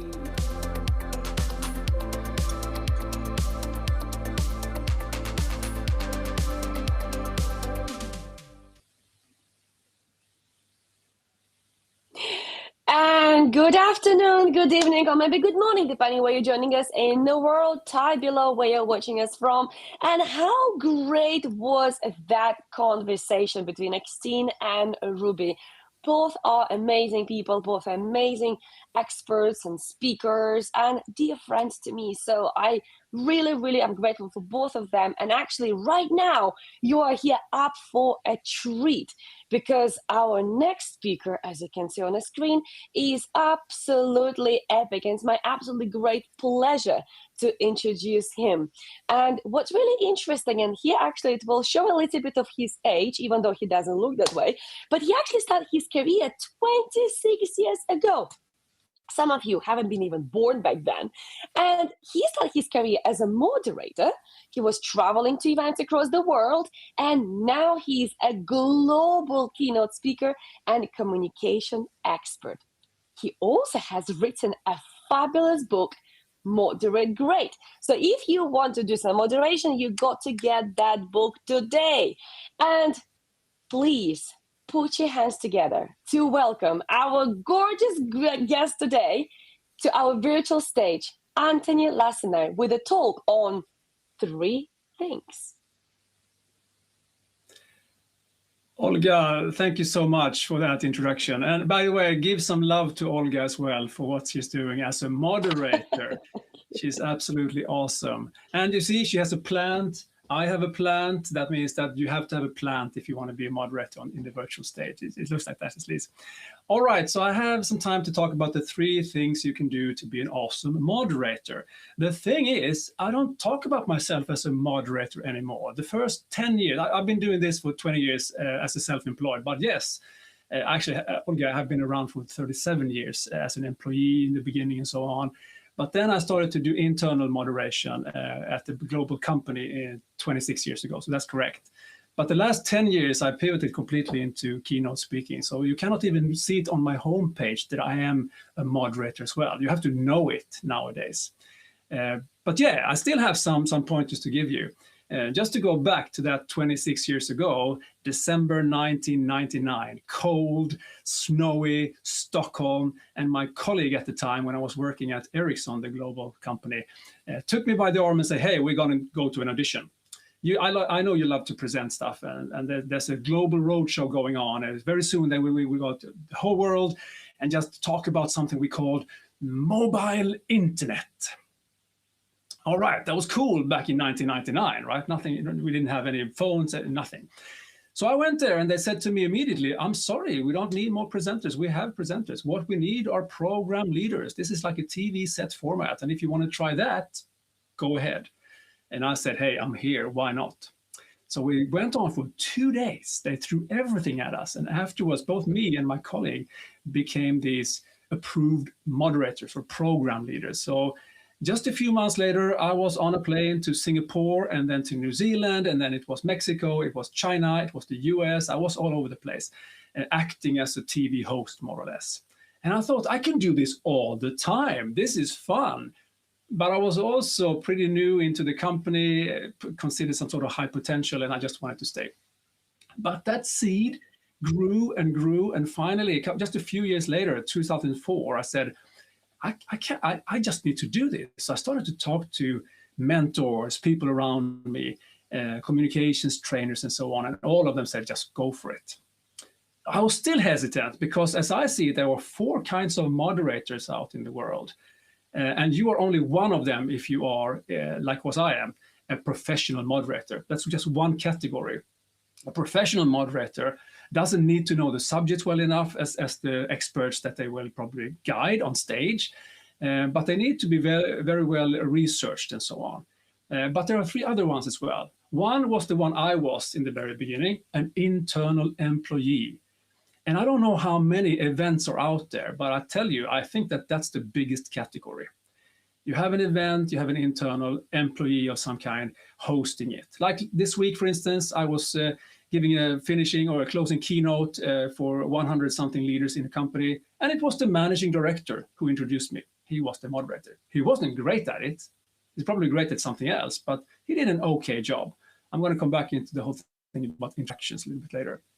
Then you have celebrities. the ones that you bring in if you're an event organizer, because you don't know how to sell tickets if you don't have them. And they are really important from a perspective, but not from a content perspective. They're just the stars at the show. And then you have a similar, you can say, category, which are the industry celebrities, the industry experts. Let's say that you have an oncology conference. Well, then perhaps one of the famous oncologists also take the chair role. They might be good, but my experience is that they want to shine themselves, so they take over. Again, a professional moderator don't take over. They understand that the star is not you, it's the other person. Like when I will speak to Siegfried after this, my own session here, I will have a conversation with Siegfried, and he's going to be great because he knows everything there is to know about the speaker bureau business. Now, then I'm not the star. He is the star. So I'm going to do everything I can to make him shine at that point. Okay, so let me give you 3 tips, if you will, 3 main categories of what you can do if you want to be a great moderator. 2 of them are about preparations, and 1 of them is about execution. And there's no coincidence. Preparation is key if you want to be an awesome moderator. And yes, I did write a book about this. You find it on Amazon for, I think, $8 or something like that. So get it if you want to. It's for you. All right, let me go into the first one, and then we go from there. See if I can change my views here a bit. This is my first tip. Talk to the organizer. It might seem simple, and of course you should, but if you don't do this, you don't know how to contribute well enough. So there's a bunch of things here. What is the goal of this conference? What is the purpose? They are not the same, by the way. The goal is to ask about an outcome of this particular conference. The purpose is more about the existence of it. Why do we have it at all? And you would be surprised how many times I ask that question. I say, so what is the purpose of this conference? And they say, we have one every April. And I don't really think that that is good enough. There must be something else about it. Why are they there? Why do they bring the people to that conference? So just ask a couple of questions in the beginning to understand. Who is the audience? Ask that question. Again, you want to be able to contribute to the fullest to make this conference or kickoff or seminar a success. Now, who will be the speakers? What is the agenda? Many times they want to ask you about the agenda. I will come back to that as well. You get to be some sort of expert role. You get this expert role and so on. Another question that you need to find out is, what is the tech requirements around this conference? Because the speakers you will contact, if you contact them, and I suggest you do, will ask you. Can I bring my own laptop, they will say, or can I do this, or can I do that? And what about headsets and so on? You need to know that as well. Format, and then the expectations on you. I want to focus a bit more on the expectations on you, because this is key if you want to know what you will do apart from actually being on the stage, introducing people and saying thank you. There are some other things as well that might come into play. So let me show you that one as well. Here are some of the things that I've found that you need to figure out together with the organizer. Will there be dry runs, for instance? I remember one time I was hired to be a moderator for a day. I proposed a fee and they said yes. And then they expected me to be there for 3 more days doing dry runs. And they could not understand when I said, I can't be here for 3 more days without getting paid. And they said, oh, you already got paid. Yeah, for the moderated day, for all my preparations and so on, but not for 3 extra calendar days. So that was we fixed it. Everything was good, but still, it didn't leave that good taste in my mouth, at least. So I wanted to make sure that next time I'm offering the day, the preparation, possible dry runs and so on. Will there be panels? Will there be workshops? Sometimes you're not only the moderator, you're the facilitator as well. It's a different role. Or you're the MC in the glitzy gala in the evening where there's an award ceremony and so on. You need to understand the different roles you have here. Sometimes it could be because they know that I am also a speaker trainer, so I help speakers, and also the finance director or the product manager, not only professional speakers and so on. And sometimes they just expect you to do that as well. So again, be ready to understand what is the scope of your task, of your booking, so on. And then finding out, I said agenda advisor and so on. Sometimes you just, if you're experienced, you will probably be one of those people who will give them some extra value by sharing with them how they perhaps could set up things. You want this dramaturgical curve, if you will, where there should be high energy in the beginning, like an attention grabber and so on. And then, the program follows some sort of structure, and then you need to figure out, do you have to have some more energy before lunch or after lunch, and at the end, do I have a closing speech that is really good, and so on. So if you can help them with some of that, that will also be pretty useful for them. That's about the expectations. Let's go on and see if we can look at the next one then. Now we're into the preparations even more. Again, preparations. I know if you have been speaking a lot yourself at different conferences, you know how rare it is for a moderator to contact the speaker.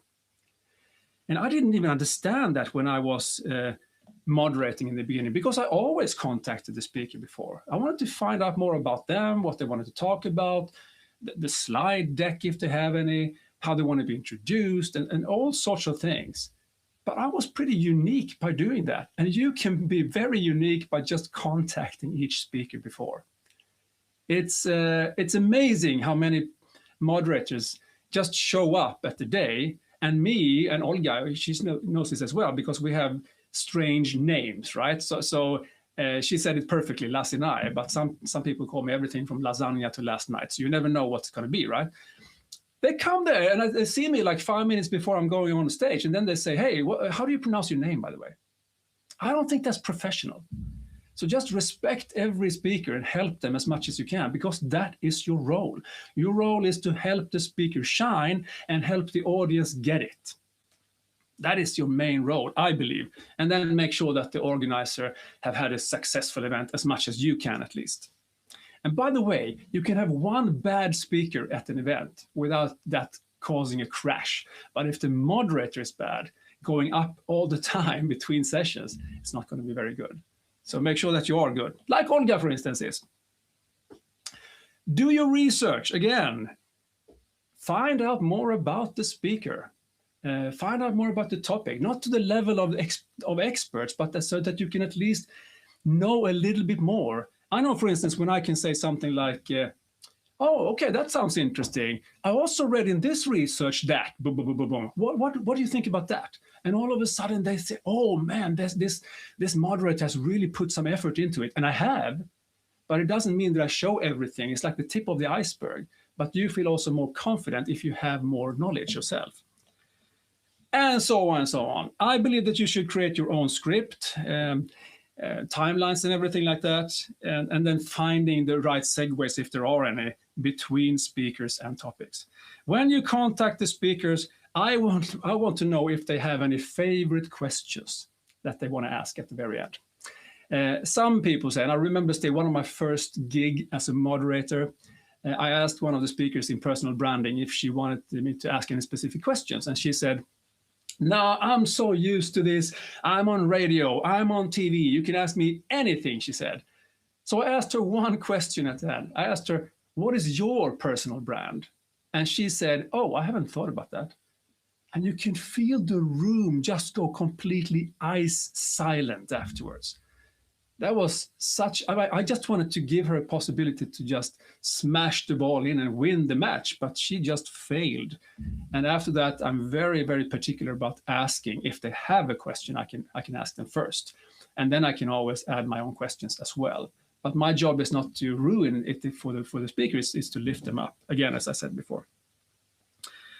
So when you contact the speaker, here are some of the things you can ask them. How would you like to be introduced? Do they want you to stay on stage and have a short chit chat before they kick it off, or do they want you to leave the stage immediately? Different vibes and so on. Personally, I have this more like easy feeling going when I'm a moderator. So I like to be, if they're okay with it, I like to just welcome them on stage, stay there and just say something, and then I move on. It creates this more informal feeling. But sometimes when it's more formal, I just leave. What questions? I talked about that. What are their goals? What do they want the audience to know and feel and do and so on? Have you seen the slides before? Do they want you to see it before, if they have any? I don't have slides. I mean, even if it looks like this is super boring. I understand that, but it's like my drawing thing here. And again, they want to know if you have the deadlines, the agenda, the tech, and so on. So you can get that ready as well. Okay, that was that. Contacts each speaker. I believe that that's one of the unique selling points that you can bring to the audience. When it's showtime then, I believe that you should be there before the speaker arrives. I think it's important that you really come there, you're the host as well, you help the organizer being one of the hosts for the speakers as well. And again, make the organizer feel good, that they chose the right one and that the program is running, because everyone has this fear that the process isn't leading anywhere or something like that. Make the audience feel good, create a great atmosphere as a moderator is really important, and make the speakers feel good so that they feel safe and secure, that they can deliver their message. They're not going to be ambushed. Some reporters, journalists, when they are moderators, they seem to think that they should keep on going with a journalistic ethics or something, and they try to poke holes. I don't get it. They shouldn't do that on a conference. That's for their TV programs.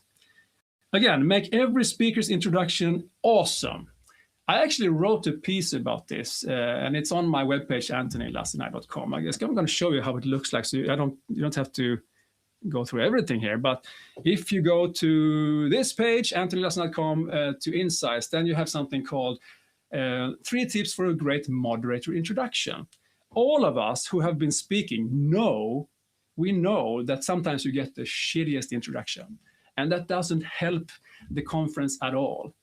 Not too long ago, I was there and they say, well, I thought we needed some external person talking as well. So here you go, Anthony. And that was it.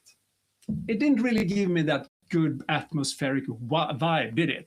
Or another one of the greatest speakers in Sweden, better than me, I dare to say. I think I'm pretty good, but he is awesome. The introduction was, okay, so he's one of the best speakers in Sweden. Did you say that, or by yourself, or is it someone else who said that? I mean, it just takes away the whole feeling of greatness when they do that. Instead, make it awesome, make people applaud, get that good feeling immediately. And by the way, you are allowed to use cue cards when you are a moderator. Personally, I don't use paper anymore. I have this beautiful booklet. I mean, it looks like a nice book, but it's not really. It's my iPad. And I put my time running schedule inside it, but it looks beautiful. That's how I do it when I'm a moderator. All right, a couple of more things, and then we move on from this program. There's one thing more, and that's the panels. Sometimes you have a panel discussion, and actually, again, I'm going to show you another thing where you can download it because of time, and that is if you go into my webpage, into books, and then downloadable material, you will get tons of things here, and one of them is 7 tips for a great online discussion. Also, a panel discussion. That's what I wanted to press specifically. And there's a certain techniques you have to work on when you work with a panel. How you divide time, how you make sure everyone speaks, and so on. But also how you make this into a really good interactive session. So it's not like I'm serving, you hit the ball back, and then we have a new serve all the time. You have to have that dynamics going on. All right, some great things to say in the beginning if you are a moderator. I mean, if you're an experienced moderator, you know this. You know everything that I've been talking about so far. You do the welcome thing, and you do that in a good vibe, so that's good. You present the goal and the purpose, the time, the toilet, the fire exits, all of those things have to be done. They need to know when the breaks are, and if you can, find a way to get some interactivity immediately. People love to co-create, even if it's just raising their hands. It doesn't mean that they should be put on the spot or anything like that, but just make it feel like it's almost a conversation going on so that they are co-creating the event. Some of the things you just have to do. You just have to, like fire exits and so on. Some things you can say at the very end of the speech, because again, if they don't know if you don't have any questions that they want you to prepare, here are some that I prepare. Like, what is the one thing we should remember from this session? If you have to put this into one sentence, what would it be? If we have one homework that we should do, what would it be? Simple, open questions. And here's the trick. Short questions often evoke a longer answer, while a longer question has a shorter answer. And so on and so on. You just ask a couple of nice questions, and then if they can stick around, then we can do it as well. So just end it like that. And also, finally, we're at the very end now. Home stretch. Use the right level of energy. Understand that you run a marathon. The speakers run 100 meters. So you have to conserve your energy all throughout. If the speaker is dull and boring, you have to lift it up. If the speaker is completely energetic, you have to be more sharp. So you find ways to balance the energy here. Start on a high note, end on a high note. You don't want to end it with somebody asking an obnoxious question or something like that. Find ways to always end it good. And if you have a Q&A after each speaker, make sure that it's first a big applaud for the speech, then comes the chapter 2, which is the Q&A. So it doesn't become like a flat tire or something like that. Hey, that was it for now. Again, more info right here if you want it. Find it on Amazon. And if you can spell my name, you will find me. So my name is Anthony Lassinai, not last night, not lasagna or anything like that. There you go. Thank you for this. And I will be back soon with Siegfried Haider, and we will talk about how it is to work as a speaker bureau and the trends and all sorts of great things as well. So I will actually take on the moderator role I will relieve this from Olga for a while, and we will have a good conversations with Siegfried. Thank you.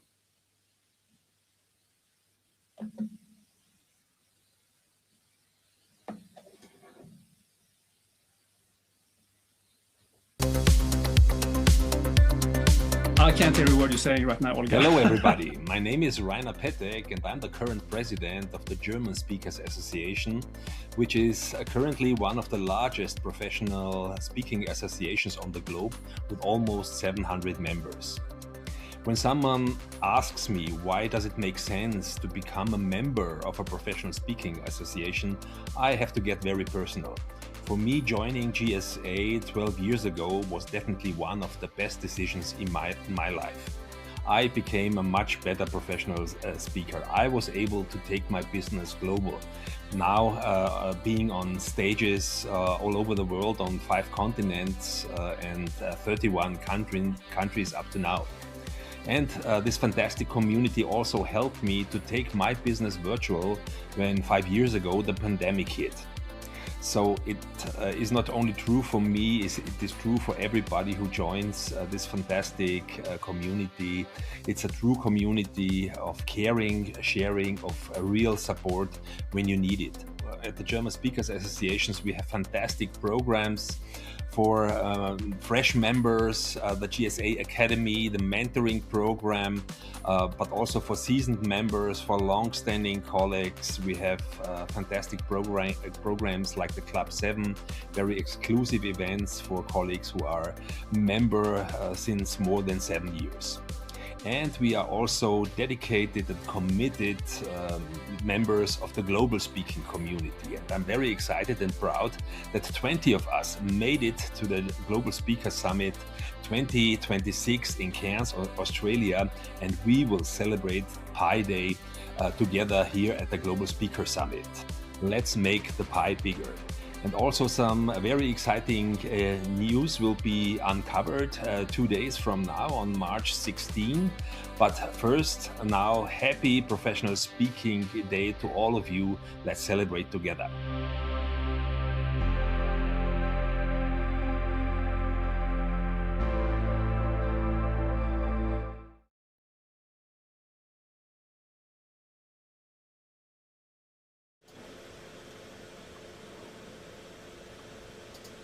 I agree with Wannabe on YouTube who says wow in capitals.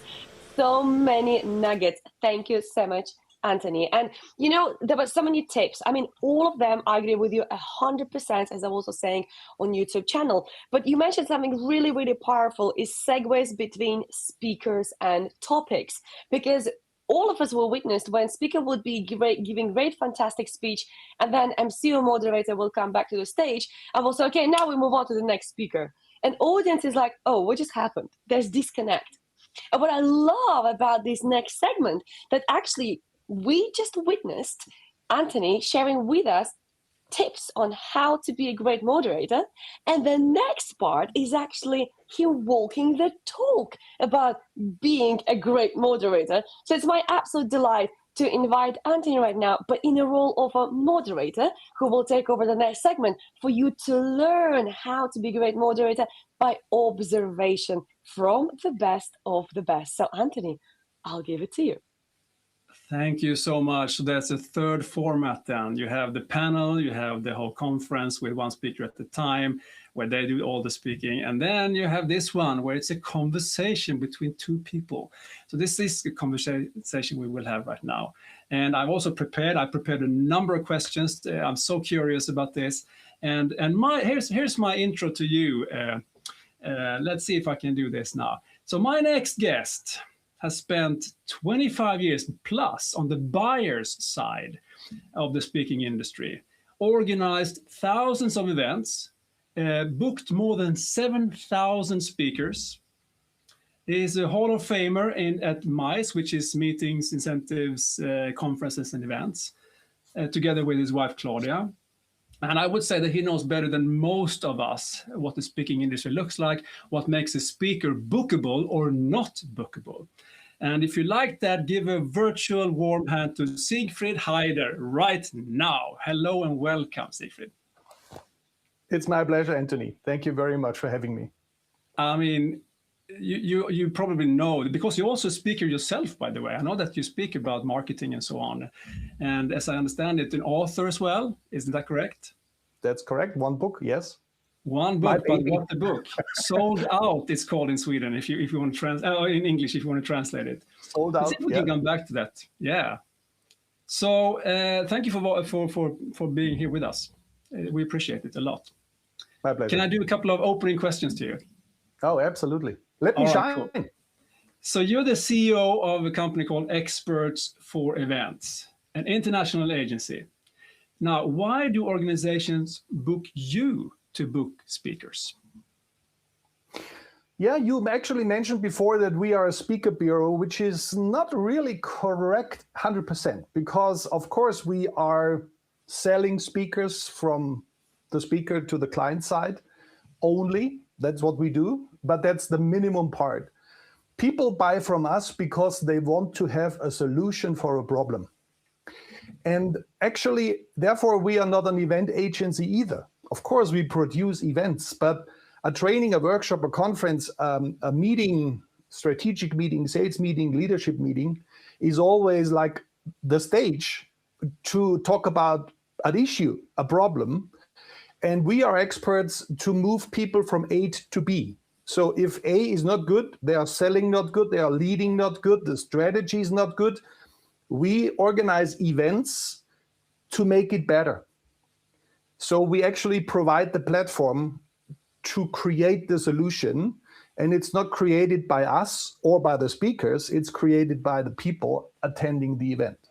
So this is us, and of course for that, we need a big database of great experts, speakers, keynoters, trainers, consultants, mentors, coaches, facilitators, and that's what we bring in, and then we create the value. So compared to your competitors in the speaker bureau world, you do much more. Compared to the event organizers, you do much more. You're more of a holistic strategic partner in that case. Do I understand this correctly?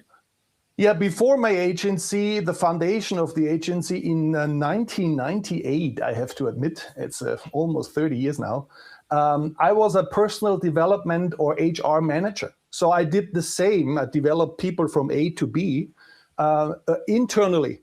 And I observed what I did and what my team did, and I said, I can do this better. So I got self-employed. But you know, you started early. I've been doing some research on you. You started your journey as a student already, helping out at seminars. And then you started to work with a speaker called Vera Birkenbiel, I think is his name. Oh, yes, yes. Why? I mean, what did that teach you, that early experience, when it comes to finding or being a very attractive or compelling speaker? What did you learn? Well, yeah, that was in 1992. Probably most of the participants in this session weren't alive at that time. This lady was the speaker, we would say now, at that time. And a speech from her at that time was 8 hours monologue in front of 500 people. So unimaginable this time. I mean, if you speak longer than 15 minutes, the generation Z actually disappears. But she was able to get the attention of a group of 500 people for 8 hours and 2 days. And that fascinated me, because how did she do that? How is that possible? How can you be so brilliant, being able to really move people in such a long time? And I searched for others who can do that. There are not too many, actually, but that was the entrance to this amazing industry. And then you kept going, and then you founded the German Speaker Association as well. We talked about that. You traveled the world with your wife. How would you describe the market? If we go to markets now, the trends and so on, how do you describe the market in 2026? What should, how can speakers position themselves in this era? Yeah. So you mentioned this MICE acronym. It's actually meetings, incentive, conferences, and exhibitions. Exhibitions, sorry. Yes. Exhibitions. So that is a big industry. It's really huge. And every of these letters, meetings, incentive, conferences, exhibitions, it's a different industry in the industry. So if you're a speaker and are active in all of the 4 elements, you have to adapt, because speaking at a meeting is a totally different task than speaking on a conference or on an exhibition or on an incentive event, as you can imagine. So it really depends. The market itself is actually always searching for personalities. We are actually not booking a speaker or a keynote speaker. We are booking somebody, female, male, doesn't matter, who is able to move people by their walk, by their own walk. And all the information and tips and methods and processes coming out of that. So a personality who has done something unbelievable, very much a role model, needs a second, of course, competence is to deliver, to perform. And if you bring these 2 competencies together, you have a speaker. But we also, in this industry, we book a lecturer, we book like a professor, we book a normal presentation, a PowerPoint presentation, fact and content oriented.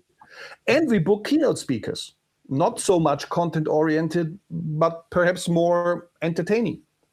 So it is really a very diverse market, and there is not the description how a speaker should be or position him or herself in this market. So some speaker who, for example, are very humorous, they probably can do all 4 fields, all 4 events we do.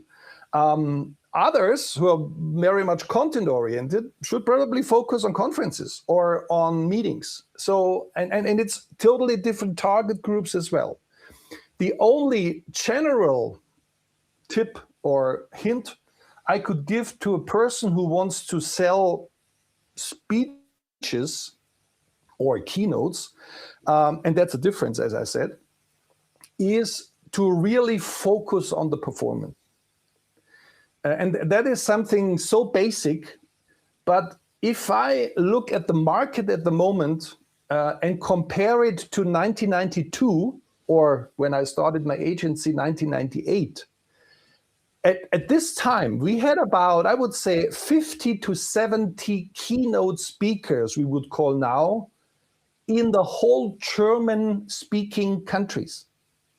Now we have a few hundreds, probably thousands, I don't know. Yeah. And these guys who are eligible to go on stage, they were really, really amazing performer. Only. And nowadays, as you know, we have performance 1, 2, 3, 4, 5, 6, and some 10s, if 10 is excellent. So we really have to define our profession again and only by am I able to rock the stage? And I mean this not in a way of music. I mean this, can you move people? You're touching upon something that I often also gives as an advice, because if I'm being asked, hey, how do I become a global speaker? How do I travel to the world? How do I get the gigs? And I have a list, but my main point is be awesome. And that's pretty good. Because if you're not going to get the second booking anyway. So work on your skills. Perhaps you should do that in your own home country first, and then you can expand. But be really good first. Anthony, is that something that speakers underestimate? Sorry? So I know you first, and then I can... Okay. I just wanted to mention, because it's so important as it is so basic. Most of the speaker we buy for our clients regularly. That's about 300 to 500, depending on how you set the line. These guys are excellent, as we defined it just right now. And most of them are not able to spell the word marketing. So performance is just the way how to market yourself and position yourself. And this is true, it was true, and it is true, and will be true all the time. So what do you think that many speakers underestimates when it comes to what the buyer really wants then? Yeah. Well, as I said, we book lectures, we book speeches, which is a presentation, and we book keynotes. And the expectation, of course, rises. The expectation, especially in regards of performance. But we search experts and speakers still by the expertise. And we all know most of the speakers who claim to be the best and the most and all the superlatives, all these guys are probably not the best experts in this field of leadership or sales or marketing or whatever. They're hopefully in the upper area, one of the best, but they don't need to be the best. But they need to be one of the best presenting their position. And you mentioned this word positioning. Positioning is based on having a clear position in marketing, in leadership, in communication, and so on. So we really select experts more and more, because there are so many experts out there. We really select the speakers first by this visualization of a clear position, which is the requirement to have a clear positioning, which is visibility in the mass market. Because if the position is clear, if it's interesting, attractive, and differentiative to the others of the same kind of, then we are able to memorizable. And if we are able to memorize a speaker by his or her position, because it's so attractive, so different, then we are able to recommend. He or she is then recommendable. Without memory, no recommendations. And now we are with the speaker bureaus. The only thing we do, Anthony, is we are recommending you as speakers to our clients. So we are constantly telling your story, hopefully as good as you, and we try to our clients. So make it easy for us, make it memorable, and make it recommendable, so that we are able to tell your story. And if the story is great, if your performance is good, you will get bookings. It's quite easy, not so easy done. You really have to sit down and work on your brand and your brand story and this position. But this is a once-in-a-lifetime investment, and then it's done. It sounds like classical marketing, segmentation, positioning. But many of us speakers have this eagerness of speaking, and sometimes we fail in that case because we say we can do this as well, and that, and that, and that. And then we become known for nothing. We just want to please everyone. So I absolutely agree that the more you can be laser focused, the better. It's not easy, I agree. I'm supposed to be this communication expert, and I still struggle sometimes to be super clear. But yeah, it really helps when you are, for sure.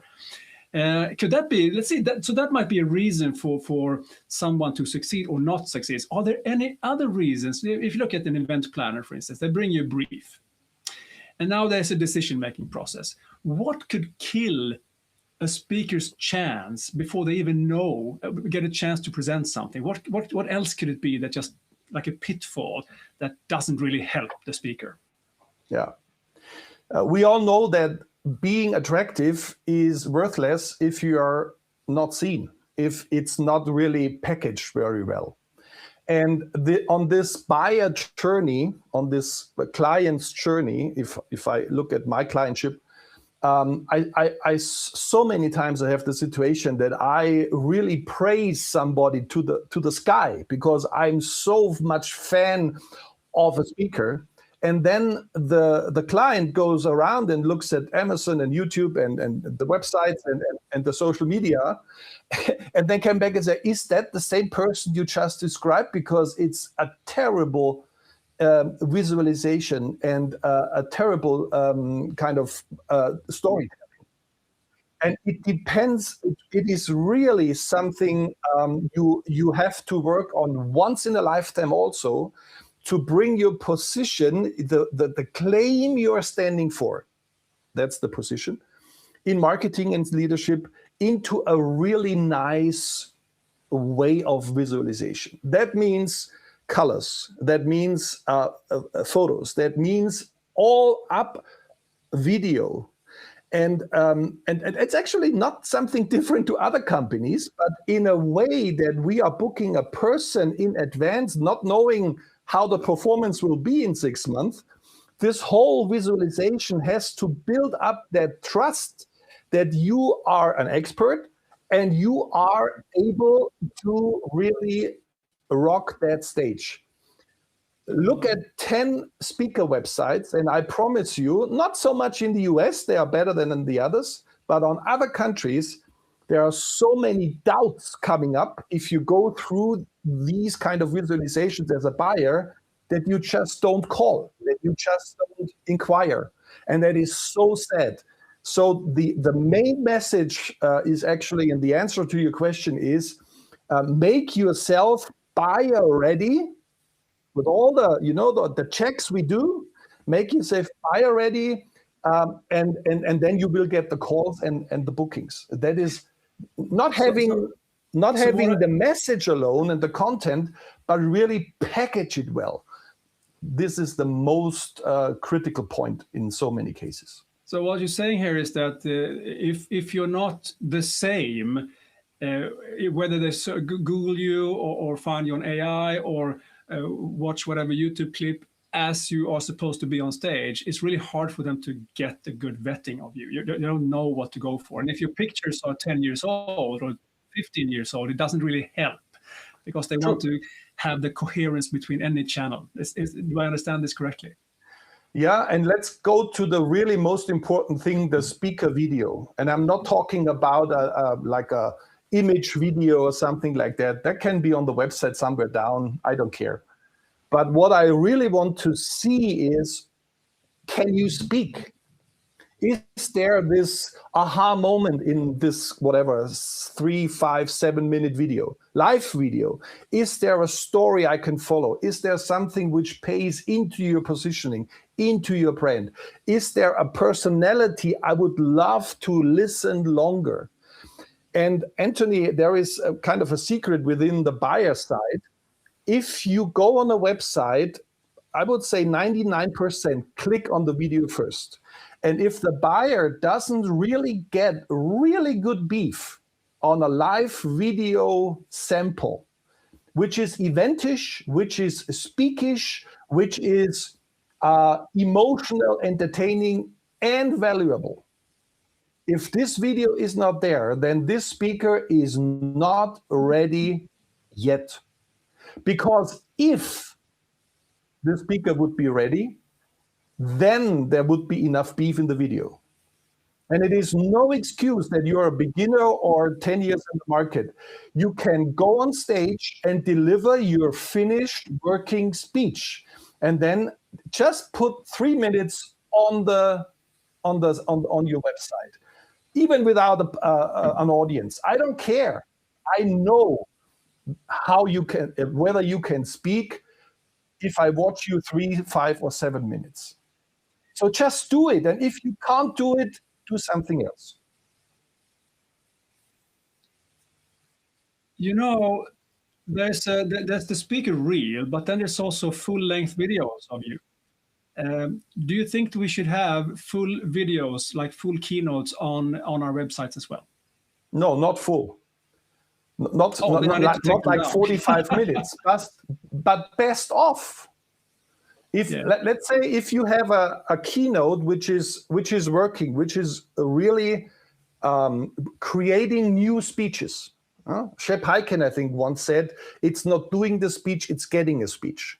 So if you go on stage with the purpose and the goal to get a next speech, your speech at this evening, at this day, is hopefully the best, because otherwise it wouldn't work that others come up and say, I want to book you for my company too.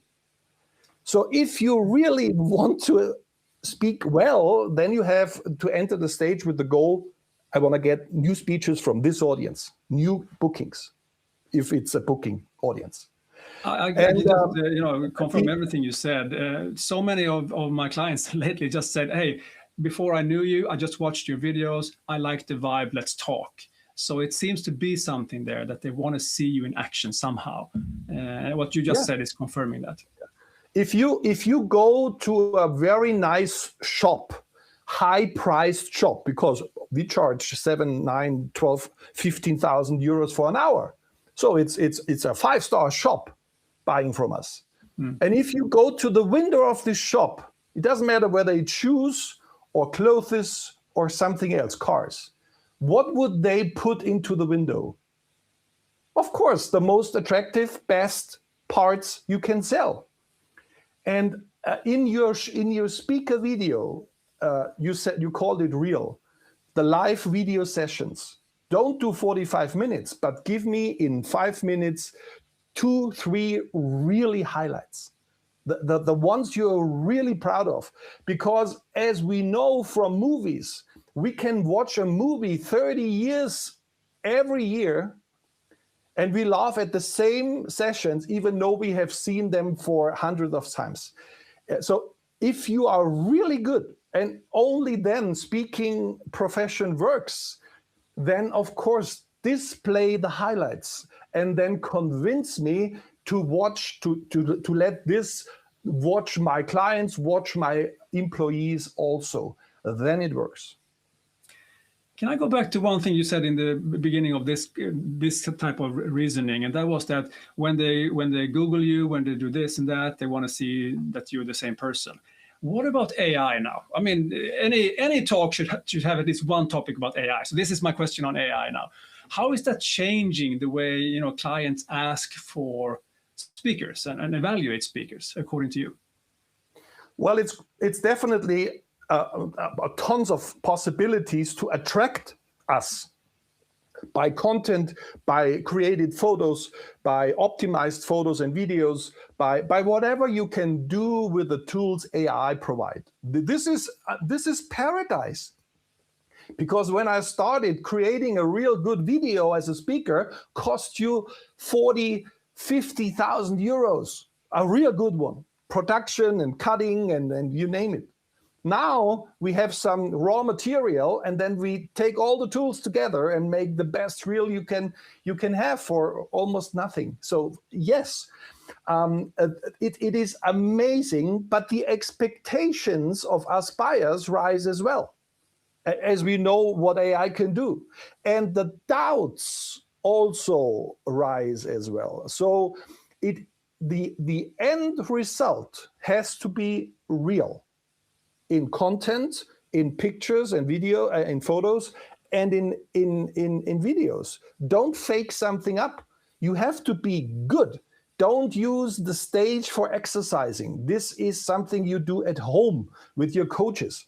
Go on stage, film it, put it on the website, and if it's great, you will be booked again. It is really that easy. But what I wanted to come to here is also the whole market dynamics that's happening right now.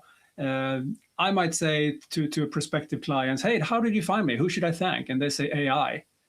So do you see that also as a threat, perhaps, for the business you're in? Because you really, I mean, your capital is your network and your trust, because people trust you. You know everyone in your market and so on. And do you see a risk there that they might just say, hey, I just checked with my Claude or my ChatGPT, whatever, and it seems that Olga is the right person or Anthony is the right person, and then they just go for it that way. What do you think about that from a market perspective? Well, as you said, AI is another channel to you, like social media is and search engines are and whatever. And of course, position yourself in this channel as well. And it's if you're really diligent, if you're a hard worker, it will be somehow work automatically, because what is AI at the moment? It's a much better search engine. If I come back to your example, and it grabs all the stuff you have online and positions you in some results to a prompt. And hopefully something interesting displays you and with a link to your website. The real core of everything is your website. And the only danger I see is that we are getting lazy by AI. We are not inventing personally from inside out enough anymore. We are using these tools to quantify and not to qualify, and even on stage actually. So keep it real, keep it original. We had an award ceremony years ago, and we awarded a professor for economics, a great speaker in my eyes, very content oriented. And the person who did the laudatio, he said, "You are like a biological farmer. You do your content by your own, you digest the content by your own biologically, and you present it so that we can eat it as well. Healthy stuff." So I like this. We should be bio speakers. We should keep in this world of, we are the information entrepreneurs, not AI. We are the creators of something new. We are the people who creates this artwork on stage, content plus performance, which move the people. Because that's the goal. It's not content. It is moving the people. They should leave the room and say, I want to do this. I want to do this with him or her. That is the goal. I agree. If you're not there to change anything, then why bother? Let me segue into a new topic here, and that is our relationship between speakers and agencies, speakers and bureaus, and so on. What do you wish that speakers understand better when it comes to working with bureaus and agencies like yours?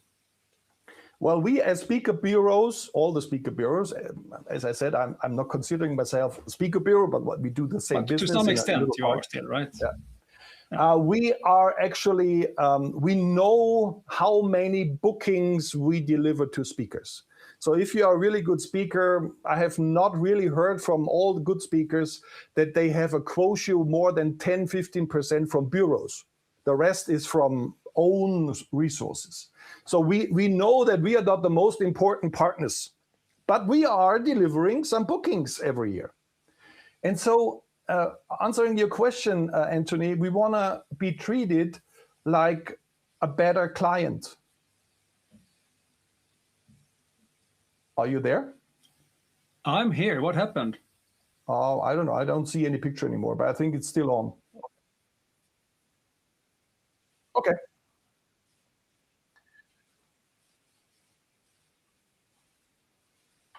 They were okay. Let's go on then. Let's keep this going. So we should treat you as one of your key. I mean, Anthony, if you get a booking from Siemens twice a year, if you get a booking from BMW 3 times a year, you treat these clients, your direct clients, like kings.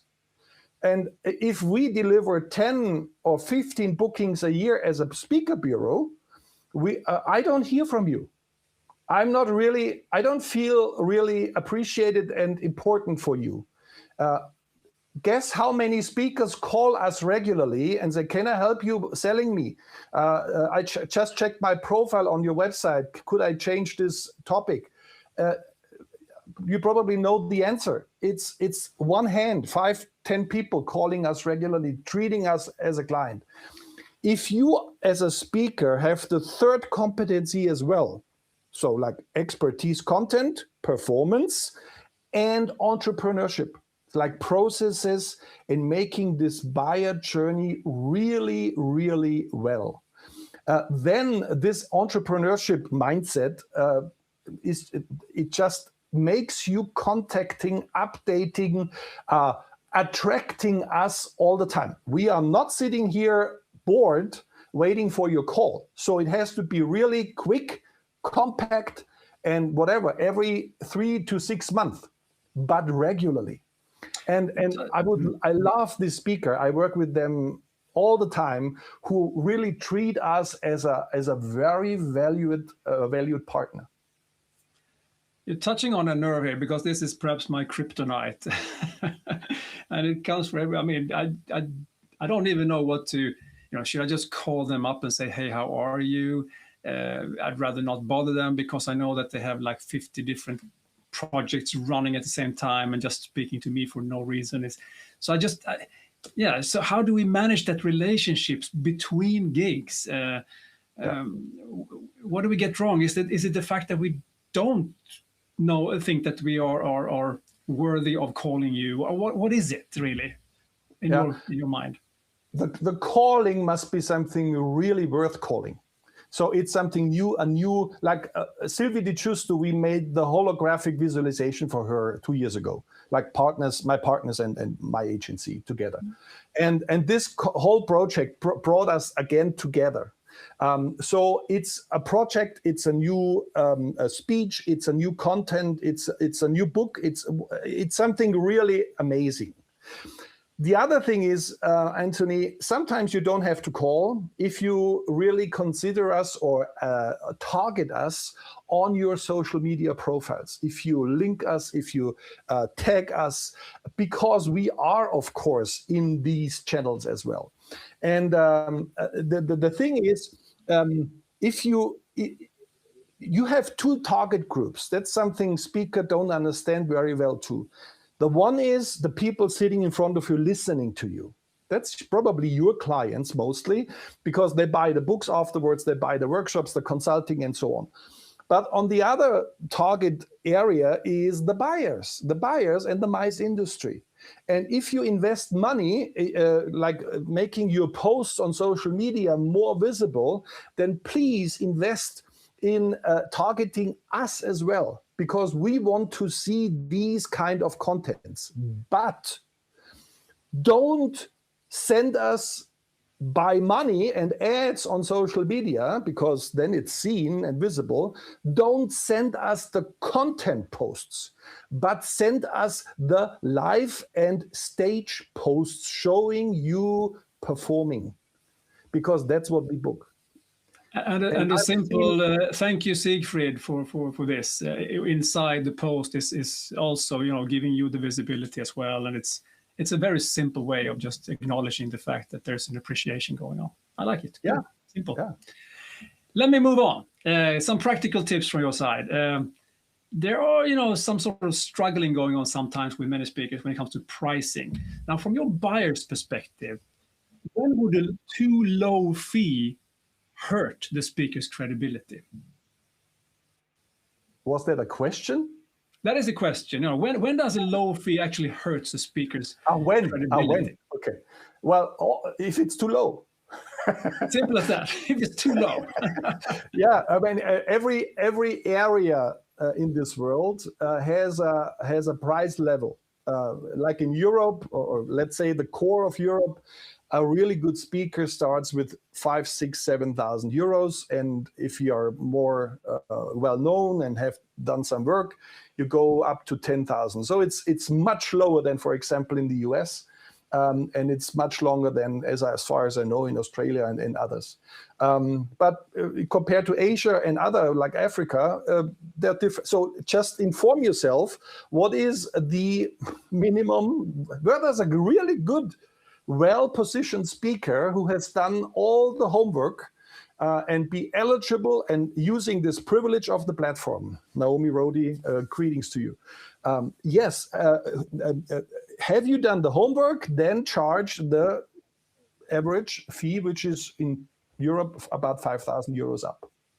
I mean, you know this as well as most of us do as well. I mean, I get like 2 or 3 requests per week for freebies.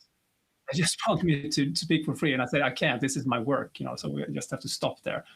Yeah. Let me move on to another question to you, also from a speaker practical perspective. What is the worst mistake you've ever seen a speaker make, on stage or off stage? Well, okay, let me come back to the last topic, because that's really one of the biggest mistakes speaker can do, thinking that they introduce themselves in the market with a lower price or with some whatever special strange conditions. In our industry, the quality defines the price. If you are too low, there is a doubt that you are delivering quality.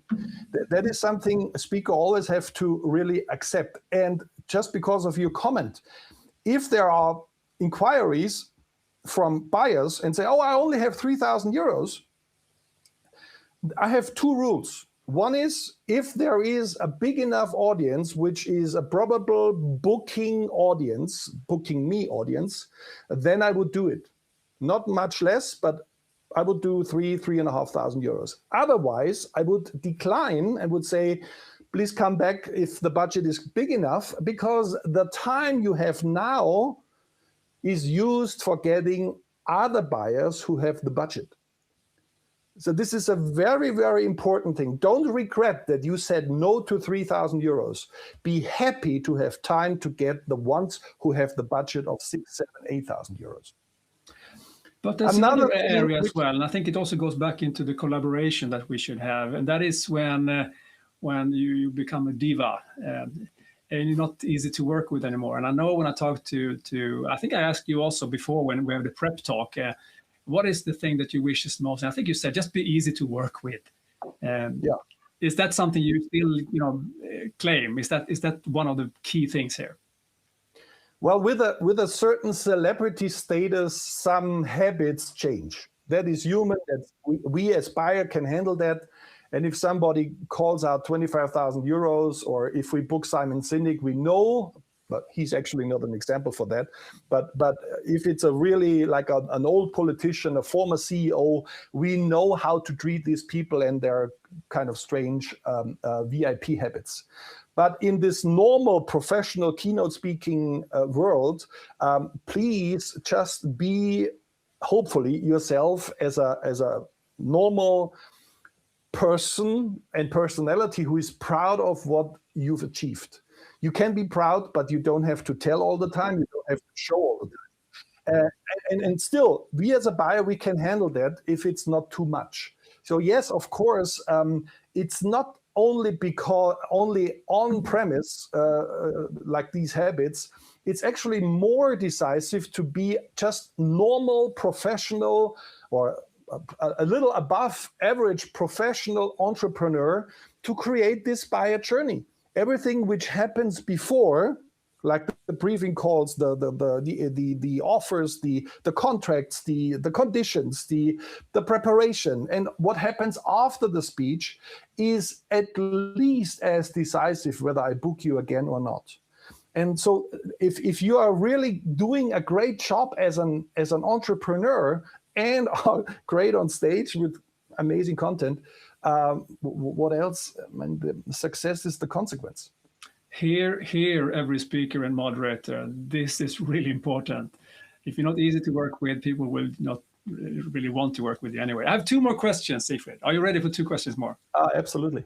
Okay, the first one is, if we speakers get a chance to work in your region, Germany, Australia, Switzerland, the DACH regions, so on. That's where you are most. I know that you also have other bookings from other places. But what is it that we should think about specifically when we come to your place in the world and speak? Well, that's one of my favorite questions, because as an international agency, having done events in almost every continent with almost every speaker from all the continents, I have observed one interesting fact. If my client, for example, Siemens, books you from Sweden for the leadership meeting in Dubai with all the leaders from the Asian countries, then we book you, Anthony, on purpose. And we want you as you are. So otherwise we book somebody from Dubai. There's always an alternative. So first of all, just be as professional and as good and as original as you are. That doesn't mean that you inform yourself about some cultural do-nots. Of course, that's important, that you don't go into these pitfalls. But your keynote is hopefully the one I've seen 2 years ago, on the same level with the same jokes, a little bit perhaps adjusted humor-wise, but even then, I decided to book you. And if you come to Germany, yeah, you should know that we are a little, perhaps we don't like this kind of keynotes where there is no content or little content just in the keynote. So just add a little content, but then be yourself, because we booked you. So as I say sometimes, don't be yourself plus 10%, so that you're really making it on the stage. Yeah. Be aware where you are. Yeah, that's normal, but don't change your keynote. Don't really. If the keynote works, it works in Germany as well. The humor is not so different in most of the countries. But yeah, inform yourself. And if you have a habit of tailoring your speech, it's the same everywhere. Just tailor it towards that audience you have. It really doesn't matter.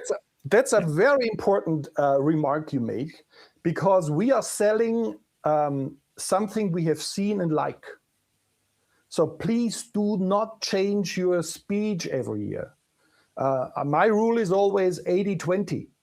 80% of the keynote I hear again has to be the same. I have to count on that in minute 23, this story about your car breakdown in Australia comes up, because I want to laugh again. And if you change it all the time, if you do this in and this out, and then it's not the keynote I've seen. So you have to be trustworthy that you have a finished, working, functioning product, keynote, which is the same all the time, but of course, customize it 20%. Customize it also a little bit about the culture, but also about the circumstances. But the rest, please, is the one I know. Keep the core and to 80%, and then there are some perhaps changes. If it's the car, it's the same car, perhaps different color and so on. I get it. Good. Yeah. Final question. Are you ready? Yeah. Okay, for all of us who's watching this, if we want to be really great and be more bookable in 2026, this year, what is the one thing we should do to start off with in order to be more bookable? Well, if your booking book is quite full and you are happy and you want to raise your fee, then be more visible, be more innovative, and be more focused on the MICE industry, because there is the big budgets. HR books a keynote speaker as well, but they don't have the big budgets. But most important is actually, if you really want to get more bookings in the future in general, it is much more important that you really focus on this showing your excellence, showing you as a profession, as a speaker, because a speaker is something different than a trainer, and a trainer is something different than a coach. And all the things you present to me on social media, your profile, your postings, and of course everything else, and in the middle of everything, your website, has to be speakish and eventish, as I told. And if I should get out one tip to all the speakers, even if you are very well positioned, I have found on every website at least 5, 6, 7 things I really don't like as a buyer, and you don't know. So, okay. So if you have a website or some material, let it check not by your speaker colleagues in all the associations. That's a good feedback too, but let it check by a real experienced buyer. And that feedback, of course, not only one, perhaps 2 or 3, this feedback translated or transformed into a realization is probably the best way to get more bookings. You know, I'm laughing, for all of you who watches this, I'm laughing because I have a pretty good idea that you have checked out my website. So now I'm really curious about what should be improved. Massive value is how I would like to describe this conversation with you. Thank you so much for this. Thank you for spending the time and giving us your wisdom and all these years of experience you have, both as a speaker, but also now as a holistic event speaker bureau and all those strategic partner that you are as well. Siegfried Heider, a big thank you to you. Anthony, thank you. You let me shine. You are very authentic. And I want to thank the whole team behind all this project. It is amazing what you do for the GSF and for the speaker community. I really appreciate it personally, and compliments to this technical wonder you do. It's magic. Thank you so much. Over to you, Olga. And I would like to say thank you, I would like to agree with you, Anthony. It was absolutely spectacular show. I would like to call it even that way. It's even beyond interview, because there was so much value, and it's incredible how much wisdom he just pulled out of Siegfried. Seriously, it was absolutely amazing. And actually, we do have one question. Do you have time for just one question? Sure. Brilliant. Okay. So the question was, how do you actually become a great speaker? And I know you already touched base that, but it was still asked in the YouTube chat. So could you please share with us, how do you actually become a great speaker? Well, there is a very, very successful keynote speaker in Germany. Dieter Lange is his name. Very well experienced worldwide, and have visited monks in Asia and Indians in the US and so on. And he has a quote I love very much. And he says, you cannot become a speaker, keynote speaker, you have to be one.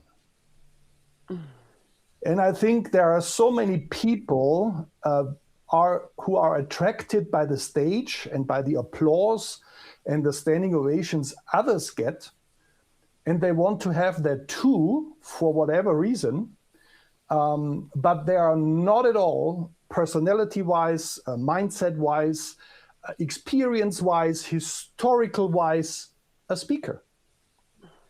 And it is, unfortunately, I have that in my speaker coachings many times. Unfortunately, they spend a lot of money trying to become a speaker, but they are not a speaker. And it's so much wasted money. They should have actually get the tip to do something else way before. You feel it if you are a speaker. You feel it by the audience and the reaction. And in marketing, there is one rule. If you earn a lot of money, it's the feedback of the market. It is the complement of the market. So if you don't earn money as a speaker, you are either not finished yet with your preparation, all the things we talked about the last hour, or you're not a speaker. Brilliant answer. Really brilliant. And I'm sure everybody right now, including me, are now sitting just reflecting on it and just taking that. So thank you so much. The feedback in YouTube chat is just absolutely amazing. Great talk with lots of information. Thank you. Great insights, great points, incredible insight. Awesome. Seriously, we can go for hours right now sharing the gratitude, and we really are, because what happened just now was really mind-blowing. So thank you so much, Siegfried. Thank you so much, Anthony. Thank you so much for being here with us. And Anthony, thank you for walking the talk, showing us how actually to be a great speaker. And all your wisdom, Siegfried, today was absolutely invaluable and will definitely help all speakers to level up all the way from today. So thank you. Thank you. Brilliant. So, and as far as gents, I know, thank you so much for that. So what we're going to do now is we're going to cut to some Again, some author videos and some welcomes from presidents to the Professional Speaker Celebration Day. And again, Anthony, Siegfried, thank you so much. Thank you so much. Take care. Bye-bye. See you soon. Dear colleagues, as the president of the CIS Speakers Association, I'm honored to address you today. CISA unites professional speakers from across the Commonwealth independent states, bringing together those who use the power words to inspire, educate, and lead. Being a speaker is a social profession, but often requires us to walk and travel alone. Our association creates a space where we can connect, exchange insights, and support one another. Every member contributes by sharing knowledge, inviting peers to events, or collaborating on new projects. Our board works tirelessly to develop opportunities, and together we are building a strong and dynamic community. Today, on Professional Speaker Celebration Day, we recognize the importance of our profession and the impact we make. Let's continue to inspire, grow, and shape the future together. Happy Professional Speakers Day! С Днем профессионального спикера!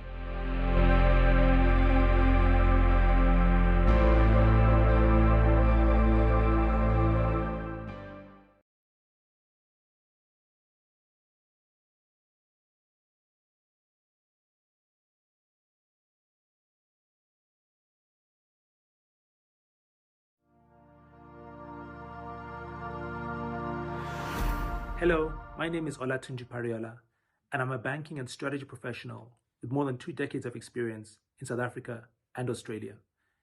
The chapter that I write on is entitled Reimagining Banks, the Case for Reinvention. And in the chapter, I stress that there are 3 powerful forces that are prompting traditional banks to be on the front foot. Number 1 is increased competition from fintechs and neobanks. Number 2 is the acceleration of digital. And number 3 is the changing expectations of consumers. Now, this is a very important topic because it affects all of us in our daily lives, particularly with the movement of goods and services and the way we pay for them. And I really think that the banks that are able to reinvent themselves and position themselves in the minds and the front of the consumer really stand a chance to differentiate themselves going forward. Thank you.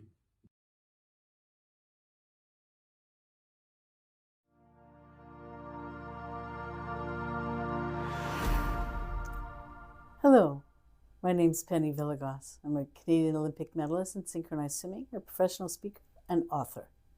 I'm honored to be a contributing author to the GSF book, Global Voices Shaping the Future. I wrote a chapter on triumph through teamwork, in which I outline the 5 key C's of successful teamwork, which include composition of the team, common commitment, collaboration, continuous improvement, and celebration. Teamwork was essential in helping me become a world champion and Olympic medalist. And the principles apply to all aspects of business and life.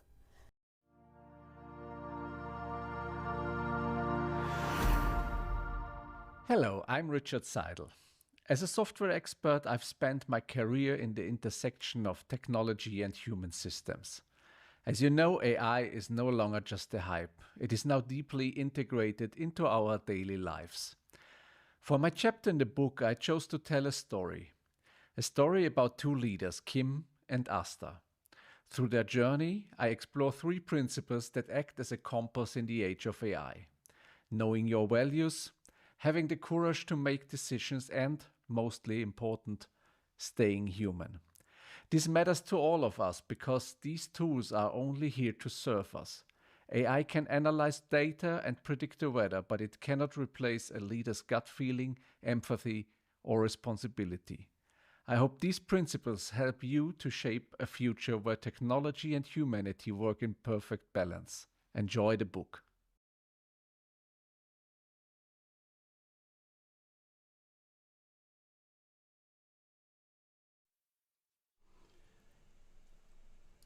Hello, Laura.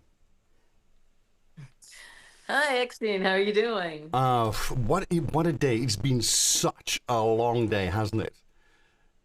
It has been a very long day, but a wonderful one. A wonderful one. We missed you here in Cairns. Oh, you know, if I had been there, I couldn't be here. All right. And so, and this is my little way of contributing to our author journey. But one of the things I want to ask you is, because we didn't get to see everybody on stage today, and hopefully it'll be a video that we will put on the GSF YouTube channel at some point. But this journey for you as publisher of the book, how's it been? What did you maybe learn? What did you see in this? And what did you discover? Because, I mean, I can imagine that it must have been a journey for you too. Definitely. I would say probably the most rewarding part of it, and I mentioned this from the stage today as well, was being able to work with each of the authors and help them especially to be able to help them realize this project, and also getting to know them. So with each of the authors, we did an interview, and so I interviewed the authors about their subject matter. And it was just beautiful to get to know these colleagues, some of whom I, like you, have known for years, and you know, and think that I know about your work or have an idea of it. But just in those deeper conversations, when it comes to a book in general, you're really intensely looking at the material and writing it, rewriting it, trying to figure out exactly how you want to communicate your message to the audience. And that depth of both preparation and analysis of the work that each of you did helped me to learn more about every single author. So it was wonderful. That was a beautiful experience. I must say, I extolled your virtues a little bit earlier today, because I was telling people that for about 6-7 weeks, I was having arguments with the editor, because the editor was asking me questions and I was giving answers, where the editor just meant, no, the audience is not going to understand you, not that she's not understanding me. And I kept on writing her letters instead of rewriting the material. You know, silly little mistakes like that, you know. And I think that's been a real journey for me. And thank you for your patience, because I mean, that call we had, and within hours after that, I could rewrite stuff. That was a godsend. So, and thank you for pushing me to participate. Oh, it's a beautiful chapter, and it's very moving. Everyone out there needs to get the book. I assume that the QR code has been shared multiple times in the course of the day. You really need to get the book, especially if you get the ebook right now. It's only $1.99, and that's in doing so. Just your chapter, for example, Eksteen, was just moving. Actually, the first time I read through it, the personal story you tell at the beginning to get the reader involved in the chapter is just. I was moved to really to tears, because it was just so beautiful, and that's. It's a fascinating book. So the book, I don't know how much you said about how it's structured, but it's set into 3 different sections: leadership, team building, and future readiness. And the future readiness is not just, oh, how do we deal with AI? Or it's not just, you know, what is the business world tomorrow going to be? We've got a chapter on the future of banking. We've got another chapter on the future of food. So it's really fascinating topics. That actually affect us all. You might think, what do I, you know, food, nothing in my life, you know, I go to the grocery store or whatever. So what is the future of food? But it's really, how are we going to continue to feed the planet? What are technologies that are available? How should people in the food industry then go, you know, about that? It's a fascinating chapter as well. The one thing that is actually throughout the entire book, the one thread that just really weaves through almost every chapter, is that we are coming into a time where we as humans need to reconnect. That this human connection with each other is going to be, moving forward, one of the most essential aspects of everything we do. Be it if you're in a leadership position, in connecting with your team, connecting with your organization, connecting with yourself even, or if you're looking at just in general, how the future of IT and everything else is going to affect us. So it's a great book. It really is. and it's very beautiful. Can't wait for you to get yours. I can't wait for my hard copies, really. And I've got a few friends that already said, when's the hard copy? When's the hard copy? I'll wait for the hard copy. So they're all trying to order today. So I'm really happy about that.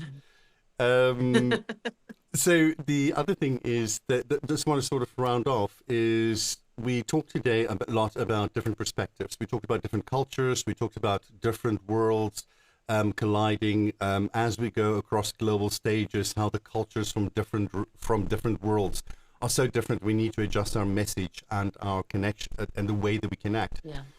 And for me, although this book was born out of the strategic session from last year, where sort of like all of us got together at the GSF board level, and we talked about strategy for going forward. You know, it was a very interesting session itself. But one of the things that stuck out for me was that we then talked about what is it that binds us? What is the thing that we all have in common? And that was community.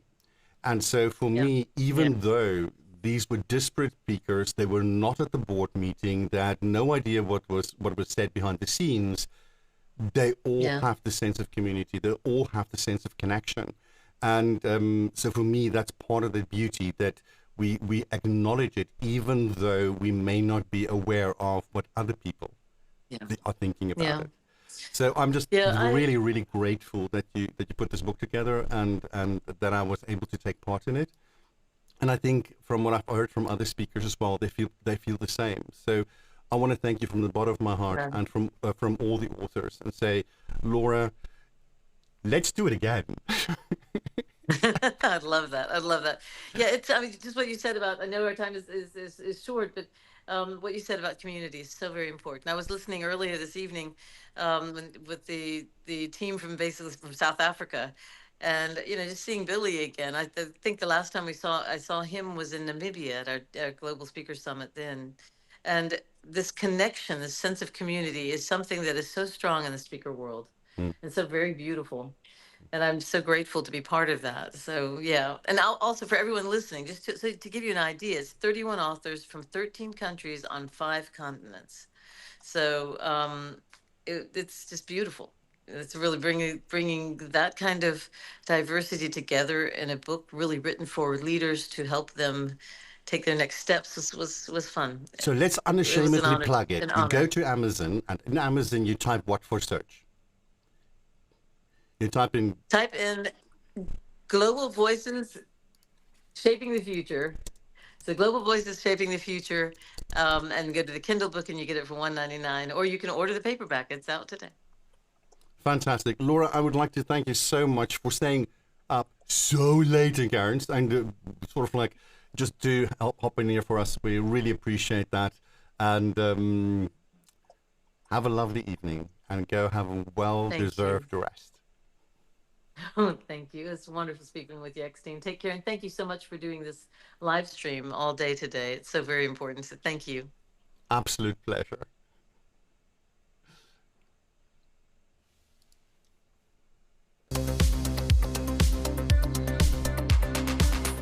Hi, it's Joni Petty, Speaker Federation. Here we are in the world, part of a huge community, 17 member associations in about 35 countries. So we're celebrating today. We are recognizing one another, we're supporting each other, we are helping this profession to grow and flourish. How can we advance? How do we keep ahead of the trends and really maximize professional speaking? Join hands and make sure we bring other speakers into this fantastic fold. And have a happy day.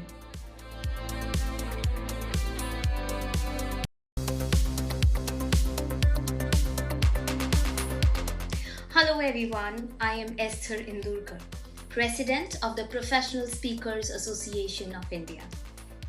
I believe that every powerful idea begins with a voice, and every voice becomes powerful when it is heard and trusted. As we celebrate the Professional Speakers Celebration Day, I feel really happy about the journey that PSAI is creating together. At PSA India, our purpose is clear: to build an ecosystem where professional speakers can influence, a place where they can create real impact and stand as a globally recognized voice. Over the past few years, we have seen meaningful growth, strong learnings, deeper collaboration, and our expansion in global connections. And this year, we are ready to take this journey to a higher level of global impact. To every speaker who believes in the power of their voice, this celebration is yours.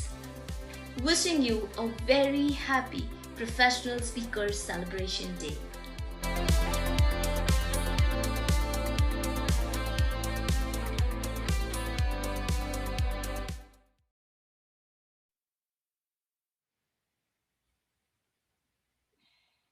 This day has been never ending, isn't it? Has been absolutely amazing with lots of value. And whether you're joining us from Australia or Germany or UK or Maldives, please type in the chat, where are you based? What were your takeaways? What have you learned? And if you have any questions, because we love questions, there were some questions, which is amazing. And actually, in the meantime, get ready, because the next speaker will definitely blow your mind, whether you met them already or not. Well, let's see what you're going to say in the chat. So let me just introduce this great speaker, because he will definitely bring even more value.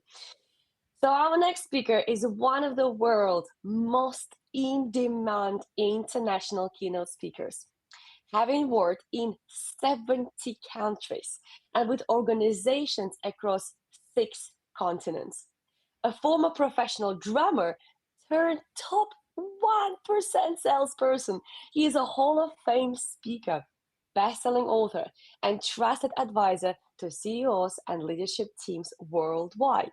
Known for his energy, humor, and practical insight, he helps businesses grow their brand and their results globally. He also holds one of the most prestigious and really interesting titles in our profession. Get ready. FF, GF, T, and APS. And I wonder if you know what it means. But when he is asked what that stood for, he said, failed 5th grade 5 times, now a professional speaker. So please, with your big round of applause, please welcome the man who proves that success is about resilience, reinvention, and relentless curiosity, Frank Furness. And Frank, the stage is all yours. Hey, well, good morning, everybody, from a beautiful, sunny Orlando. Absolutely gorgeous day here.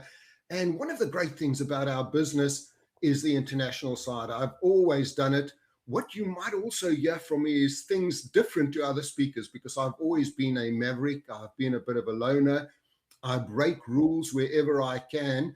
And that has helped me to keep fully booked, really, really busy.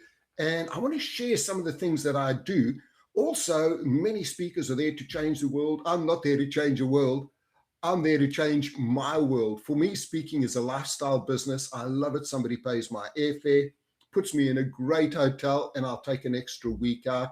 Last week, I spoke in Ottawa and Toronto, took the weekend, went up the CNN Tower, went to Niagara Falls, did the talk on Monday, flew to Atlanta Tuesday, did a talk there.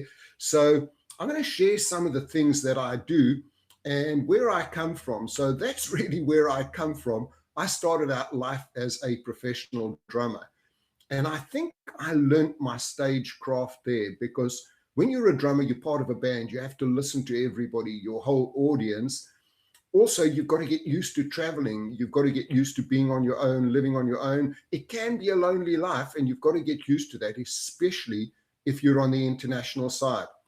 So 10 years as a professional drummer, it was fantastic. And I've applied a lot of what I learned there to what I'm doing now. So I'm going to get straight into it now and just show you a little bit about my lifestyle. So for me, speaking has been great. I have got 3 homes. I have some nice cars. The lifestyle's been good to me. That's my home in England. I have a beach house. I wake up looking at the ocean in the morning. That's my condo in Orlando. That's where I am right now. And I have a place in Spain. So my first message to everybody is, I think we've got to think differently. I change all the time.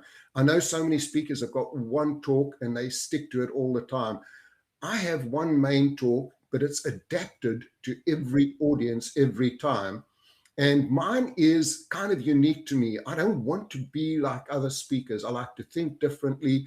I like to do things differently. And let's share some of those things over there. So I like this acronym over here, TANK, topic, audience, niche, and craft.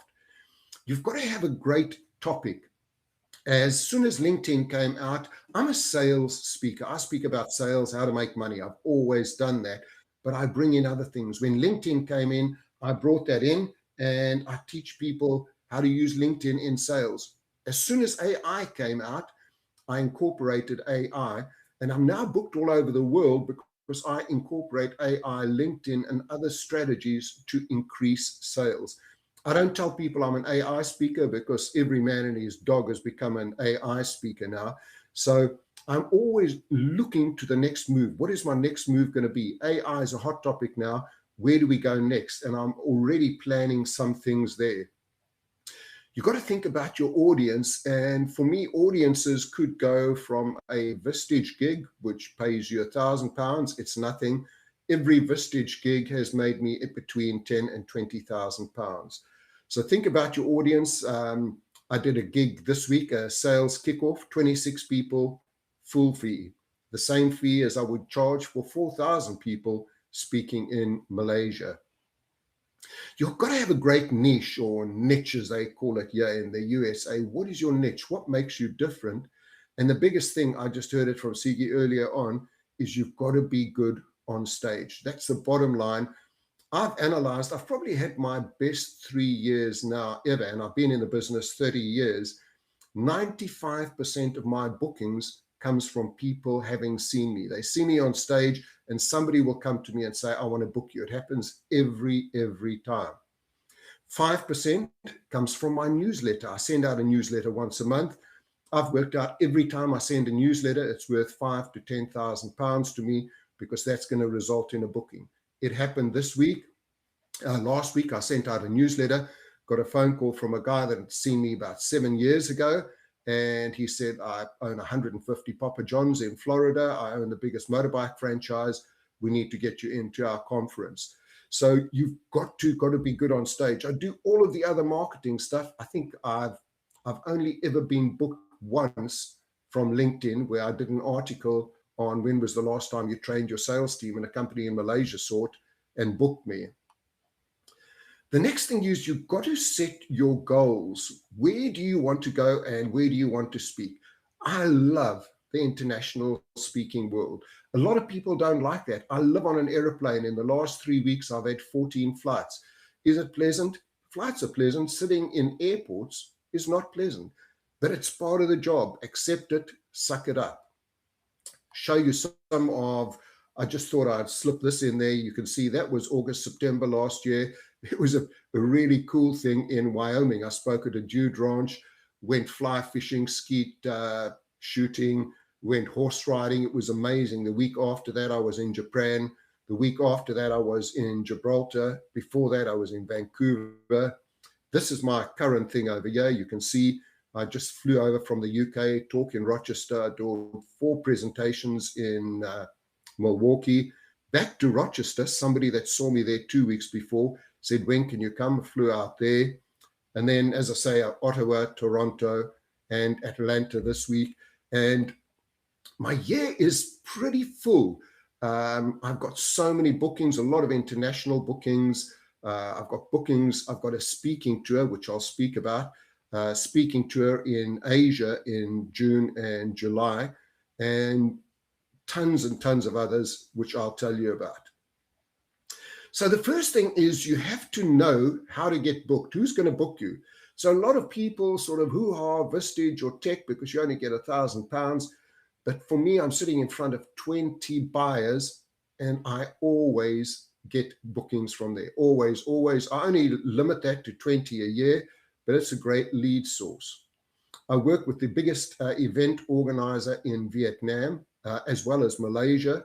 So whenever I'm coming over there, I just contact them, they book me. That's where I spoke to. That's actually the biggest organization in Vietnam. Leadernomics, another huge company in Malaysia that books me all the time. Of course, we know if you can get into YPO or EO, it's fantastic because, again, there are 50 buyers watching you. You may speak to a YPO. There's 50 to 80 people. They are all multimillionaires and they will book you if you're good. You've got to be good. That's the bottom line. I do other things like the SHOT Show every year in January in Las Vegas. They have the biggest gun show in the world, and they have a gun show university. So I go there, I stay in the Venetian, I take an extra week out, I have a cool time there. And then I'd also do a lot of work for IHRSA, which is the biggest association of health and fitness. So I do all kinds of stuff, but my three main bookings are financial services. I come from that background, CEO groups, and health and fitness industry. I do a ton in the health and fitness industry, all focused around sales and how I can increase sales using LinkedIn and AI. And then again, associations are fantastic. Now, everybody speaks about AI, and I love using AI for research. I've sat down, I've played with it. I tell companies how to use it. I've got to know how to use it myself. And basically, I've set up a system for myself now. I spent about a day doing it, that every morning in my inbox, I get a little message saying, here are your 3 leads today. I click into it, takes me into ChatGPT. It gives me the 3 leads on what I want. It tells me how to approach them, gives me all of their contact details. I haven't had much time to even go in and follow up on those leads, but I had to prove that there's a system that can do it if you have an empty calendar. But again, if you've got an empty calendar, maybe you're not that good on stage. You've got to be good on stage, especially if you're keynoting. I don't do any training. Now and then I'll do some workshops. I like to be on stage. Another big one here, get video testimonials. I get video testimonials from everywhere I go. I've got 65 video testimonials, and they work better than anything else. If somebody says, send me a proposal, which I hate, somebody sees me, it's great. I like you, Frank. What is your fee? Let's book you. But sometimes they like, we've got to run it by our board of directors or whatever, send us a proposal. All I do is include some of the video testimonials, and that works wonders. I've had some great ones. Recently, I did one of the Vistage groups, and one of the companies over there, the CEO saw me and he liked me, so he booked me for their conference. At that conference, what happens at financial services conferences is it's sponsored by a lot of the big fund management companies. Those are the secret sources, and they will come in and watch the speakers. What happened there was a company called Frontier that was one of the sponsors. They liked what I was doing, and they got me to their Jude Ranch. I spoke there, which was fantastic. And then somebody from another huge company saw me, and that is turning into something massive. They got me to speak at their conference. They then brought me in and said, we love what you're doing. We love what you do for our audience. And right now I'm doing 2 things for them. They look after advisors all over the USA. They run 1,700 conferences a year, and they have now booked me for a number of those conferences at full fee. They treat me like a king, which is fantastic. And another thing that I'm doing with them is thinking differently. I put together a video and I said, you've obviously got so many financial advisors that are watching you. What if I put an online course for you together, sent them a video, a test video, and they said, yeah, we love that. I'm charging them £25,000 for the setup, £60,000 a year for the licensing. So they've got that, they can use it all the time. And if that works, I will now move it around to some of the other companies around the world that I'm working with. Again, can you see how you've got to think differently? So There's one of the most powerful video testimonials I ever got many years ago. I was booked to speak with the Crown Prince in Abu Dhabi, and that was in the Royal Palace. Nobody gets to go into the Royal Palace. I'm a sales guy. Can you see there right at the end there? I'm trying to sell him my package. You know, this is my package. Can you see CDs still, DVDs? Wow, that was a long time ago. But the best thing I did there, I got a video testimonial from him and put it out onto my website, put it out onto YouTube. About 3 months later, I'm getting calls from all over the Middle East. Can you come in and work with us? I've worked with some of the most powerful leaders. I've had to sign secrecy stuff because it's losing face if they getting helped or being taught how to speak. This guy was great. Worked with him for 2 days. I normally don't do that, but it's been incredibly powerful. The best thing was that video testimonial. So please get video testimonials.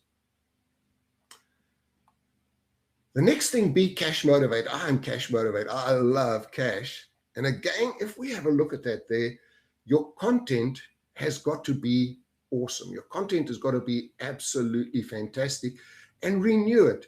You know, I'm having a lot of bookings now of people that saw me 7, 8 years ago, bringing me back. If I'm going to go and do the same thing I did 8 years ago, things have changed so much. We're in a new world. My presentations, I look at presentations of 2 years ago, I think they suck. I've changed everything. We've constantly got to be changing and moving. For me, the atmosphere is really different. And I've done 4,000 people. I've done one for 6,000 people.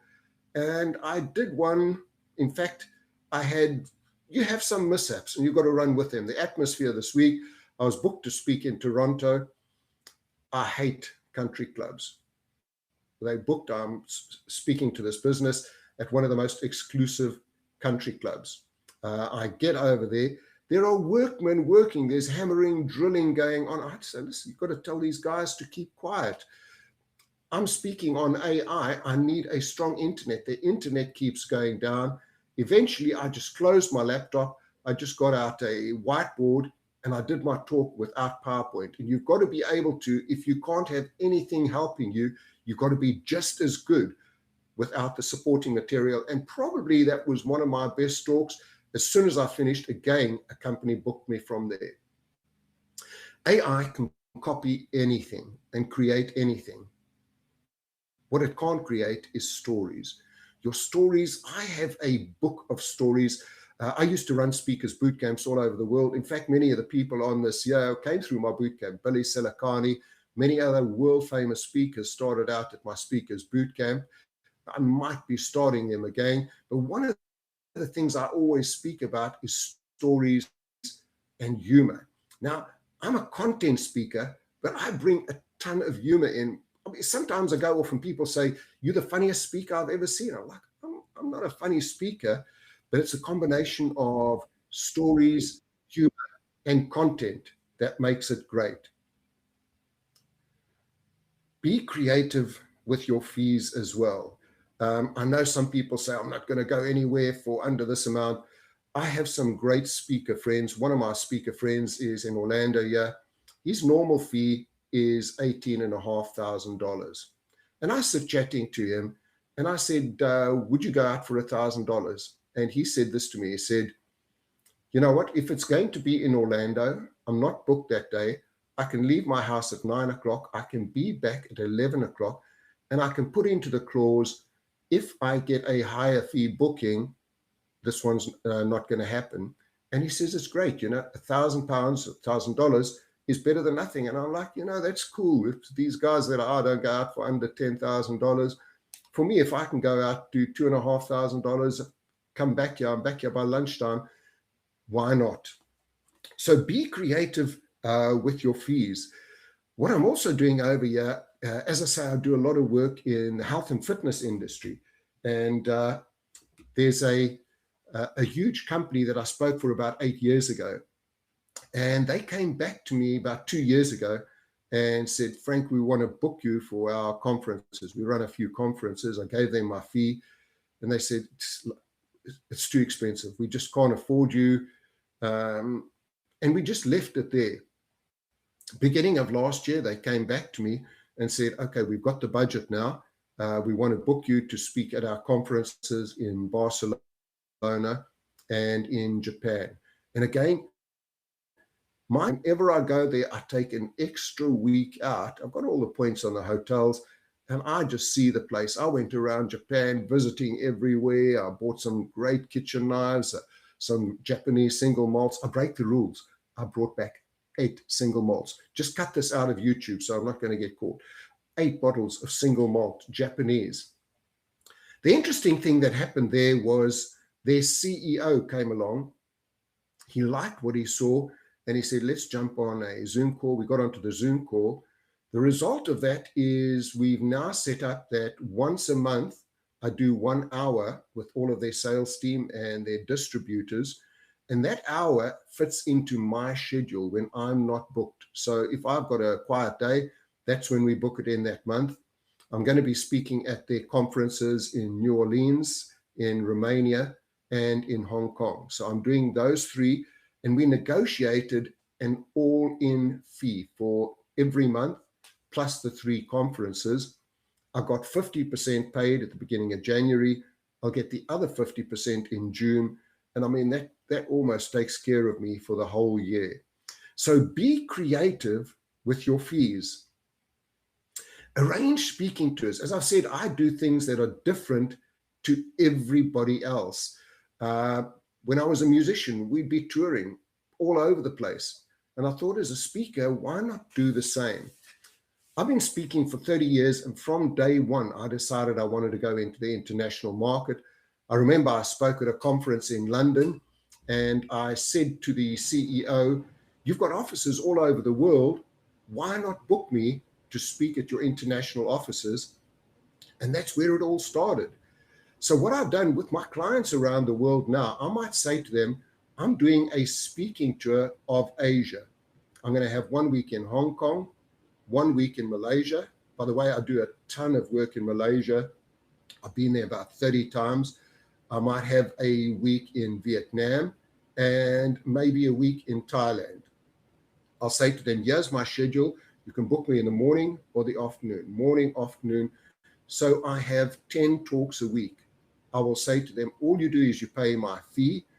I pick up all my expenses, hotels, flights, everything. And they, whoa, that's pretty cool. I don't mind picking up all of those costs because I can get 10 fees in a week. I do that for 4 weeks. That speaking tour is the same as a rock band going on tour. What you can earn from that is phenomenal. And of course, at the end of it, you're exhausted. So you book a week in Koh Samui and lie on the beach. But the big one for me is get sponsored. As I've said now, this big insurance company is sponsoring me. I've got a few others that want to sponsor me, but I'm going to try and stick to them. They have 1,700 exclusive events. And as I say, they treat me like an absolute king. So see if you can get sponsored. My next thing, and I go like a bullet train, I'm like a content guy. You've got to be travel fit and independent. You know, if you go to different places, a lot of the places would book me. You've got to know how to get through the airport. I mean, just going to, where was I speaking? In Miami. You know, you've got to get one train. Even at Atlanta, I had to take 2 trains. One train, the plane train that takes you into the airport. Then you've got to get another train out to the rental car center. And I kind of prefer renting cars to Ubers because then I can drive around. As I say, I'm an explorer. So while I'm there, I want to go and explore, see things, find things, but you've got to be travel fit. When I'm back at my place, I would say most of my year, except June, July, August, I'm in Florida here. I've got a great condo. It's on a golf course, swimming pool, hot tub, gym. So I try and, when I'm not working, to chill out, to lie at the beach, to just chill, but also get to gym every day. I play anything with a racket. I play racquetball, pickleball, I play tennis, I play squash. So whenever I've got time off, I've actually got a friend coming over today and we've just got a weekend of just racquetball, tennis, and pickleball. So you've got to be travel fit and you've got to be able to be on your own. You can't be needy. Oh, you've got to pick me up. No, You've got to be independent. If you're going to work the international world, know how to use it. Also, mix and mingle with people. I'm always mixing and mingling. Every conference I do, I stay for the full conference. Listen to this. I listen to every speaker. I go to supper and I mix with the audience. The people that book me love that. They say to me, last year we had an awesome speaker. He flew in and flew out. We will never book him again, as good as he was. What you're doing, people want to get to know you. They want to get to talk to you. And you know, it's during those 2 days in the conference that you will be picked up and booked again and again. This is a picture over here. I speak to everybody. This is a local wine bar in Orlando. I went in there and there was this guy and he was promoting his brand of champagne. And I said, oh, the champagne is cool. And we sat talking for about a half an hour, got to speaking about music. And I said, yeah, I used to be a drummer. He said, yeah, I do a bit of singing and all of that. I said, what's your name? He said, Cool. I said, you mean like Kool and the Gang? He says, yeah, I am Cool from Kool and the Gang. It's like crazy, the kind of people that you meet. I was, now and then I have an occasional cigar, and I've got an awesome cigar bar I go to because the people you meet there are wealthy decision makers. Outside are just full of Mercedes, Bentleys, Lamborghinis. And my friend runs it, and he introduced me to this one guy, and he said, oh, his name is Darren. And we sat there, we were chatting, and he was like, what do you do? I speak. What do you do? I play a bit of football. And we chatted for about an hour, having single malts. He left, and it was so cool. My friend came and said, do you know who that is? I was like, yeah, Darren, he's a pretty cool guy.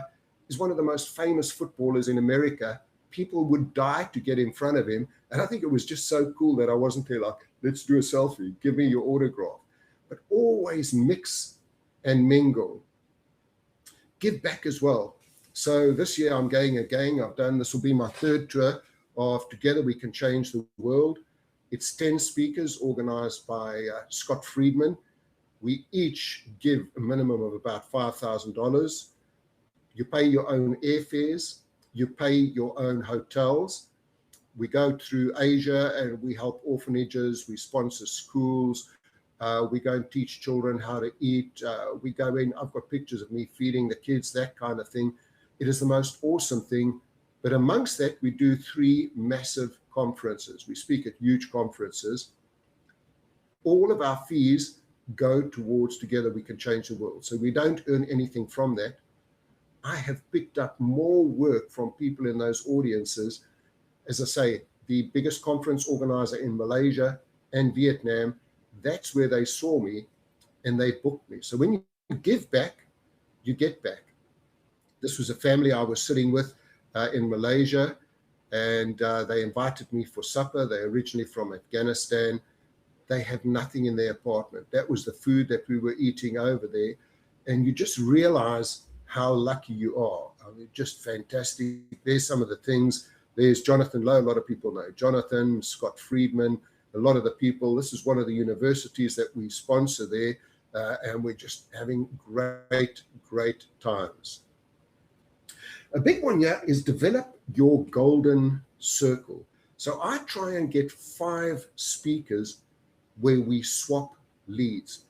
Now, the way that this works is I will never bring anyone into my golden circle that I have not spoken with on stage. So that's rule 1. You've got to speak together on a big stage. They've got to see me, how I interact with an audience. I've got to see them, how they interact with an audience. And then we swap leads. My best ones are the other awesome sales speakers, which should be my competition, but they're not. Because if I've got another awesome sales speaker, once I've done a big sales conference, they're not going to be using me again for 7 or 8 years. And they will always say to me, who else do you recommend? Now, if I'm doing that for that person, they do the same for me.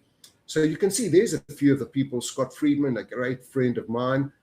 We sit together once a year or twice a year, and we swap leads. In the middle is Stephen Shapiro, probably the best innovation speaker on the planet. Goes out at $18.5 or $20,000. We sit and swap leads. On the other side, you'll see my brother from another mother, Terry Brock and Gina. They're my neighbors just down the road. We get together all the time. And that's one of my great friends there, a guy called Freddie Ravel. We have an online course together called Life in Tune with Social Media. I help Freddie a lot with his marketing, and we do a lot together. He is one of the coolest guys on the planet. He used to play, he was a keyboard player for Santana for 7 years, keyboard player and musical director for Earth, Wind and Fire for about 8 or 9 years. He's worked with J-Lo, Lady Gaga, you name it. Absolutely awesome, awesome guy.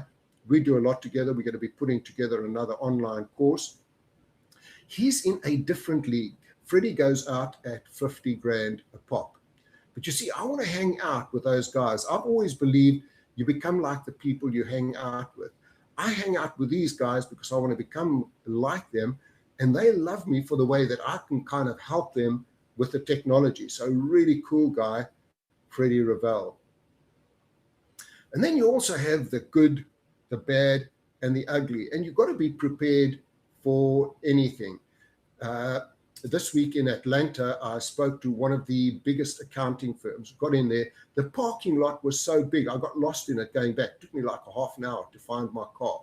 Massive, massive company, state-of-the-art theater, but so state-of-the-art, I'm showing AI. I want to go in, plug into an HDMI, boom, here we go. Let's take a look at this. Mine is very practical. I bring audience up. I show them what to do. I have practical ideas. You can only go through Teams. And they were struggling again with everything.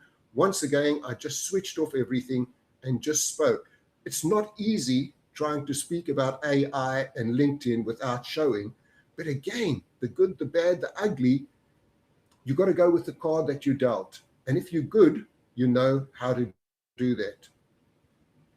You got to have fun. That's my friend Andy. We spoke at a big conference together. And one of the conference organizers was a massive insurance company, CEO. And he said to me, I'm challenging you to a contest. We're going to see who's the best salesman. So we went live on stage. I don't know, it must have been 500,000 people in the audience. He had to try and sell me something. I had to try and sell him something. If I lost, I would have given him my tie.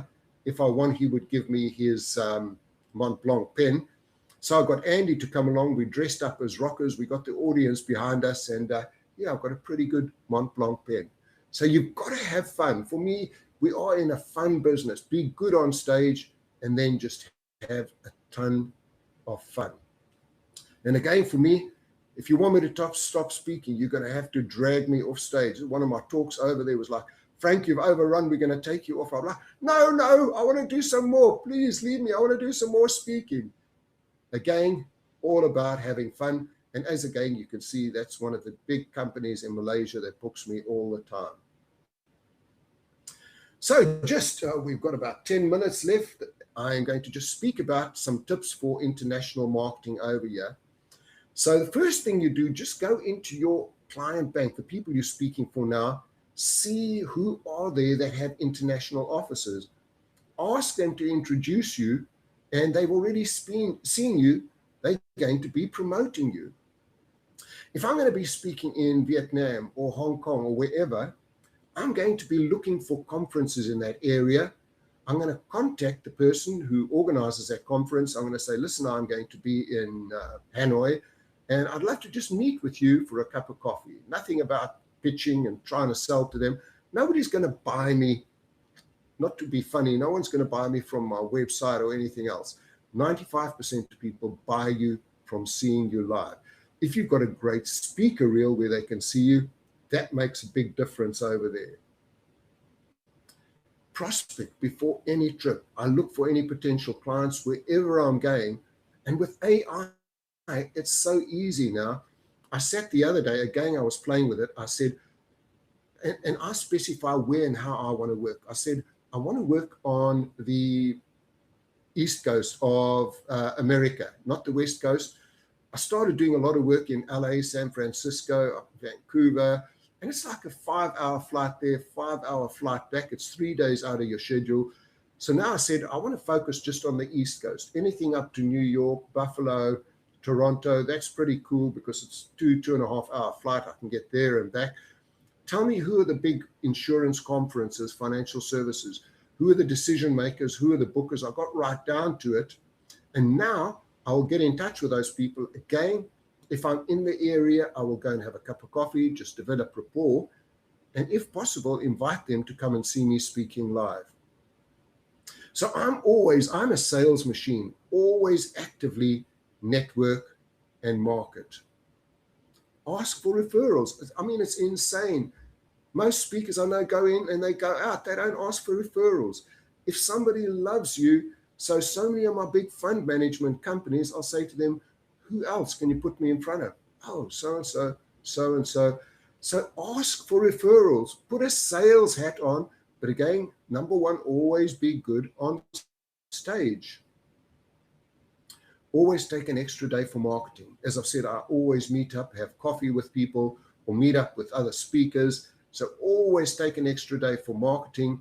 I'm back in Vancouver soon. We're organizing a speaker get-together where I'll meet 15 or 20 speakers.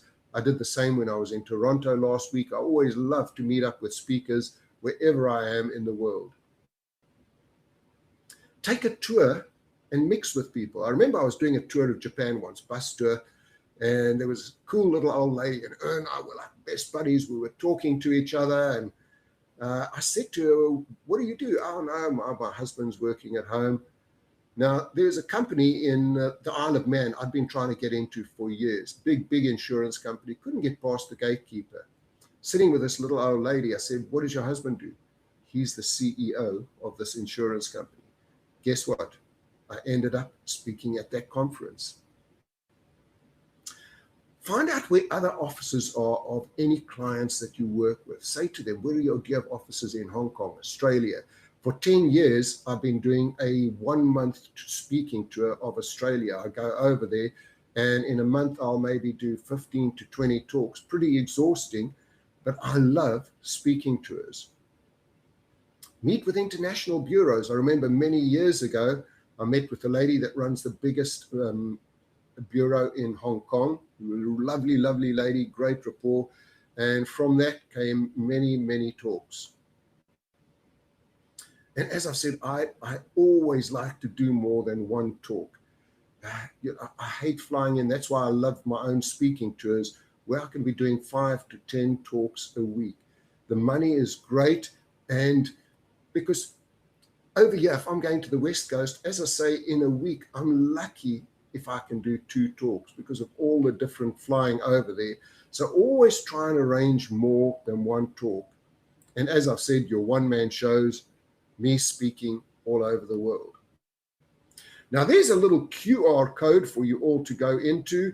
I've put together a great little sheet, and it's free. There's no upsell. There's nothing. I'm not trying to make any money out of you. Just giving you some great information for free on how to get into the international market.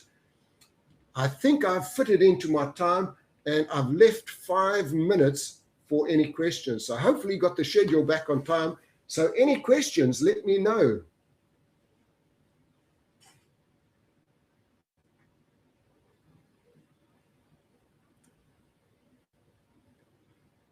Well, for starters, any questions you should scan. So for starters, you should really scan Frank's QR code there, because it's always good to know people in high places and with amazing networks, right, Frank? And then we're looking at the chat at the moment. There's a lot of value people are referring to, and somebody said, Frank, you just made me hit page number 13 on notes for today. So there's a lot of value people are taking from this, and some really great comments. No direct questions, Frank, but I will have one too. You spoke about people like Billy and a lot of other people that came through your workshops.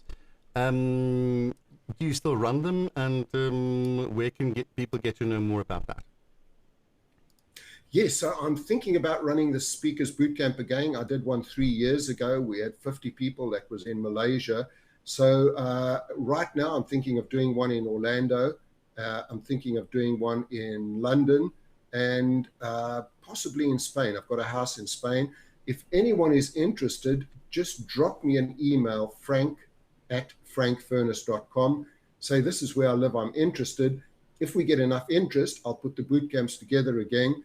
And as I say, many of the world's top speakers started out 15, 20 years ago on those boot camps. So yeah, and the boot camps are awesome. It's 2 days. And what I also do is I do a weekend retreat. So you either come to my condo in Orlando, or you come to my beach house in England, or you come to my place in Spain. We have a weekend together. It's one-on-one time. I get your talk really sharp. I help you on the marketing, and I do maybe 2 or 3 of those a year maximum. So if you're interested in that, also let me know. Well, there we are. The other thing is, I was thinking, have you ever done one in the Netherlands? The only ones, I have done. Yeah, I've done 2 in the Netherlands for URSA, the big international health and fitness conference. They've had 2 conferences over there. And I've actually flown over a few times to the Netherlands many years ago and spoken for the PSA there. In fact, I'm such a loner. I've never been part of a focus group or anything, but just recently I ran one. Gijs came over to my house in my beach house in England. So Gijs was there, and a lady called Celine Morin, who came on my bootcamp many years ago, who's a great speaker. And we had a weekend of just fun and swapping ideas. Well, I can tell you one thing. If you do you know the country that speaks the most English in the European Union? Probably, I would say Holland. Well, I think we're still just this far behind Ireland, but we're close. Yes, more than 92% of people in the Netherlands speaks English as well. So it's a great place to congregate now with Europe. I mean, we love our Brexiteer friends, but it's easier to keep the money together when you try to organize an event like this. And not have to travel across outside the EU. So if you ever want to organize it in Amsterdam or in the Netherlands, let me know. I've been living here for 25 years. I know a few people. We can make some amazing stuff happen. I would love to do that. I love the Netherlands. In fact, my beach house in England is in Norfolk. I could almost swim across to the Netherlands. It's a bit of a cold swim. What I can tell you, the North Sea is not good for my pride.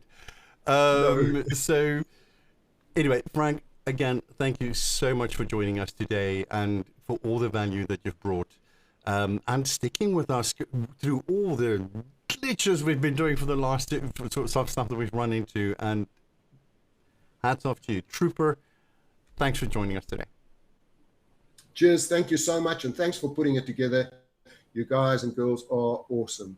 I know it's a lot of your time. You're not getting paid for it. Thank you for what you're giving back. Pleasure, Frank. Have a lovely weekend. Cheers. All right. So, we are going to go to our friends across the pond. So, we'll have a short stint back again in at the end of the day in Europe. But for now, we're almost ready to speak to multiple people that look very much the same on my screen at the moment. There's just too many men on that look the same at the moment, so I'm sure that's going to happen there in the green screen. We sort it in the green screen. In the meantime, let's hear from some people from Canada, and here we go. Hi everyone, Natalie Thomas here, President of CAPS, the Canadian Association of Professional Speakers. Professional Speakers Celebration Day is basically a day to honor the people who like to talk all the time and get paid for it. Seriously, professional speakers are impact makers. We shift mindsets.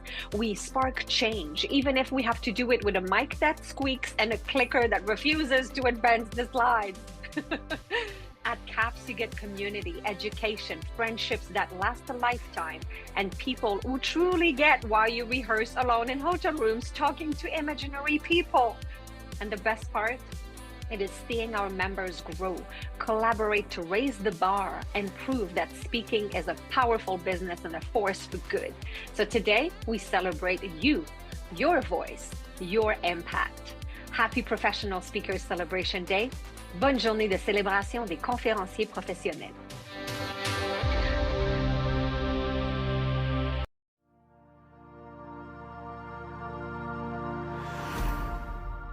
Hello, I'm Trudy Boatwright.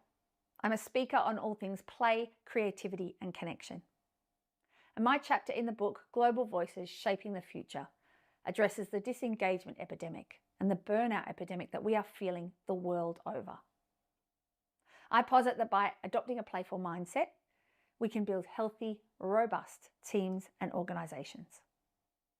At a time when we're feeling the pressures and stresses of AI, work overload, and an inundation of information, leaning into our humanness is what's going to accelerate us as leaders. In this chapter, I'm going to show you how to use playfulness as a leadership tool, playfulness as a mindset, and playfulness as a work organizational process to help you make sure that your team is healthy, happy, and engaged in their work. I hope you enjoy the chapter.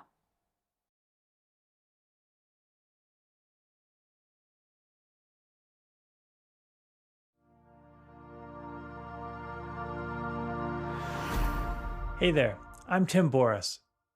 As an executive performance strategist and former elite athlete, I've seen business failing to tap into the human advantage that's at their fingertips. This is why people burn out and disengage, not because they lack talent, desire, or effort, but because they operate in a broken system. And I've lived this reality. After performing at the international level in my sport, I pushed myself into burnout while building my first business. It taught me that more effort isn't the answer. A better system is. So my chapter introduces the human operating system. Built on the 4 pillars of performance, it helps you lead with more energy, make better decisions under pressure, and create performance that's sustainable, not sacrificial. Because the future belongs to companies that systemize human thriving.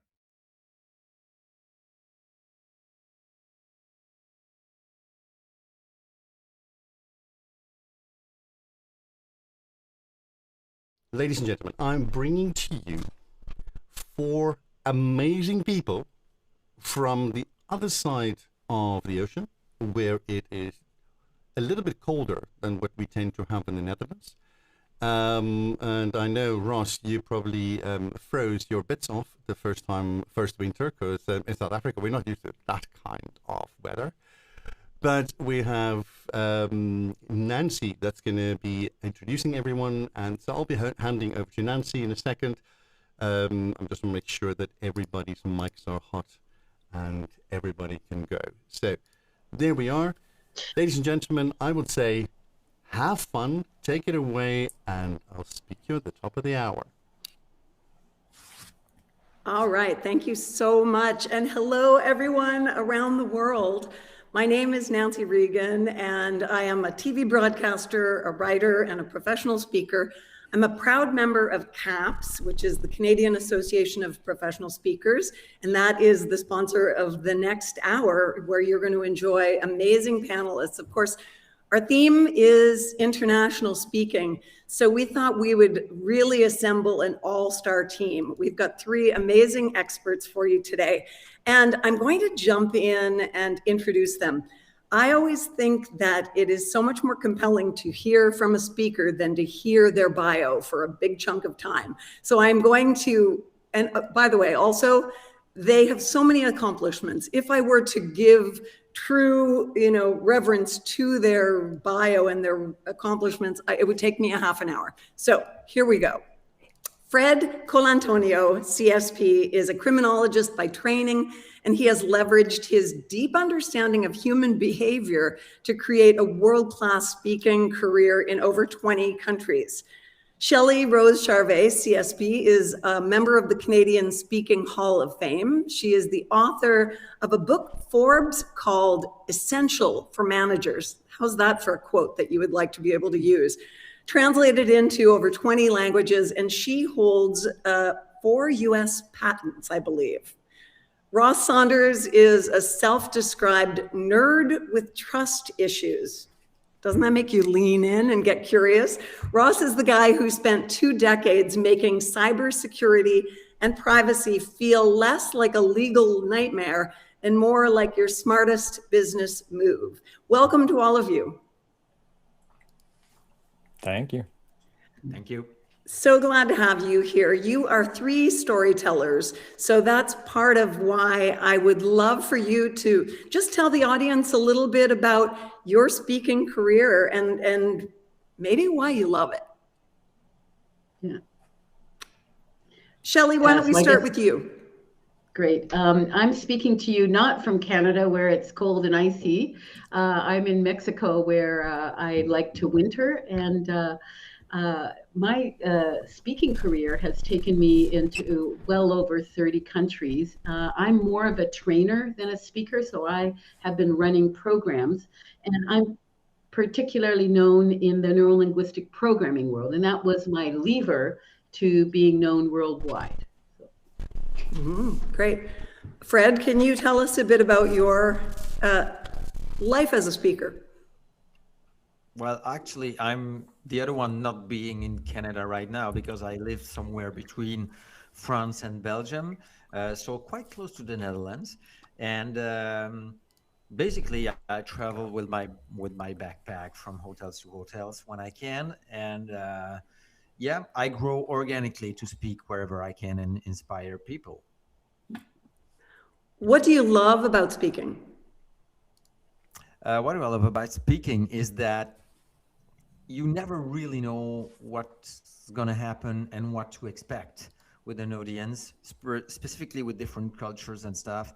And as I come with behavioral patterns, I try not to be too influenced from the start and see if what I have to share can fit with the reality of those people. Not wanting to hurt them, of course, or anything, but I'm trying to go with basic layers in human behavior. So I'm always amazed when it reaches the audience.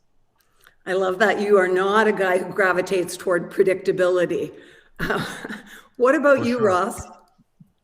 So I started out in a lot of the training space as well, I think. And also I find it quite funny that I'm the non-Canadian as yet, and I'm the one in Canada over here. But I started out in training. I did a lot of travel around different countries because I was working with software as a service, and they're global companies. So I would travel from country to country, office to office, doing a lot of training there. And that kind of merged into doing a lot more keynotes and awareness and public awareness and things like that. And that's where I've ended up now, doing a lot more talks in the public space. And now you call yourself a South African Canadian. That's that right? Yeah. You moved just so you could have that term applied to you. I like that. Absolutely, absolutely. It was a goal. That's wonderful. I think so many people listening and watching this today or in the coming weeks will be speakers who are so intrigued by the possibility of taking their career to an international platform. And I think maybe what we should talk about first is how each of you made that transition from being a speaker at a more local level, even if it's within your country, to then the springboard of going off into the world at large. Who would like to start with that? I'll go. Oops. Can you hear me? I'm not sure. Yes, how did you make that transition, Shelley? Well, let's wind the clock back to almost before internet days. 1995, I produced the first edition of my first book, and Words That Change Minds. And I was a single mother. I didn't work as much as I wanted or needed to that year. I made $25,000 Canadian, and I had this book. So I thought, I have got to go market this book as a way of leveraging my speaking and training. So I paid to go speak at conferences and dragged copies of my book around. I spoke in London. I spoke in several venues in the States. I spoke in France because I'm also a French speaker. And I just dragged my book around. And as Frank Furness said earlier, the audience loved my content and they liked what I was doing. And I got booked at every one of those things. So I told my kids we have to tighten our belts. I had to arrange that I didn't disrupt my family so much because I was the only parent. And that's how I first started that. That was the first leverage. So I paid to speak at conferences. Wow, I love that you're sharing that. And it is that kind of story, I think, that resonates with people so deeply, because then they can see themselves in your story and think, wow, maybe I can get to where she is now. And we had no internet. We had no AI. I had to do it through connections. Like, how did you even find people before the internet? I don't even remember, but I did it. Yes, those were the days you had to look to the Encyclopedia Britannica to find out where you were going. Fred, what was your transition like from a more local career to an international stage? Oh, I would say it was quite the other way around. I'm going to say two things. The first one is I started my career in Belgium, which is a small country, even more if you consider the only French-speaking part of Belgium. And so for the first, I would say 5 to 10 years, I built a new talk every year and put it out. And so the same clients had me hired and hired over again. But at some point, it was not sustainable, neither for them, neither for me, because it's kind of exhausting. And so, you know, when I talk about innovation, I tend to say there's two ways to innovate. It's to do on the same playground differently. And this is what I've been doing in Belgium for 7, 8, maybe 10 years. And then at some point you can say, maybe to innovate is to do the same things, but in a different playground. And this is how I got to stare at, first of all, the countries that were close to Belgium, meaning France, Luxembourg, Switzerland, and mainly Europe. And then at some point you say, okay, can I widen the horizons even more?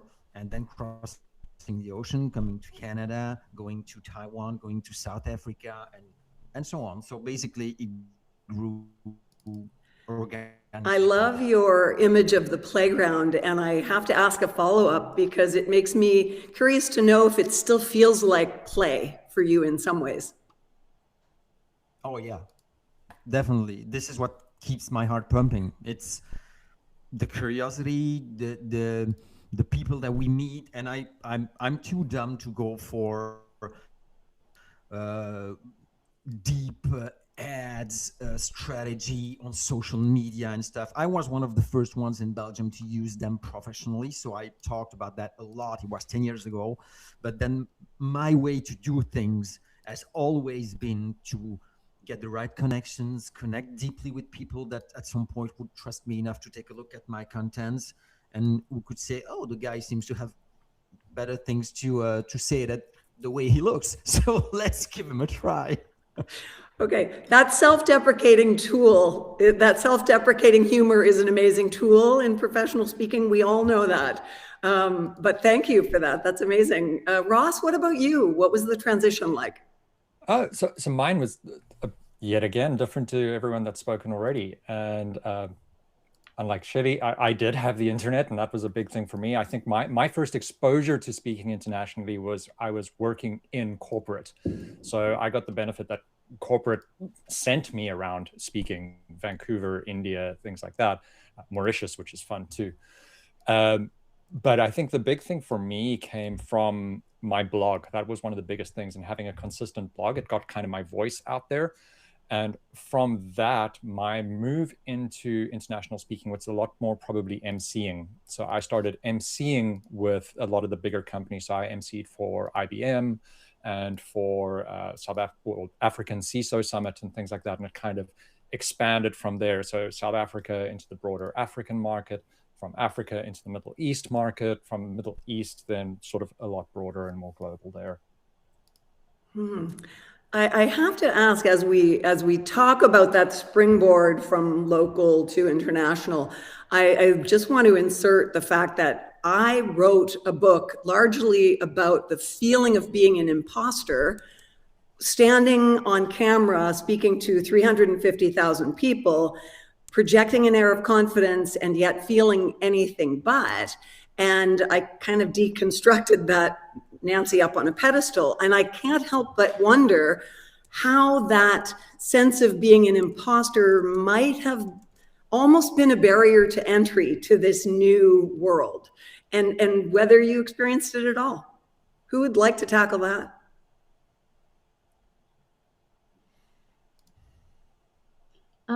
Nancy, I don't know if I experienced it as a barrier to international, but I would kind of reframe it for my own experience. And what I've experienced is what I call an incompetency attack. So that's when there's a moment where you go, can I really do this? And some of my clients are scientists and nuclear physicists. And you know, sometimes you can walk into a room and some people who have a PhD in one field kind of feel like they have a PhD in your field. And if you're not feeling really sure of yourself, you kind of buy into their beliefs. So I have a ritual that I do before I go to speak or to train or to work with a group, because I want to make sure that I don't have to cope with that every time I go in front of a group. So I have what we call in NLP an anchor that gets me into my speaker mode. And I make sure that I do that. And in my anchor is not only self-confidence, but I remind myself that I love the people in my audience and I'm there to serve them. And so it's no longer about me, it's about them. And where I fall down is where I get into my own head and when I'm thinking about me and all of the stupid things I might have done in my life, of which there is a long list. But this is not the moment to think about it. So I have so much empathy for those of us who do that. And I think it takes an effort of will to turn the focus back onto our audience. You remind me, Shelley, of that expression, it is not my original. I can't offer the person's name who said it, but I am not the center of attention. The audience is the center of my attention.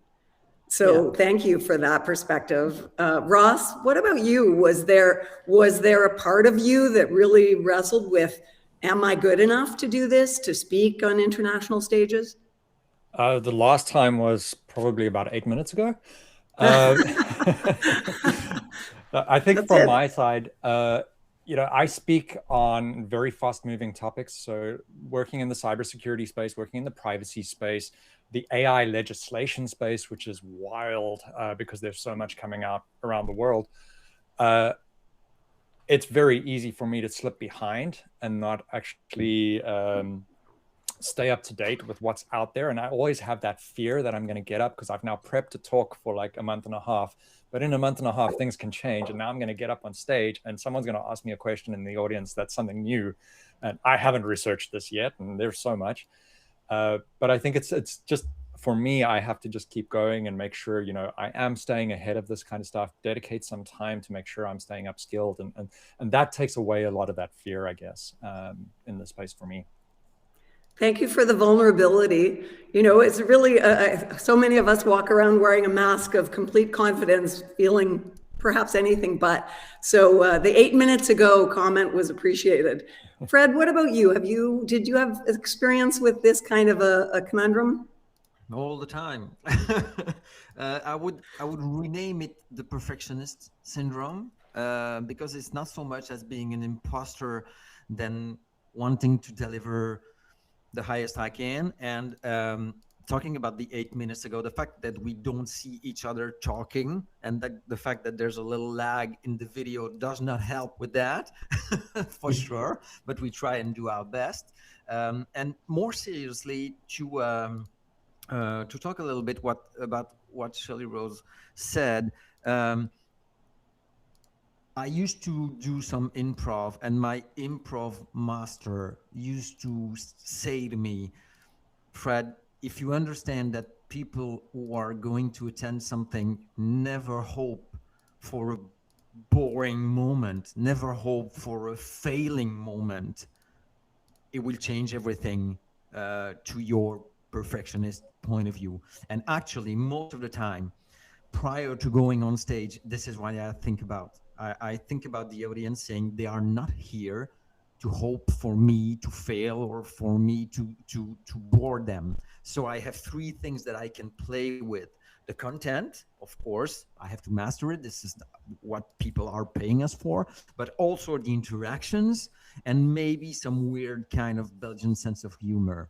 And mixing those three, eventually we manage to go through things. Yes, we managed to make our way through, plow through.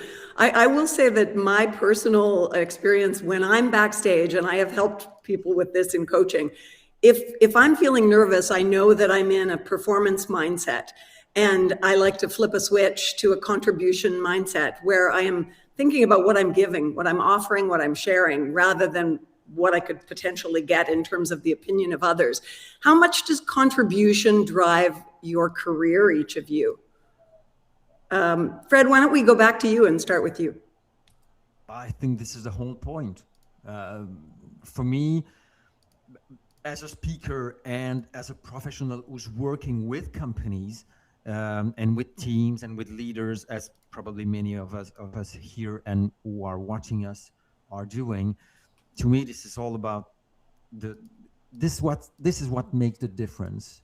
People can feel if you're there for your own ego or if you're there to share and to try and commit to them and try to have things that go from you to them to help them grow in any way. So for me, this is the basic layer of this business, is wanting to share and hopefully to spark something in people's minds and hearts. Yeah.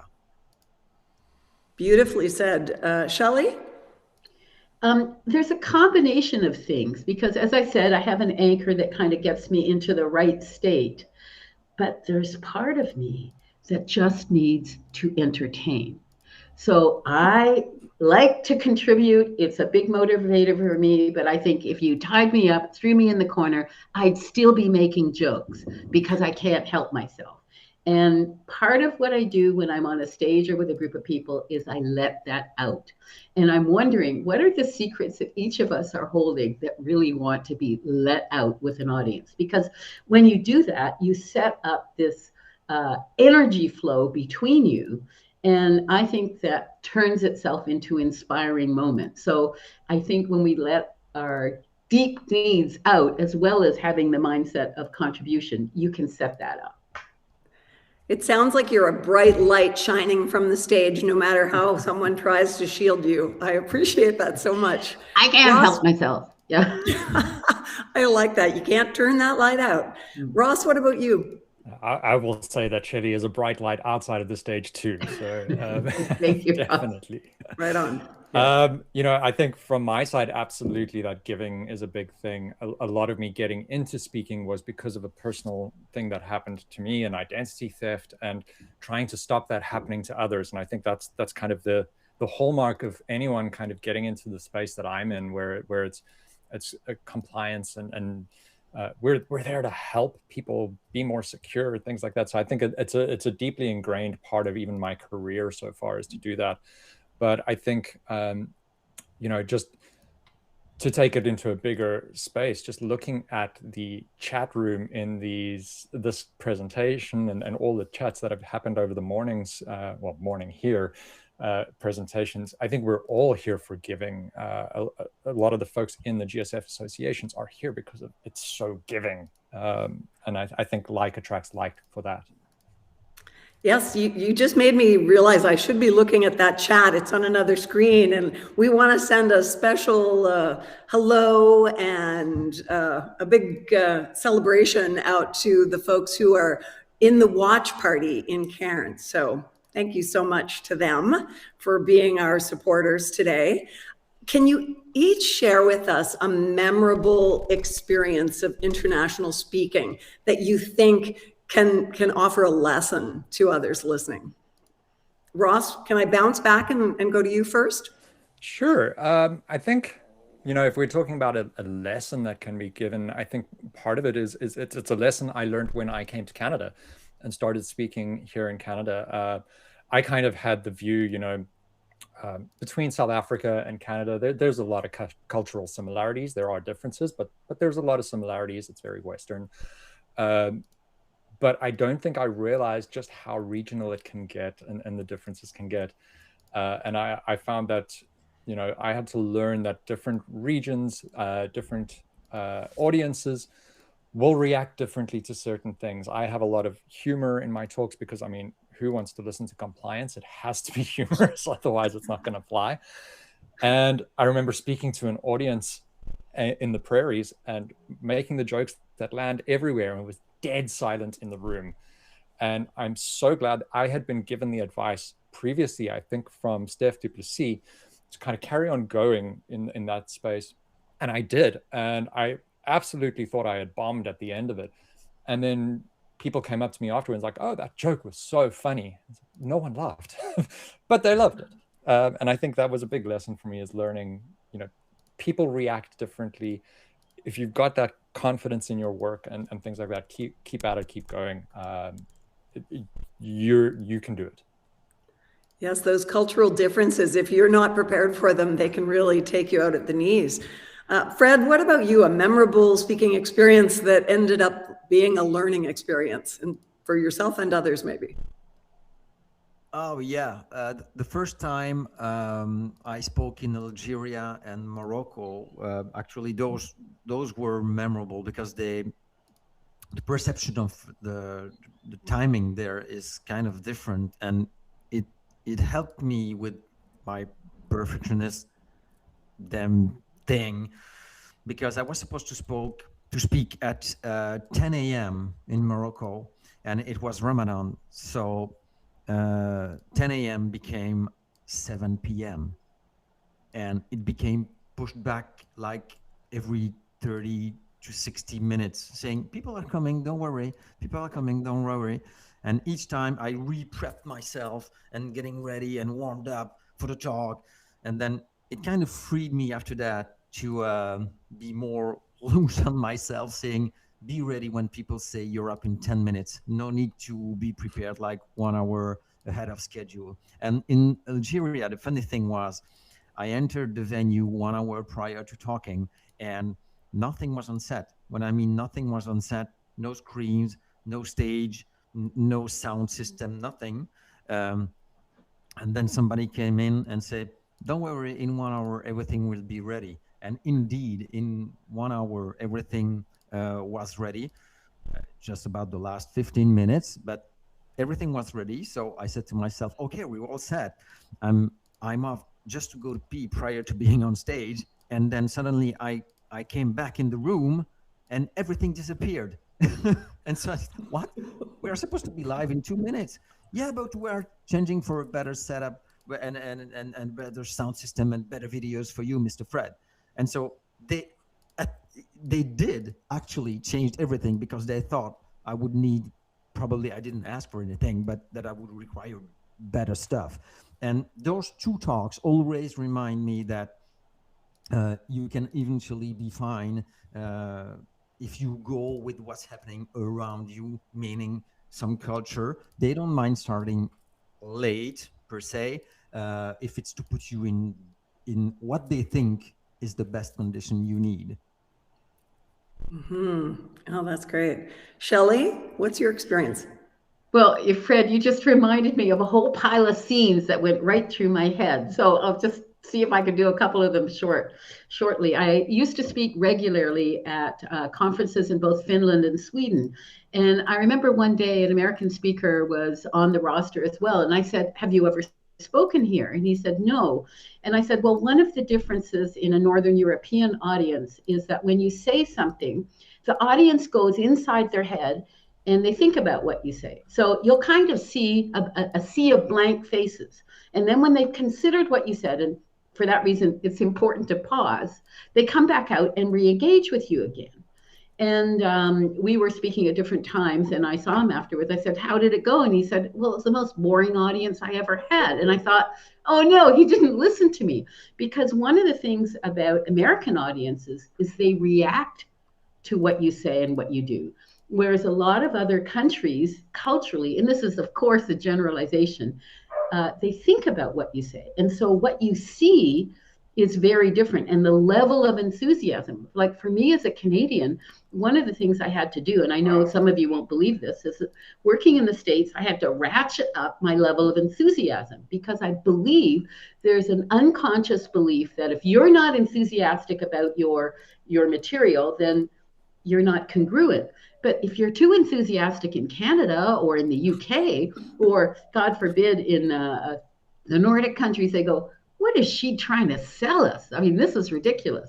So it's how you adjust the tone as well. And you can see I'm a little bit too much. And so I kind of have to make that okay in a relatively short period of time. And the other thing to think about is, what are the deep unconscious cultural beliefs that are running, a generalization again, in different countries? So having worked many, many years in France, one of the cultural beliefs that you have to deal with when you get in front of an audience, be it a training seminar or a speaking event, is that the speaker is supposed to be perfect. And so there'll be people who throw you a banana peel and here, slip on this to see if you're actually going to make a mistake. In other countries where, like when I've worked in Germany, one of the unconscious beliefs is everyone has to be perfect. And it's very hard to get people to get rid of that belief, because if you already have to be perfect and learn something new, it's kind of a contradictory feeling. So to develop radar for what seems to be the prevailing belief at an unconscious level, and what can I do to undo this? So we would undo the have to be perfect belief in the first 30 or 40 seconds, because if people hold on to that, it makes it difficult for them to participate in the way you might think that they need to. You just made me realize that is something I try to do off the top of any speech or MC job, is to allow people to understand right away there's not perfection here, and I'm comfortable with not being perfect. I want to give a nod to our audience, because we're getting questions, and I'd like to just incorporate one now that ties in with exactly what we're talking about. Lana Starchuk asked, has your mind ever gone blank on stage and you forgot your next point? If so, how do you pivot and get back on track? And that ties in with something I had intended to ask anyway. When I was a young broadcaster and projecting confidence and feeling a lot of fear of making mistakes, one day I finally realized I needed to have a safety net for myself. If all hell broke loose and the camera was down, the auto cue was down, and my script was missing, and I was just hung out to dry on camera, what would I do? And once I realized what I would do, basically just take the people, be vulnerable and open, and take people on a tour of the newsroom, then I could relax. Do you each have a safety net? And if you'd like to answer Lana's direct question, has that happened where you've just gone blank on stage? There are so many things to be aware of as a public speaker. It's easy for it to happen. I'm happy to jump in there a little bit. Absolutely, yes. And Nancy, unfortunately, I didn't have the wherewithal and forethought to think of that happening before it happened to me. And that was my closing on one of the worst talks I've ever given, which was a disastrous closing. But I learned after that, and to speak to Lana's question, the audience doesn't know what you're going to say next. So I think learning that preparation, that you can move into something else and they don't know that you've missed out a part that you're fully aware that you missed out on, it really helps. But the other side of it, I think, is owning it. I've forgotten stuff on stage, and I just own it and make it part of the humor of the talk, and bring in, I've got like a bank of little compliance jokes that I'll bring in, like, oh, this is something that's non-compliant happening, and so on. Oh, that's great. That's good. Fred? I use humor as my talks are most of the time kind of conversational. It's kind of easy to say, hey, you crack some fancy jokes or whatever. Evil people, whether people laugh or not is not what matters the most at that time. What matters the most is that you can use that to say, come on, people, are you with me? Yeah, okay. Where was I? Where was I going? What was I supposed to say? And so it's also a way to have the audience catch up with you, because you make them feel that you rely on them to be on track. And so this is really useful. One thing that went wrong at some time is that I didn't went blank, but my screen went black behind. Every AV part fell down. And with this time, what I did was it's not necessary. The AV guy came on stage and took my computer away. And so I made the joke that I was getting robbed by accountants, because it was in France and they were accountants. So I say, oh, now I'm getting robbed by French accountant. This is the best of all. And then with that joke, I used the few minutes that was ahead of me to see if they were having questions and have them work on a quick exercise prior to have everything back. But it was not easy on that one. Mm-hmm. Ross or Shelley? I am recalling a keynote that I did for a large magazine in London, England. And for some reason, we had backups of backups of backups. So I had a PowerPoint and I was taking them through words that changed minds. And suddenly the screen went out. And I thought, that's okay, I'll just keep going. They have a backup, they can switch to it. But the backup didn't come on. And I looked to the back of the room, and the AV guys did this. Like they were avoiding my glance. All I wanted was, yeah, we'll have you up in a second, or no, this is the end of the world, but they just ducked. And I went blank. I went, oh my God. And I was totally blank. And Laura, I was not prepared for that. I was not prepared for the ducking at the back. And so what happened was the joker in my brain took over. And I said, this is years ago, you'll see by the nature of the joke I told, is I said, I've noticed that there's a new behavior in meetings. It's called the BM.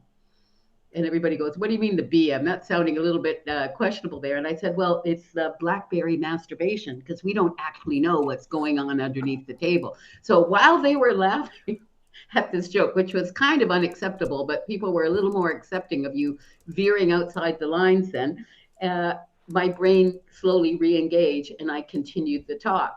But I couldn't believe the ducking behavior, and that kind of wasn't expecting that at all. Yeah. Yeah, that's pretty disconcerting. It reminds me of being a news broadcaster and having a floor director do this beside the camera, which just tells you have to stretch, and you know there's a problem and you're going to have to talk for some indeterminate amount of time.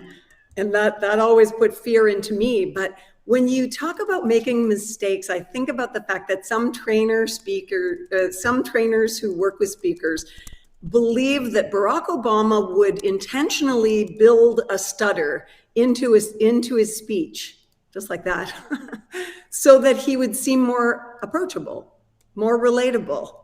Does that resonate with you? We used to have a broadcaster in Canada who all the Canadians would remember, and that was Peter Zosky, and that was his style. And he was one of the most relatable interviewers that I ever met. And I kind of think it was in part because of that stutter. Mm-hmm. And it's about being real enough that you can make a real connection with the people in your audience.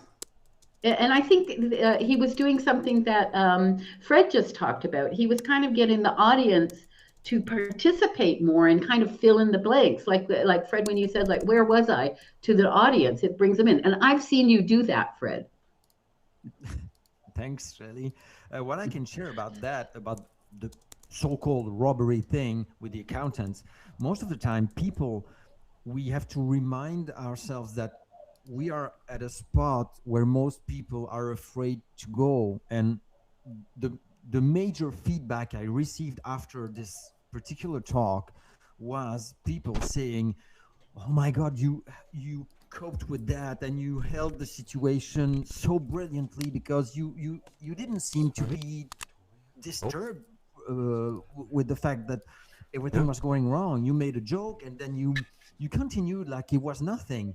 Inside, of course, I was probably going through a roller coaster, but people, they say you managed to go through this, and of course we are professional speakers, we are among each other here talking, but if we take the audience perspective, first of all, they wouldn't want to be where we are, and when things go wrong, the way that we deal with it, with humor, with bouncing back or whatever, most of the time people keep that in mind rather than the incident. So we're basically, I don't know if it's the net that we were talking before, but it's kind of a safety thing to remember ourselves. I agree. Ross, do you have anything to add on that? No pressure. I do, and it's something I learned recently, and perhaps speaking back to the imposter syndrome side of it is, and that'll probably illustrate my point where I stuttered there a bit, is I learned recently that from a vocal coach who does presentations and things like that, that, you know, if you own and become aware of your own vocal differences and the kind of ways you speak, it opens you up so much more to being more natural and be more relatable, things like that. I will speak quickly. I will lose my place in my own head. My head runs faster than my mouth does. And then I stammer and stutter a little bit, go back to it, carry on. I used to beat myself up at the end of a talk every single time I did that. And the audience didn't really notice that I was doing it. It was just natural. Recently, in the last few months, that I've kind of realized that, well, that's actually okay. That's my style. It's how I sound when I'm up there. And that's been a learning that I've had recently that I think I can speak to on that. And the authenticity is a big thing. Well, kudos to you, my friend. Let's springboard from fear of making mistakes to fear in general. With the level of chaos in the world right now, how does that impede your desire to be out there speaking on international stages or not? Whoever's most passionate about this, jump in. Well, this is a question that I've got to think a minute about. I think there's two currents running. One is all the craziness that's going on and the disruption of normal processes is going on. That is a current that we really can't ignore. But I get the sense, and right now the speaking I'm doing is mainly online because I'm in beautiful Mexico, which has its craziness going on. There's a current where people are looking for hope and they want some kind of credible person to say there are reasons to be hopeful. And I think that that's an important part that we bring, that it's not all doom and gloom. So whatever way a professional speaker, trainer, consultant, coach can support that message in a credible way. If you don't have credibility, people are not going to believe you. So if you have rapport and credibility and trust and authenticity with a group, you can actually do something much more positive than just the craziness that they see in the news cycle. Well, that goes back to my description of you before, the light in the darkness. And that's contribution for sure. Fred? This is basically what we do. We bring different perspectives on things. As a criminologist, I draw behavioral patterns, and I tend to say to people, you won't probably learn much about what I'm going to say, but if it helps you see things or reconsider things that you already know, you think you take for granted or something like that, I will have done my job correctly. So trying to relight the stars in people's eyes and hearts and bringing them perspective, I think it can help everyone cope with the state of the world right now. Ross, any hesitation on your part to be traveling the world right now speaking? No, absolutely not. I think, and echo what both Shelley and Fred say, I think we need more diverse opinions out there at the moment, the way things are. I think we need more travel and viewpoints and things like that, so that we don't become insular and things like that. So no hesitation from me. I would definitely be out there, and online and in person. It's two different tracks as well. The opportunities from both is astounding. So yeah, I would definitely be out there. Okay, so I think we're role models. Sorry, just wanted to add one thing. I think we're role models. And if one of the things we role model is the ability to respectfully listen to people who think completely different than us, it's an important part of our job. Yes. Yes, thank you for that perspective, Shelley. That's amazing. Ross says we need more viewpoints out there. So let's talk to the people who are currently speaking at a more local level and give them some advice about how to gain an international presence. How do you make that? How do you make that leap? Shelley? I think it's a worthwhile thing to know your community. Who's your natural speaking community? Well, they have other communities abroad, and I believe in 6 degrees or less of separation. Who in your normal niche area, what associations do they have, and what are the provincial or state or national and then international associations, and work through your network. And that's how I've done it. I mean, I did it before the internet, but once the internet was there, I really wanted to work. So my other than my international speaking friends and colleagues, the people that work in neurolinguistic programming, most of them know my work because that's who I've worked through. I've spoken at their organizations around the world, and then from there gotten corporate events because of the people who were in the audience. So that's how I did it. Know who your people are. Yeah. I would add to that of course this is the right way to go, but to me it seemed a little bit overwhelming because the world is wide.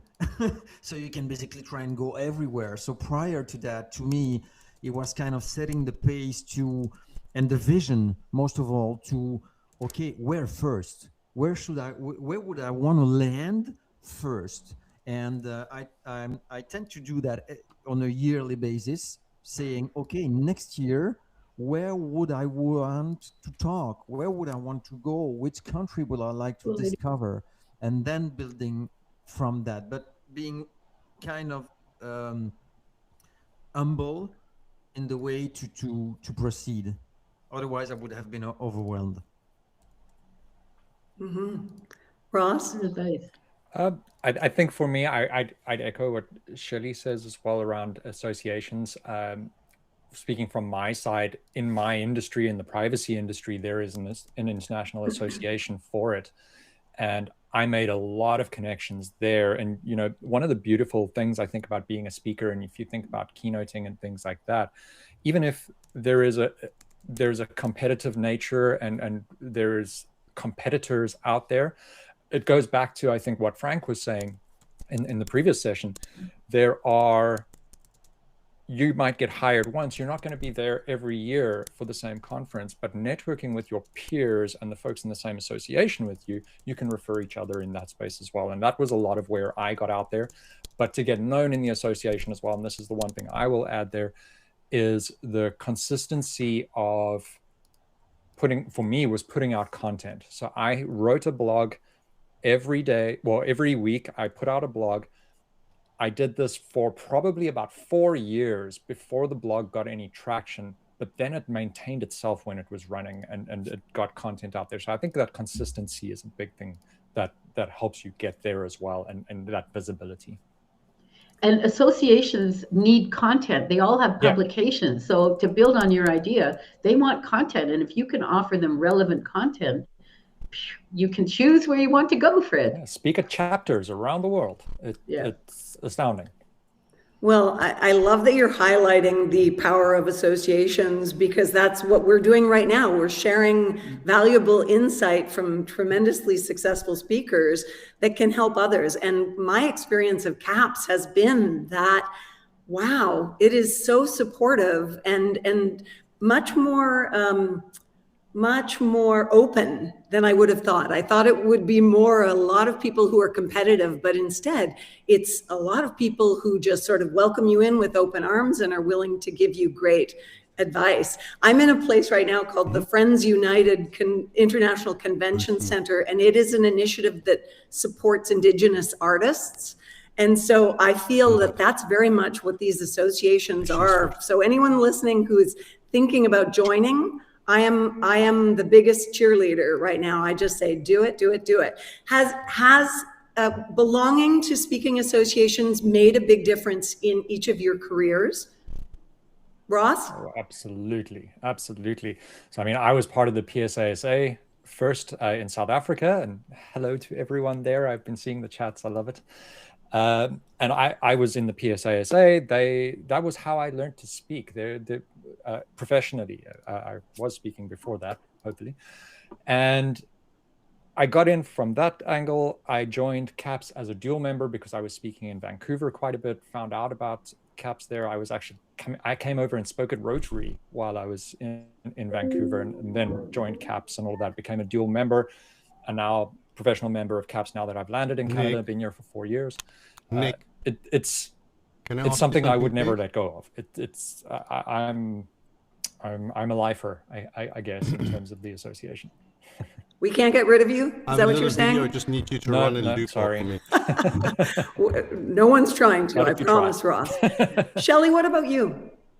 I've been a member of CAP since before it actually was a national association. And please, we're running out of time. And I often think to myself, do I really need to go to a convention? You know, I'm doing okay. And then I make myself go and I go, what an idiot. Of course I needed to go because I heard this, this, and this that I really incorporated. And that's aside from the connections. And I think that one of the other things that belonging to the association, aside from learning a lot of the speaking business things and being able to contribute to other people developing their business, I've made connections around the world. I've spoken at the German Speakers Association 3 or 4 times. I've spoken at the UK Ireland Association. I've spoken at the French Association. And I've just made so many connections around the world that I cannot conceive of ever having the kind of supportive network that we have in the speaking profession to actually support and confront me in my learning and my growth. I'm 70 years old. I'm not working nearly as much as I was before because I don't want to, but I'm still learning and I'm still getting confronted and supported by people who have my best interest at heart. Where else do you find that kind of love and support? And here are the things you need to hear. If you can basically literally take the video. I think it's profound. All right. Fred, what about you? What's your experience? Yeah, what can I add to that? For sure, it's been, if I reflect on my own humble experience, many times behind that for me, so let's say it runs for. When I reached out to the French Association, I thought they were the only ones maybe who were organized like that, and then you discover that it's all over the place, it's all over the world, and there's a massive network of people who are like-minded. And so every time I go to an association event, it's I can't hear you, dear. I'm a learner, and I know that I will get tons of insights and information that will help me grow. Not saying you're not at perfection yet, but saying, oh, you can improve this, you can improve that. And then you find friends, and with time and over time, people tend to kind of go more, are more willing to go to you than maybe you have to go to them first because you are a newcomer. So what I would say is that if you're new to that, if you are considering it, give you time to, I can share with CAPS. CAPS, I've been a ghost member because I was the one living in Europe, but being a dual member or CAPS member, but who's this guy who never attends anything? And then after the pandemic, I started attending the convention, the annual convention, and I wouldn't want to come. I wouldn't want to miss another one because you feel energized, you feel that you belong, you have ideas, and you have love. You have people who truly care for you there. But this comes with time, and if you go with that, if you go to those events with that mindset, tremendous things will happen to you for sure. No doubt. It is just a ball of energy and passion and fun to be at convention. And it's a good time for me to say that CAPS's convention this year is in Toronto in early December. And of course, people can come from around the world. It's a great opportunity to come to Canada and meet Canadians who are the most friendly people you've ever met. I can hear the Australians right now going, wait a second, I thought that was us. So many other countries as well, but the applications are soon to be open for speakers for Toronto in December. So that's another way to consider taking, advantage of this convention option. Can you each offer a little bit of homework, maybe, for anyone watching as we tick down toward the end of our time? What's your homework for speakers out there wanting to speak internationally? What would you like them to do? Ross, go to you first. I think I'm going to go back to what I was saying about the consistency side. It's orders of magnitude more difficult to get outside of your local kind of area where people don't know you as much. You've got a network. Like in South Africa, I had a huge network that I could appeal to go and speak at events, things like that. Since I've moved to Canada, I have a very small network. My network is effectively CAPS, which is a wonderful network, but it's not necessarily in the industry that I speak in. And I've been having to get back into that industry. And to do that, it's been the consistency of making a bit of a noise online and being in people's faces so that they can see me and what I speak on, and that I am a voice out here and I have got content to give and I want to be involved, and that's what would work. So I would say the homework from my side is make content and get it out there. Great. Shelley, any assignments from you? Messages, and make sure they're practical, that somebody, if you've said 2 sentences, that somebody will get an idea of about how they might be able to use that, and make it very practical. And so that's also building on what Ross said. It's a content-oriented message. The second thing I would say, which is also, Ross, you nailed this, is your network of people. Keep working on your network. Keep contributing to your network. Make yourself known by helping out, by contributing. A lot of people come to networking events to hand out their cards and get something, and we all go, ah.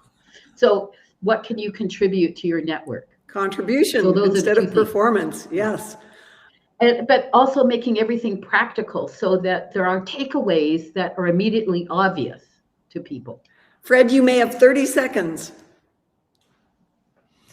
Remember that what comes from the outside always looks appealing.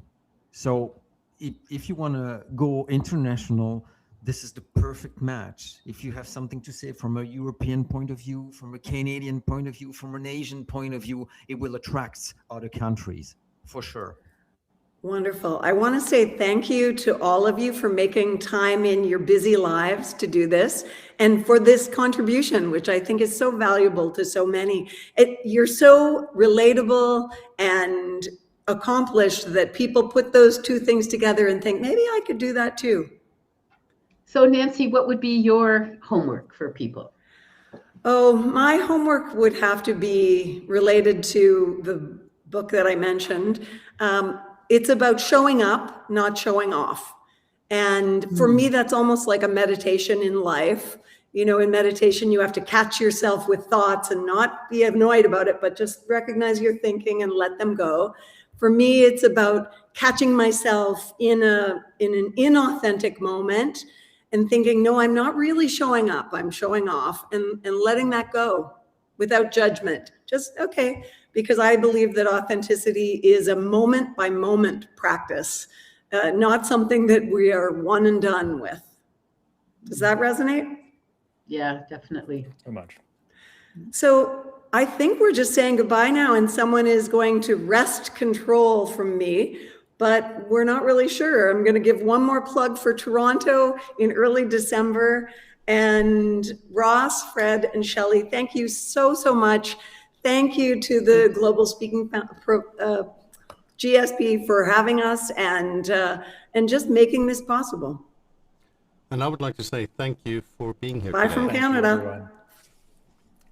The one thing Thanks for I've having learned us. today is Thank that you. I don't know if anybody can hear me in that group. Let's see. We all have still our beautiful smiles up. Yes, well done. So we'll. Thank you. If you're asking for an encore, we'll just keep talking. Well, I think we just keep talking. What I see is that we're still up, and this is one of those safety net moments. Por el Día Internacional del Speaker. La LSI es una comunidad vibrante y energética de speakers y facilitadores. Convencidos del valor de hacer comunidad, del enriquecimiento mutuo y del crecimiento constante y compartido.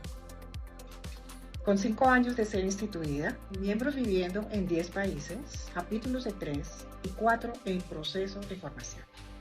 Hemos creado un ritmo constante de aprendizaje, innovación y suma de esfuerzos para asegurarnos, como todas las asociaciones que pertenecen a la Global Speaker Federation, de tener un alto impacto con todas las audiencias, las organizaciones, los equipos y las personas con quienes interactuamos en distintos foros.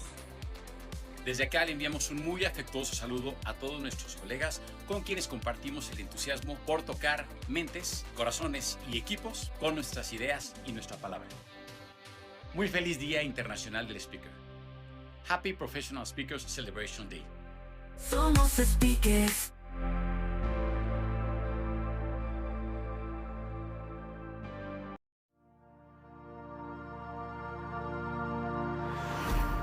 I am Philippe Boulanger, an innovation and AI keynote speaker and the creator of the Innovational Intelligence System. In this book, I wrote about how organizations can successfully adopt AI and other exponential technologies without chaos, panic, or disillusion. I outline a practical, proven, step-by-step approach.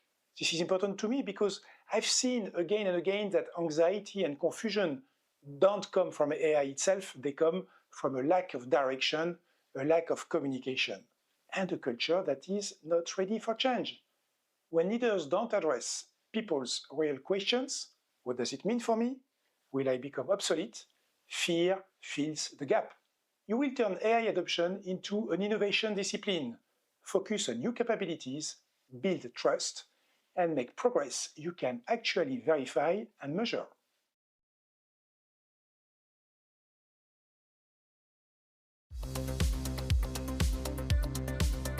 Join hands and make sure we bring other speakers into this fantastic fold. And have a happy day. Une très belle journée de célébration des conférenciers professionnels dans le monde. Happy Professional Speakers Celebration Day. Bonne journée de célébration des conférenciers professionnels. Happy Professional Speakers Day. С Днем профессионального спикера. Happy Professional Speaking Day to all of you. Let's celebrate together. Muy feliz Día Internacional del Speaker. Happy Professional Speakers Celebration Day. Happy Professional Speakers Celebration Day. Happy Professional Celebration Day! Happy Professional Speakers Celebration Day. Happy Professional Speakers Celebration Day. A very happy Professional Speakers Celebration Day. Happy Professional Speakers Celebration Day. Enjoy your Professional Speakers Day. Feliz día de la celebración de los conferencistas profesionales. Happy Professional Speakers Celebration Day. Happy Professional Speakers Celebration Day. Happy Professional Speakers Celebration Day 2026. Happy Professional Speakers Celebration Day. A happy Professional Speakers Celebration Day. Have a great Professional Speakers Celebration Day. I hope to catch up with you soon.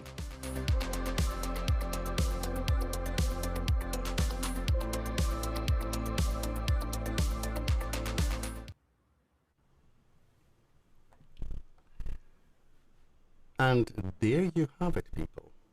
We have had liftoff from Canada and our friends up in the north.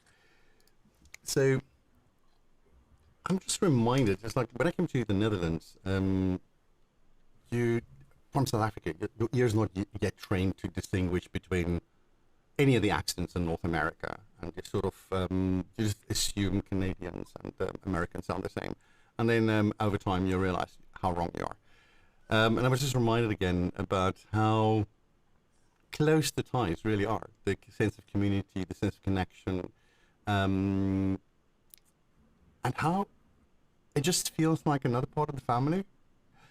So thank you to our Canadian friends, Nancy, Fred, Shelley, and Ross, which is more South African, right? So, but anyway, Ross, we love you, even though you went to a colder part than I'm in. So what I'm going to do is I'm going to hand over to Olga to introduce our next speaker. And Olga, take it away. Thank you so much, Eksteen. I must say, I'm really enjoying this day, and it has been an incredible day, and you're so spot on, Eksteen. There was so much value. So I would like to say thank you, Eksteen. Thank you, the team, everybody who is involved in organizing this, because there has been a full-on day. Lots of people involved in the chat, and I'm constantly monitoring how many people are watching us, and actually there are a couple of dozens, which is amazing considering it's 12-hour long day. So thank you so much, Eksteen, once more for doing everything what you do, and the team, of course, behind the scenes as well. And now, are you ready? Because we have somebody truly incredible, and I'm sure you'll be actually quite even surprised to hear the intro of this speaker. So please embrace yourself, because Dr. Victoria Holtz, CSP, is a global keynote speaker, an expert in exponential growth, who has worked with more than 500 organizations in 58 countries, including, drum rolls, NASA. Through her dynamic and practical approach, combining AI avatars and growth simulators with actionable strategies, she helps leaders unlock innovation, leverage AI, and design the future to achieve tangible results. So, dear speakers, are you ready to learn from somebody so incredibly fabulous? Get your pens, get your notebooks, and empty those extra 15 pages, because you will need them for Dr. Victoria Holtz. And dear Victoria, the stage is all yours now. Wow. Thank you so much. It was so beautiful. Thank you so much, Olga. Now, before I start, I have a confession to make. Can you hear me well, by the way? Can you hear me well? Super, fantastic. So my question, I started this with you at 11 p.m. Houston time. And then, I stayed for the first one and the second one and the third one happened, and the second, and the fourth and the fifth. And then I said, I'm going to sleep because I really need to sleep because I'm going to be, in a few hours. But then Leap is coming and Vikram and oh my God, Anthony and Stephen and Shelly and all my new friends and Natalie and oh my God. So I haven't slept as you all and Eksteen. I've been here the whole transmission because it's absolutely fantastic. And also because I believe that if you are kind of the closing keynote, it's always to be there the whole event. Because during the day, I was saying, well, somebody already said this. I'm not going to repeat this. I'm going to put this in. So you can tweak your presentation to make sure that whatever you want to deliver is going to be fresh, especially if you are kind of the closing keynote. We still have a few more to go. But I feel like I'm with family, as Eksteen says. I'm like with so many friends from all over the world. Many of them have delivered keynotes for us in the Latin Speakers Association, and we are so grateful for everything that we've learned from you and for your, well, what can I say, your experience and the beautiful way you contribute to speakers all over the world. So that's my first confession. I feel like I'm with family, and wow, and a big wow to everyone. And I want to give a special wow. I don't know if it's working. I don't know, maybe someone can help me move it. I don't know if I can move myself. Let me see. Did the clicker work, people? This system, perfect. Thank you. So I wanted to do the superstar speaker. And this is Eksteen. Oh my God. 12 hours without sleep. And we all know you were very stressed before this happened. And you have a smile and you are giving the best comments and you are absolutely fantastic and shining. And what can I say about Olga? You look like a beautiful supermodel with this incredible smile after 12 hours of broadcast. So, wow, my heart goes out to you and the incredible job you're doing today and before the event, because it took so many hours to plan and to tell every speaker this is what you need to do today. So thank you so much for your patience and for organizing this and for everybody in the team that is behind this incredible event. And for the Latin Speakers Association, it was born with Janelle Barlow. Janelle Barlow from the USA, my dear friend. Every time we would go to NSA and we would meet, she would say, you have to do something in Latin America. You have to do something in Latin America. And yeah, I followed her advice. And, it was difficult at first.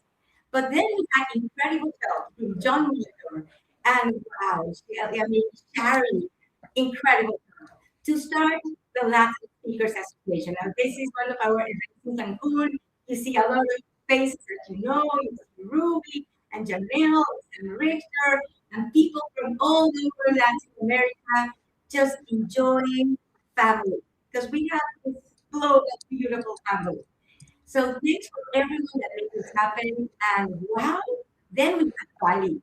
What an incredible event, the Global Speaker Summit. And there, with friends and whatever, and getting our ESPs, congratulations to all the ESPs, and very, very, very proud moment. And of course, Lindsay was saying, you have to come to Australia. And I booked immediately. I said, I must be in Cairns. I said, Lindsay, I'm going to be, the early adopter. So I booked. I was so excited, counting the days. But then something happened. My mom got a stroke, and then she got a stroke. And then she has heart surgery, and she is a superstar, and she made it. And we celebrated her 90th birthday 2 days ago. Family all over the world came to celebrate her birthday. So it's very difficult for me to be with my speaker family because I have to be with my real family and celebrate at home. So I'm very sorry I'm not there with you, but I'm with you with a heart. And wow, you look so awesome. And Joe, I really love all of you. And Lau, you look so amazing. Well, anyway, as Olga said, I'm Victoria Holmes here to be PSNL. I've spoken in 58 countries, 5 continents, but that's important. I have another confession to make. I'm with friends, right? I can say the truth because I'm with friends. And I'm going to tell you the truth. I take my clothes off. I sleep with strangers and eat hotels for work. That's what I do. I take off my clothes at the airport. I sleep with strangers on the flights. And yes, hotels are like my second home. Does that happen to anyone? I know that many of you can relate. What we do for a living sometimes sounds a little bit strange. No, but you look at my house and see that I have things from so many hotels and think, what do you do for a living? But anyways, having said that, don't we have the best job ever? Now, becoming a global speaker is about building a system, a brand, and focus on 8 strategies. So I was thinking, what can I do to deliver the most value? So you can have value during all this time. So let's look at the 8 strategies. First, your idea. Can your message be summarized in one powerful sentence? Does it solve a global leadership or business challenge? Do you have a framework or model? Like, for example, exponential growth, leveraging AI. You see what's next mindset. Every time you fall into a problem, see what's next. Every time you're in your own mind, see what's next. Every time you had a sales meeting, it didn't go well. what's next? So you have to set something that is uniquely yours. Like my friend, George Salazar, from NASA. He has this thing from barrio to NASA. All the stories from going to a migrant family to being one of the most celebrated Latin Americans in NASA. Wow. So what's your unique idea? And yes, the fastest road to grow globally is to own a concept. What is your market dominating position? Do you have it ready? If anybody asks you, what's your market dominating position? Do you know what to say? This is what I do. This is what I speak about. This takes me to number 2. You're going faster. I know we don't have a lot of time. The intellectual property. Do you have a signature methodology? Something that is uniquely yours, like Shelley, with words that change minds. Unique signature methodology. Everybody knows that this is Shelley. No? Or research that only you do. Or tools, companies that can apply immediately after your keynote. It's important to deliver value, not only during your keynote, but before the keynote, during the keynote, after the keynote. So they take away things that they can apply. Or do you have books or published thought leadership or unique resources that nobody else has? Like, or plan A, plan B, plan C. You never know what's going to happen when you deliver a keynote. You never know if the lights are going to go out or if something is going to happen with your computer. So I always travel with 2 computers. Right now, I mean, I travel with my microphone, my camera, because you never know if you're going to need them. And also, if the light goes out, you cannot just say, oh, lights went down, I have no slides. I'm sorry. No, you cannot do that. You have to have plan A, plan B, plan C. And that makes you feel so comfortable that if anything happens, I'm ready. And talking about unique resources, talk about what you have, about, what's your thought leadership, where have you been? And for example, in my case, it's the AI avatars that role plays with the audience. So what makes you unique? What's specially yours? Nobody else has it. Now, that's also playing into your global relevance. Stories that resonate with young warriors.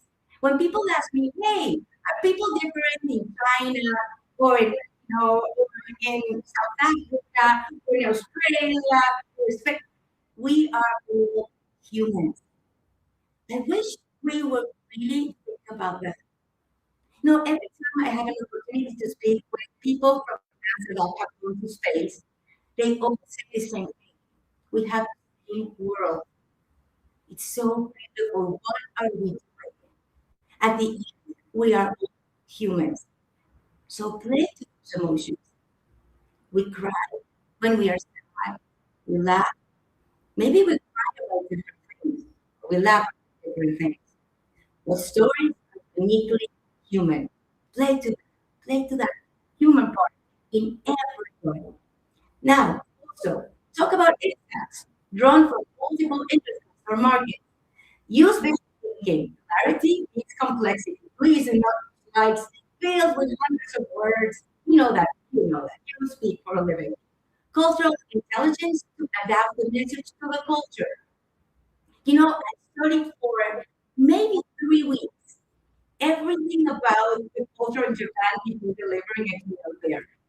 And I was all the protocols, everything you had to do not to the CEO. And I was delivering a keynote, and at the end, the CEO came to me, and he was doing this, and I was like, no, it says I can't do anything about it. He just hugged me and said, this was great. And I was like, no, this is not supposed to happen. So yes, look at the culture, but also be ready to adapt, because sometimes we have some stories that might not be correct with everybody. Even though we're practically the same culture, we have our differences, even individual differences. I was hearing Sandeep and Vikram talking about how Mexicans love to hug people. And that's true for most Mexicans. And of course, you will find others that will go when you try to hug them. oh no, sexual harassment. No way. So yes, you have to really look at the person and adapt your message. And of course, adapt it to the industry and to the company. And also use data and evidence that anchor the idea. What data and evidence do we have? For example, talking about meetings and event industry, I'm pretty sure you already saw this probably in the event in Australia, but the global meetings and event industry sees 1 trillion in economic impact. When they say, oh, companies don't have money to hire us, they do. This is a 1 trillion industry. In-person campaign made the top performers for knowledge transfer and leadership inspiration, so that's great for us. 70% or a little bit more planners and keynote speakers are one of the most important elements of the event value. You had a great keynote speakers, people go away inspired, happy, and this was so valuable. And if you have already keynote speakers, what did I come here? It was so boring. Are you asleep? So yes, keynote speakers are so important in your event. Good keynote speakers, like all the ones here today. Hybrid events will continue, but high quality live keynote experiences drive attendance. But yes, we have to be ready to do hybrid events and make sure that the people that are connected and are not there with you also have a fantastic experience.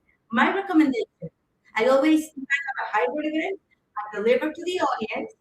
I always ask for a camera where I can see the people that are connecting virtually, and I have another person playing with them and asking them questions and telling them what's going on if they cannot see it, so they don't feel alone. And yes, well, this is an interesting study. It tells you how to welcome and be future ready. Welcome the future and future ready for everything you need to do. Now, global uncertainty. And people say, well, global uncertainty. What's going on in the world today? Well, unless hopefully not, this gets worse.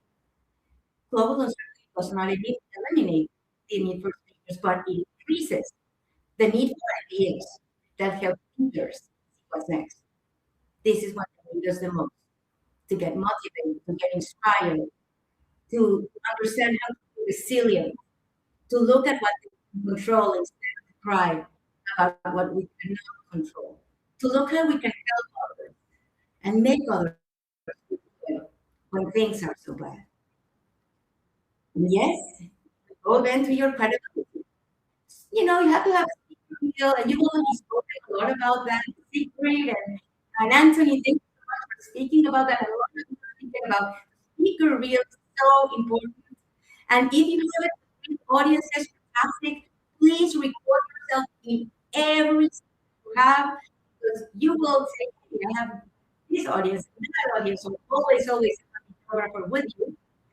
And of course, recognize certifications and a wonderful CSP that you can get with the associations, or even features and interviews. And of course, the global logos for the clients that you work with. That's very important for your credibility. Now, these are some of the clients I work with, and it's always fun for them to see, oh, I recognize that logo. Oh, that's from the industry. That's interesting. I purposely don't put them by industry here, so they can kind of look at the different things, and they will find the the brain is so interesting. I like Molly says, you will find what you want to find really fast. But if you want to make it easier for them, if you know what industry you're speaking to, in the alignment session, before your keynote, you won't tell that to the audience, of course, but whoever is monitoring you, you can tell them, I have expertise in technology. These are the companies I work with. Or I have expertise in the financial sector. These are the companies I work with. Or in pharma, or in consumer goods. So they know that you know about the industry, because many people say, oh, but my industry is so big. Okay, don't worry. What is your industry? Well, you have expertise in that industry and play in the sense that they feel that you know what you're talking about, definitely. Now, your speaker. Yes, I can hear you.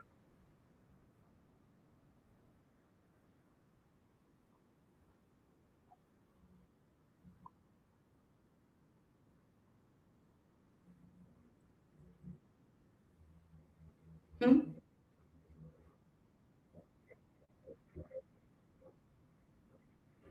Excuse me?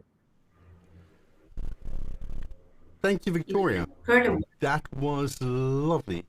Tell us a bit more about your association down south. I mean, we don't hear enough, I think, about you down there. Oh, thank you. You want me to stop the presentation? Well, oh, okay, no, because I heard her stop and I wasn't sure what if I need to jump in and see what's going on. So, please continue. Oh, may I? Can you hear me well? Thank you. Love ya. So, your speaker said, does your page answer these questions in 30 seconds?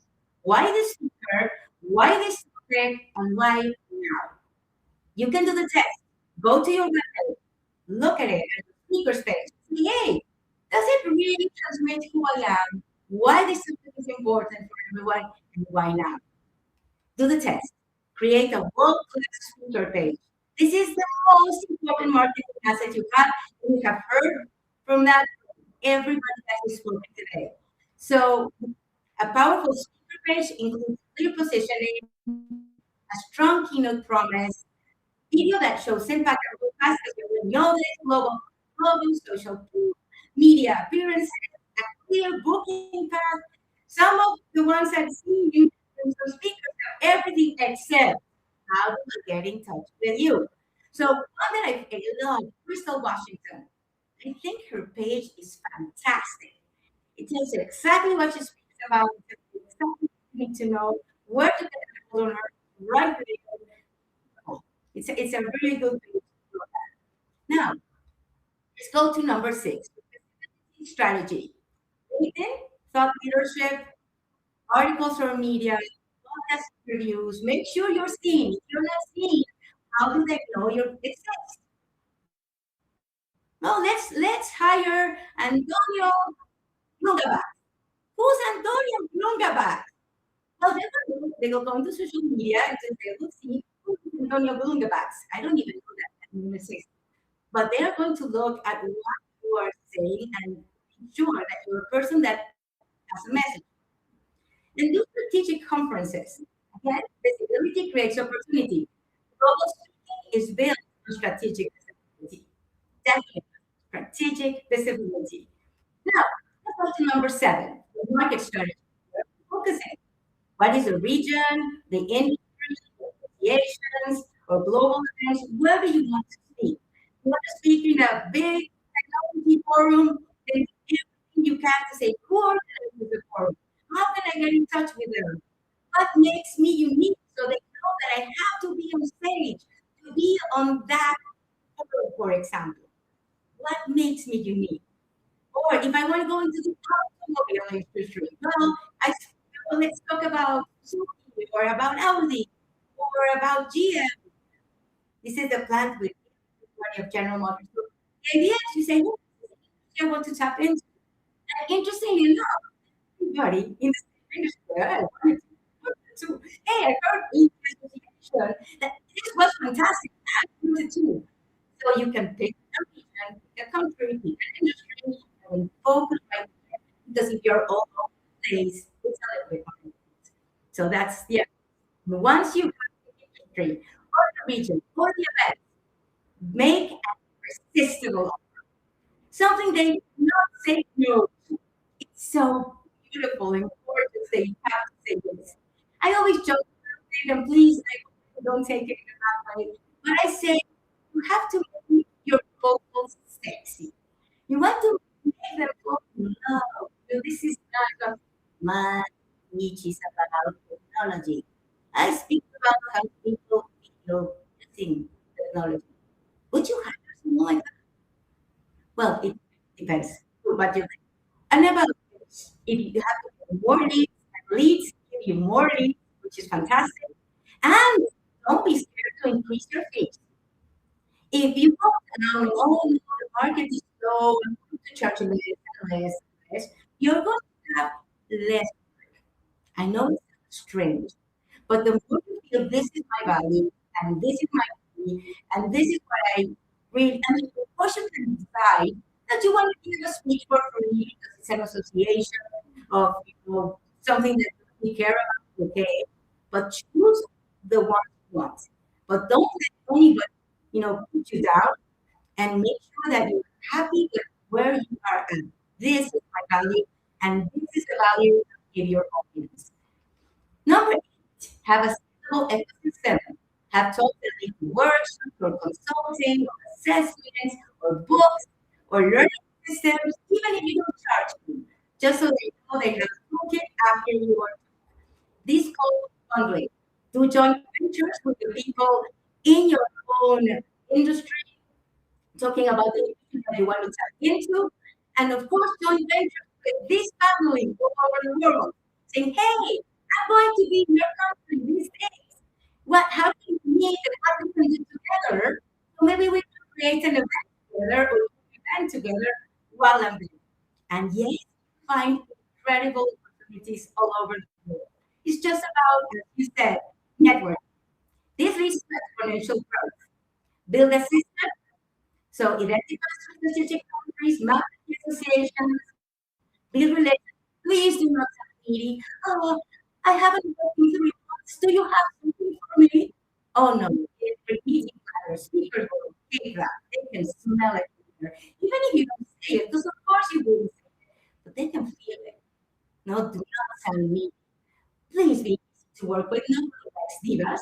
Oh, I need a hotel with 7 stars, and of course, I'm only 5 business. And be easy to work with.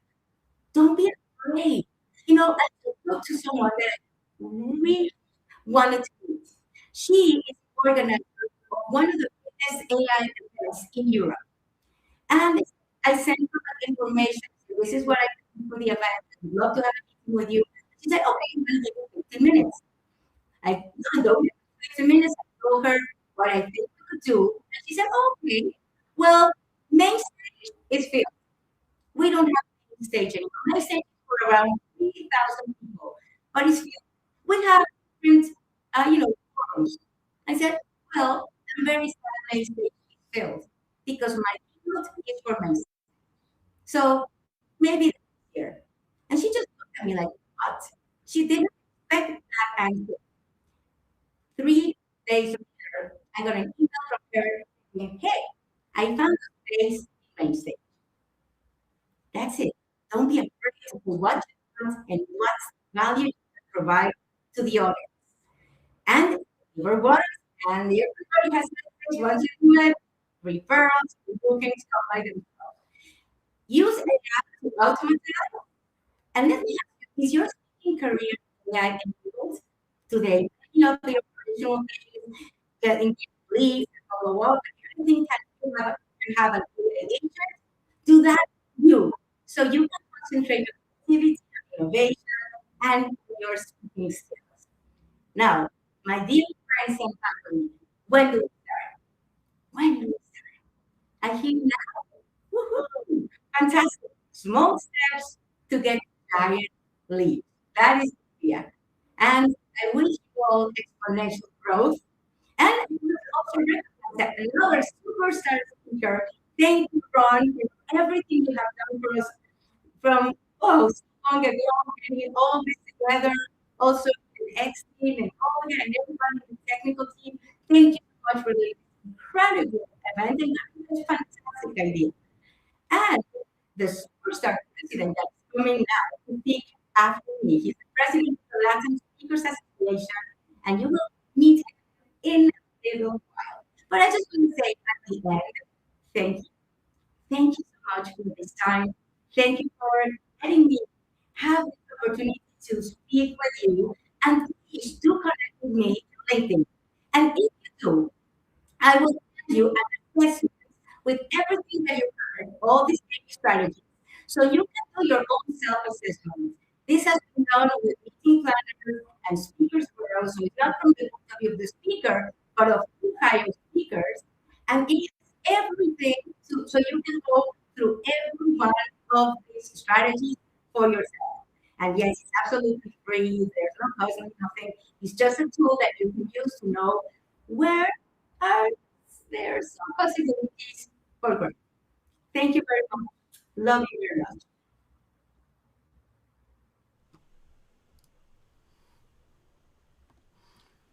And there we are all back again. Olga, I think your audio is not connected because I don't hear you. You know why? Because when you're quietly sitting there and chewing a waffle, you don't want to like a little mouse making a noise. I was just saying that this was a fountain of wisdom, a fountain of knowledge, and a beautiful, beautiful way to deliver so much information in such short period of time. Seriously, I think there's a lot we all can learn from you. That was a masterclass. So thank you so much for beautiful energy you brought into our room, beautiful wisdom you share with us all, and thank you for everything you do. And please continue shining bright as you are. Thank you so much. Thank you, Olga. Thank you, Eksteen. And thank you, everyone. Thank you, family.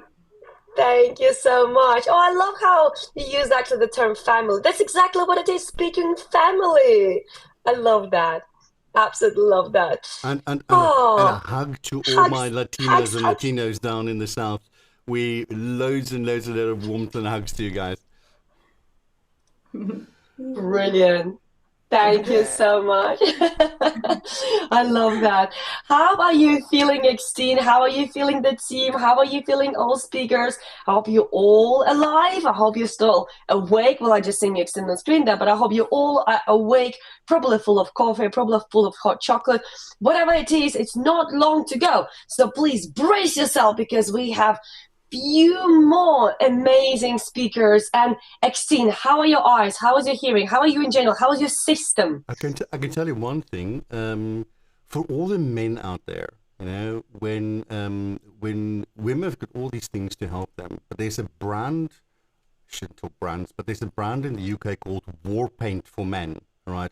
And when you have those blue patches around your eyes because you haven't slept for a week, or that's the way it feels, a little touch-up helps make you look a lot fresher than you feel.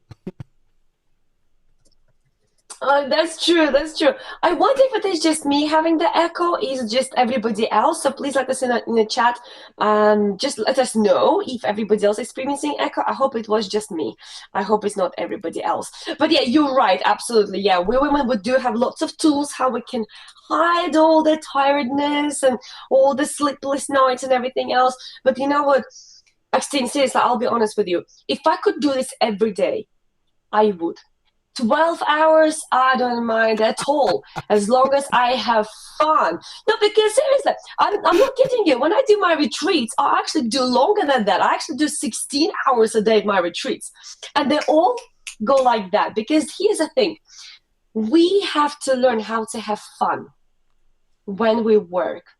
And this has been fun. This has been joy. This has been so much energy from just knowing that we are serving, we are helping, we are connecting the world. So I thoroughly enjoyed.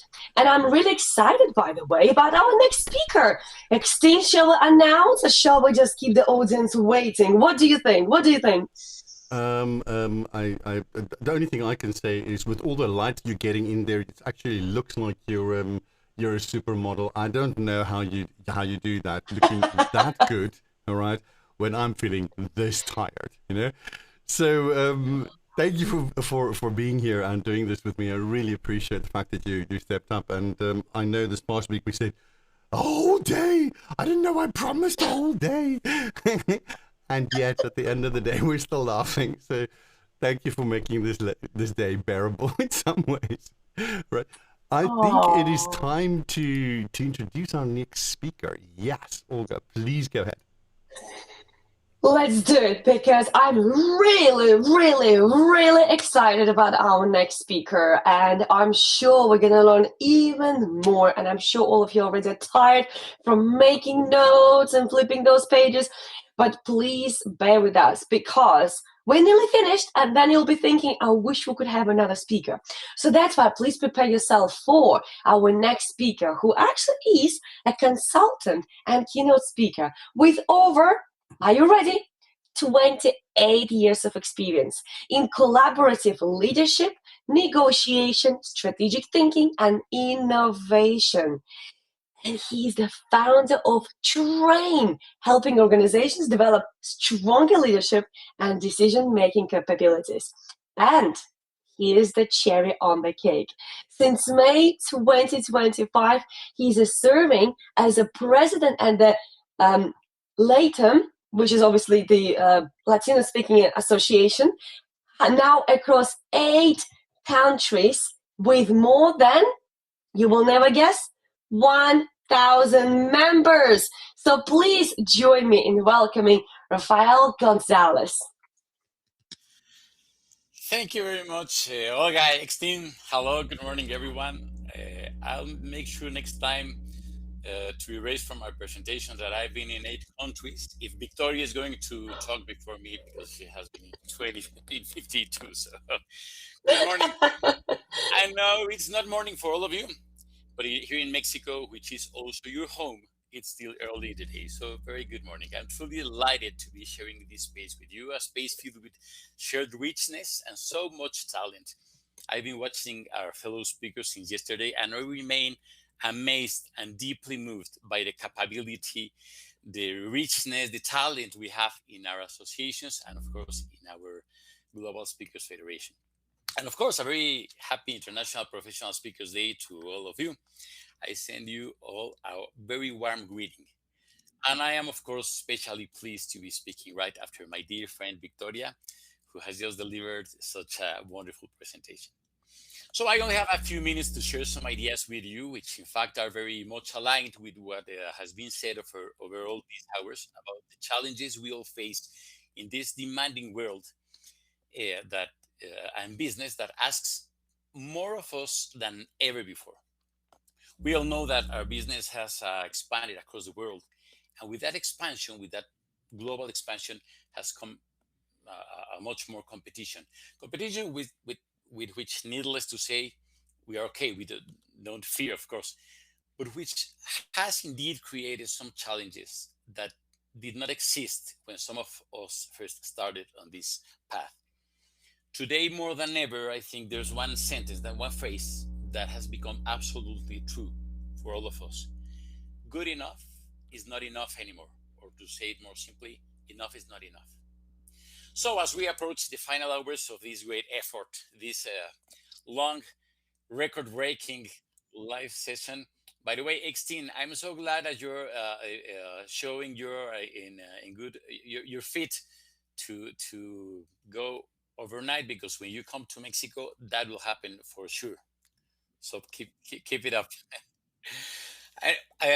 So as we are approaching the final of this effort, those who have spoken before me have shared extremely valuable ideas. So rather than giving a formal presentation, what I would like to do in these minutes, if you allow me, is to share some notes I have taken, and I'd like to share with you. And when I say notes, I really actually literally mean notes, like this, like here. Handwritten notes taken from my notebook. I know that looks so tiny, so let me enlarge them and pull me apart for a minute.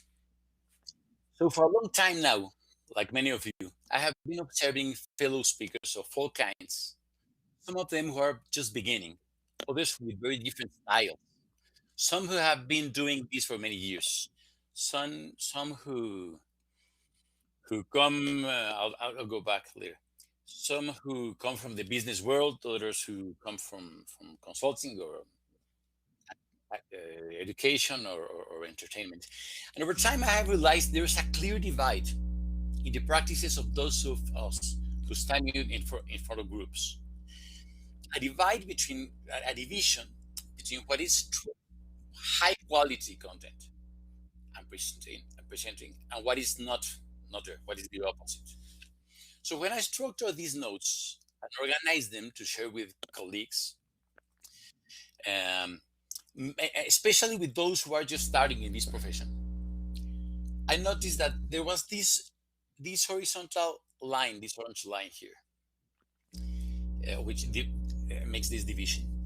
So I gave this model a name, the ATL speaker, which means the above the line speaker, because the foundation of this model is that horizontal line. So this is, of course, playing with words taken from what happens in marketing. You know that in marketing they have BTL marketing, below the line marketing. So in marketing, that line separates traditional from non-traditional marketing. Everything above the line are the traditional media, newspapers, television, radio, billboards, and everything. But below the line, you have what is new, innovative, disruptive, surprising, even daring, having at the edge of it guerrilla marketing, right? So, well, I think a similar line also exists in our profession. So I chose the opposite name, the speaker who stands above the line. So in our case, it's the other way around. Above the line is where high quality lives, where there's commitment to our audiences and our clients. And below the line is everything else. So as I was drafting this framework, I ended up with 8 points here, 8 elements here that separate what is above the line from what is below it. So this would clearly be a motive for a very long conversation, a very long after dinner conversation, or a fireside conversation, which I hope I will be able to have with many of you in some part of the world, with a coffee in front of us, and or maybe a cup of wine, or if you allow me, a tequila. But for now, I just want to share a brief outline, spending just a couple of minutes on each of these aspects that I'm sure many of us, or perhaps all of us, will agree with, and that also put into a simple visual form many of the ideas we talk about and advocate for in our profession. So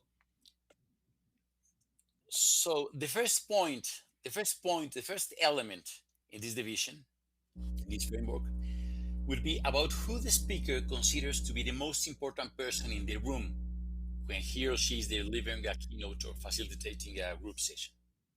So below the line, I would say there is the mindset of the speaker who believes that he or she is the most important person in the room. And that's very common because the stage is very deceptive. The stage is the perfect ego trap. If we add to the stage a microphone, the lights, everyone's attention, cameras, a big promotional announcement about us, our name in big letters, and 40, 100, 500, 2,000, 4,000 people willing to listen to what we have to say. That's the perfect ego trap, but it's a distraction. When we fall into that trap, we allow ourselves to be fooled by the environment and start believing that we are what matters most. So we, of course, forget a reality that everyone here knows and we are deeply aware of, which is that the most important person is never the one standing in the spotlight. In our sessions and keynotes, the most important person is each individual sitting in front of us, with their background, their career, their worries, their successes, their current moments in life. So having this in mind helps us really keep in touch with them and reach to them. We know we are getting this right when each person in the room, from the CEO or the person in the first row to the working mother who arrived late running after leaving her kids at school and after strolling to find a parking spot and not even knowing for sure what she's doing there, and that got just to the last seat at the last part of the room, they feel for a moment that we are staring into their eyes and that we are talking to them personally. For a moment, they feel as if we were having a cup of coffee and having a nice conversation. I like to say this, to put it this way for fellow speakers. We know we have placed the importance where we belong, off the stage, when even the waiter cannot leave the room. You have this image? Imagine the waiter standing at the door, one hand on the handle of the door, the other hand holding and balancing a tray full of cups and plates and glasses and everything, mid-step even, but unable to walk out because he cannot stop watching us and listening, because if feels we are speaking to him.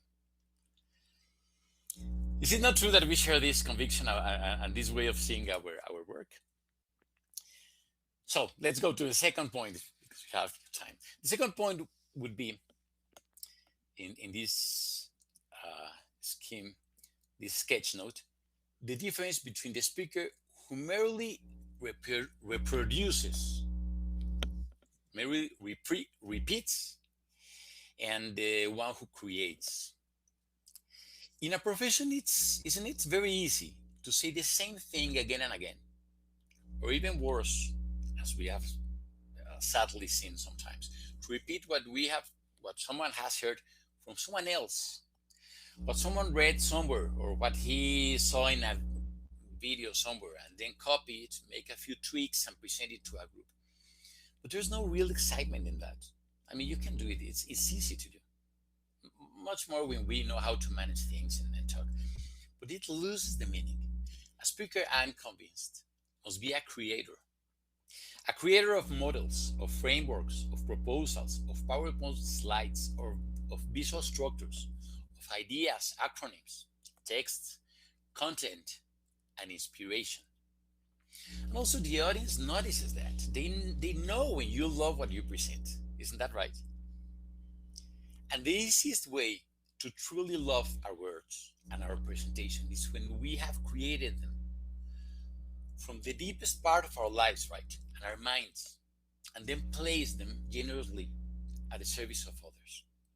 I love an idea I once read in a book on design thinking that, by the way, I have here. I did have it here before, by an author, a great author named Idris Moody, who proposes that all of us should be designers. He says all of us must be designers of our work, of our days, our schedules, our lives. Well, I believe that idea applies fully and perfectly to a speaker. We must be designers of our own model, designers and creators. I will almost dare to say artists of what we ultimately offer to the world, right?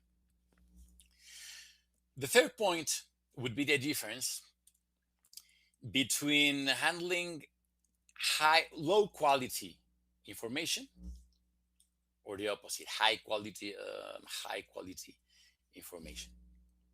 I am often surprised and frankly disappointed by how many times I see colleagues repeating fake quotations, attributing words or phrases to famous people who never said them, or presenting statistics with no real foundation, even wild or weird ones, or theories just drawn from a magazine that they would maybe have read while they were making their hair, having their hair made, or from a maybe that might have appeared in a tabloid and have no solidity.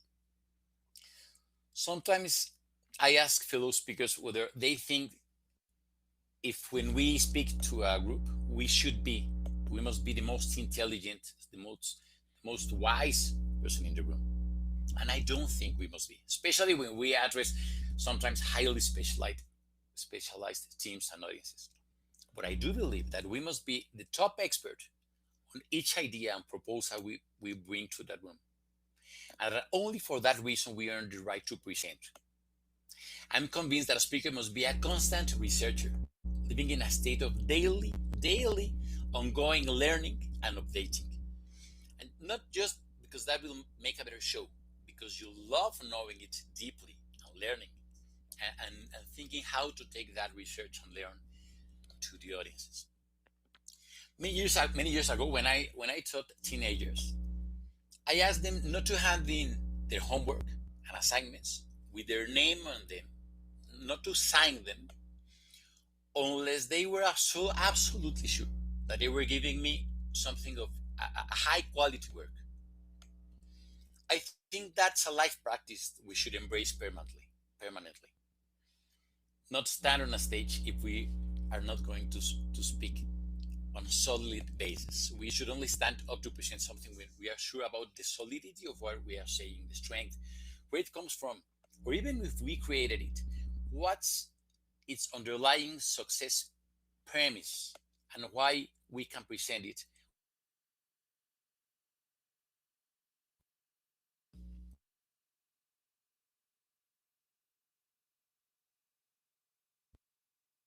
Would have to do with the difference between producing at the minimum level or producing at the maximum level we can.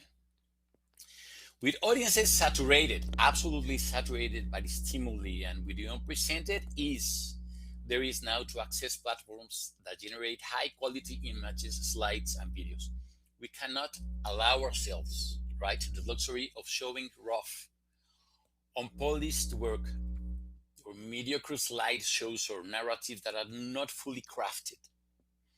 I, of course, do not criticize any specific colleague, but today I find it unacceptable when a speaker wants to share a video from their computer and the whole audience watches on a huge screen how they go into their folders, their computers, open one called several stuff 2018 and see subfolders named beach vacation and cake recipes and all these but goodies, and finally get to movies, then Congress videos 2020, and only then try to play their clip and to find the precise spot they want to show. Unacceptable. Yes, keeping up with technology, of course, is a big challenge because it evolves so fast, right? As Victoria said. But we need to commit to putting as much production value as we reasonably can into our learning resources because our audiences and participants deserve it. The fifth aspect would be about what are we are seeking, we are reaching for, searching for when we are standing in front of a group. Below the line would be the search for an effect, right? For an effect, for a quick laugh, a brief emotional reaction, a visible response. I think we have maybe all seen the sad and unfortunate spectacle of someone doing almost anything just to get to scrape one or two laughs from the audience. Or the opposite. Once someone approached me wanting to work together and said, I'm very good at working with groups because I know exactly how to make everyone cry. When I share that story, I also have to recognize how easy it is for any of us to fall into that temptation, right? Not long ago, my friends, as we are talking here in confidence and between friends, I received a newsletter by mail with an article summarizing, maybe some of you received it too, summarizing deep research and listing 5 or 6 tricks a speaker could use to obtain applause and a standing ovation. And I am confessing to you, my friends, that I caught myself becoming very interested in those tricks. Fortunately, I realized it and stopped. Because we all love the sound of a standing ovation, of course. It lasts forever. But that should never be our main goal or objective. Above the line is what we truly should be seeking, which would be depth, genuine connection, touching hearts, minds, souls, teams, organizations, lives, and contributing, really adding value, contributing richness to everyone there. Now, if the audience laughs, applauds, enjoys, speaks well of us, and gives us a standing ovation or becomes emotional, of course, that's great, but those should be the results of how well we have done our work, not the main goal in itself. The 6th point would be the difference between being artificial and choosing authenticity. Let me put this poll for once. Stepping into a stage calls for generosity. It demands that we offer who we truly are, right? In our essence, in the most genuine sense. Of course, showing the best of us, the best in us, but with total and straight authenticity. Audiences also increasingly value authenticity. All the studies among younger generations and what they prefer show that they highly value authenticity, whether it comes from public figures, actors, singers, or brands or speakers. Put in a different way, I believe no one should go on stage trying to seem very something, blank space, with a blank to fill, trying to seem very funny or to appear very bold or very disruptive or very rebellious or very wise. Let's take the best of what we really are. The process should run, I think, in the opposite direction. We must look inward, remember who we are, and let that be what shows up on stage, openly, with all the vulnerability, the transparency, and the commitment that this implies. Our eyes, our sight, and our sensibility are now highly trained. We quickly notice whether the person speaking to us is sharing their true self or a character they invented to fit, maybe once again, their own ego. The seventh and next to last element in this sketch note would be the contrast between an individualistic way of working or a deep conviction about collaboration and shared growth. I do not need to elaborate on our belief in building teams and combining our talents, visions, and strengths, instead of thinking we are only great if we see others as smaller than us. I do not need to say more about that, because this is part of the very DNA, right, of our Global Speakers Federation. And everyone here, I'm sure, fully shares that spirit. This is what gives life to associations and to a federation of speakers, exactly as has been said several times during this session. This generosity, the powerful will to serve. And finally, the 8th point is about being clear on whom we are speaking to, and for whom should we prepare when we are going to stand on a stage or in front of a group. Let's imagine that for every 4 people in our audience, there are 3 easy participants. You know which they are. They are receptive, kind, generous, open. They lean in, they trust us, they laugh with everything. They like us the moment we step on, and while we are speaking to them, they are the easy ones, and we love them, of course. And then is this 4th one. This is one person who is not as easy, who is demanding, rigorous, double checking everything we say, listening with skepticism, almost believing that showing that only if we fully convince them is it worth listening to us. Now, it's very easy to prepare for and to talk for the first three, the easy audience. Yet, in these new environments and realities we face, the one who truly helps us is not those 3, but the other one, the demanding, the rigorous participant. That is the person for whom we must prepare everything, because they are the one who keeps us in shape. Let me say it like this. There's a fish in Africa called the African tigerfish, which is found in some rivers and large lakes. So this fish is very wild and aggressive, similar to a piranha, and it preys on other fishes. So scientists have repeatedly found that other fishes living in waters where the African tigerfish is present stay in much better shape.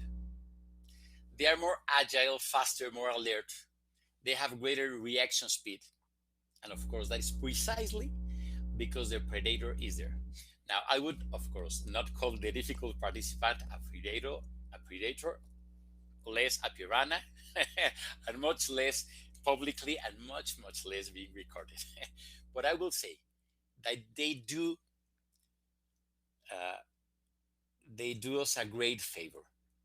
They are the ones who force us to stay up to date, to stay up late studying, researching, to invest hours in designing our presentation, even a very short one. And we know that when we manage to connect with that person's mind and heart, then for that participant and for everyone else, we can be sure we have done our job well. So, as I mentioned, my friends, this framework could lead to many conversations, but I'm sure that as we reflect on it, each of us has our own line and our own clarity about what is above and what lies below. I'm sure we are equally clear that only above the line is there room for growth, for success and achievement in this challenging but amazing and beautiful profession we share.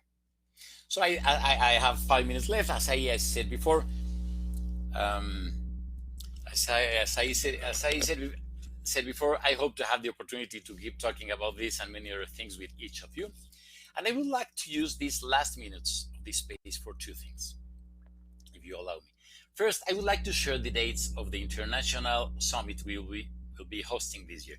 The organizers of this session and this Congress and these virtual sessions have kindly invited us to share our events. And if I hadn't yet done so, it was only because we still needed one final board meeting next week to formalize everything, confirm the venue, and send out invitations and official calls and everything. But I can now share that it will take place in the last week of August, and that it will be absolutely wonderful. It will be full of powerful content. It will be international. We will welcome participants from the 10 countries across Latin America, where we currently have members living, and of course, all of you, which we will be expecting. It will be filled with great presentations, music, challenges, fun, beach, sun, margaritas, a lot of learning, and a deep, deep and warm sense of community.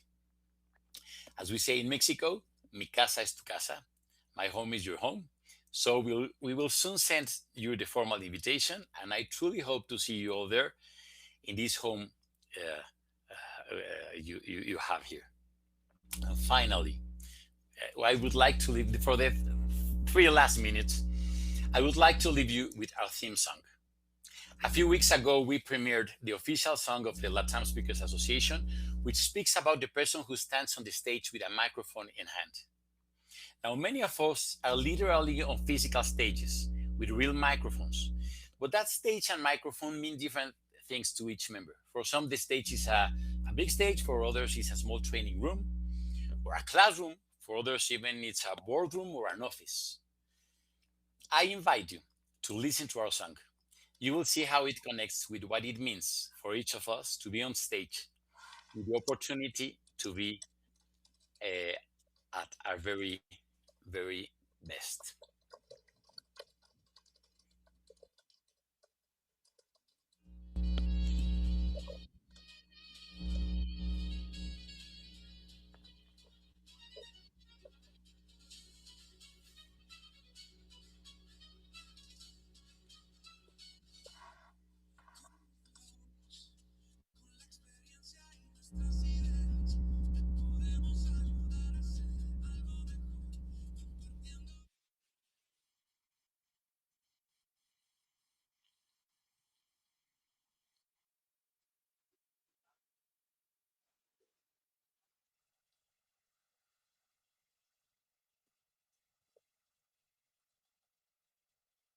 Eksteen, we cannot hear you. I think you're muted. Oh, the joys of clicking buttons, right? Raphael, we unfortunately have to cut that short there because we can't really hear the music very well. It's very much in the background, and the ground loop that is currently in your audio makes it impossible for people to hear. So we'd like to say thank you, Raphael. Really appreciate you for being here, and what an interesting conversation. So we will now be going to our friends in France. So, Olga, you're ready to go.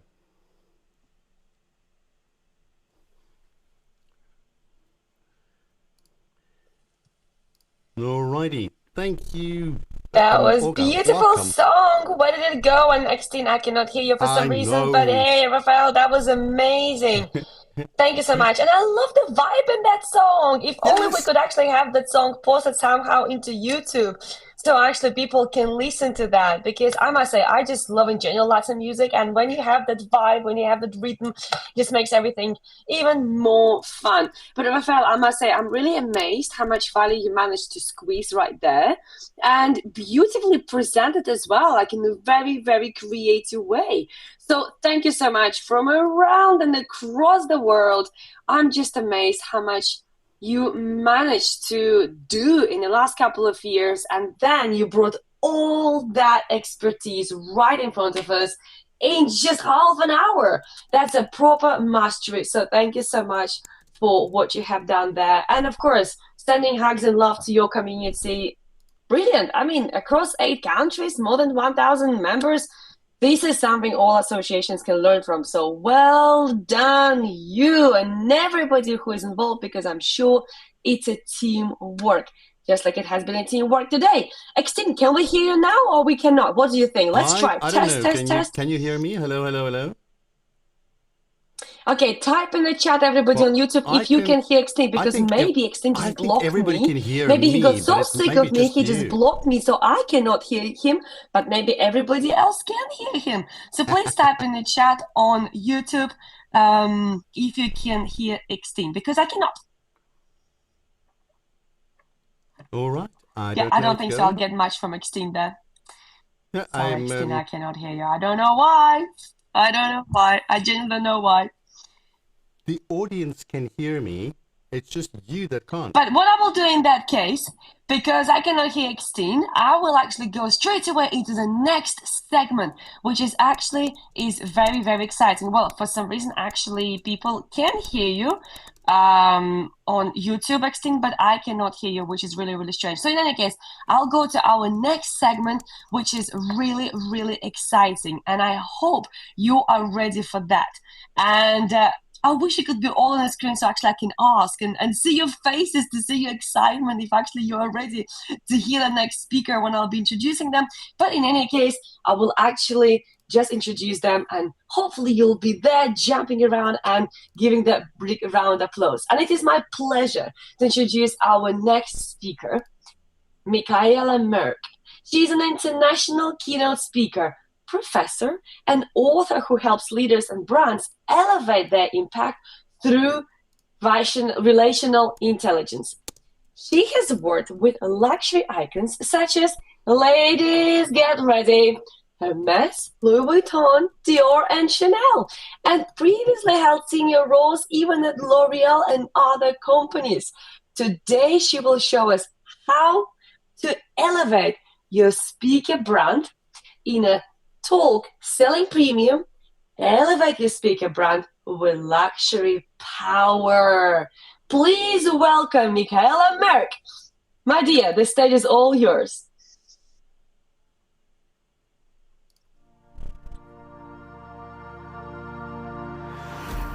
I am Philippe Boulanger, an innovation and Absolutely, AI yes. speaker and the creator of the Innovational Intelligence System.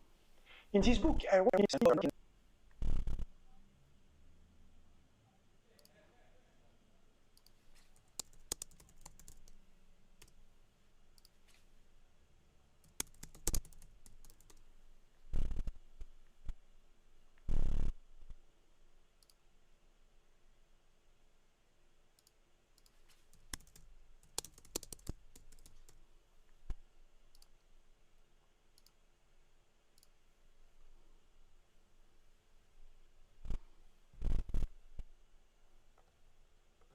innovation and AI keynote speaker and the creator of the Innovational Intelligence System. In this book, I wrote about how organizations can successfully adopt AI and also exponential technologies without chaos, panic, the green or room disillusion. can fix the I audio outline a practical, for proven, everybody else. step-by-step approach. This is important to me because I've seen again and again that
Okay, can you hear me now, Olga? Perfect.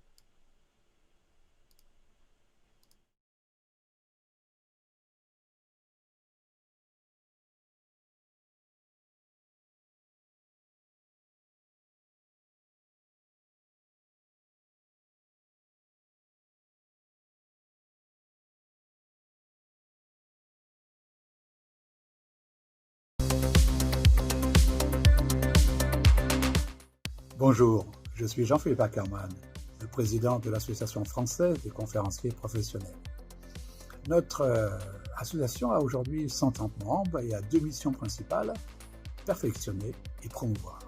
Perfectionner avec l'académie de formation, avec les journées professionnelles, avec les rencontres, avec les ateliers, permet aux conférenciers d'être toujours plus performants et plus impactants. Et puis promouvoir, c'est mettre en lumière les conférenciers de l'association avec une convention annuelle et l'évêque qui regroupe plus de 200 personnes, avec une soirée pépite où nous mettons en lumière les nouveaux conférenciers qui ont travaillé dans l'année, et puis une manifestation qui se déroule à l'extérieur de Paris qu'on appelle hors les murs, où là nous présentons ce qu'on appelle nos têtes d'affiche, les meilleurs conférenciers. Voilà très rapidement les deux missions fondamentales de la FCP. Et nous sommes très heureux, bien évidemment, de participer à la GSF avec notre représentant, Philippe Boulanger.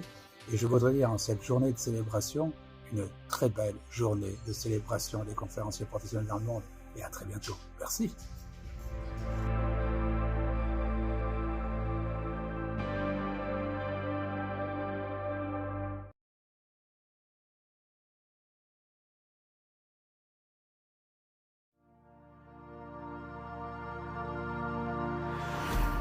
I am Philippe Boulanger, an innovation and AI keynote speaker and the creator of the Innovational Intelligence System. In this book, I wrote about how organizations can successfully adopt AI and other exponential technologies without chaos, panic, or disillusion. I outline a practical, proven, step-by-step approach. This is important to me because I've seen again and again that anxiety and confusion don't come from AI itself, they come from a lack of direction, a lack of communication, and a culture that is not ready for change. When leaders don't address people's real questions, what does it mean for me? Will I become obsolete? Fear fills the gap. You will turn AI adoption into an innovation discipline, focus on new capabilities, build trust, and make progress you can actually verify and measure.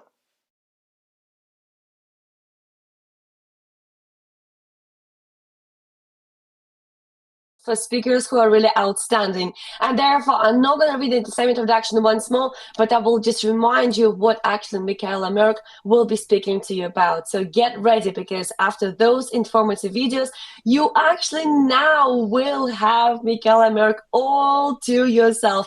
No more interruptions, no more challenges. So get ready, get your pens ready, get your paper ready, because you will learn how to sell premium, how you can elevate your speaker brand with luxury power. On 3, 2, 1, Michaela Merck is all yours today. Thank you, Olga, for this introduction, and welcome to everybody, to all of our speaker fellows from wherever you're now connected across the world. As for myself, I'm speaking to you now from Paris, the city of love, isn't it? But it's also, when you think of Paris, intuitively what comes into our mind, it's Eiffel Tower, it's some of those iconic monuments like Notre Dame, but also luxury. don't come Luxury from AI is itself, born they in the come city. from a lack of Luxury direction, is home a in the lack of city. And communication, some of the most and a iconic culture that luxury is not brands ready for are change. home to When leaders don't Paris, address like people's Chanel, questions, Hermes, what does it Louis mean for me? Vuitton. Will I become You name obsolete? them, you all know Fear them. They are fills the global, gap. they are famous. You will And a couple of weeks ago, the organizing committee to this wonderful professional speaker celebration day asked me, Michaela, you've been working with so many of those iconic luxury houses for 20 years now as a manager, but also as a speaker and trainer and consultant. Can't you share with our speaker community some of those secret recipes that they are using in order to elevate our speaker brand with luxury power, in order to be able to sell premium? And if we think, don't we all try and want to sell our keynotes for higher prices? Don't we all somehow want to become these iconic speaker brands that everybody requests for, advises for, recommends for, wants, like a luxury brand that is desirable? And so, following this request, I said, yes, I am here now today. What's important is to know that luxury is not just fashion. It's not just watches. It is not just high-end jewelry and expensive shoes and bags. Actually, luxury exists in all of the segments, in banking, insurances, in travel, of course, in speaking, of course, and also in the champagne business. In addition to speaking on stage, I'm also a lot involved in the champagne business. And just last week, I actually attended one of our board meetings. I'm sitting since 9 years now on the board of one of the biggest champagne groups. It comprises 9 champagne houses. And since I just came back from this advisory board meeting, I brought to you a couple of champagne bottles, very exclusive champagne bottles. And I thought I'm going to do an exclusive speaker champagne tasting ceremony with you now. Let me just show you a couple of those bottles. One is in golden color. It's called Zarine. And as you will notice, it's a magnum size. Actually, we get the best quality for champagne in magnum-sized bottles. And then I brought you something even bigger than that. It is a Jeroboam. Look at this size. It's huge. And I thought, since we are numerous, connected, I need to serve you something that allows me to get a lot of glasses out of it. So a Jeroboam, you can actually put 4 champagne bottles, ordinary bottles in, and I can serve at least 30 people with that. And what I'm proposing you today now, I have prepared for you 6 champagne glasses. And each glass is dedicated for a specific secret that luxury brands are using in order to sell premium. In order to show my biggest respect to the high quality champagne and the product I'm serving, I do what actually people who are in service and sales are doing when they are proposing to very demanding clients their products. I put my white gloves on. And this will initiate me to take my very first champagne glass and raise it to the letter D. D for DNA. D for distinction.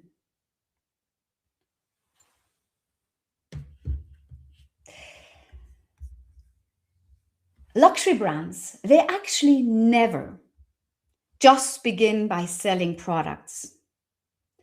They always begin with strong personalities, with founders who had a vision, who had a conviction, who had a passion for a product or a service or an idea that they wanted to make famous and shine across the world, like Gabrielle Chanel, Louis Vuitton, Thierry Hermès, Giorgio Armani.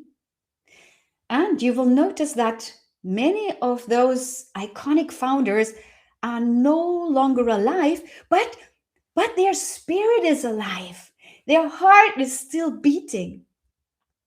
And this is why these iconic luxury brands have left such an iconic identity and an incredible consistency, like a red line in everything that they are doing. And in the past years, I had the pleasure and honor to collaborate, for instance, on many consulting missions and speaking sessions for Chanel. And for something that really struck me when I was animating a convention, there was a top manager that came up to me and said, you know, Michaela, as long as we keep the spirit of Gabrielle Chanel alive in all we do, we remain unique, and we are not going to be copy-pasted by one of our most severe competitors, which is Dior. And remember this, Chanel is not fashion. It is Gabrielle Chanel's identity, her style, her femininity as well, and her audacity. Rolex is not a watch. It is power. It is precision. Hermès is not just leather. No. It is craftsmanship. It is patience. It is equestrian heritage. So now, as speakers, ask yourself, what is my DNA? What is my distinctiveness? What is it that I stand for that others maybe do not stand for? What is my true signature? And if you took all of your slides away and spoke to your audience, what remains? What is your true identity in the end? And keep in mind, your identity is not your biography. No, it is your difference. It is your uniqueness. It is your distinctiveness. So, in order to sell premium, elevate your speaker brand with a unique DNA, with a distinct positioning. Are you ready now for your second champagne glass? I am. And this second glass, I'm now going to dedicate it to the letter E. E for emotion.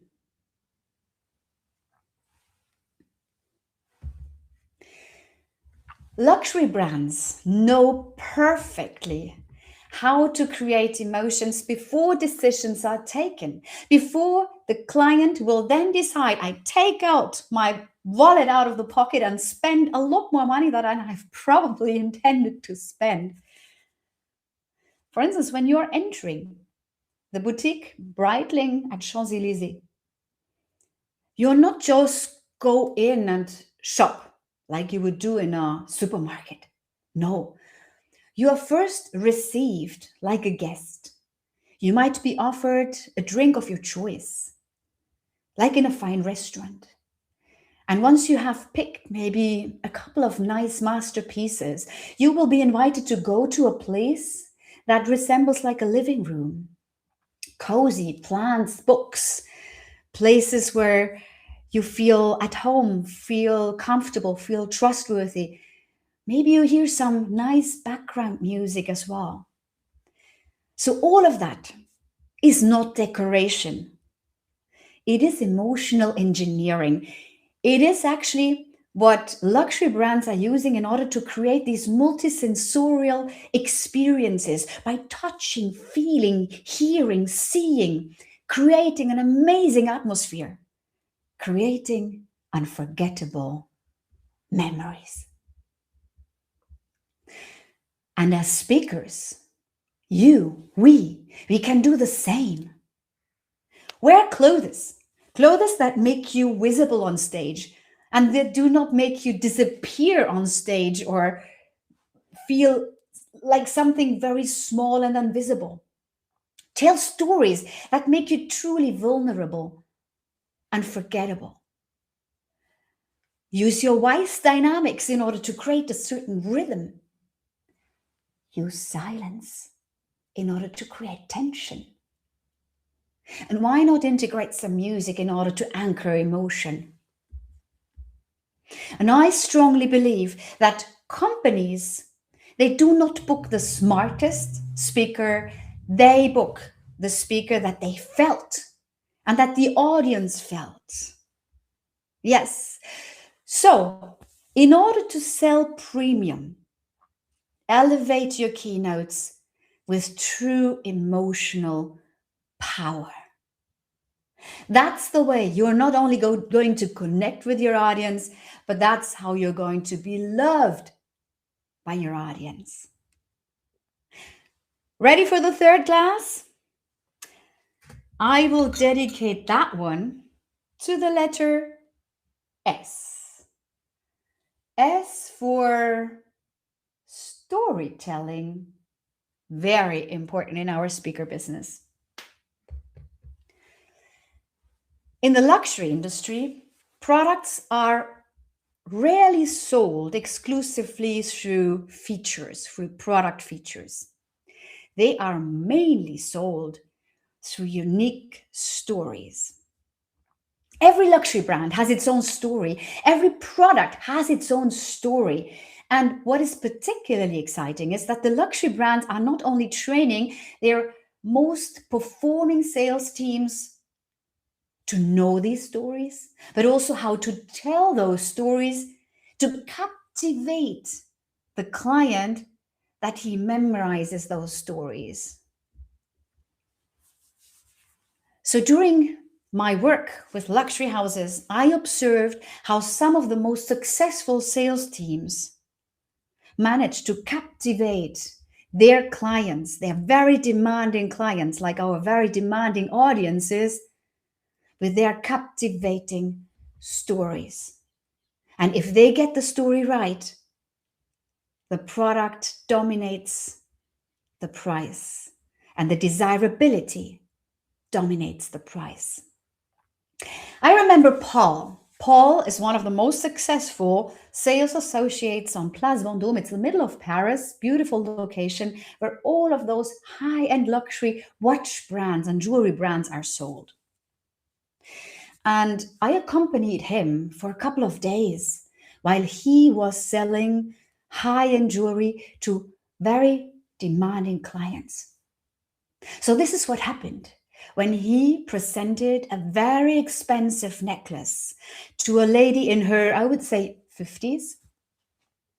He did what I did. Just before with champagne, he put his white gloves on in respect of the products.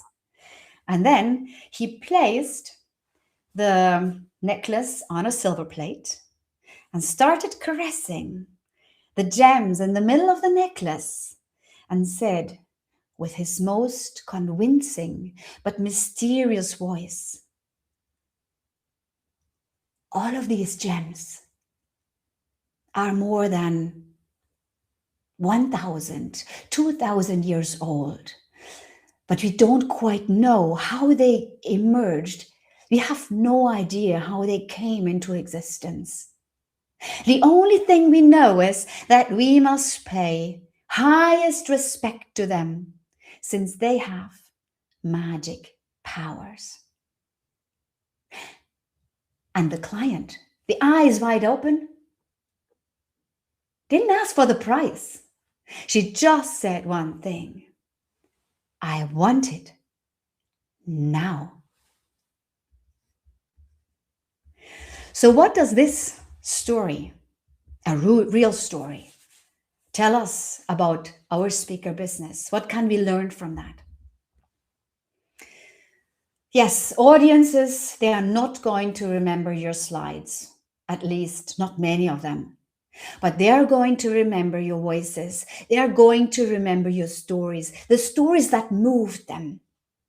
And when you elevate your storytelling, you will transform your own ideas into experiences. And these experiences then create desire for more of your keynotes, for more of your bookings, for even better prices.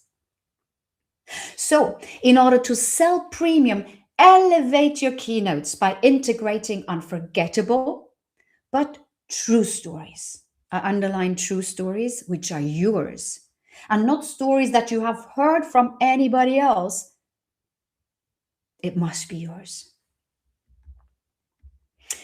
Ready for our fourth class? I've erased that one to the letter I. I for innovation.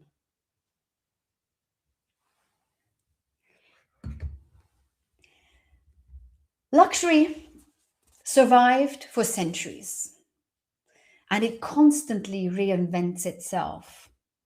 Many of the luxury brands that are more than 1, 2, or even 3 centuries old, they survived world wars, economic crisis, crisis in consumption, the COVID crisis, and they are still here, and not just here, they are here in true leadership. And some of them came back even more powerful than before the crisis. Karl Lagerfeld once said, "Luxury never follows trends, it sets trends." And the most iconic luxury brands, they do not just want what is expected from their clients. They want to create the unexpected. They want to surprise them, totally surprise them. You know, when we feel surprised, what happens in our brain? Actually, it's a gap. It's a gap between what we have experienced in the past and what is happening right now. And the bigger the gap, the more we feel surprised. And luxury brands, that's what they want. They surprise you by innovation all of the time in all they do. So, what's in there for us as speakers? To elevate your speaker brand, you should do the same. Since clients, they do not pay premium for recycled content, for recycled insights. They pay premium for new insights. So try to innovate. And how? Let me give you some innovation ideas for our speaker business. First of all, you can innovate through an unexpected opening. You can also innovate by a counterintuitive idea. You can innovate by interpreting and analyzing new trends nobody ever talked about. You can also connect fields and areas which are usually not connected or in an unexpected way. But you can also tell your own story or make maybe unexpected movements on stage. And some of you who have maybe seen me on a keynote or have seen some of my videos on my YouTube channel have seen that I do acrobatic gymnastics on stage. I'm a former gymnast, and I have found out that when I integrate in my keynotes in very important moments, when I want to mark the spirit, when I want to show this is a very important thing all of you should keep in mind, then I underline it with a surprising acrobatic figure. And not only the audience is surprised, but when I meet somebody a couple of years ago who has seen me in a keynote on stage, you know what? The first thing they say is, "Oh my God, Michaela, I remember the cartwheel. I remember the handstand. I remember the somersault." So they remember what surprised them the most. So, to sell premium, elevate your keynotes when you innovate with surprising content. Now, ready for the fifth class? the fifth class I'm now going to dedicate to our next letter, which is the letter R. R for rarity. Rarity. A very special letter, because luxury brands, they create this feeling of rarity when they personalize deeply, because they want to analyze their clients as good as possible. They try to anticipate needs. They also try to create this feeling, this was just for you and nobody else. So brands that play with this rarity effect do it in the luxury business by using raw materials that are rare, by personalizing, hyper-personalizing, by also using limited editions. And if they do so, they can achieve premium positionings. One of the best examples I want to share with you, and you all know this, probably this product, it's the Birkin bag from Hermes. If you ever tried to acquire it, you will have to accept that there are minimum 6 months waiting time, minimum, in order to get it. And you will have to pay up to $300,000 in order to acquire this bag for the most exclusive models. And this has, by the way, become today one of the most interesting objects to invest in order to get an interesting ROE as well. So what can you as speakers now do in order to make your keynotes even more exclusive, to give this feeling of, rarity in a sense of exclusivity and not that they are mass produced? Here is what I do. When I spend actually considerable time tailoring my own keynotes before I go on stage. And what I do is I spend a lot of time preparing everything in advance, including the briefing with the client. And then when I stand on stage, facing my audience of a specific company, I feel almost as if I were part of them. And I think, and that's what they tell me, is that they feel I was part of them. I study in depth the company, the industry sector, the occasion, the venue, the problems, the opportunities, the success stories. And then I pick the best examples that really match the client's needs. Because what they all want is they want it to be useful. It's their time. And time is money. And time is luxury in a sense, isn't it? So then your clients, if you do that, feel that it's not just a standard keynote that you might have delivered as well to their most severe competitor, but you have created it for them. And this, of course, has its price, has a premium price. And yes, you will spend more time working on it, but you can include that in your premium price. So, in order to sell premium, tailor your keynotes and offer your audience this feeling, this speech is just for you and nobody else. It doesn't mean that you have to do the entire keynote tailor-made, but the right bits and pieces. And now I will bring you to our sixth class. I hope you're not totally drunk. And I will dedicate that to, again, the letter E, but it's a different meaning. This one is now the letter E for excellence. For excellence. Oh yes, luxury brands, they are obsessed to deliver the best with perfection, with highest level of execution, from sourcing to production, to marketing, to communication, to sales and after sales, of course. So nothing is accidental. Everything is intentional. Excellence in luxury is always seen as a sign of respect. Respect for the brand and its heritage, its founder, respect for the clients and the people who work for those brands, respect for the location in which those brands are sold. So what does that mean now for you as speakers?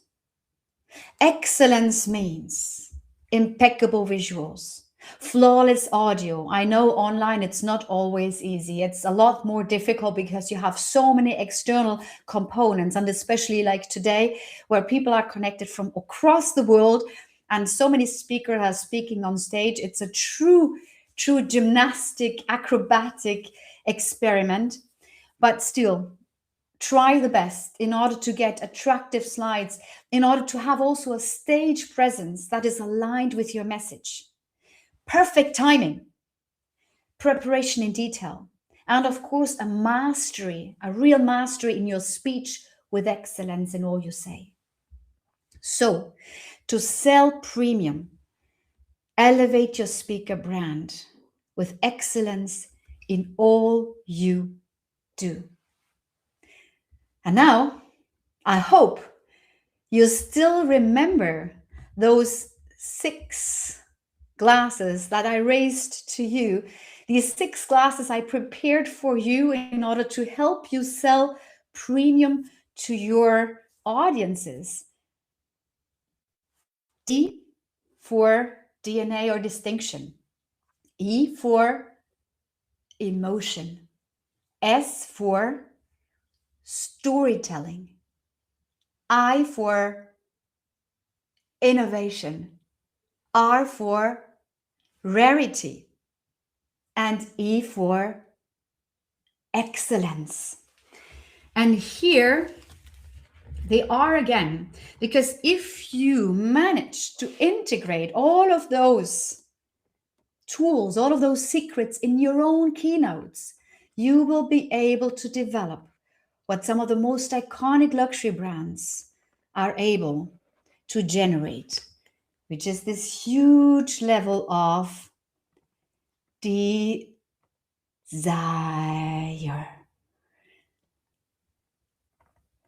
And now I will raise my glass with the letter D to all of your keynotes, to all of our keynotes that you're going to prepare in the future with the biggest level of success, fun, engagement, true memorable stories, able to sell premium, because then you have mastered to create and generate desirability.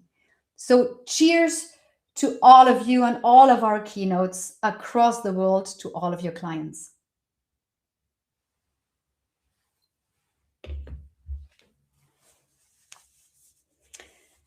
So if you have now any questions to me, don't hesitate to ask them. Olga? I must say, Michaela, that was just beautiful. Very champagne-y, if there is such a word, type of presentation. And I never seen actually somebody bringing actually champagne into presentations as a prompt. So it's a really, really beautiful way of you doing that. And then we have loads of comments in the chat praising you, admiring your talk, finding your champagne example being really, really beautiful. And people actually even were, as you were sharing your takeaways with us, they were actually sharing them also in the chat, which of course shows engageability there. And there's one question: can we do it virtually? That's the question, but of course it's not a serious question. I mean, drinking champagne. Can we do drinking champagne virtually? But of course it's not a question. It was just like a joke. But you However, can, I do in your mind. Of course, absolutely. However, I do have a couple of questions, if you're okay to take them. Is it all right? Sure. Feel free Brilliant. to ask whatever comes into your mind. And I take a little sip before so that I can answer them with my letter D. Oh, beautiful. And I think that actually will be quite timely as well. Because first question that I have, look at the Eksteen, he's actually having champagne. I think we all should just do a cheers. E for emotion. I love that. Amazing. Thank you. And I thought, since I'm closing the whole speaker day today, it's a great way also to celebrate all speakers now by raising glasses. And in case you all have glasses, or you have glasses just next to you, grab them, take them, let's cheer together in our mind, and also, of course, with something inside, something delicious inside. Oh, I agree with you completely. Everybody should have a glass right now, and everybody should cheer, because it's not only almost the end of the day, but also it's the celebration day, because we're celebrating today Professional Speakers Day. So, Michaela, I have a first question for you, actually. I love the story, and I love how beautifully you took us on a journey of how we can sell at the premium level as speakers, right? But now here's the question. So should speakers actually build their personal brand or a separate business brand? And if they have to choose one or another, which one should they choose? You know what, Olga? It's actually a question I struggled with myself in the beginning when I set up my speaker business. I started 15 years ago as a professional speaker. And in the very beginning, I did not only do speaking. I also did a lot of consulting, like what I explained with Chanel and other brands. I consulted them on customer experience and on leadership and bringing teams together. And I also did a lot of training. So this means that in this moment, I integrated also sometimes other experts. So it was like an ecosystem. And it was totally normal to me that I needed to have a brand which is not just my name, but which also shows companies there are other people involved in that, in order to bring a high level of expertise in. And it's not just me, myself, and I. So I created Merck Vision as my company name to deliver all of those services. Over the years, I increased my speaker activity, and it became so dominant that I felt the necessity to also develop my personal brand. And so today, I actually have two websites. I have my michaelamerck.com website, and of course, YouTube channel, but also I have still my business website. And as opposed to what other IT experts recommended me to do, they said, no, you need to focus on one website. And luckily, I didn't listen to them. I actually kept my michaelamerck.com website and my Merck Vision website. And today I get speaking requests from both. So I'm really happy I kept both. So it really depends on if you have activities which don't only involve yourself, but also others. It totally makes sense to also have a business brand besides your personal brand. Wow, that's brilliant. That's really brilliant. And I'm also very happy that you did not listen to all the advice. Because I think sometimes we should not listen to all advices we are given.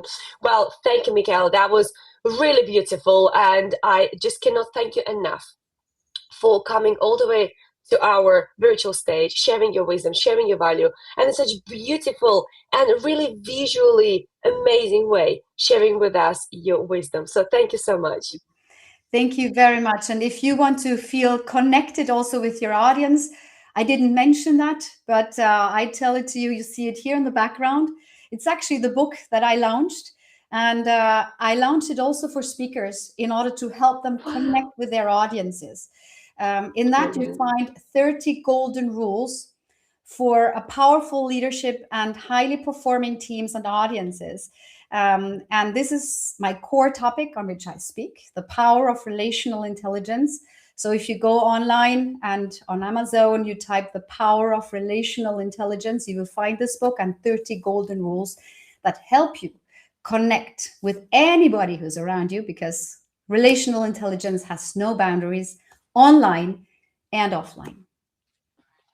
Thank you. That's fantastic addition, fantastic ending of your talk. Eksteen, what do you think about this talk? Aren't you there secretly drinking champagne already? The thing is, there was in the 80s, there was this pop singer from France that sang a song that always stuck with me, and I never really understood what it meant till I moved to Europe 25 years ago, started going like, okay, if I'm going to be traveling to France a lot, I need to start at least figuring out how to say un grand café noir, s'il vous plaît. You know, it's like you need at least one thing to ask for a big black cup of coffee and a glass of champagne and where's the bathroom. But I also learned that what that song meant. And the pop singer's name was Desireless, which is sort of almost like desireless. Yes. And the song was Désenchanté, which is sort of like disenchanted with the world and seeing the bleakness. And to me, today, your speech is the opposite of that. It is raising a glass, finding the desire in life, and sort of the antithesis of giving up.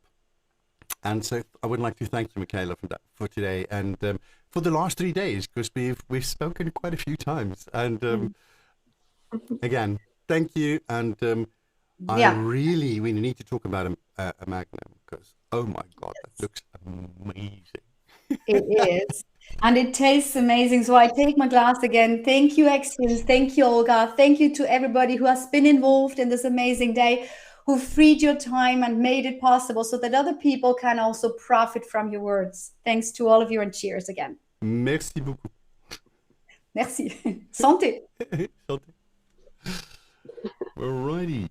So, there we go, ladies and gentlemen.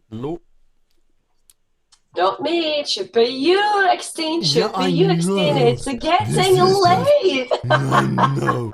And it's getting to a point where you're like, it's in. Yeah, you drank too much. You drank too much. Okay, that's so it. Turn it off. We have one surprising, friendly person waiting in the wings that I've had the fortune of getting to know. Would you like to get yourself on the screen so you can introduce the guest? Because it's still me. It's still me. I can't stay, but it's still me. Bonjour. Yes, as a friend of mine always tells me to, which like the Dutch say hello, which is basically a way of saying get with the program. One of somebody in the US or somewhere else, maybe to ask back, told him he needed to get in contact with me because he was moving to the Netherlands. And Pat is a funny guy. He's he does everything from improv to stand up, and he's good at it. It's a really amazing course for us recently in the Netherlands on that as well. So, Olga, you may need him for the virtual speakers in the UK. I think so. I think making they can learn from it. But anyway, that's not why we're here today. That's not why we're here today. Okay, so what I found so interesting is in this whole process of moving to a country that I think you go from the masculine, the power distance, all these kind of things that you see in the US, and then coming to a country that is considered one of the more feminine countries in the world because there's no power distance or very little. The bragging is something we just don't do. So it is a case of, I wonder what this experience was like. So I asked Pat, as we're talking about cultures, the cross-cultural boundaries, the boundaries we traverse as speakers, to just come and share a little bit about what he's experienced coming from a different country to this one we're currently broadcasting from. So without much further ado, I need to see if we have Pat's audio connected. So Pat, say hi to me and we'll see if it works. No, it's not. Dermot, I don't think we have Pat's audio. Is it muted? Hey, there we go. We have it now. Yes. There we go. Yeah, we're in. So, Olga, you're framed by two people from the Netherlands. How amazing. I love that. I love being framed. So, Pat, what did you think of moving here?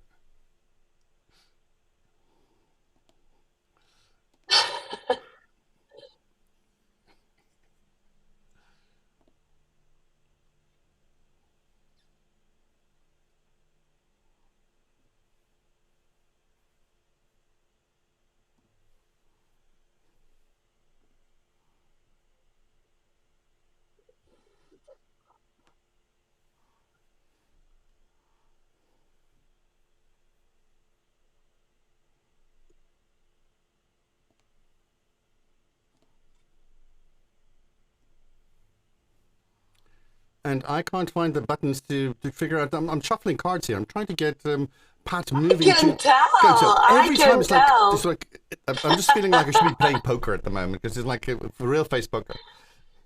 It's almost like there's some magic happening. Are you doing some magic by any chance?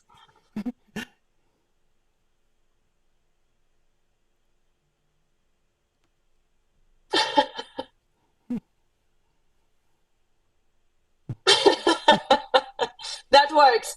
That works. Yeah, we all can do that.